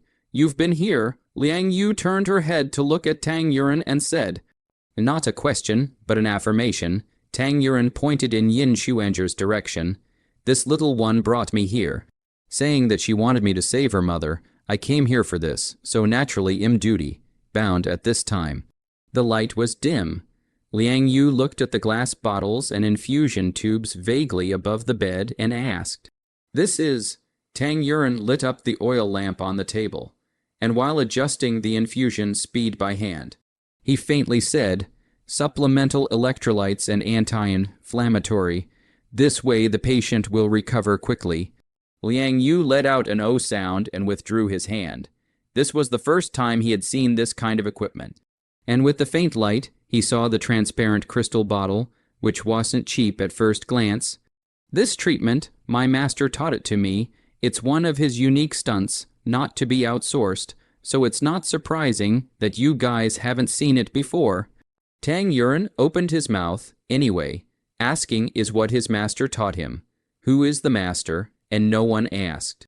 It's this lie that no one will poke holes in, that, since it's a unique skill, I should never have thought more about it, and said you could teach it to me so I could save more people. Liang Yu scratched his head and smiled sardonically. Tang Yuan sniffed. "It stands to reason that since my master has given instructions, it's natural that it can't be taught out." Liang Yu stifled a sigh on the side, but Tang Yuan saw this but turned his words around. "However, I can teach you, although my master doesn't want to spread it out, but now that the situation is special, I'm sure his old man won't mind." Tang Yuan's words were loud and clear. This reply was unexpected by Liang Yu, and he was ecstatic inside. He could actually learn a unique skill and save the villagers from the fire. "Wonderful, this bottle." Liang Yu reached out and pointed at the glass bottle and asked, "Glass bottle, is it rare?" Tang Yuan's tone was unperturbed. This glass bottle really wasn't worth a dime in her eyes. Liang Yu slandered in her heart. What kind of rich and noble family is this? Such a good glass bottle even asked if it was rare. "Rare, but it is too rare. Can I have this bottle?" Liang Yu once again asked apprehensively. He felt that this request was a bit too much. A glazed bottle of this kind of quality would cost 20 taels of silver outside. Right, you want. After the infusion, this set you can take it all away. Tang Yuan didn't even look at Liang Yu. His eyes stared at the infusion bottle and replied carelessly. Liang Yu was ecstatic inside. "Thank you, girl. I haven't asked for your name yet." Tang Yuan faintly said. "Tang Yuan, Liang Yu jumped up in shock.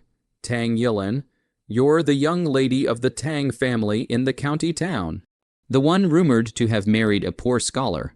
Has this matter already spread throughout the county? Tang Yuren didn't want to get into too much trouble because of this identity, and simply voiced out, "It's just the same name, I'm just a doctor." Oh, Liang Yu sat down with some disappointment, but also said that he was able to get to know the rich family's young lady. Then he was not more or less able to get some light. At this time the sky is already dark. Tang Yuren realized that he has to speed up. Otherwise the plague will only spread faster and faster. This plague needs to be healthy people and infected people separate. This point has not done, Tang Yuren asked. Liang Yu hesitantly opened his mouth. This I let leave separately. But eat together, does this count? Tang Yuren shook his head. No way, it has to be strictly separated. Eat and live separately, and not have any interactions with each other. All living places are to be sterilized. And if you have to come into contact, you have to wear a mask. Tang Yuren pointed to the mask Liang Yu was wearing.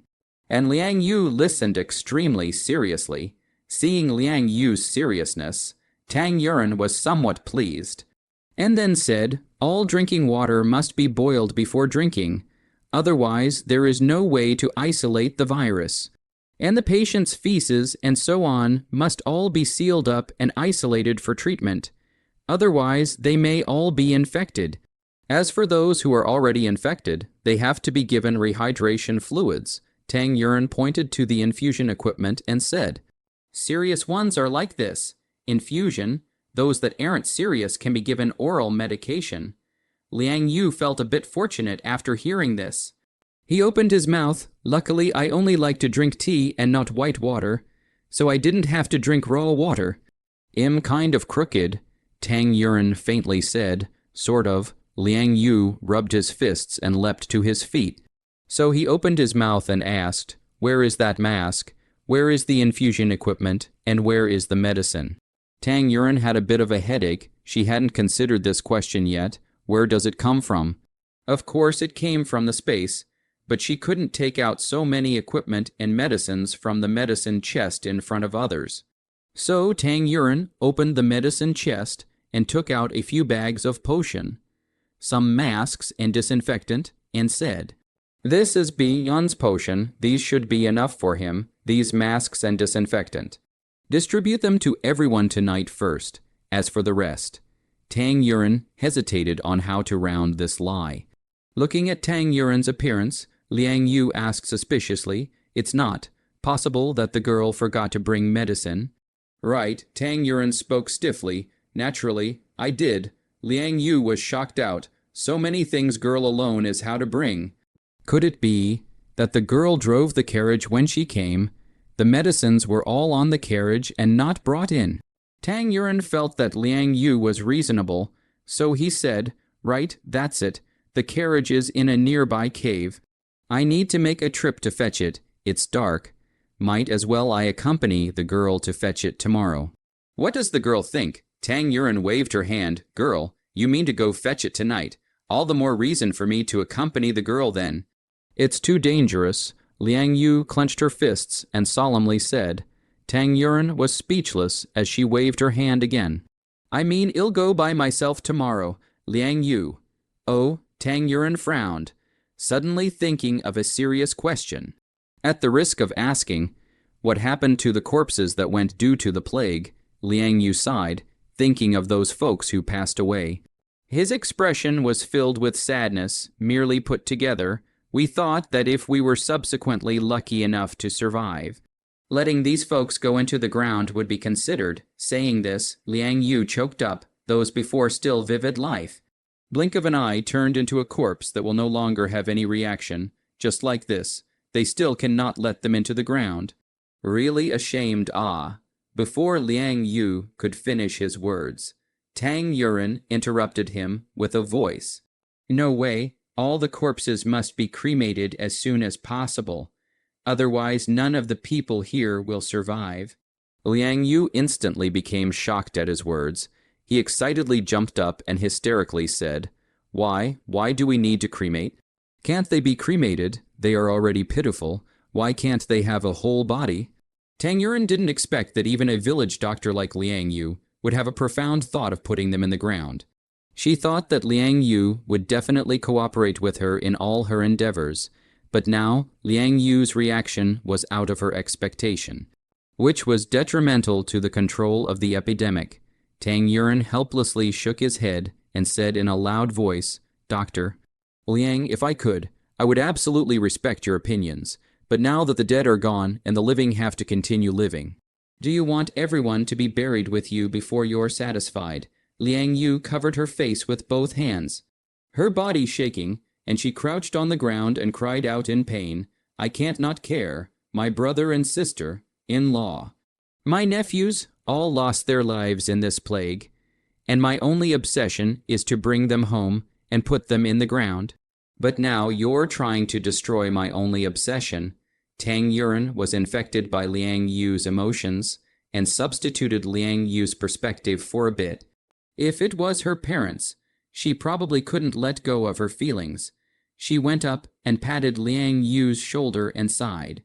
"I understand how you feel, but if cremating them can save more people, I believe they are willing to do it. But if more people are killed because of the obsession of being put in their graves, I think they won't forgive themselves in heaven, won't forgive themselves either." "Don't you think?" Liang Yu cried for a long time, and when he had cried enough, he seemed to have made up his mind and firmly said, Sorry. I was the one who got too excited. You're right. In order to save more people, I've decided." "Burn, you'll do it right now." Tang Yuren saw that Liang Yu had finally figured it out, and then she breathed a sigh of relief. She knew that Liang Yu also had a tough battle to fight, and that those villagers would only be even more foolish than Liang Yu. Liang Yu quickly led Tang Yuren to the place where the corpses were kept, which was surprisingly together with the place where the villagers ate and lived. The villagers naturally saw Liang Yu. "Dr. Liang, you're here." Someone greeted Liang Yu. Liang Yu only hummed faintly as a response. Liang Yu lit a torch and pushed open the door of the house. His eyes were shocked. Tang Yuren did not want to see it again. But Liang Yu could not help but walk in. "Liang Yu, what are you doing? Dangerous." Tang Yuren yanked Liang Yu back. Liang Yu came to his senses. He was easily dominated by his emotions. Thinking about this, Liang Yu threw that torch out. The house was a grass house. A little bit of it caught on. Riding on the night wind, the fire clamored up. It was not until they saw the flames that people reacted to what Liang Yu was doing. "Liang Yu, you're crazy." "Quickly, find water. Put out the fire. My father is still inside." "Liang Yu, what are you doing?" The surrounding area was instantly in chaos. People were clamoring like ants on a hot pan, just wanting to put out the fire. "Ill see who dares." Liang Yu's face was horribly calm. He stared at the flames and shouted hysterically, as if he was a hellish Shura, in an instant. Everyone was shocked by such Liang Yu. The Liang Yu they remembered was gentle and joyful, but only not this one with a solemn aura. Liang Yu turned his back to the firelight. His silhouette flickered in the firelight. "You guys think I'm not heartbroken. How can I not feel pain? There are 3 of my relatives in here, but if we don't cremate them, you, all of us, none of us will survive." There were also people who jumped into action, wanting to bypass Liang Yu to extinguish the fire. Liang Yu pointed at the fire behind him and said, "Whoever dares to put out this fire, that's the culprit who caused all the deaths." Liang Yu said and pointed to the ground. "Whoever dares to try, then I guarantee, the karma you have created will not be paid back even in the 18 layers of hell." The crowd just stared at Liang Yu in a daze. They no longer dared to move their feet. They really couldn't carry the lives of so many people. Confrontation, stalemate, the night wind got stronger and stronger. The fire is also getting bigger and bigger. That night wind rolled up the smoke, straight to the midair. The crowd just watched that smoke drifting away. Almost burned out, that fire and gradually become smaller, and finally extinguished. Liang Yu smiled at the sight. As if in an instant, what was supporting him collapsed, and his body fell to the ground with a bang, as if he had lost his support. While Tang Yuren was doing this, Yu Qinghong and Yu Zhendong, father and son, had already arrived at the infected area one after the other in a horse carriage, because Yu Qinghong had a shorter time to prepare, but instead, he who had departed late arrived early. "Stand still. What person? What are you doing?" The officer and soldier guarding the gate looked at Yu Qinghong's carriage and asked. Fu Xiangyang, like Yu Qinghong, stopped the carriage and jumped off directly. "I heard that the plague is very serious here. I happen to know some medical skills, so I can help." Yu Qinghong's blind words came out of his mouth. "Today is really interesting. Just came a female doctor, and now a male doctor. Are they all so desperate?" One of the officers lamented. As soon as Yu Qinghong heard this, he knew that Tang Yuren had indeed entered the infected area a long time ago. And at this moment, he was even more impatient to enter the infected area. This epidemic area is dangerous. "Do you know, I have stayed in the infected area before. This life was picked up at that time. But I have no regrets about entering the infected area this time." Yu Qinghong remembered the scene when he almost died of the plague.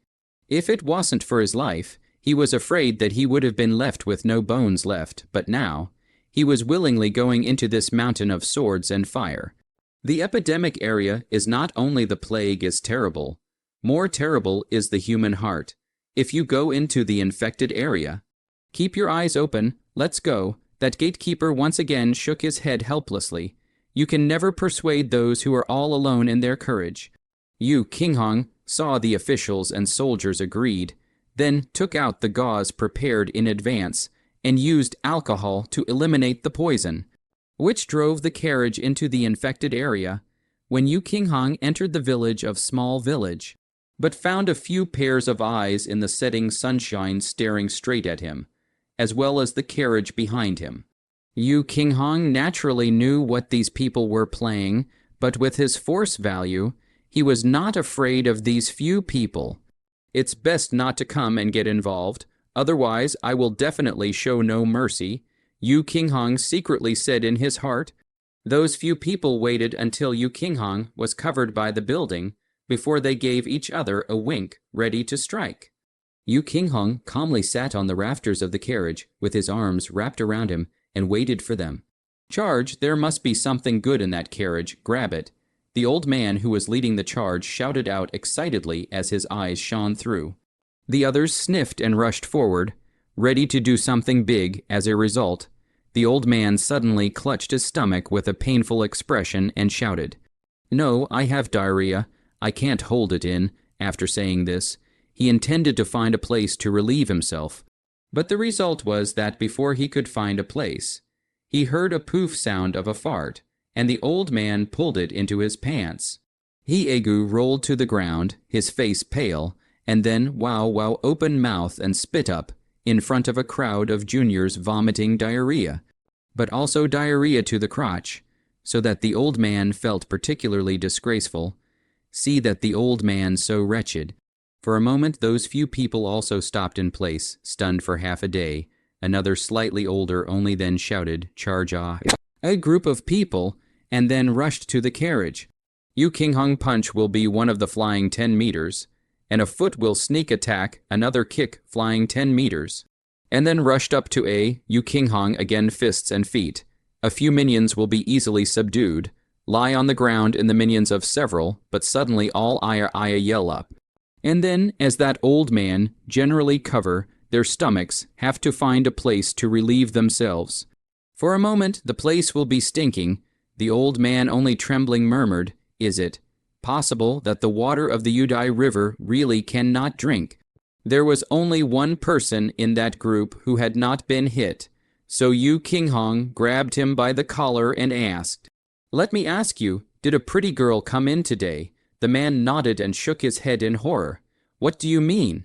Is it yes or no?" Yu Qinghong frowned, his face full of displeasure. The man said with fear and trepidation, "There is a girl, but I don't know if she's pretty or not. She's covered all over and can't see her face." "Then I'll ask you again, where did that girl go?" The man's fingers trembled and pointed in the direction of the bright village uncertainly.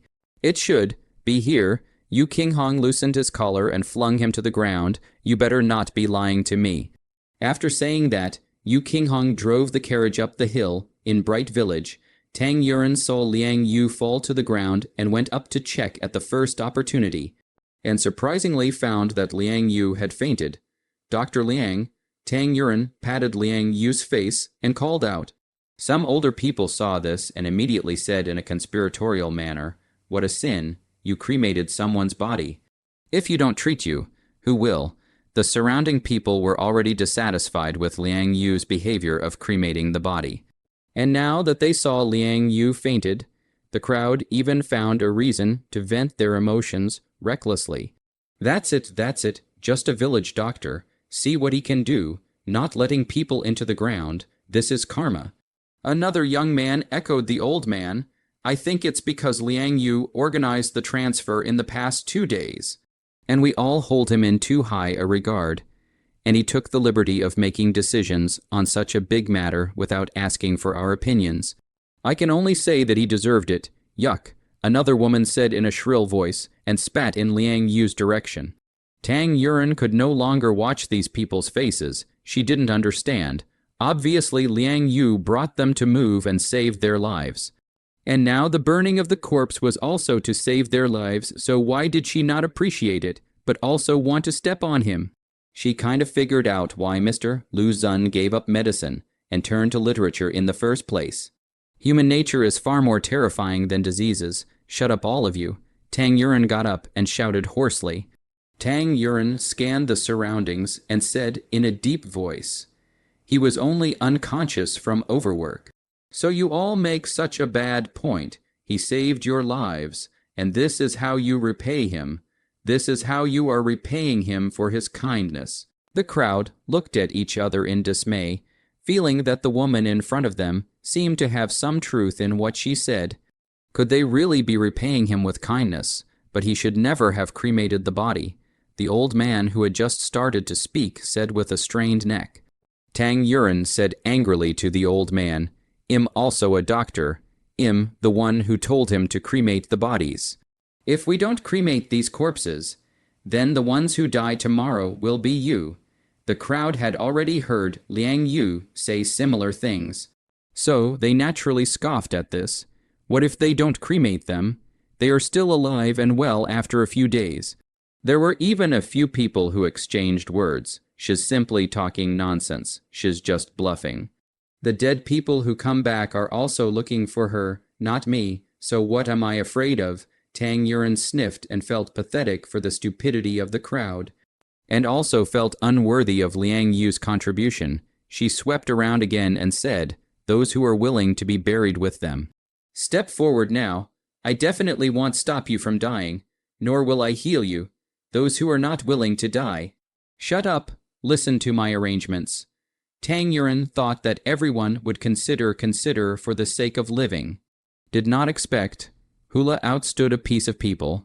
They stared straight at the middle of the Tang Yuren. Tang Yuren then felt at this time how single-minded he was. Girl, since this is the case, then don't blame us for not being polite.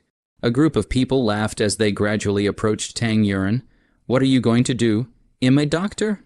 Here to save your lives. Tang Yuren was at a loss for words as she looked at the horrible faces around her.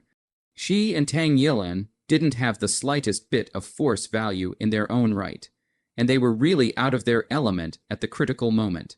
A group of people went up and tied Tang Yuren up, and the woman with the thin voice suggested, since she suggested it, then well burn her and Liang Yu in honor of the dead. This way, the disaster won't fall on us. Burn them to death, burn them to death.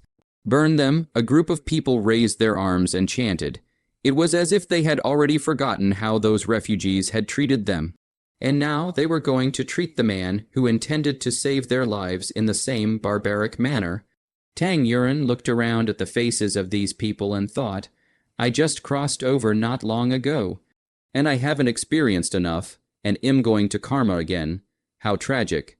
If I can get lucky and escape from here. I swear, I must learn martial arts. The crowd gathered the firewood into a pile, and tied Tang Yuren and Liang Yu to the rack. The old man in the lead raised the torch in his hand and made an impassioned speech. Fathers and mothers, You are all alive in heaven. Now we have caught the 2 culprits who cremated you. We are sending the 2 of them to heaven. I hope you all won't blame us. Light the fire." As soon as that old man spoke, everyone threw the torches in their hands onto the firewood. The flames rose to the sky. Tang Yuren felt like he was going to turn into a barbecue. "Liang Yu, Liang Yu." "Wake up!" Tang Yuren shouted towards the fainted Liang Yu next to him. There was no response. Tang Yuren shouted again. Still no response. The fire was burning closer and closer, and Tang Yuren could already feel the searing heat. Suddenly, the moon in midair was completely covered by dark clouds. Rumbling, rumbling, and the sound of thunder rang out. Lightning broke through the night sky, something seemed to be rolling in the thunderclouds, and then a downpour of rain fell unexpectedly within the boundaries of Bright Village. Wow, it didn't take long for the heavy rain to douse the fire. After the fire was extinguished, that rain also stopped. The stars twinkled in the night sky again, and the moon also revealed its face once again. If it weren't for the wet ground, it would have seemed as if the rain had never come. The people looked at each other. How did this rain come so suddenly? A villager asked in horror, could it be that the ancestors have sent down a punishment? That old man's originally calm face showed panic. Why is the ancestor punishing us? Are we wrong for doing this? Another villager asked. Wrong? It's simply a big mistake. A nice thumping voice came from behind. Stunned, the crowd looked towards the figure. A handsome man in purple clothing was walking with 4 square steps. Tang Yuren naturally recognized the voice. The person coming was none other than Yu Qinghong. Yu Qinghong was driving his carriage in the direction of Bright Village. When he suddenly saw the fire rising up to the sky, realizing that something was wrong, he hurriedly threw the carriage halfway down the road and rushed over with a few rises and falls. He saw that the fire was getting bigger and bigger, and thought that he wouldn't be able to catch up. But he didn't expect a sudden downpour to douse the fire at once. What a timely rain, Yu Qinghong inwardly sighed. Tang Yuren's protective suit was wet and appeared heavy. She looked up at the sky, and in the thunderclouds just now, he seemed to see a creature that only existed in legends, a giant golden dragon, but at the moment, the night sky was as calm as water. Tang Yuren let out a light laugh. She must have been blinded. Yu Qinghong slowly walked to the center of the room as the crowd watched, raising his hands and feet to show his poise. You guys are wrong in the abuse of punishment. Wrong in killing people, wrong in killing your hopes with your own hands. Yu Qinghong stepped forward to untie Tang Yuren and Liang Yu. At this time, Tang Yuren had lost her protective effect because her protective suit was soaked through. It was cold and heavy, wet and sticky on her body, and she couldn't take it off herself, so Tang Yuren had no choice but to speak out. Qinghong, help me take off my clothes, thank you. After saying this, Tang Yuren felt awkward again, as if it was something that only a husband and wife could say, so he awkwardly changed his words again and said, No, help me take off my protective clothing. After saying that, Tang Yuren still felt awkward and simply closed his mouth. Yu Qinghong didn't hear the ambiguous flavor in these words. At this moment, his whole heart was on Tang Yuren. Afraid that she would suffer even the slightest injury, he hurriedly helped Tang Yuren to take off the heavy protective clothing. The inner soaked clothes were thus exposed in the night breeze. Achoo, achoo, Tang Yuren sneezed. Yu Qinghong hurriedly took Tang Yuren into his arms to warm her up. As for Liang Yu at this time, she also woke up because of the heavy rain. Liang Yu looked around those familiar faces. At this time, they have become strange. Liang Yu thought of their own organization to escape, and racked their brains to think of how to heal everyone. And now, in exchange for it, is the enemy of the enemy. Liang Yu looked up to the sky and laughed. Ha ha ha ha ha. Ha ha ha ha ha. The crowd looked at Liang Yu's crazy appearance, and was a little scared for a moment. Straight laugh exhausted. Liang Yu only stopped laughing. Liang Yu look around, these people shouted, Stupid people, do not save it. Finished, Liang Yu got up and staggered away. The next day, people found Liang Yu and Bi. Yan mother and daughter have disappeared. Of course, this is an afterthought. Tang Yuren turned to look at the crowd in front of her and also shook her head in disappointment. She raised her hand and said, "Let's go, go where, go home." Yu Qinghong looked down at Tang Yuren, eyes full of heartache. She gently said, "Hold on tight." Tang Yuren cried out in shock. She rose up in the air with Yu Qinghong. The feeling of weightlessness made her heart beat hard. She rushed to Yu Qinghong's arms and nestled. Smelling the nice sandalwood fragrance, the mood calmed down a little. After Tang Yuren adapted, she asked, "You know martial arts?" Yu Qinghong answered her question calmly, since he had performed martial arts in front of her. He was prepared to let her know about this undercard of his. "Is your martial arts high? How high?" Tang Yuren nestled in her arms and asked again. "High, top 10 in the country," Yu Qinghong replied calmly while flying. "Go back and teach me martial arts." Good, a few rises and falls. Yu Qinghong brought Tang Yuren back to the carriage. Yu Qinghong sent Tang Yuren to the carriage and said, "The car brought clothes in your size. You go in and change." Tang Yuren's heart warmed. He was so meticulous. He even brought his own change of clothes. He couldn't help but be a little distracted for a moment. When Tang Yuren changed his clothes, he instantly felt much warmer. "Yilan, have you changed your clothes?" Yu Qinghong asked gently. "Changed, let's go, Haya." Yu Qinghong swung his whip in the direction of Little Walled Village. On the carriage, Tang Yuren was very disheveled. Healing the disease is not as good as healing the heart. "I was wrong from the start. I must become bigger and stronger, to be the strongest in the country, strong enough to stir up the wind and clouds, strong enough to rely on education to change human nature." Tang Yuren secretly made up his mind.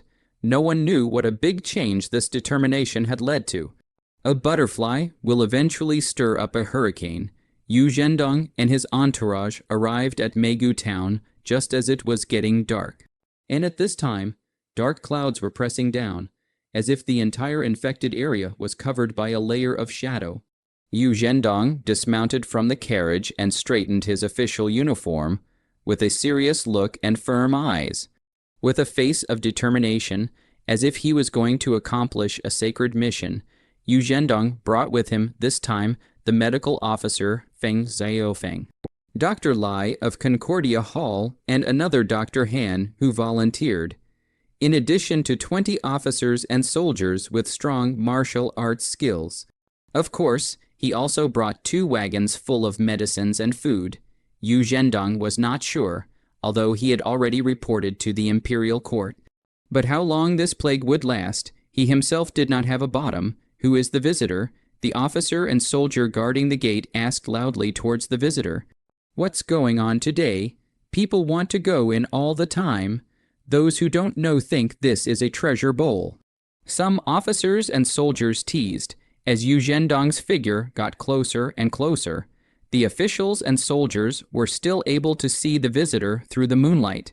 "It's Magistrate Yu. Magistrate Yu is here." The officials and soldiers immediately knelt down and said, "County Magistrate Yu, what is the current situation? There are currently a lot of deaths and injuries in the infected area. Corpses are being carried out every day, and there are even burnings and lootings going on.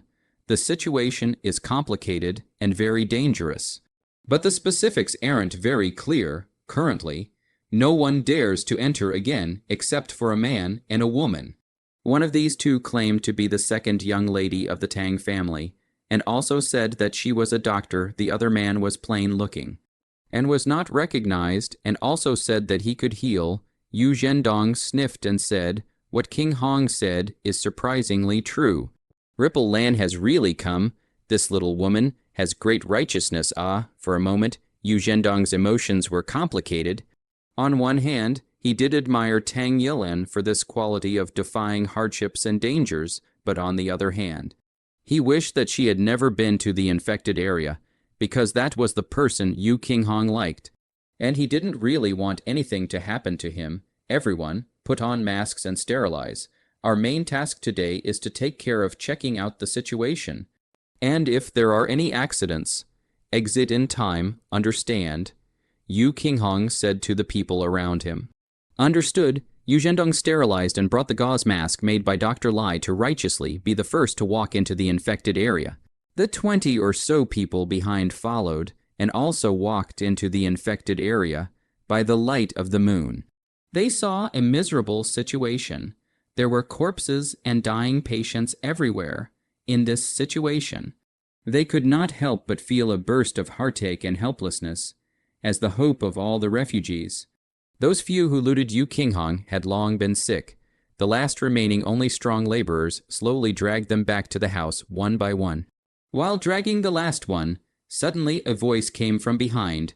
"Old folks, what's going on here?" The man turned around and saw that the person in charge was wearing an official uniform, as if he had been saved. He immediately kowtowed as if he were pressed into service. "Master, sir, save us." Our group of more than 500 people fled to this place, and now there are less than 100 left, and now a few more people have been infected. And now I'm the only one left who's still alive. I beg you, save us. Yu Zhendong was shocked when he heard this. He thought that he had reacted quickly enough, but he did not realize that the situation had deteriorated to this extent. "Can you take us to see the patient?" Yu Zhendong asked with concern. "Good, good, good," the man answered, getting up.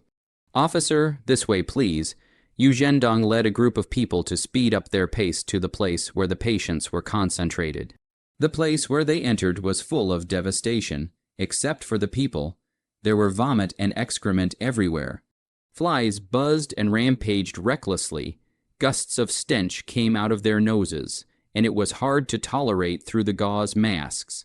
Some people are relatively mildly ill, and can barely move their feet. Some are very ill, with sunken cheeks and withered descriptions. And because of the hot and dry weather, this part of the population already has bed sores, and the flies come and go freely at the breach. The scene is horrific beyond imagination. Vomit, vomit. There are a lot of officers and soldiers cannot stand this disgusting scene. Have vomited. Yu Zhendong can hold back the nausea, but in his heart, but grief, the people in his eyes, but such a thing happened. All doctors, quickly, see if it can be cured. Hearing such a voice, those patients only weakly raised their eyelids to look. Their eyes lit up. It was the official. The official has come to save them, so a weak voice rang out. "Save me, save my child." 3 doctors rushed to use alcohol to disinfect and then went to check. The 3 respectively checked a number of patients. All are sighing. The 3 doctors hurriedly used alcohol to sterilize and then went to check on the patients. After looking at the 3, returned to Yu Zhendong in front of a glance, helplessly shook his head, sighed and said, "Please forgive the grass people, the next official medical skills are shallow, have not seen this disease. We cannot help Yu Zhendong look at the 3 sighing, will guess 1 or 2, and now personally hear more sad from the rise. He held the last glimmer of hope and asked, "Everyone, really have no way?" Feng medical officer kneeled down and said, "No." "And if we let these people continue to be sick, then," Feng medical officer hesitated, not knowing whether to say it. "What will happen?" Yu Zhendong asked out eagerly. "It will cause the plague to further expand to the entire county, and even the entire state. At that time there will be mourning and hell on earth."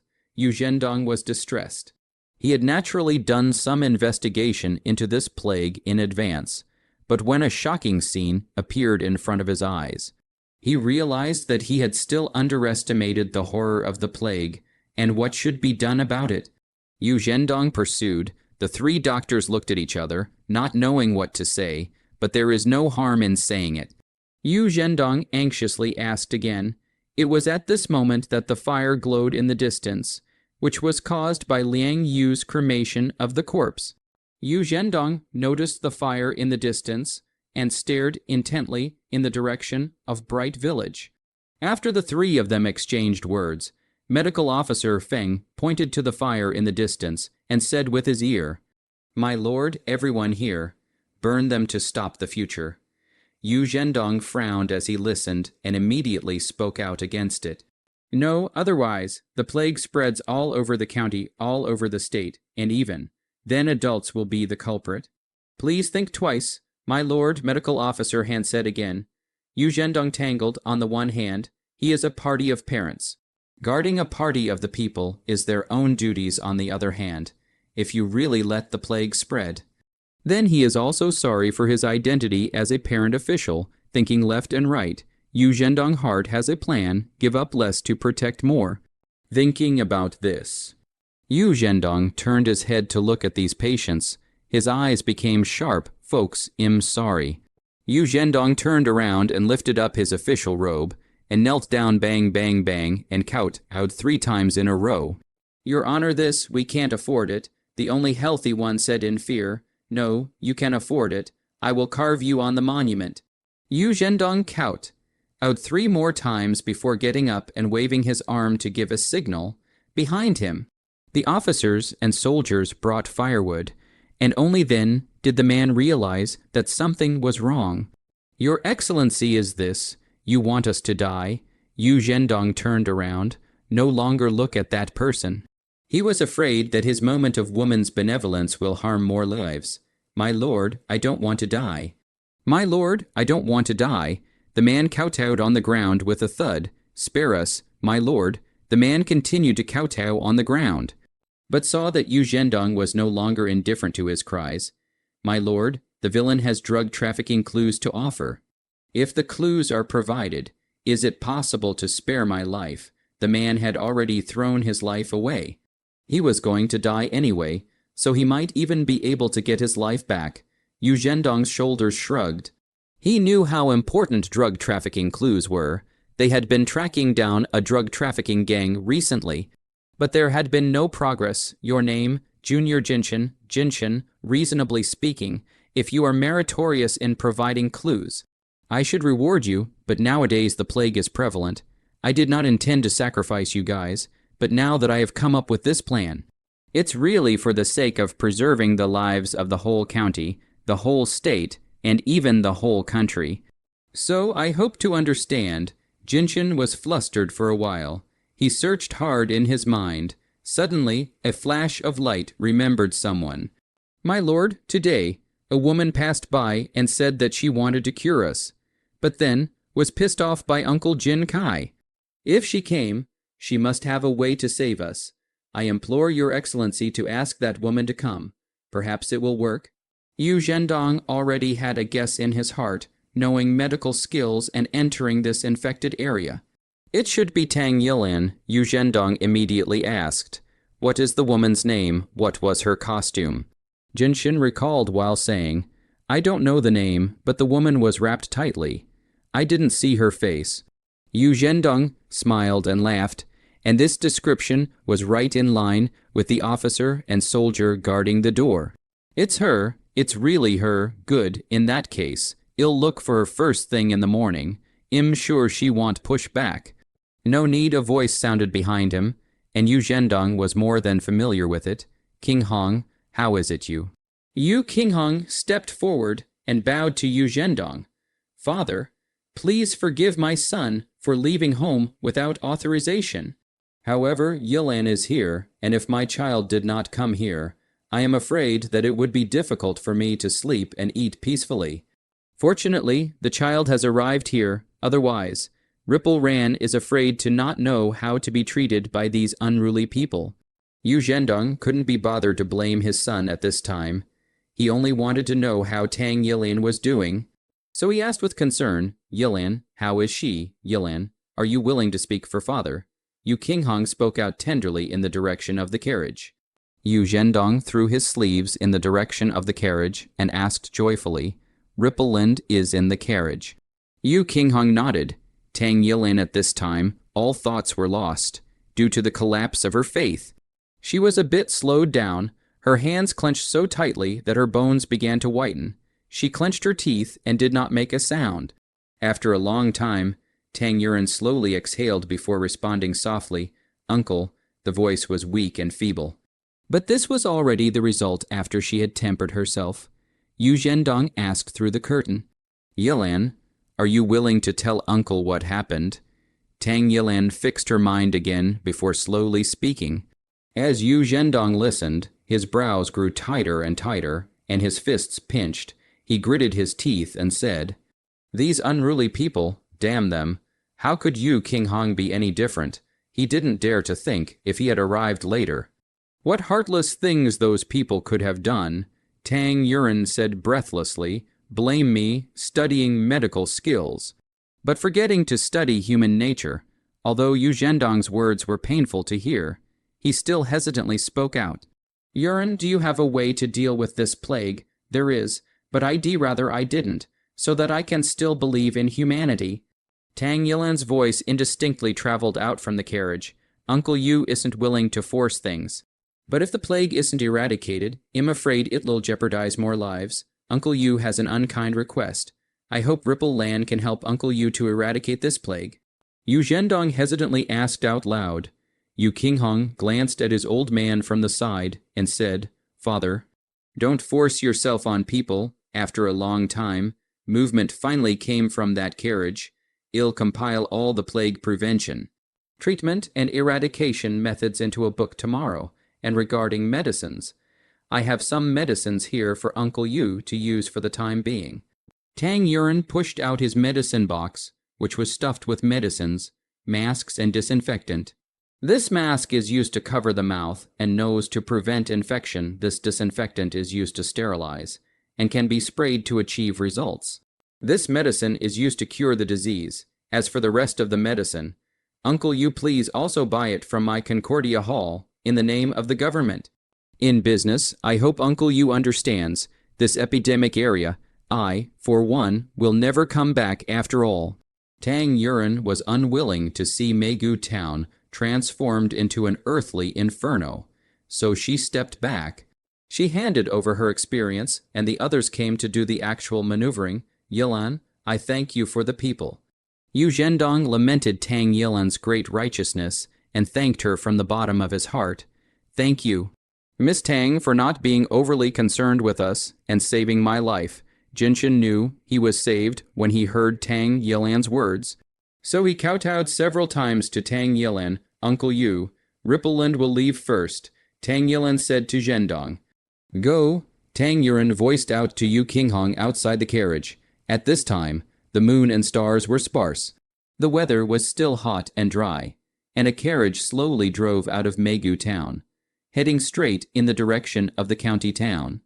On the carriage, Tang Yuan fell into a dream. In the dream, she was back home in the 24th century. Her parents looked dull, and her grandfather seemed to have aged a lot more. She walked up to them and wanted to tell them that Tang Yuan was back, but realized that no one could hear her. Tang Yuan anxiously murmured, her voice tinged with tears. "Grandpa, Grandpa, Im Yuan, Dad, Dad, Im Yuan, can you hear me? Mom, look at me, Im your precious Yuan."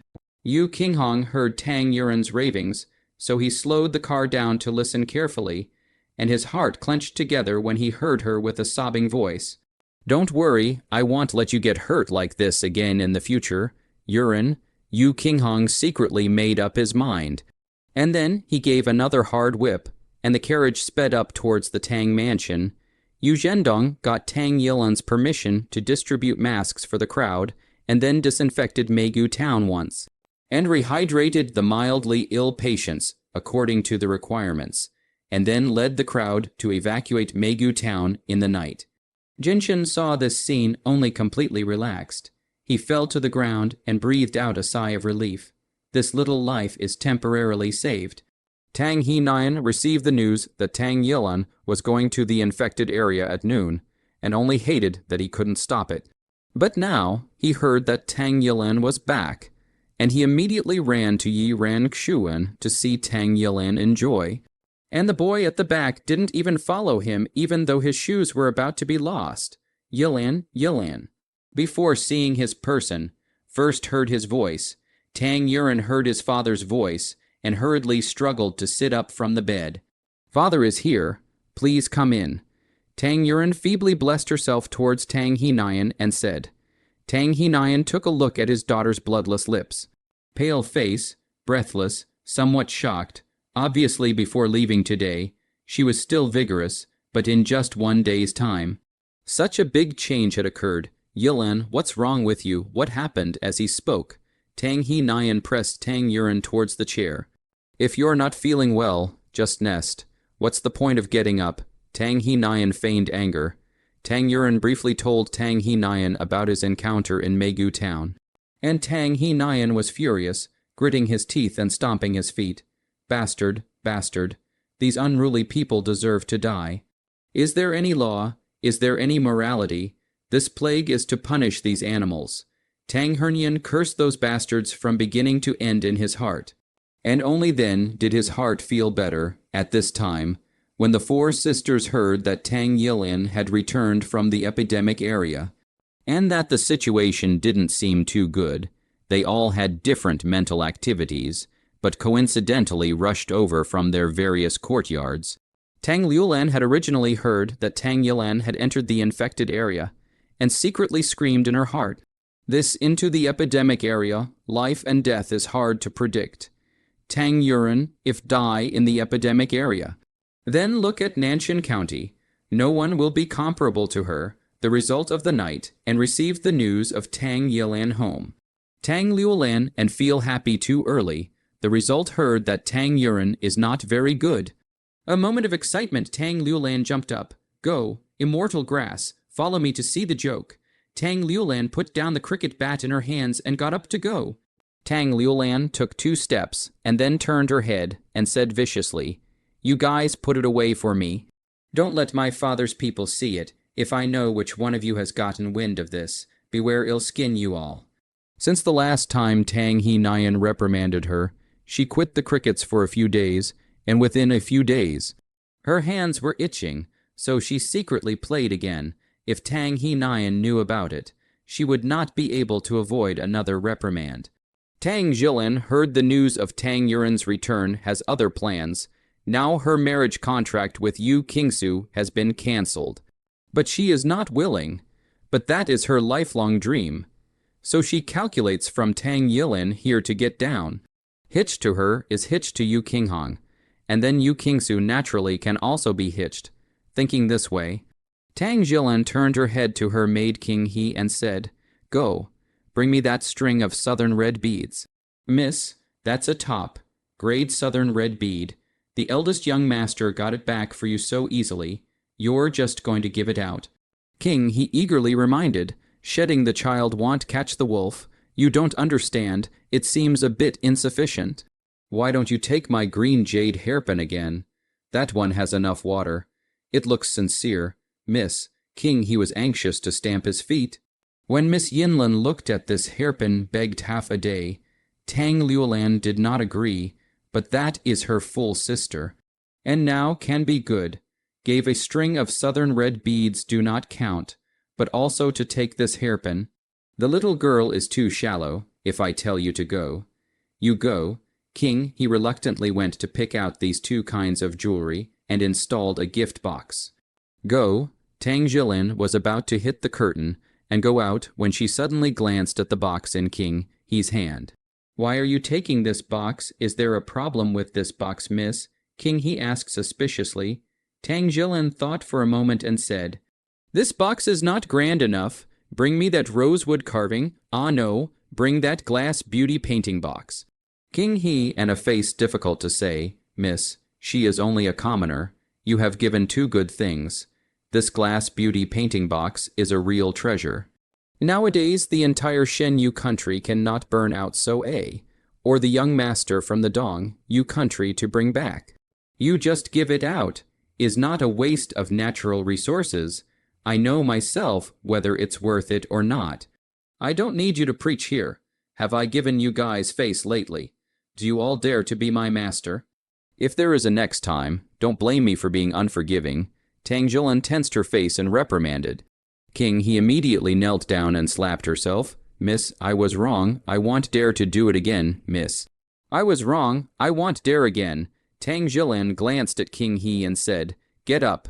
Don't break it, and people will say I treat my subordinates harshly. Go quickly, change the box, and come back. Yes, thank you.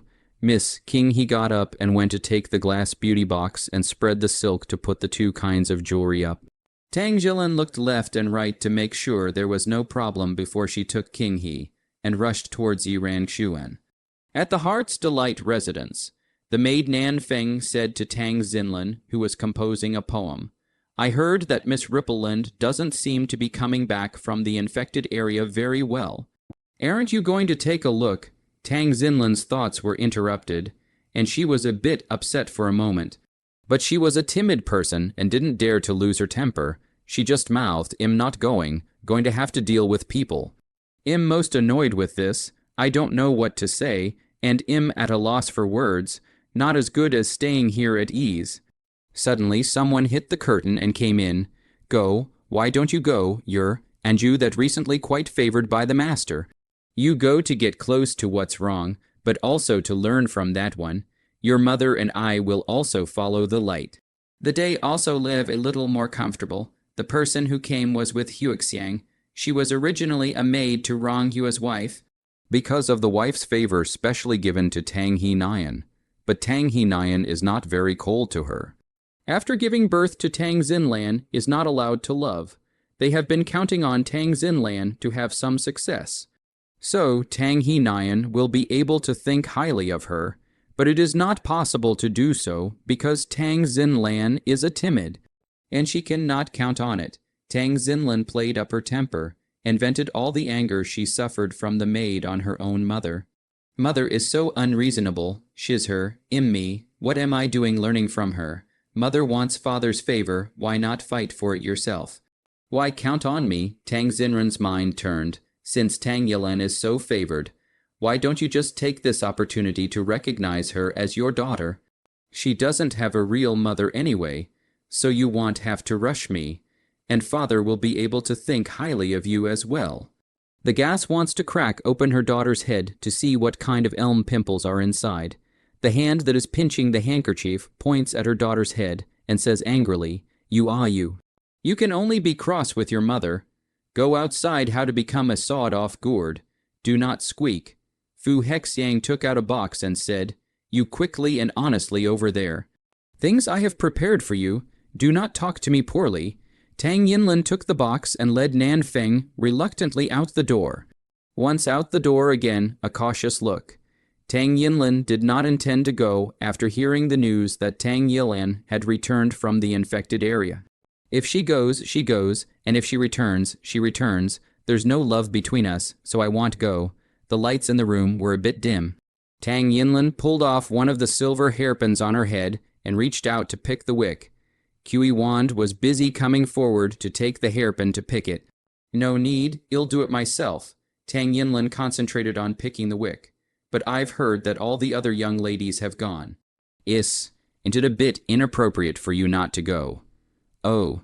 Tang Yinlin picked the wick with force, and that wick was so picked that it lit up all of a sudden. With a pop, Tang Yinlin placed the hairpin on the table. "Since that's the case, it's indeed impossible for me not to make the trip. So be it. I'll go and see if this Tang Yilan, who is said to have learned the art of healing, has really learned her skills. Or if she's just a new person, I don't know where she learned how to mesmerize people. She mesmerized Brother Kinghong, and is said to have recently become her henchman. Kuiwei, help me pick out a gift, there's going to be a show today." Tang Yinlin clapped her hands and said meaningfully, Kuiji went to the storehouse and picked a magpie silk necklace for Tang Yinlin to see. "This is it, wrap it up." Tang Yinlin brought Kuiji and also walked in the direction of Yi Rangshuan. When the four sisters arrived at Yi Rangshuan, Tang He Nian had already forced Tang Yuran to go to the bed to nest.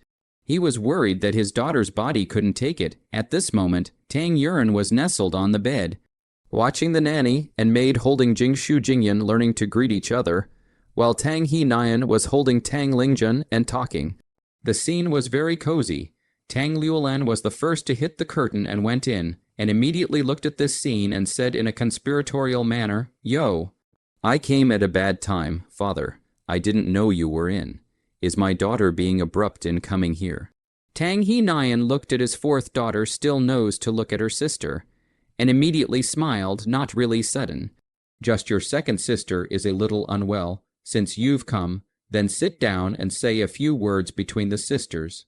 Then father will first take the child out." With that said, Tang He Nian greeted the crowd and took the 3 children to the side of the house. Tang Liulan smiled as she watched her father leave, and was about to open her mouth when Tang Jilan hit the curtain and came in. Tang Jilan's eyes were full of smiles as soon as she entered. "Yilan, I heard that you're a bit unwell, and my sister doesn't have much to give you, so she specially picked out a few pieces of jewelry to give you, hoping that you'll be happier." Tang Jilan also said to King He behind her, "Bring that box. Let Miss Rippleland see if she likes it." Tang Yilan glanced at the 2 pieces of jewelry in that glass beauty box and said, "These 2 pieces of jewelry picked by my sister. My sister likes them very much. Thank you for your kind words. Xiang Ming, put it away with that." Xiang Ming took the box from King He's hands. King He was a bit anxious at this time. These 2 kinds of jewelry are precious. This box is also precious. So she pretended to cough lightly to remind Tang Jilan. At this time, just as Tang Xinlan and Tang Yinlan came in together, Tang Yinlan saw the box in Xiang Ming's hand and immediately said in a shrill voice, "Sister, I begged you for a long time in the beginning. You refused to give that green jade hairpin to me, but now it's directly given to Sister Rippleland. You guys are really deep sisterly love." The last sentence of sisterly love Tang Yinlan said in a conspiratorial manner. Gnashing her teeth, Tang Yinlan did not expect. He was supposed to come to see the play, but instead, he first took the stage and sang, "But now she is on the head, and cannot care too much." Tang Jilin did not expect Tang Yinlan to come, did not consider so much. For a moment there is some panic, but soon she calmed down. "We are all sisters. Originally, do not distinguish between close and distant. Just this hairpin is only this one. I thought that Ripple's sister is more seriously injured. Brought to pacify her, but there is no other meaning. If you like, some other time I will give you a good find." Tang Yinlan did not give his own sister to save face. He is again, the yin and yang said, "Also do not have to. I originally did not expect. Just see and think of it. Sister sends such an expensive hairpin. Afraid that there is not another heart right." Tang Liulan looked a little happy. This really has a good show. Not come to the wrong She started clapping in her heart. Tang Yinlan stared carefully at the box in Xiang Ming's hand and said, "Is this jewelry box something that brother brought back from Nanyu? Sister has put down a lot of money today, knowing that this box is even more precious than this hairpin." Tang Yuren took a look at the box. In addition to the painting of the beauty picture, plain and strange in the end, what is new? What's new about it? The picture of the beauty on this crystal box is well drawn. "I like it." Tang Yuren stared at the box and complimented Tang Jilin. Tang Yinlan felt a bit amused as she mockingly said, "Crystal, you've really stayed in the countryside for 3 years and you've stayed stupid. This is clearly made of glass. The entire divine feather kingdom doesn't have this technology. It's the one that my brother purposely brought back from Nan Yu Kingdom." Tang Yuren was stunned at the words, thinking, no, this reaction, a glass box, worth so much fuss. But for a moment Tang Yuren remembered Liang Yu's reaction when she first saw the infusion bottle. And only then did she analyze it as an afterthought. Could it be that the Shen Yu Kingdom doesn't produce glass? Business opportunity, the business opportunity. Tang Yuren felt that this Shen Yu country is gold everywhere, as long as the bend can be picked up, as if from the nation's richest woman and further it. The 4 sisters then saw the sickly Tang Yuren reveal a weird smile. They looked at each other in disbelief, completely unaware of what was going on. Only after noticing the sisters' reactions did Tang Yuren tighten her smile again. Tang Yinlan pulled out the prepared celluloid and said, "Sister Rippleland, I was also joking. You don't have to mind too much.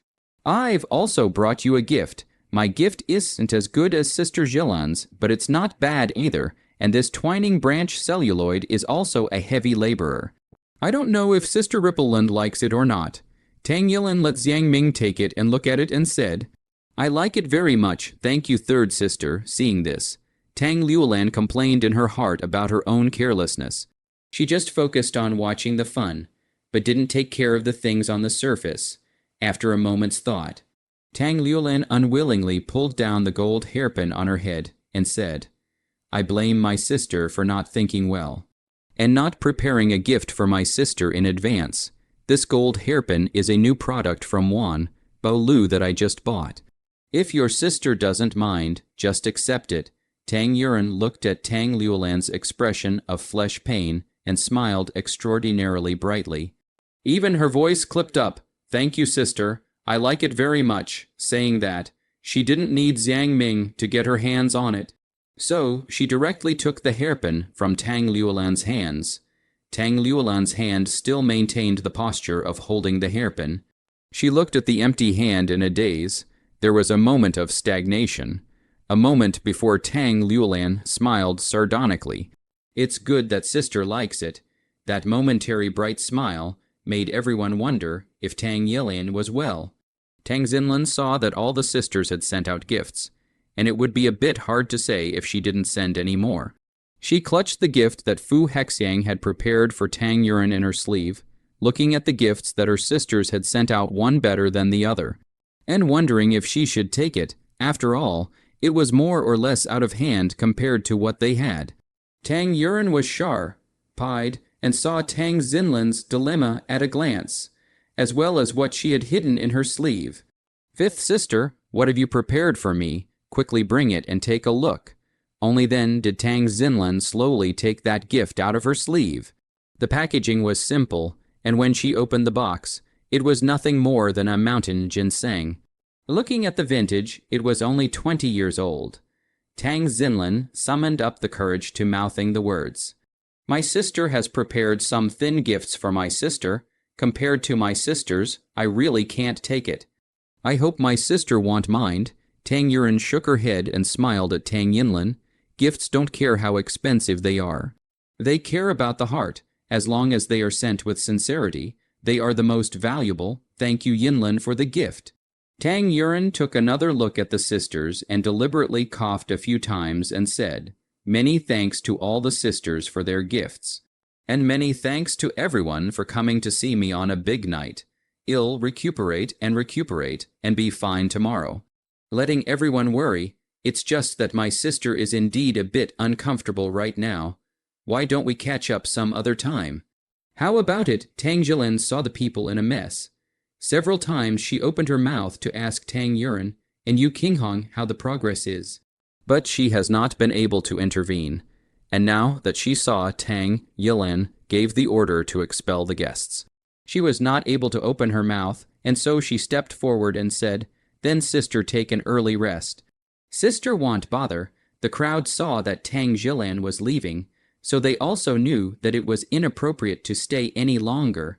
So they also excused themselves to leave. At this time, Tang Liulan coincidentally stood beside Tang Yilan. Tang Yilan turned her head and glanced at Tang Liulan's flowery butterfly dress, and thought, Because you and I have canceled the marriage contract. You are good, wearing gold and silver. Nothing affects, thinking so. Tang Yilan will secretly move in the direction of Tang Liulan. Body a crooked, then a foot on the feet of Tang Liulan. Tang Liulan ate pain, then hurriedly squat down to look at their own feet. Tang Yilan also followed the ague, looked to fall, but all of a sudden tugged at the halves, squatting Tang Liulan's corner. Which looks good. Tang Liulan, a moment of unsteady center of gravity, fell on the ground. Tang Yilan's strength is not good. Also, with the Tang Liulan fell, for a moment, the people tumbled, Tang Yinlan, or consider their own sister. They rushed to Tang Yilan dragged up. Tang Liulan on the ground half a day to climb up. She only felt some headache. Reach out to rub their head. Feel the hand feel slippery sticky. To get in front of the palm of the hand to look at it. Startled her a jump. There's blood. It turned out that Tang Liulan's hairpin had pierced her head directly after she fell to the ground, and was now gurgling out blood. Tang Liulan's hands began to tremble.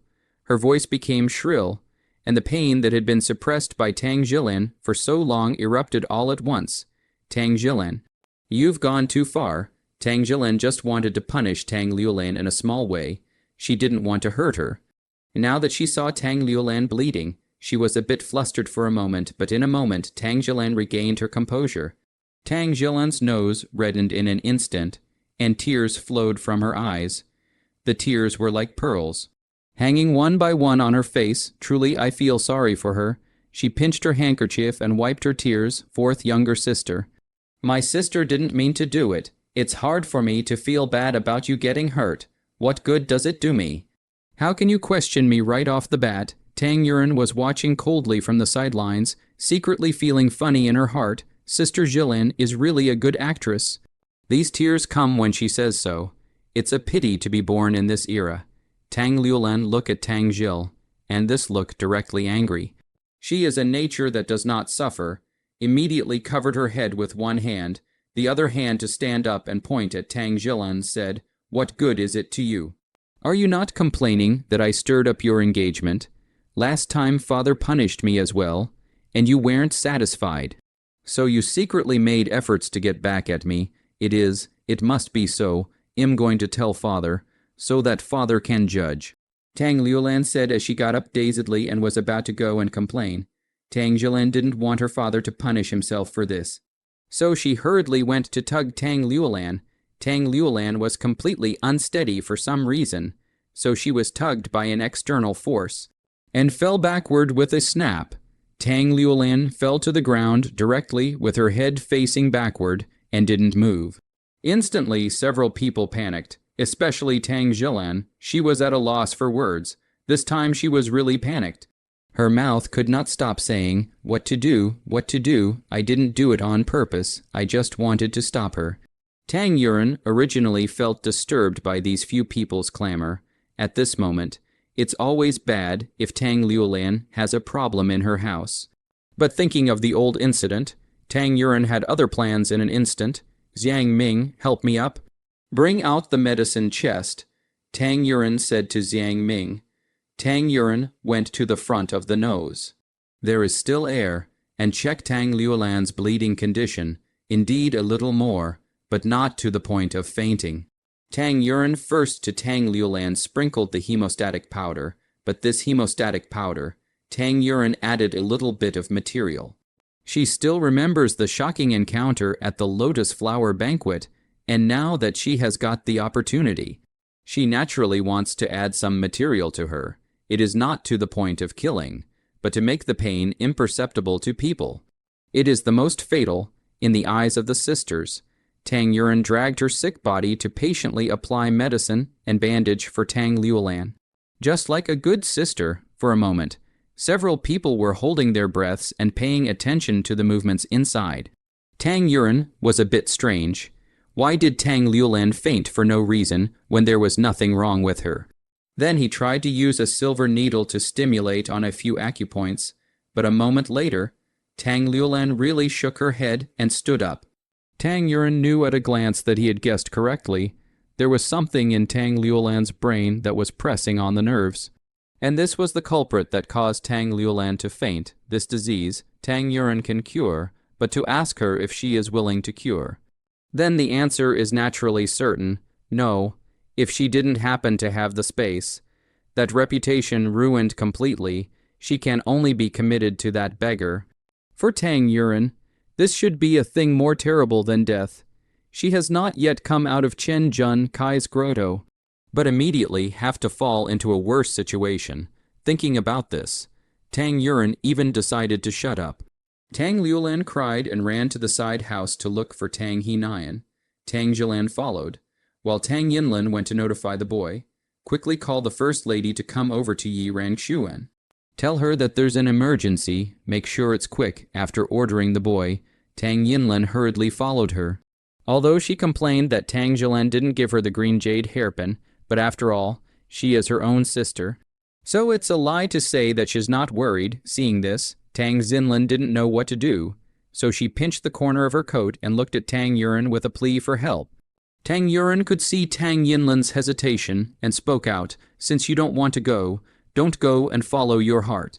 Seeing that Tang Yinren said so, Tang Xinlin blessed her body and said, Thank you for your sister's guidance. You have a good rest. My sister will leave first, so noisy bedroom and back to calm. Tang Yuren simply nestled into the quilt. Next door to the clamor of the noise of all cannot hear, this sleep, beautiful sleep to the next morning. Waking up early in the morning, Tang Yuren noticed a piece of paper on the table. The handwriting was handsome. It was Yu Qinghong's handwriting. The note reads, "The delivery points in the surrounding 3 counties have been set up, and the personnel have been fully equipped. The following is the list. Please take a look. On the other hand, I've arranged for another doctor to take over for Concordia Hall, so there's no need to rush to Concordia Hall. I'm going to talk business first. Wait for my good news." Tang Yuren finished reading, thought really everything. He all give arrangements properly when he has come, but also thought of Yu Qinghong's martial arts. So high martial arts into this Tang house not be noticed should be a very easy thing, right? Thinking of what Yu Qinghong did in the infected area. Tang Yuren heartwarm when she was desperate. He just appeared, that warm embrace, that meticulous consideration, are like a warm winter sun, silky melt her inner ice. Tang Yuren was in a good mood for a while, and after breakfast he intended to compile the book. So Xiangming ground ink, Leng Yu laid paper. Tang Yuren sat straight for an hour before deciding to get up and take a break. "How was the battle yesterday?" Tang Yuren asked as he opened his mouth indifferently. "What battle?" Leng Yu asked suspiciously. Xiangming gave Leng Yu a wink and smiled. "What other battle could it be? Of course, it's the battle between Miss Liulan and Miss Jilan." Leng Yu came to a realization and immediately told Tang Yuren with great relish, "Oh, I know about this." In the end, both the first mistress and Aunt Ru joined the fight, and you and I went back and forth. It was so intense. Leng Yu said gradually rise, so the hands dance up, our master, Miss You Know, usually which also cannot move. This time is also a real. See the 4 Miss so seriously injured and has been crying non-stop. Aunt Ru also looking for death to be an account of the master couldn't do anything. Directly on the beat Jilan, Miss 5 boards. The first lady stopped half a day is useless. Straight to the Miss Jilan to ouch and ah. And only then let go of this. Straight to Jilan Miss to the pain of the agu. The 4th Miss this only loosened the mouth. Tang also laughed softly after hearing. She did not have to move. Just look at them. A few people dog bite dog is also interesting. So sit for a while. Tang also grasped the time to continue to compile. Before lunch, Tang also finally will be the compilation of the epidemic prevention manual is completed. "Miss, it's time to eat." Xiangming ran to the study to inform Tang Yuren to eat. Tang Yuren stretched his back and said, "All right, this is coming." Tang Yuren took the book to the atrium, where Xiangming had already laid out the meal. "Take this book to County Magistrate Yu, and tell him to put the supplies I provided in the early stage into use as soon as possible. And for the later stage tell Uncle Yu to be in the treasury in the south of the city, and that the deed has already been drawn up, and that when the time comes to hand over the money in one hand and deliver the goods in the other, it'll be fine." Xiangming nodded yes, and hurriedly arranged for the boy to do so. Tang Yuren, on the other hand, took stock of recent events while she ate, and after eating, she decided to go out and move some of the supplies in the space to the vacant store in the south of the city after a little bit of pussyfooting around. Although the Tang mansion had a carriage, Tang Yuren didn't want to explain to everyone how her houseful of supplies came to be. She simply went out and rented a carriage to the place and settled the money.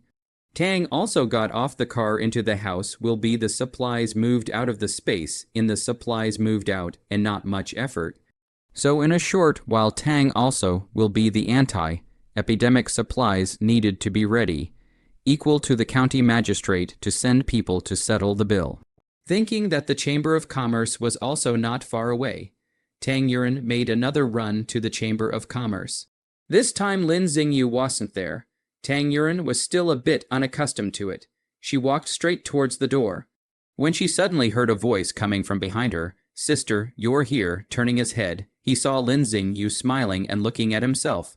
Tang Yuren was a little curious. Why was this guy always smiling? Was he not troubled? "Where's your father?"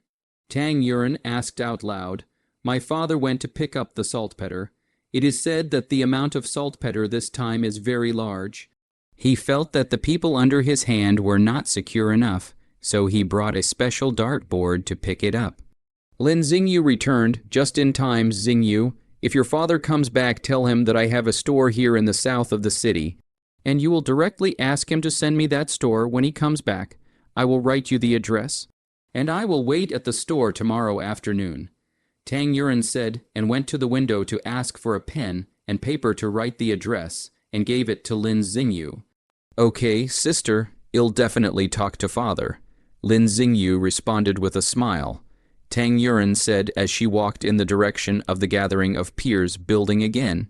She had planned to go to the Gathering of Peers building to talk about delivery business. Suddenly, Tang Yuren saw another very familiar figure, but that figure quickly disappeared, and with just this one glance. Tang Yuren came to a conclusion after watching it over and over again in his memory. Great aunt, why is it her again?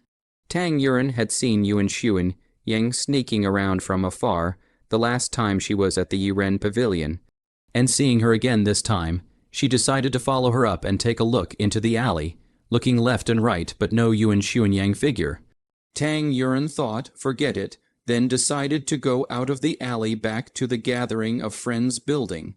Suddenly, a net buckled down, finally caught. A few masked men said happily. They went up to take a look, and then spoke in surprise. Yikes, we caught the wrong person. So he took the net and compensated Tang Yuren for half a day before those guys left. Tang Yuren just wanted to go, then smelled an unusual flavor, the smell very familiar. It was when the grandmother that the smell of the drug. The drug in the ordinary people there is naturally colorless and tasteless, but in Tang Yuren here, the taste is unique. Stop, who are you people? Tang Yuren hurriedly shouted at the men. Those few people didn't reply either, and cast light energy to leave. Tang Yuren concluded that there must be something in this. Can it be? Is it possible that Yuan Xuanyang really had something to do with what happened to grandmother? Thinking so, Tang Yuren walked into the Gathering of Friends building at this time, although it is not the meal time. But the Gathering of Friends building is still full of guests. Tang Yuren looked for a small two said, trouble with your boss to say. Someone wants to talk to him about a business of $1 million. That Zhao took a look at the opposite side of this beauty, only to see that although her clothes are plain, but through the body of nobility, temperament such as Tiantian Snow Lotus. Immediately brow open smile, miss you wait here for a while, small this will go to pass the message. After a short while, Tang Yuren felt that someone on the third floor was sizing himself up, so he followed that gaze. And it turned out to be a beautiful woman. The woman was about 30 years old, full of charm, a pair of seductive eyes hiding experience, a pair of plump full lips brightly colored, a plump body, bumpy and chiseled. The woman saw Tang Yuren looking towards her. Her eyes did not hide, so she reached out her hand slightly swinging to greet her. Every knit of her brows is style. Every move is charming. She smiled and leaned against the window to look at her. The junior had already reached her side and said respectfully to Tang Yuren, Miss Tang, our proprietor said to invite you up. When Tang Yuren heard this, she was a bit surprised that the other party knew who she was. Should she say that Tang Yuren was too famous, or should I say that this boss's eyes are too venomous? That woman upstairs wouldn't be the owner, would she? Although he desperately wanted to know the answer. Tang Yuren pressed down the doubts in his heart and walked towards the third floor without moving. Arriving at the third floor, the second person introduced Tang Yuren into a private room. On the plaque of the private room, there were 3 big words, Jin Man Tang. Tang Yuren thought that his old man's yard was also called by this name and was dumbfounded. The so-called heroes see the same thing.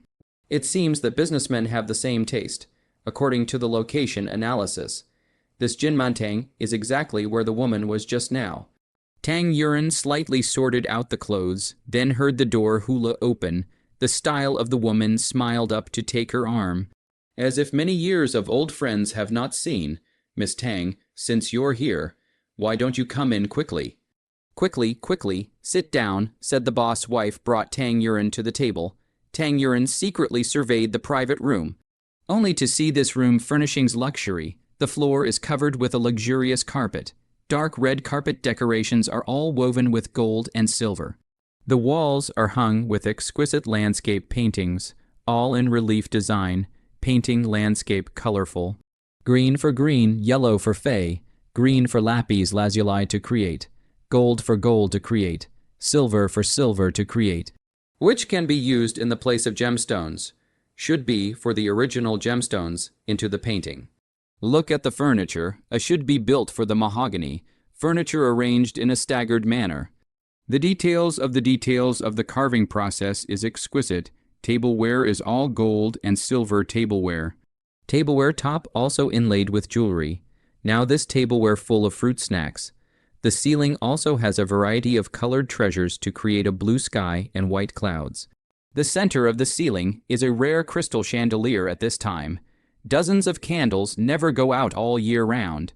The crystal chandelier's bright light refracted magnificent dream. The whole room was glittering and smelled of money everywhere. However, this private room in this hot summer does not have the feeling of heat, but some cool feeling. Looking closely, it turns out that on both sides of the booth there are 2 boxes with ice cubes in them. And that fridge sub breathes out a silky coolness. The boss poured Tang Yuren tea and brought it back to her.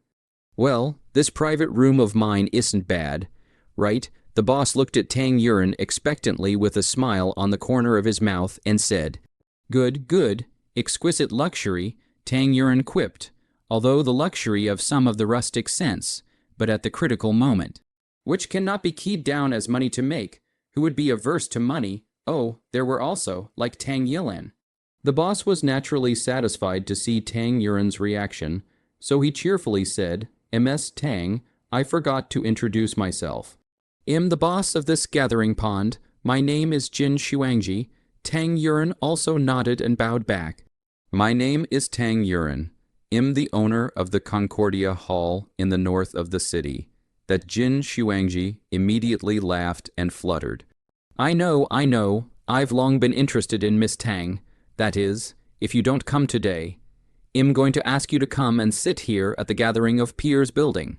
Tang Yuren was a bit puzzled. How did the boss of this Gupeng house notice her? Could it be that Wang Zhao, his mother, had already ordered her? Someone specifically instructed Boss Jin. Tang Yuren asked curiously. Jin Xuangji immediately waved her hand and smiled. No, but it's just that Miss Tang also does business. In such a world where men are honored, it seems a bit rare. And just sympathizing between women. Tang Yuren heard then know that Wang Zhao, his mother, did not specifically instructed. That they can rely on their own skills will certainly not rely on others to facilitate the business of reasoning. Thinking about this, that has been clutched in her hands of jade cards were put back into the space. She pinched the gold cup in her other hand, said, I'm not hiding from the gold boss. The first time I saw you, I was the same feeling, sympathetic to each other, this world. Women are really not easy. Jin Xuangji's eyes lit up. I heard that Ms. Tang wants to talk some business with me. I don't know if it's medicine business or something else. Tang Yuren took a look at Jin Xuangji's quickness and knew that there was nothing wrong with this business. So he said, it's a delivery business. Jin Xuangji sniffed and immediately propped her head on the table with her arm. That earring swinging around her cheek as she asked curiously, delivery business, Tang also said, it is the delivery business. I set up points in the nearby states and counties. You out of the food. If where there is a need to gather friends of the building meals. Directly to my point to go to the point of ordering food. Our side of the news will notify you to do food. You just do it. This heat preservation and so on are our things. We ensure that your meals for you to quickly delivered. And to ensure that the freshness. Tang Yuren glanced at the guests coming and going in the gathering of friends building and said, You only need to give us a fixed amount of money for each order. It's not much, 1 or 2 silvers for each meal. I have an understanding of the spending at the gathering house. It's not much for the high standard of the gathering house. Besides, it saves the cost of renting a house. Just pass all these costs on to me. Jin Xuangji gave a oh, she gave a sound, then laughed softly. Miss Tang's idea is not bad, but since you said this idea, Then aren't you worried about me doing it myself? Why should I let this 2 silver profit go to you? Tang Yuren said with certainty. You want. Jin Shuangji looked at Tang Yuren with probing eyes. Why? Tang Yuren blew the tea in a calm manner and slowly took a sip. Because it's not worth it to you. I'm going to do more than just one of your Jupeng house, and more than just one aspect of food and beverage. Since I'm here to talk about it, it's proof that I'm bound for the Jupeng house. In other words, if Boss Jin doesn't cooperate, then someone else will inevitably have to divide the market. And then, if Boss Jin wants to re-enter, I'd like to give that a lot of consider thinking about it. Jin Shuangji's eyes flinched. She seemed to underestimate this woman. But also, since she dared to compete with men in general, it means that this person has the courage. Jin Shuangji only thought that she was just a small boss lady of the drugstore, but it turned out to be far-sighted. Rather a character, Jin Shuangji muttered in a small voice. Jin Shuangji eye waves flow, for Tang Yuren re-added tea. Originally, but I was just kidding, originally, I was planning to cooperate with Miss Tang. Now it seems that Miss Tang planning is not small Tang Yuren also laughed out softly. I should have known that Boss Jin was joking. At a glance you're a fastidious person. When I tell you my plan, I'm just telling Boss Jin that I'm a reliable partner, and that working with me will do Boss Jin all the good and none of the harm. Jin Shuangji saw that Tang Yuren didn't care, and also immediately went down the slope. Ms. Tang, oh no. It's Boss Tang, I believe in your ability. Tang Yuren took out the contract, and Jin Shuangji said to the outside, Bring the pen, ink, paper, and inkstone. Come, try this confection. It's a new product from our gathering pond. Jin Shuangji pushed a plate of pink and tender sweets in front of Tang Yuren and greeted him. This confection has the feel of pudding. At first glance it is duangduang, with a layer of pink powder sprinkled on top. It melts in your mouth. Sweet and soft, really delicious. Tang Yuren finished eating and sipped his tea. Boss Jin's dim sum here is indeed full of color and flavor. Worthy of being the #1 restaurant in Nanshan County. Where? But it's just that everyone holds it up. Boss Tang's medicine is said to be the best.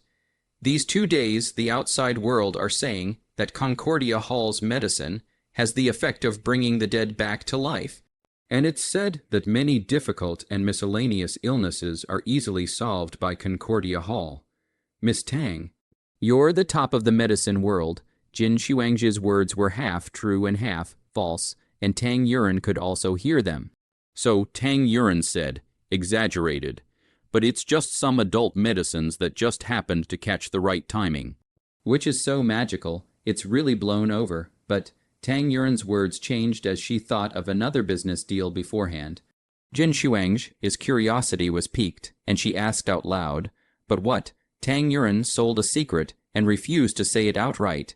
But I have another piece of business here that must be very much to Boss Jin's liking. There's another business. Tell me. Jin Shuangji couldn't wait to find out what strange and weird things this Miss Tang had in her head. I have a kind of cold food. The name is ice cream. This ice cream consists of ice and milk as the main ingredient.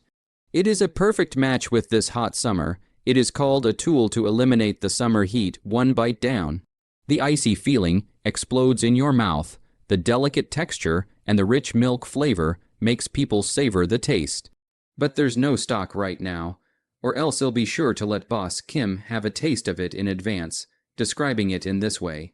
Tang Yuren seemed to have eaten that ice cream into his mouth, as if he was instantly refreshed. I'm sure of it, if it's sold here at the Gathering House.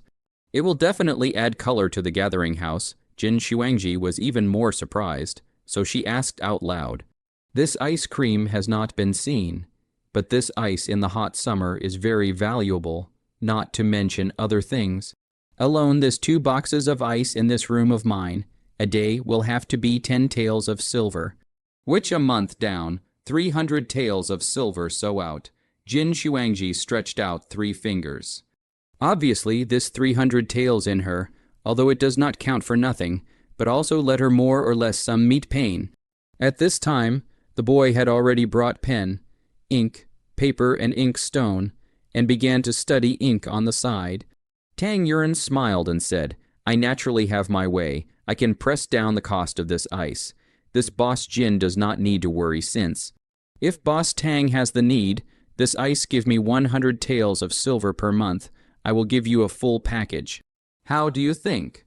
Jin Xuangji was naturally overjoyed to hear that.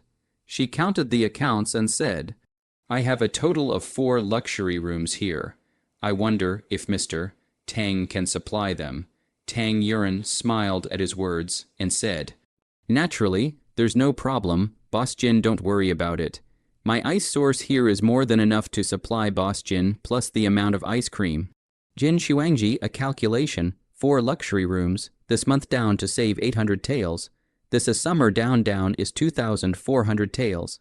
This is not even just mentioned ice cream profits. This business is not to do, afraid of being a fool. Do, along with that ice cream business, I'll do it. Get the contract out and I'll sign it all together. Tang Yuren smiled brightly. Boss Jin is really a fastidious person. I did bring the ice cream contract. But this contract for supplying ice needs to be drawn up now. The boy hurriedly handed Tang Yuren a pen and paper. And Tang Yuren finished writing the contract and took it to Jin Xuangji in triplicate with a big wave of her hand. Jin Xuangji signed her name to the contract. Doesn't Boss Jin take a closer look? Tang Yuren was shocked. Did she give her so much trust in such a short period of time? No need, seeing that Boss Tang is also a woman of honor. Naturally, she won't go back on her word if she says it. I trust you, said. Jin Xuangji picked up the other 2 contracts are signed with their names. Stamped with the seal of the Jupeng house, Jin Xuangji took out a hand with the boy to the government. The other 2 are she and Tang Yuren retain a copy of each. Jin Xuangji asked, and I wonder when this ice cream will be available. Tang Yuren sipped his tea and said the day after tomorrow. This ice cream will be delivered to the gathering house. It will definitely shock all the diners then. I wish Boss Jin a great fortune in advance. Jin Xuangji was overjoyed. Boss Tang, get rich together, get rich together. The 2 of them talked and laughed for half a day. Before Tang Yuren snorted and said, Boss Jin, I have to go to talk about other business. Why don't we say good? Bye here and catch up some other time. I'll build up a momentum for the delivery business of this Jupeng Lu. I'm expecting to be able to do our business of this Jupeng Lu to the neighboring states and counties next week. Jin Xuangji stroked his palm and said, That dares to be good. I'll wait for Boss Tang's good news. Jin Xuangji said as she walked. Go, I'll see Boss Tang off. Tang Yuren immediately refused. No need, Boss Jin is too polite. Nay, Jin Xuangji insisted on sending. Tang Yuren simply no longer refused. Has been sent to Tang Yuren to the door. Jin Xuangji watched her leave before going back. There was a commotion among the guests of the gathering house. Who are those 2 women? The 2 women are so beautiful. One is like the crystal snow of the mountains. The other is like the beautiful neon rainbow in the sky, standing together. It's hard to distinguish them from each other. And they are equally beautiful. Someone recognized Tang Yilan, so he looked around and shook his fan. You don't know about this, do you? This woman in white is the 2nd miss of the Tang family, Tang Yilan. Tang Yilan, isn't that the one who married the poor scholar? I've heard that she's cut herself off from Master Tang. So how come she's back in the Tang family? Someone asked curiously. After all, this Tang Yilan had almost made the Tang family the laughing stock of the entire Nanshan County. I tell to you that are old news. I don't know that the Tang family's 2nd young lady not only returned to the Tang family, but also brought back 3 dolls, 1 boy and 2 girls. These 3 dolls immediately tied up Master Tang's heart, and it is said that they all entered the genealogy and became the proper Tang family. The man who spoke had some business dealings with the Tang house. So he had also seen these dolls. What? They are all in the Tang family tree, the girls are in, but how come the boy is in the Tang family tree too? Can this poor scholar named Chen agree? A scholar can't just bend his spine and go into the family tree. Can he? This person stared why. died and asked curiously. 8 out of 10 of the men in this divine, feather country valued men over women. He was unable to understand this scholar's behavior. He even disregarded his ancestors for the sake of money. You don't know, do you, that scholar examined the scholar, the same day floated, that the Tang family's young lady is also a reluctant to be aggrieved. I heard that all that scholar directly repudiated. That's why they let the 3 children enter the family tree. It's against her. How dare she repudiate her husband in this huge god's feather kingdom? A woman who goes to jail is just a peacemaker. She dares to repudiate her husband. It's simply against human decency. A man shouted out in anger. This shows that the Tang family's second young lady has some means. Able to repudiate her husband in full, but also took away 3 children, and that Ziyu Kai didn't dare to say anything. That Ziyu Kai would like to say something. I'm afraid he won't be able to say anything. Another person said. How the group stared at the man. The spirit of gossip burning. Isn't there a plague in Meigu town? It started in that Chen village, so maybe that Ziyu Kai, is already dead through and through. Tisk tilde, that's really a bit of a pity. Just after taking the Ziyu Kai exam, he lost his wife and children. Now it's good. Even his life is gone. The man who spoke spread his hands and laughed out loud. In this world, there are 2 things that make people happy. They win the lottery. Others are miserable. Chen Junkai's tragedy undoubtedly stimulated everyone's dopamine secretion. He is better to die, so that everyone will be able to be a little happier. So all the people around him, as if he won the Ziyu Kai, then his wife and family, and finally lost his life. Also followed the man laughed. Tang Yuren went out and then headed straight to the store in the south of the city. She was afraid that Yu Zhendong would send someone to buy epidemic prevention supplies, and she happened to be away. Sure enough, she went back and saw a carriage parked in front of the store, and Yu Zhendong's master was waiting at the door with 2 officers and soldiers. Tang Yuren looked at the 3 and asked, Did County Magistrate you ask the 3 of you to come and buy epidemic prevention supplies? The master bowed happily to Tang Yuren and said, You are Miss Tang Yuren. Right, County Magistrate, you sent the 3 of us over to you buy epidemic prevention supplies. Your manual on epidemic prevention is simply a divine book. This plague has all the strategies to deal with it. And already some of the mildly ill patients have gotten much better with your medicine. The other 2 officers and soldiers also chimed in. Ms. Tang, you are simply the Bodhisattva reincarnated. How many people did you save on this trip? It's simply a great merit. Tang Yuren said lightly while opening the door. I'm just a businessman with some medical skills. I can't talk about a reincarnated Bodhisattva. Do you have the money with you? 1 hand to pay, 1 hand to deliver. The master hurriedly took out the silver tickets and said, I've brought them, miss. Let's see how many supplies these are enough for. Tang Yuren, on the other hand, took out a list from his pocket and said, This is the list of prices. Master Shifu, take a look. You want more? I'll give a 20% discount. What do you think? Master Shifu took a look at it and unconsciously shouted out. Somewhat expensive, but when you think about how serious the epidemic is, it doesn't seem unacceptable. Tang Yuren said again, Look carefully, master, it's not expensive. The master then took a closer look. It turns out that the mask is a box of 1 or 2 silver. A box of 100, 1 is only 10 cents, so it seems not too expensive. Looking more closely, a bottle of disinfectant was 500 yen, and the various medicines weren't that expensive. The master laughed out loud. You still say you're not a living Buddha? This is clearly cheap.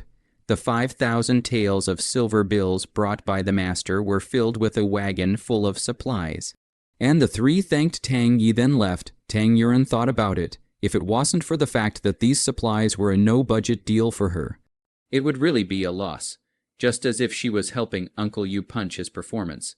Thinking this way, Tang Yuren instantly felt in a good mood. Then Tang Yuren decided to make a trip to Tan Carpenter's place. There were some pre-op preparations that needed to be done. To the Tan Carpenter's workshop, pushed open the door. Tan Carpenter was unprecedented no work. He sat at the table sipping tea. Dense vapor. Tan Carpenter's handsome face blurred. Look carefully at the table. There is a cup of hot tea on each side of the table. The tea is fragrant. The heat curls up as if waiting for someone. Seeing Tang Yuren come in, Tan Carpenter got up and pulled out the chair. Making a please gesture, "You're waiting for me," Tang Yuren wrote on the paper in surprise. Tam Carpenter nodded. "You knew I was coming?" Carpenter Tan nodded with another smile, and only then did Tang Yuren carefully survey the carpenter in front of him. His complexion is not fair, partial bronze. Through the sun robust breath, his eyebrows are very nice, eyes firm, like a falcon, has the power of the heart. The nose is like a hanging gall, thin lips line clear, facial lines are clear, the visual height of 1 9 meters. Rather like a soldier, at the moment, the carpenter is sitting at this table, seemingly as steady and firm as a big mountain. With the momentum of a man who can't be stopped, and a man who can't be stopped, Tang Yuren was momentarily shocked. The first time he saw the carpenter, he didn't have this kind of aura around him, or the long-term deafness made him feel inferior.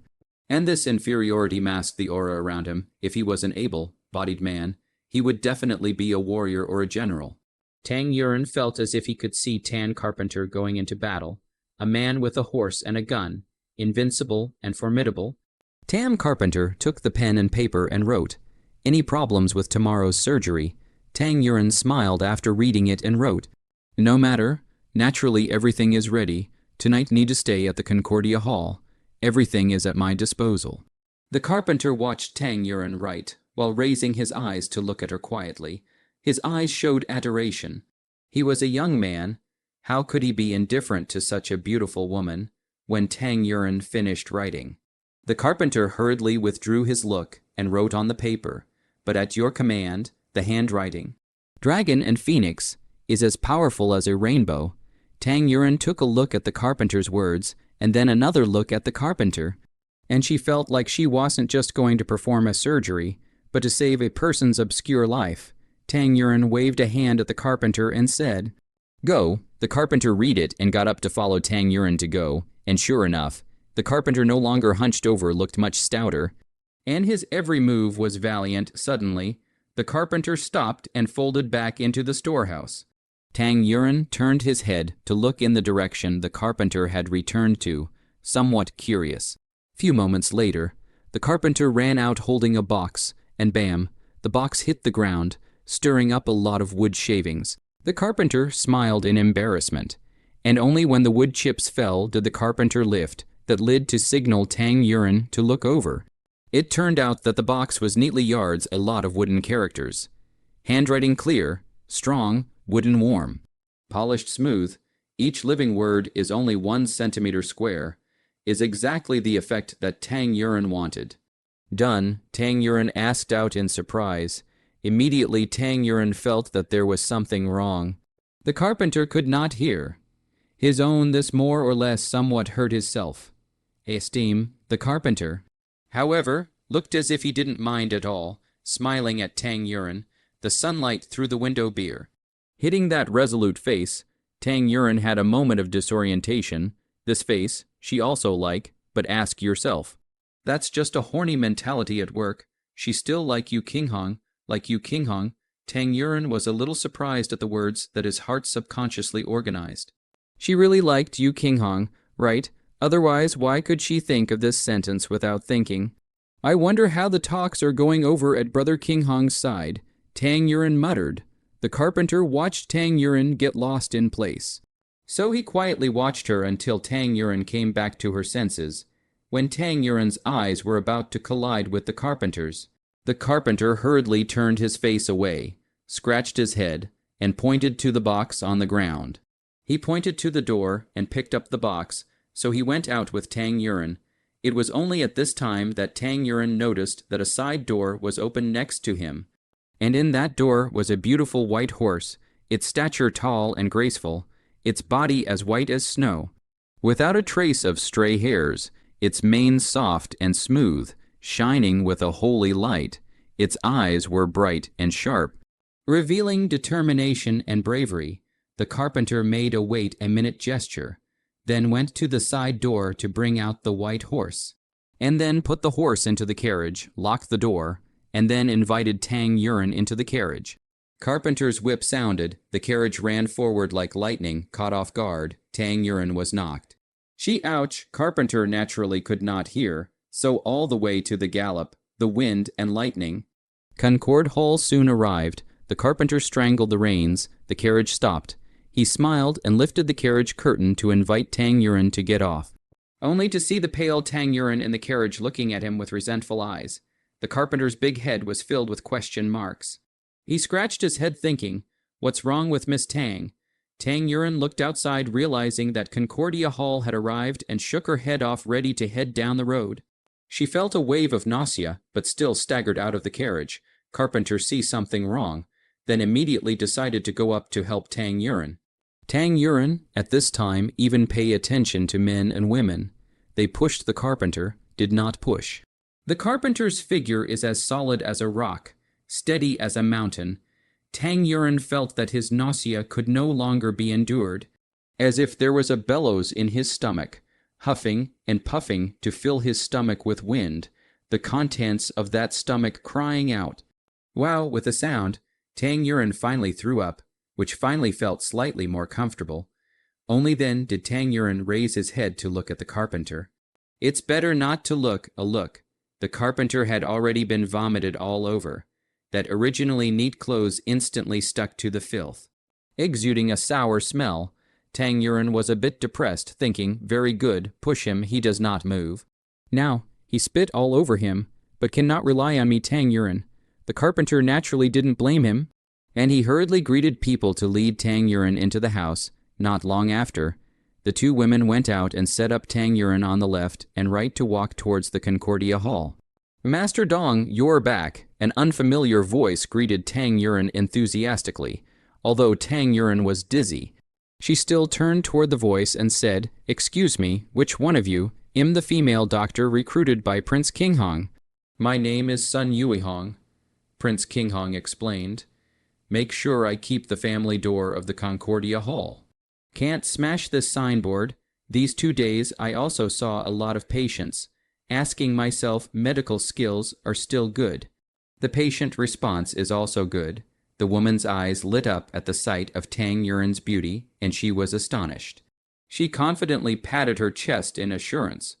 Once Tang Yuan heard that it was arranged by Yu Kinghong. He didn't ask any more questions and just casually said, tough on you, Sun Yuihong, while holding Tang Yuan. While the mouth said something, crackling like fried beans, obviously like spring water tinkling good sound, froze so that she used a heroic stance. But Tang Yuan, confused, did not hear too clearly. After Tang Yuan had safely entered the house, the carpenter then took out a new suit from the storage box in the carriage, which he had specially prepared to celebrate his new birth.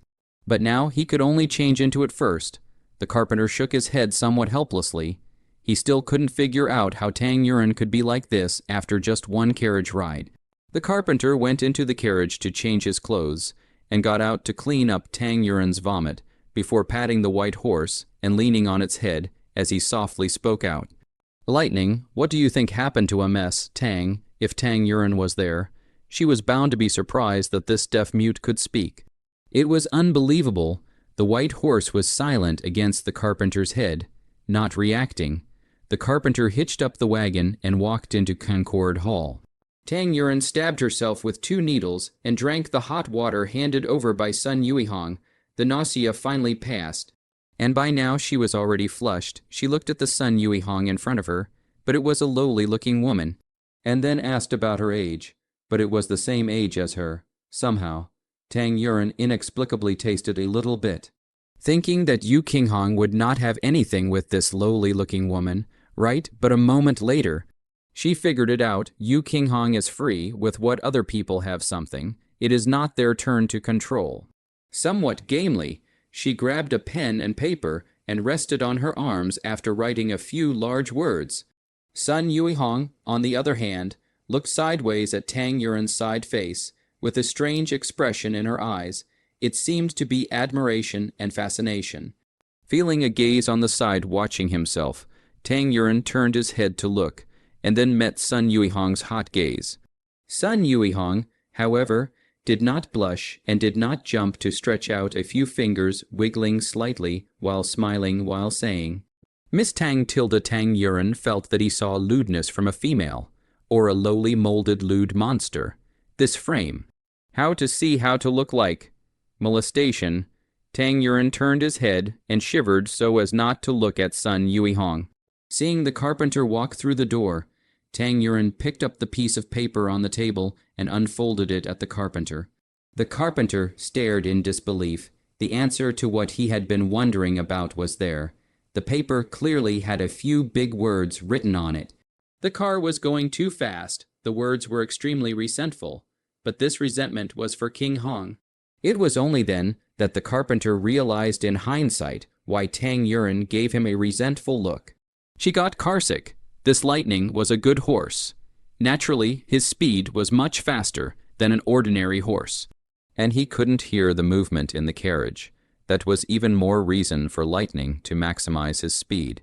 The carpenter was a little chagrined, of course, a little chagrined at himself. He was really a brown man.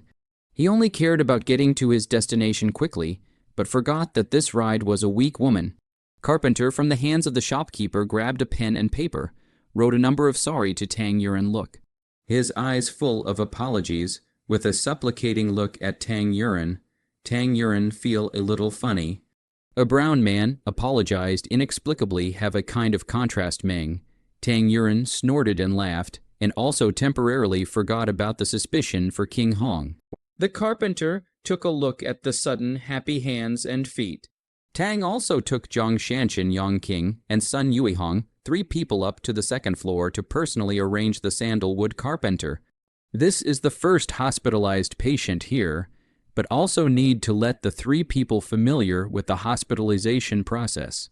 To facilitate the future reception of other patients and the training of subsequent newcomers, arranging Tan Carpenter to the ward, Tang Yuan specially issued him the sick clothes, which she had made in the weaving workshop of the Tang mansion long ago.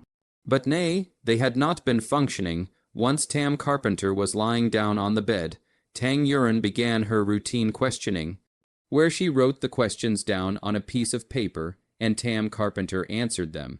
She wrote down the first question. What's the name? Tam Carpenter wrote, Tam Ao Ti. This is the first time Tang Yuan knew the name of Tan Carpenter. She looked at this name dumbfounded. This name is just slightly less imposing than Long Ao Tian, but everywhere reveals the frenzy. Tan Carpenter, but do not know what Tang Yuan is laughing at when he galloped on the frontiers. His performance is fully worthy of his name. If not by the villain backstabbing, he is afraid that at this moment has already been successful in battle. Famous in the world, Tang Yuan stifled a laugh and wrote down the second question, weight, height. Tam Carpenter wondered what this had to do with surgery, but he dutifully wrote down, height 8 feet 3 inches. Weight unknown. Tang Yuan then realized that this era was unlike the 24th century, where people didn't have the habit of weighing themselves. Can there be a weighing tool? Tang Yuan turned his head to ask Yongqing behind him, No, why do people weigh themselves? Isn't fat and thin visible at a glance? Yongqing asked back in disbelief. Tang Yuan shook his head. The conditions were so rudimentary that he couldn't even weigh himself accurately. Got to make a weighing scale out of it. Big scales too, Tang Yuan thought to himself, but making weight scales and such was an afterthought. And Tang Yuan muttered in a low voice, How do you weigh this carpenter nowadays? Suddenly, with a flash of inspiration, Tang Yuan remembered Cao Chang's method of weighing elephants. Why don't we imitate Cao Chang's weighing of elephants and weigh Tan Ao Tian? Tang Yuan instructed Yongqing behind him, Yongqing, go prepare a large and a small bathtub. The bigger the better. And the smaller one can fit Tan Carpenter just fine. Yongqing immediately said back, Okay, master. But immediately Yongqing reacted, That's not right, Dongbei, a big one and a small one. This, Yongqing thought of the picture of Tang Yuan and Tan Carpenter in the bathtub, and immediately blushed and said, Master, Do you have a crush on this Tan Ao Tian? Do you want to have sex with him? Although this Tan Ao Tian does have a good figure, and his looks are also handsome, but are you familiar with him? Moreover, and the second young master you has always adored you. Want you make the second young master you sad like this? Tang Yuren was speechless for a moment. What the hell is in Yang King's head? Tang Yuren slapped his head. What are you thinking about? I'm just going to weigh him. Oh, Yang King immediately went out and obediently did as he was told. He let out a long breath and thought in his heart, it's good that it's not. The second young master Yu had given him 2 taels of silver per month to keep an eye on the proprietor and not let the men around him abduct him. To be Yang King and Lin's shopkeeper, 2 people will be 2 tubs to take. Tang also let Yang King Jiang Shanshan's son, Yui 3 people will add water to the big tub. Add almost, Tang also let Yang King will be small tub into the water, at the surface of the water at the paddle. Yang King and Boss Lin looked at Tang Yuren curiously on the side, and Tan Ao Tian, as the person concerned, was even more confused until Tang Yuren let him enter the small bathtub. When he saw those words on the paper, Tan Ao Tian's eyes widened. He looked at Tang Yuren inquisitively, then shyly lowered his head, like a shy little daughter-in-law. Tang Yuren looked at Tan Ao Tian's petulant appearance with a helpless face and said to Yang King, help him inside. Yang King sniffed and went forward to help, but only saw Tan Ao Tian's toes pointing, as if a dexterous flying swallow. Only a moment to fall into the small bathtub. A drop of water didn't even splash out, and even around that small bathtub, there was almost no splash of water. Beautiful, the splash vanishing technique. If this is put on the Chinese diving team, I'm afraid there's nothing else for other countries to do. Tang Yuren inwardly sighed. Tang Yuren went up and drew another water level line. When drawing the line, Tang Yuren got closer to Tan Ao Tian and vaguely saw the muscle line under his clothes package. It was just the right kind of muscle. Any more would look like a gorilla, any less and no feeling. That solid chest rises and falls up and down with his breath. Tang Yuren was lost in thought for a moment, and she felt that she actually craved for some of this body of flesh. A moment later, Tang Yuren came to her senses again and secretly cursed herself. Bah, pervert, I can't believe I forgot my business when I saw such a beautiful body. So Tang Yuren collected his mind and gave a can sign to Tan Ao Tian, who understood and flew back to the hospital bed from the tub again. Tang Yuren looked at Tan Ao Tian's lightness of being and wanted to ask, which is more beautiful, you King Hong or Tan Carpenter of Chengnan? Ah shucks no. Who is the better martial artist? Tang Yuren probably estimated that Tan Ao Tian should be in the mold of 70 to 100 kilograms. So she originally wanted to instruct Yang King to go and get a few bags of rice, but looking at Yang King's dried up and faggy little chick figure, and then looking at Tan Ao Tian's sturdy body, Tang Yuren wasn't polite anymore. She simply wrote on the paper, can you go and carry 4 bags of rice and grain? Tan Carpenter readily agreed. He followed Yang King to the storehouse and carried 4 bags of rice and grain to the 2nd floor in one go. And without blushing, Tang Yuren wanted to give him a thumbs up, but in the end, she gave up. Or else Comrade Yang King would say that she had other thoughts about Tan Ao Tian again. Tang Yuren wrote on the paper, put 2 whole bags of rice in first. Tang Yuren looked at the distance between the water level line and the line drawn and wrote, put another whole bag in. Sure enough, putting in this 1 bag still wasn't quite enough. So Tang Yuren asked Tan Ao Tian to unseal the 4th bag and slowly put it in, and gave instructions on where to put it, putting it on, seeing that the water level line was approaching the scratch line. Tang Yuren held his breath. Finally, the overlap, Tang Yuren couldn't help but voice out, okay. Tan Ao Tian stopped at the right time and turned his head to her with a smile. The other 3 were puzzled and asked, what did you say, proprietor? Tang Yuren heart a burst of panic. Face but still calmly said, nothing, momentary excitement, nonsense unbeknownst to her, after hearing her sentence. Sun Yuihong on the side changed her face. Sun Yuihong was shocked. No English, a traveler, not sure. Look again. So Sun Yuehong pressed the doubts in his heart, decided to continue to observe the observation. No wonder Sun Yuehong is strange. It turns out that this Sun Yuehong is also a traverser, but unluckily he belongs to the male through the female. His real name is Sun Yu, a soft rice man in the 21st century who is like a fish in water. Sun Yu then Tang Yuren, older than 5 years old. When he was young, he happened to get a Chinese medicine book, the book of herbs, prescriptions, acupuncture. Smell everything, he opened the book for the first time and fell in love with it, and since then, such as obsessed with. And study, from then on, he secretly swore in his heart, the future to become a world-renowned Chinese medicine. In order to learn medicine, he did not hesitate to learn. Shenang tasted 100 herbs in their own body to do all the experiments. Around the villagers there are many by the doctor sentenced to death, and was saved by him back, for a moment. He was in this small mountain village in the wind for a moment. After growing up, Sun Yu realized that the world turned out to be very big. This small mountain village is only a very small existence, so he resolutely out of the mountains. But the modern world is only certified, does not recognize the medical profession. He found that despite his medical skills, what he had learned was completely useless in the outside world, and he was always depressed, however. As the saying goes, the East does not shine, and although his medical skills are unrecognized, his simple-mindedness ushers in the pinnacle of his life after being tricked into a nightclub.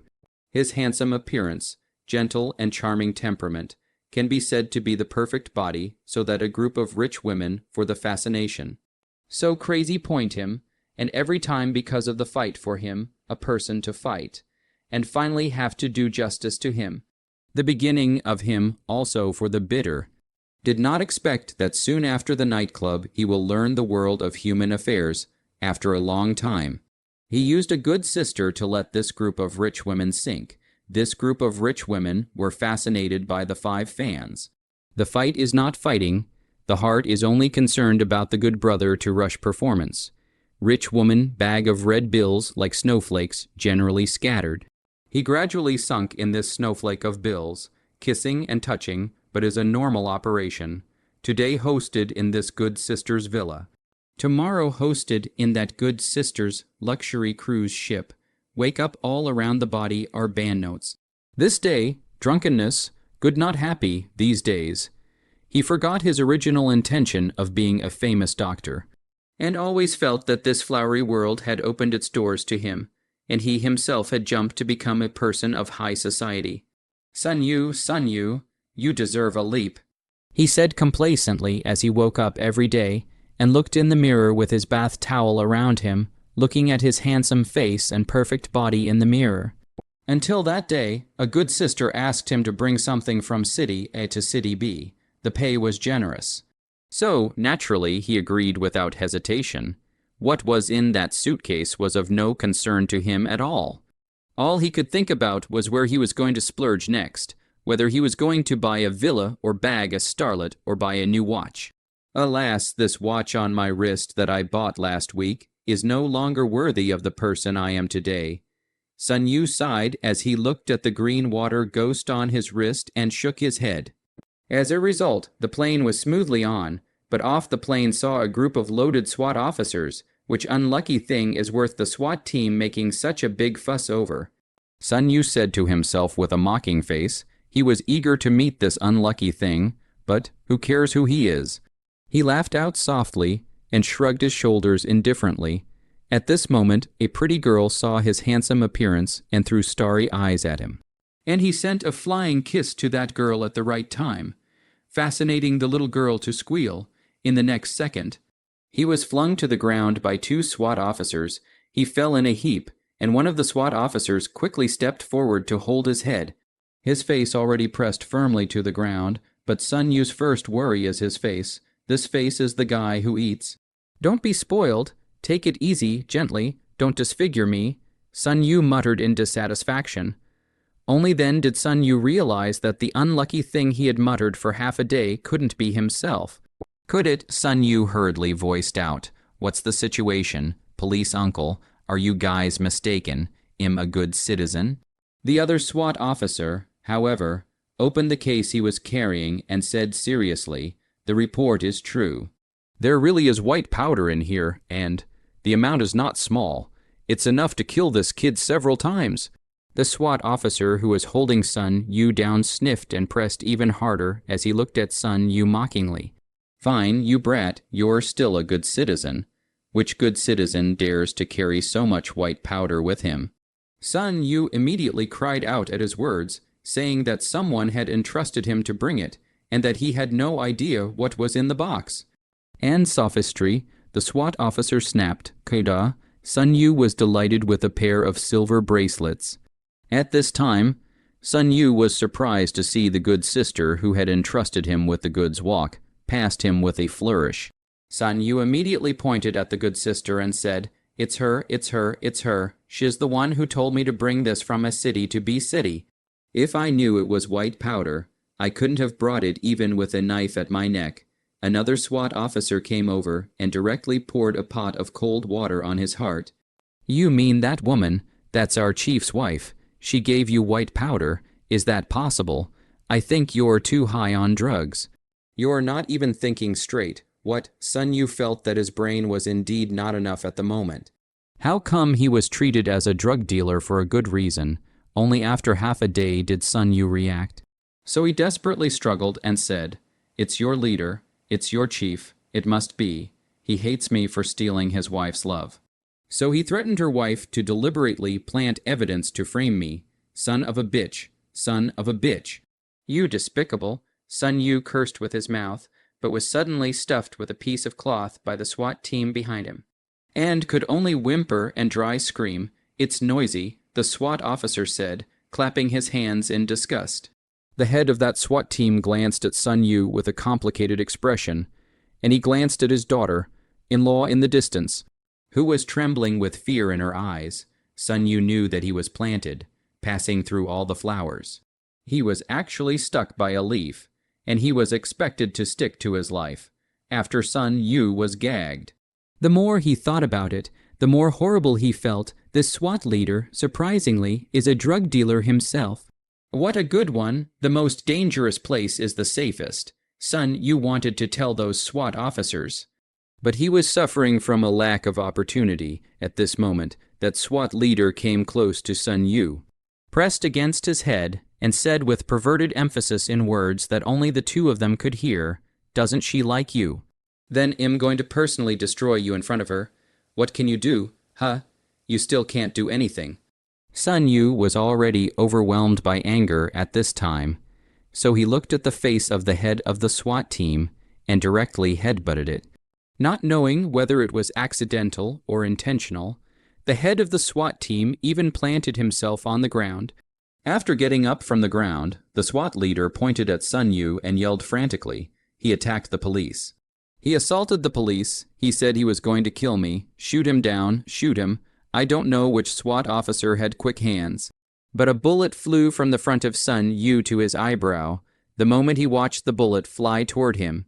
Sun Yu thought back to his own life. He was born an orphan, raised by his grandmother, and before he could repay her, she was gone. He grew up studying medicine, but forgot his original intention. The days of paper drunkenness didn't last long before ending his short life. If he could, he wanted to start over again. This time, he wanted to become a generation of famous doctors. I don't want to die, Sun Yu thought, and in the end, he didn't wait for the black and white irregulars, but waited for Yu Qinghong, Sun Yu's inner fear. He closed his eyes tightly, waiting for that bullet to hit him right in the center of his eyebrow. Waiting for the moment when he fell to the ground and became a box. He didn't dare to imagine how much pain he would feel. But he waited half a day without waiting for a moment to fall to the ground. So he slowly opened his eyes, only to realize that he was in an unfamiliar place, and in front of him was no longer a loaded SWAT team. He looked around and realized that he was in the middle of an ancient courtyard, surrounded by ancient buildings and flowers and trees. A gentle and elegant-looking man in purple looked at himself inquisitively. If it was just that it didn't matter. But a long sword in the man's hand was currently pointing at his neck. as if he moved an inch further. The long sword was going to cut into his aorta. The man spoke up and asked, "Who are you? What are you doing here?" "Speak." Sun Yu thought to himself that this is to experience 100 ways to die a blood. So Sun Yu pointed his finger at the sword and spoke. "Strong man, all things are negotiable." Before he could finish his sentence, he realized something was wrong. The words he uttered were in a girl's voice, and like spring water tinkling, they were quite beautiful. He looked down at his hands again and realized that they had become petite and delicate, and were wearing none other than an ancient women's dress of vermilion. "Could it be I've traveled through and also turned into a girl?" Sun Yu mumbled to himself, and after talking like this, he was even more certain that the nice voice just now was exactly the one that came from himself. Yu Qinghong looked at the woman's behavior in front of him suspiciously and brought the tip of that sword closer to her neck again. "You still haven't answered my question. Who are you? What are you doing here?" Sun Yu was also confused. He didn't know why he had come to this place or what he was doing here. And he didn't know who this shell he was inhabiting was. "I don't know," Sun Yu answered truthfully. "No, in that case, there's no point in keeping you." The tip of that sword came a little closer to him again, and he felt that the blade was about to cut through his skin. Sun Yu immediately realized that the immediate situation is extremely unfavorable to himself. As the saying goes, he who knows the time is a wise man. He immediately said, I know, but can you let me think for a while? Will you tie me up and take this sword away a bit? Men, tie him up for me." Someone soon came up and tied him up tightly before Yu Qinghong took his sword back. Sun Yu hurriedly used his brain to think about it. He always had to make up a suitable reason for it. After half a day of thinking, Sun Yu still didn't think of anything. Yu Qinghong's sword was once again close to his neck. Suddenly, the memories of the original owner of this body came overwhelmingly, and Sun Yu immediately said excitedly, I remembered. My name is Sun Yuihong. I was sent here to assassinate you. The assassination failed to result in color seduction, followed by poisoning you so that my master can control you." Yu Qinghong was quite surprised to hear that there were killers who declared themselves so. "Why should I trust you?" Yu Qinghong looked skeptically at the lowly-looking woman in red across from him. "There's nothing you can do if you don't believe me. This is the truth. I can also tell you who my master is," Sun Yu said. "Oh," Yu Qinghong looked at Sun Yu inquisitively. Only seeing Sun Yu's mouth shape utter a name, Yu Qinghong gestured at that mouth shape, surprisingly. "It's him. Open your mouth," Yu Qinghong said to Sun Yu. Sun Yu obediently opened his mouth anyway. The road to death. If he obeyed, he could still live. If he didn't obey, he would definitely die. A pill was thrown into Yu Qinghong's mouth, and that pill slipped into Sun Yu's abdomen in a flash. What is it? Compulsion. You'll die if you don't listen. Then you'll do as I'm told, Sun Yu said spinelessly. Untie him and let him get up. Yu Qinghong commanded when he saw that this person was quite knowledgeable. Since then, Sun Yu had been following Yu Qinghong, and his medical talents had gradually emerged.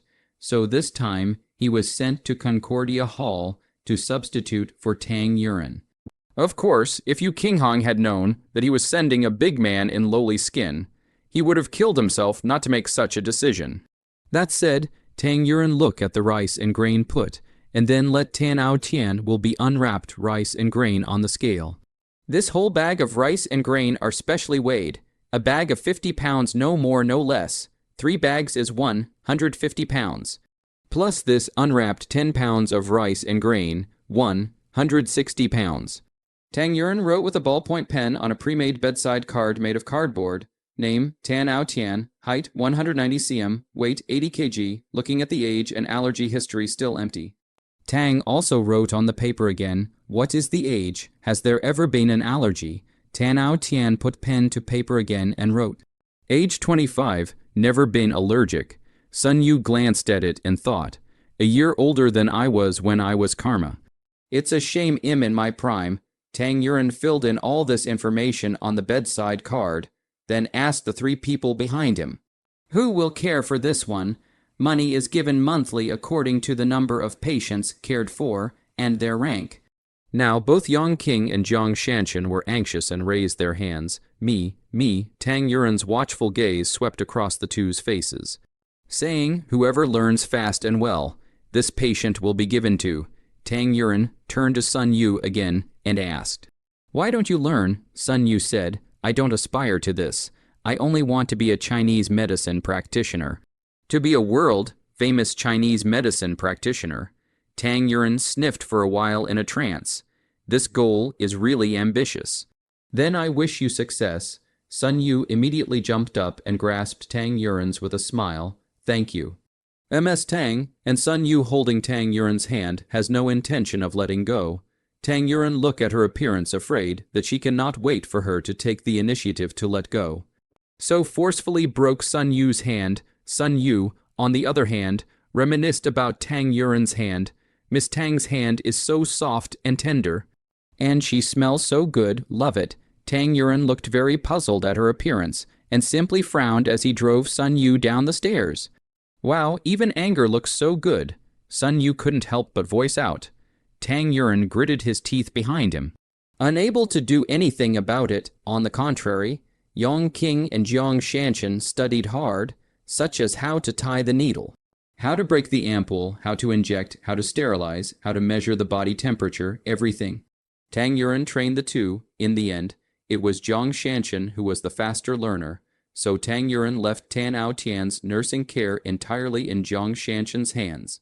While Yang King continued to go downstairs to be his buddy, another order sold. "Boss, mark me up." Suddenly, Yang King's excited cheers traveled straight to the second floor. Rather like a raised eyebrow, Tang Yuren helplessly shook his head. "But this is good, if it is not open this single." Yang King still have to be sad for a long time. At this time, it was already dinner time, and Tang Yuren asked Jiang Shanshan to serve the meal to Tan Ao Tian in the ward. She realized that there were more and more people eating here, and old mother Yang King was afraid that she wouldn't be able to cook by herself. "Recruit another cook some other day. 2 people can cook more or less faster," Tang Yuren said to Boss Lin. Boss Lin sniffed and said to Tang Yuren, "Master, our recent medicine sales are particularly good. The daily profit from medical consultations plus the sale of medicines has reached 5,000 taels of silver. A month is a profit of 150,000 yuan, not only cooks. I think the fellows also need to be recruited at least one more. And there is also the supply of medicines is a bit unable to keep up with the demand. Do you think it's necessary to expand production?" Tang Yuren analyzed Boss Lin's words as he ate, and felt that there was some truth in them, so he said, "This side, you can just look at recruiting people, and I'll notify the factory side to expand production." At this time, Boss Liu hung his head and spoke out, "Dongjia, we have no other business lately besides delivering adult medicines. And the delivermen have no other business. They are worried about the impact on their income, and even though I've tried to pacify them for half a day, it's still a bit difficult to get them to do anything." Tang Yuren smiled and said, "It's fine. King Hong and I both went out to talk business today. Soon there will be more orders than they can deliver, so we might have to add more people then. You tell everyone to wait a little longer." Only then did shopkeeper Liu arch his hand and say, "Then I'll wait for good news from the proprietor." Tang Yuren reacted at that moment. "Where's King Hong? Why isn't he back by mealtime? Today's you King Hong will be under the people all sent to talk about the delivery business. At this time, he finally will be the last single to talk about the end. He thought to talk about this last single will go back to report these good news to Tang Yuren. If Yilan knows that I've negotiated all the delivery business in Nanshan County, I'm sure he'll be happy." Right, as Yu King Hong thought this, the corners of his mouth involuntarily rose. "Yo, Mr. Yu, is this something to be happy about?" The woman across the table asked with a pretentious chirpy smile. This woman was wearing a flowery emerald-colored dress, chest half exposed, high bun full of gold and silver, hands shaking a beauty fan. 2 strands of dragon beard bangs in front of the forehead, with the fan in the hands of the fragrant wind fluttering. Cough, cough, cough, tilde, Yu Qinghong choked and coughed on the fragrant wind that was fanned towards him. This woman is the owner of the largest brothel in Nanshan County, Willow Waste House, Liu Jie. Look at the back of this Liu Jie. The end is a beautiful woman, but look at the face, is a full 10-masked man. The face of the powder is thicker than the city walls. Powder limited to the technology of this era and presented a mottled state. The wind blows, vulgar and pungent aroma straight to the nose. The powder is also rustling down. It is some hindrance to the outlook. In favor of Liu Jie also has been throwing winks at Yu Qinghong. Yu Qinghong felt like vomiting blood, but froze and held back. Yu Qinghong swore this is definitely the hardest piece of business he's talked about today. And if it wasn't for Tang Yuan, he'd be high and low to get up and leave, having been injured at work today. I more or less had to ask Tang Yuan for some favors. For example, the last time she said she'd consider thinking about the marriage. Thinking this way, Yu Qinghong felt that he could endure a little longer, looking at Yu Qinghong coughing. Liu Jie immediately went forward to pat his back. Liu Jie patted Yu Qinghong's back while pinching his throat and said, "Hey, yeah, what's wrong with Mr. Yu? Be careful." That pungent scent was even stronger, almost pouring into her nose. That half-exposed breasts deliberately leaned against Yu Qinghong's face. Yu Qinghong felt that she was going to bury herself in it. Yu Qinghong will be the whole body's strength are used to the neck. He forced to the neck, don't to the other side. Holding his breath, lest this Liu Jie stained his innocence, he secretly said, "You but far away from me." I want cough into this, but Yu Qinghong couldn't make a sound again. Only when Liu Jie was a little farther away did Yu Qinghong finally dare to breathe. And he inhaled the fresh air, feeling that he had finally come to life, to be more comfortable. Yu Qinghong with a smile, "Liu boss. Fine, or we will sign the contract first." Liu Jie put the contract aside and said with a delicate smile, "Mr. Yu, I will sign the contract. But can we not mention the contract now? Isn't Mr. Yu more or less a bit uninterested?" Liu Jie pointed downstairs these warbling scene. Some guests hallowed in the hall on the girl to move their hands and feet up, just short of dragging into the room. Ears and other rooms issued by the screams, panting sound. Liu Jie and swept the hand of the handkerchief to Yu Qinghong's face to retrieve the half, covering the face. Look at this good time and beauty. Yu Qinghong immediately realized that this Liu Jie was simply daring to think and do. If he didn't leave, this old woman was afraid that she would eat herself dry before she could do so. If the tiger doesn't show its power, do you think him a kitten? Yu Qinghong thought so. So he stood up with a miso sound and said, "Boss Liu, I'm signing a contract, not here to sell my body. If you don't agree, don't regret it later." Yu Qinghong said that he got up and was about to leave, but he felt a little headache and his legs were a little soft. And he had a weak step. Not good. I've always been cautious. But today I've fallen into trouble here. Yu Qinghong braced himself against the table in order to barely maintain his balance. Liu Jie clapped her hands to the outside of the house and said, "Someone," soon after. 2 boys came in and said archly, "Boss, carry this gentleman to the bed for me. Remember to be gentle. Don't let me break it." When those 2 boys placed Yu Qinghong on the bed, Liu Jie waved her hand to signal the 2 to go out. Squeak, the door closed again as the 2 boys went out. Liu Jie saw the situation, then began to slowly and methodically undress. Once off, Liu Jie said, "Mr. Yu, it's not that I haven't seen handsome people like you before, but it's only you who can get into my Liu Jie's eyes. But it's a pity that you don't understand, so I'll have to use some means." Yu Qinghong, however, more or less felt a little spicy eyes. He was lying on the bed weakly, only his eyes were able to move. He simply closed his eyes out of sight. Out of mind that Liu Jie is ultimately stripped of only a ruddy-colored belly band, she bullied her way forward. sat across Yu Qinghong's body and slowly stroked over Qinghong's eyes, then his nose, then his lips with her slender fingers. "Why does Mr. Yu not dare to open his eyes and look at me?" Liu Jie's voice teased. Yu Qinghong hissed in his heart. "It's not that I don't dare, it's that I don't want to. You don't take a piss and look at yourself either." Liu Jie saw Yu Qinghong did not respond. "Also do not wait for him, anyway, are ready to dominate the king. Not bad these things, so Liu Jie will be on the hand to take off the clothes of the Qinghong. Straight to the Qinghong, stripped of only a blasphemy. Peeled off the blasphemy, the Qinghong's solid chest will be displayed in front of the Liu Jie, the solid chest with the breath up and down." Hooked, Liu Jie drooled straight. Liu Jie smiled lewdly with her mouth after touching that chest a few times. "Brother Qinghong." "Sister is here," saying that, Liu Jie leaned her not-so-soft breasts against Yu Qinghong's chest. Vomit tilde the nausea within Yu Qinghong finally couldn't be held back, pouring out as if it were a volcanic eruption, vomiting all over himself. Liu Jie's newly aroused interest was just gone. "Bad luck," Liu Jie said as she got up and dressed. Getting dressed, Liu Jie said to the door, "Someone." A boy pushed his way in at the sound of the door. "Clean him up. Don't dampen the old lady's spirits," Liu Jie commanded.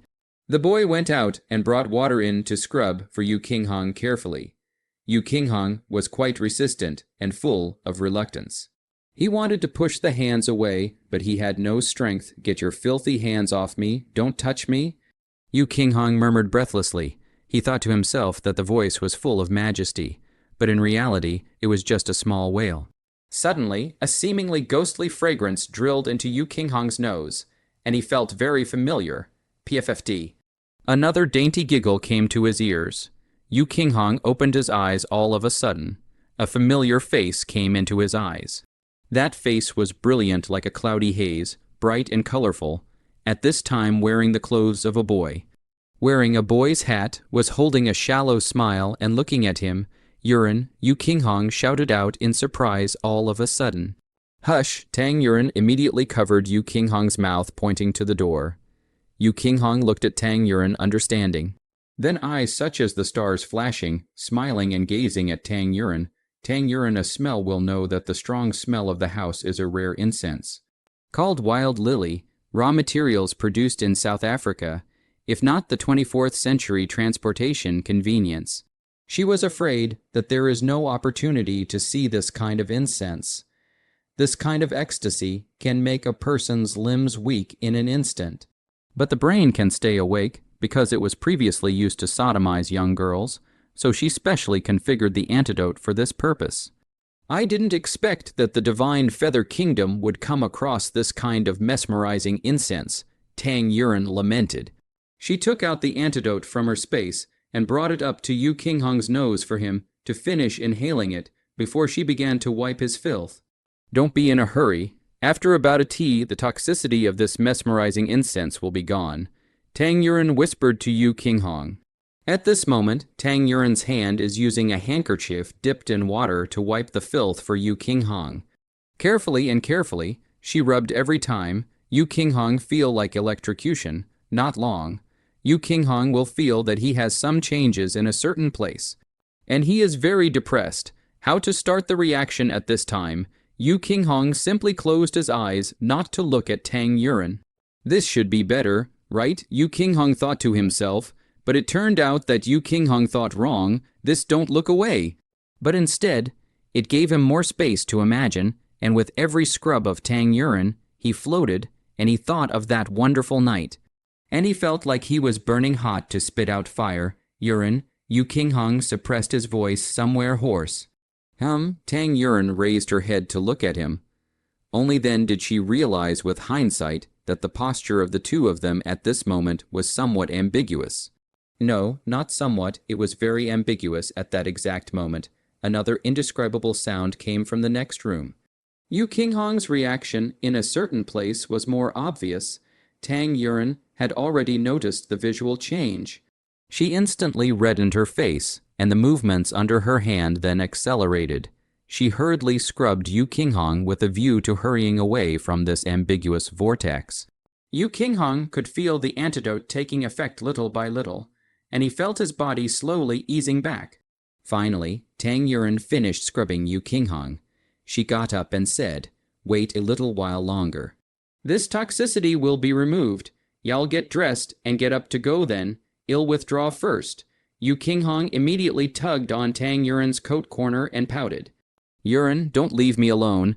Tang Yuren was really feeling a bit depressed. At that moment, the sound of a tap on the door rang out. "Snap, pop, snap." Liu Jie asked loudly while slapping the door. "What, still not scrubbed? Hurry up." "Let old lady wait for so long. Just fine, just fine," Tang Yuren responded in a rough voice. Tang Yuren also pointed to the door and said to Yu Qinghong in a conspiratorial manner, "Look, people are busy spending the night with you. Then I'll retire first and not disturb," saying that. Yu Qinghong tugged on Tang Yuren's coat again, shaking his head to prevent her from leaving. Tang Yuren forcefully tugged at the corner of his coat, carrying the water basin and resolutely walking out the door. That Liu Jie watched the boy, like Tang Yuren walk out of the door, looked around, and then closed the door again with a squeak, and hung a secretive smile on her face. She entered the door on the fire to undress. Suddenly, Liu Jie stopped the action of undressing on the bed. Yu Qinghong smiled gently and said, "That little boy is your good-looking son, right?" Yu Qinghong was shocked. "How did she know? Are you wondering how I know?" "Aye, but I specialize in this kind of people-watching business. I saw the earring marks on her ears at a glance," Liu Jie said with a smile as she took off her midriff. "You say, wouldn't it be quite an exciting thing if I were to rub my ears with you in front of your date?" Liu Jie leaned over and pressed herself against Yu Qinghong's ear while blowing air and said in a conspiratorial manner, "How dare you?" Yu Qinghong glared at Liu Jie. Snap, pop, snap. Liu Jie clapped her hands. Then immediately there are two boys escorted the boy look like Tang Yuren walked in. The left boy will be the Hada Tug, green silk like waterfalls. Tang Yuren's stunning face immediately exposed in front of a few people. "Rippleland, Rippleland," Yu Qinghong called out to Tang Yuren, knowing that he couldn't expose Tang Yuren's identity. He naturally paid great attention to details. "It really is a beauty. Do you think it wouldn't be quite good if you were placed in my green waste house as a head girl?" Liu Jie smiled in a breezy manner. "You let her go." Yu Qinghong said to Liu Jie, "It's not impossible to spare her. Like this, you promised to accompany me for one night, and I, for one, will let your lover go. What do you think?" Liu Jie pointed at Tang Yuren and leisurely said, "Good." Yu Qinghong almost squeezed this word out from between his teeth. "If I had known, why did I bother? It made me have to tie up your old flame. Tisk, tisk, tisk. Look. This delicate skin is all red from strangulation." At this moment, Yu Qinghong gently applied his power, and he felt that all of his power had finally been restored. So he right palm support bed, the body of the trend of a turn, then legs into a shear to attack directly to the Liu Jie's neck. I did not expect that Liu Jie is not a good job. Her body is short, avoided a strike in the Qinghong, but also the trend of the left foot kicked straight to the crotch of the Qinghong. Yu Qinghong see the situation to the back as the axis of the legs of a spin.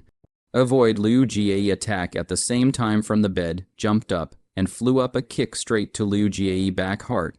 Liu Jie was kicked directly to the ground, but also to lie up again. Yu Qinghong directly left hand into a knife power storage swept forward to the back of Liu Jie, directly behind Liu Jie, splitting stunned. The two boys saw that Liu Jie was knocked out without struggling for a few moments, and knowing that they were no match for Yu Qinghong, they simply left Tang Yuren behind and ran away. "Since you're here, stay." Yu Qinghong directly stepped forward with one left and right foot and one right foot. And those two men fell to the ground one after another. Yu Qinghong went up and tied the three together with a bed sheet, then got up and left with Tang Yuren. Where Tang Yuren couldn't see, the hidden guards in the crowd saw Yu Qinghong's gesture and turned to leave. Tang Yuren along with Yu Qinghong back to the Concordia Hall. Along the way, Yu Qinghong looked at Tang Yuren wearing the clothes of the boy could not help but laugh. In fact, you wear the clothes of the boy, but also quite handsome. Tang Yuren sniffed with open teeth and claws with a huff. You're mocking me. Yu Qinghong looked at Tang Yuren's pretty face and said, I don't dare to, I mean it. Tang Yuren said somewhat gamely, I'm still not doing this for you. Why else would I dress up like this? I have started to eat, the result of remembering that you did not come back. This is a rush to find you. And then asked the opposite knee dress pavilion boss. She told me you may have entered the Green Waste building. I quietly touch in and found that you are with that boss that. Yu Qinghong asked nicely, which one? Oops, that's the one Tilda, it's not like you don't know. Tang Yuren stomped her foot. Yu Qinghong saw that Tang Yuren was serious. So he also raised his finger solemnly and swore, Yuren, you remember, I will never do that with someone else. And if I do, that person can only be you. Tang Yuren was Yu Qinghong's sudden gas oath whole confused. She was a little dizzy, but immediately out of the voice, in fact, we have nothing to do with each other. You do not have to keep your body for me. Yu Qinghong pressed his hands on Tang Yuren's shoulders and said word for word, No, I'm serious. I can only accept you. I can't accept anyone else. Tang Yuren felt a little funny. She suddenly thought of something. So she asked in a savory way, Then, if I didn't come, wouldn't you be overpowered? What if you really have something with that boss? Yu Qinghong immediately spoke out, If you don't come, I will. I will bite my tongue and kill myself. Preserve your innocence. His voice was word for word, firmer than joining a party, so what if that boss raped the body? Yu Qinghong, Tang Yuren chuckled. Just kidding. Yu Qinghong immediately heart, as if being filled with honey. That unsmiling Tang Yuren said to him, joking with him, she was joking with herself, Yu Qinghong has been happy to faint. Yu Qinghong and the results of today's negotiations to inform Tang Yuren learned that Yu Qinghong has taken care of the entire Nanshan County. Tang Yuren some surprise, although they have other things to accomplish, but Yu Qinghong's efficiency is also too high. Right, Brother Qinghong, you're awesome. Tang Yuren turned her head to look at Yu Qinghong's handsome side face and complimented. Yu Qinghong's eyes instantly lit up, the joy in his eyes practically overflowing. What did you call me? Yu Qinghong asked excitedly. Brother Qinghong, Tang Yuren repeated again. Yu Qinghong took advantage of this joy to ask, then, I said before that I marry you, or I marry you. How have you considered it? Tang Yuren immediately looked away again. This is related to the happiness of the second half of my life. I did say that I could consider it. But I think that these times are far from enough. Yu Qinghong was a bit embarrassed, so he immediately said, I know, it's me being abrupt. Nonetheless, Yu Qinghong still felt that the deer in his heart had already run through 3 pastures in his heart, and had probably already bumped his head.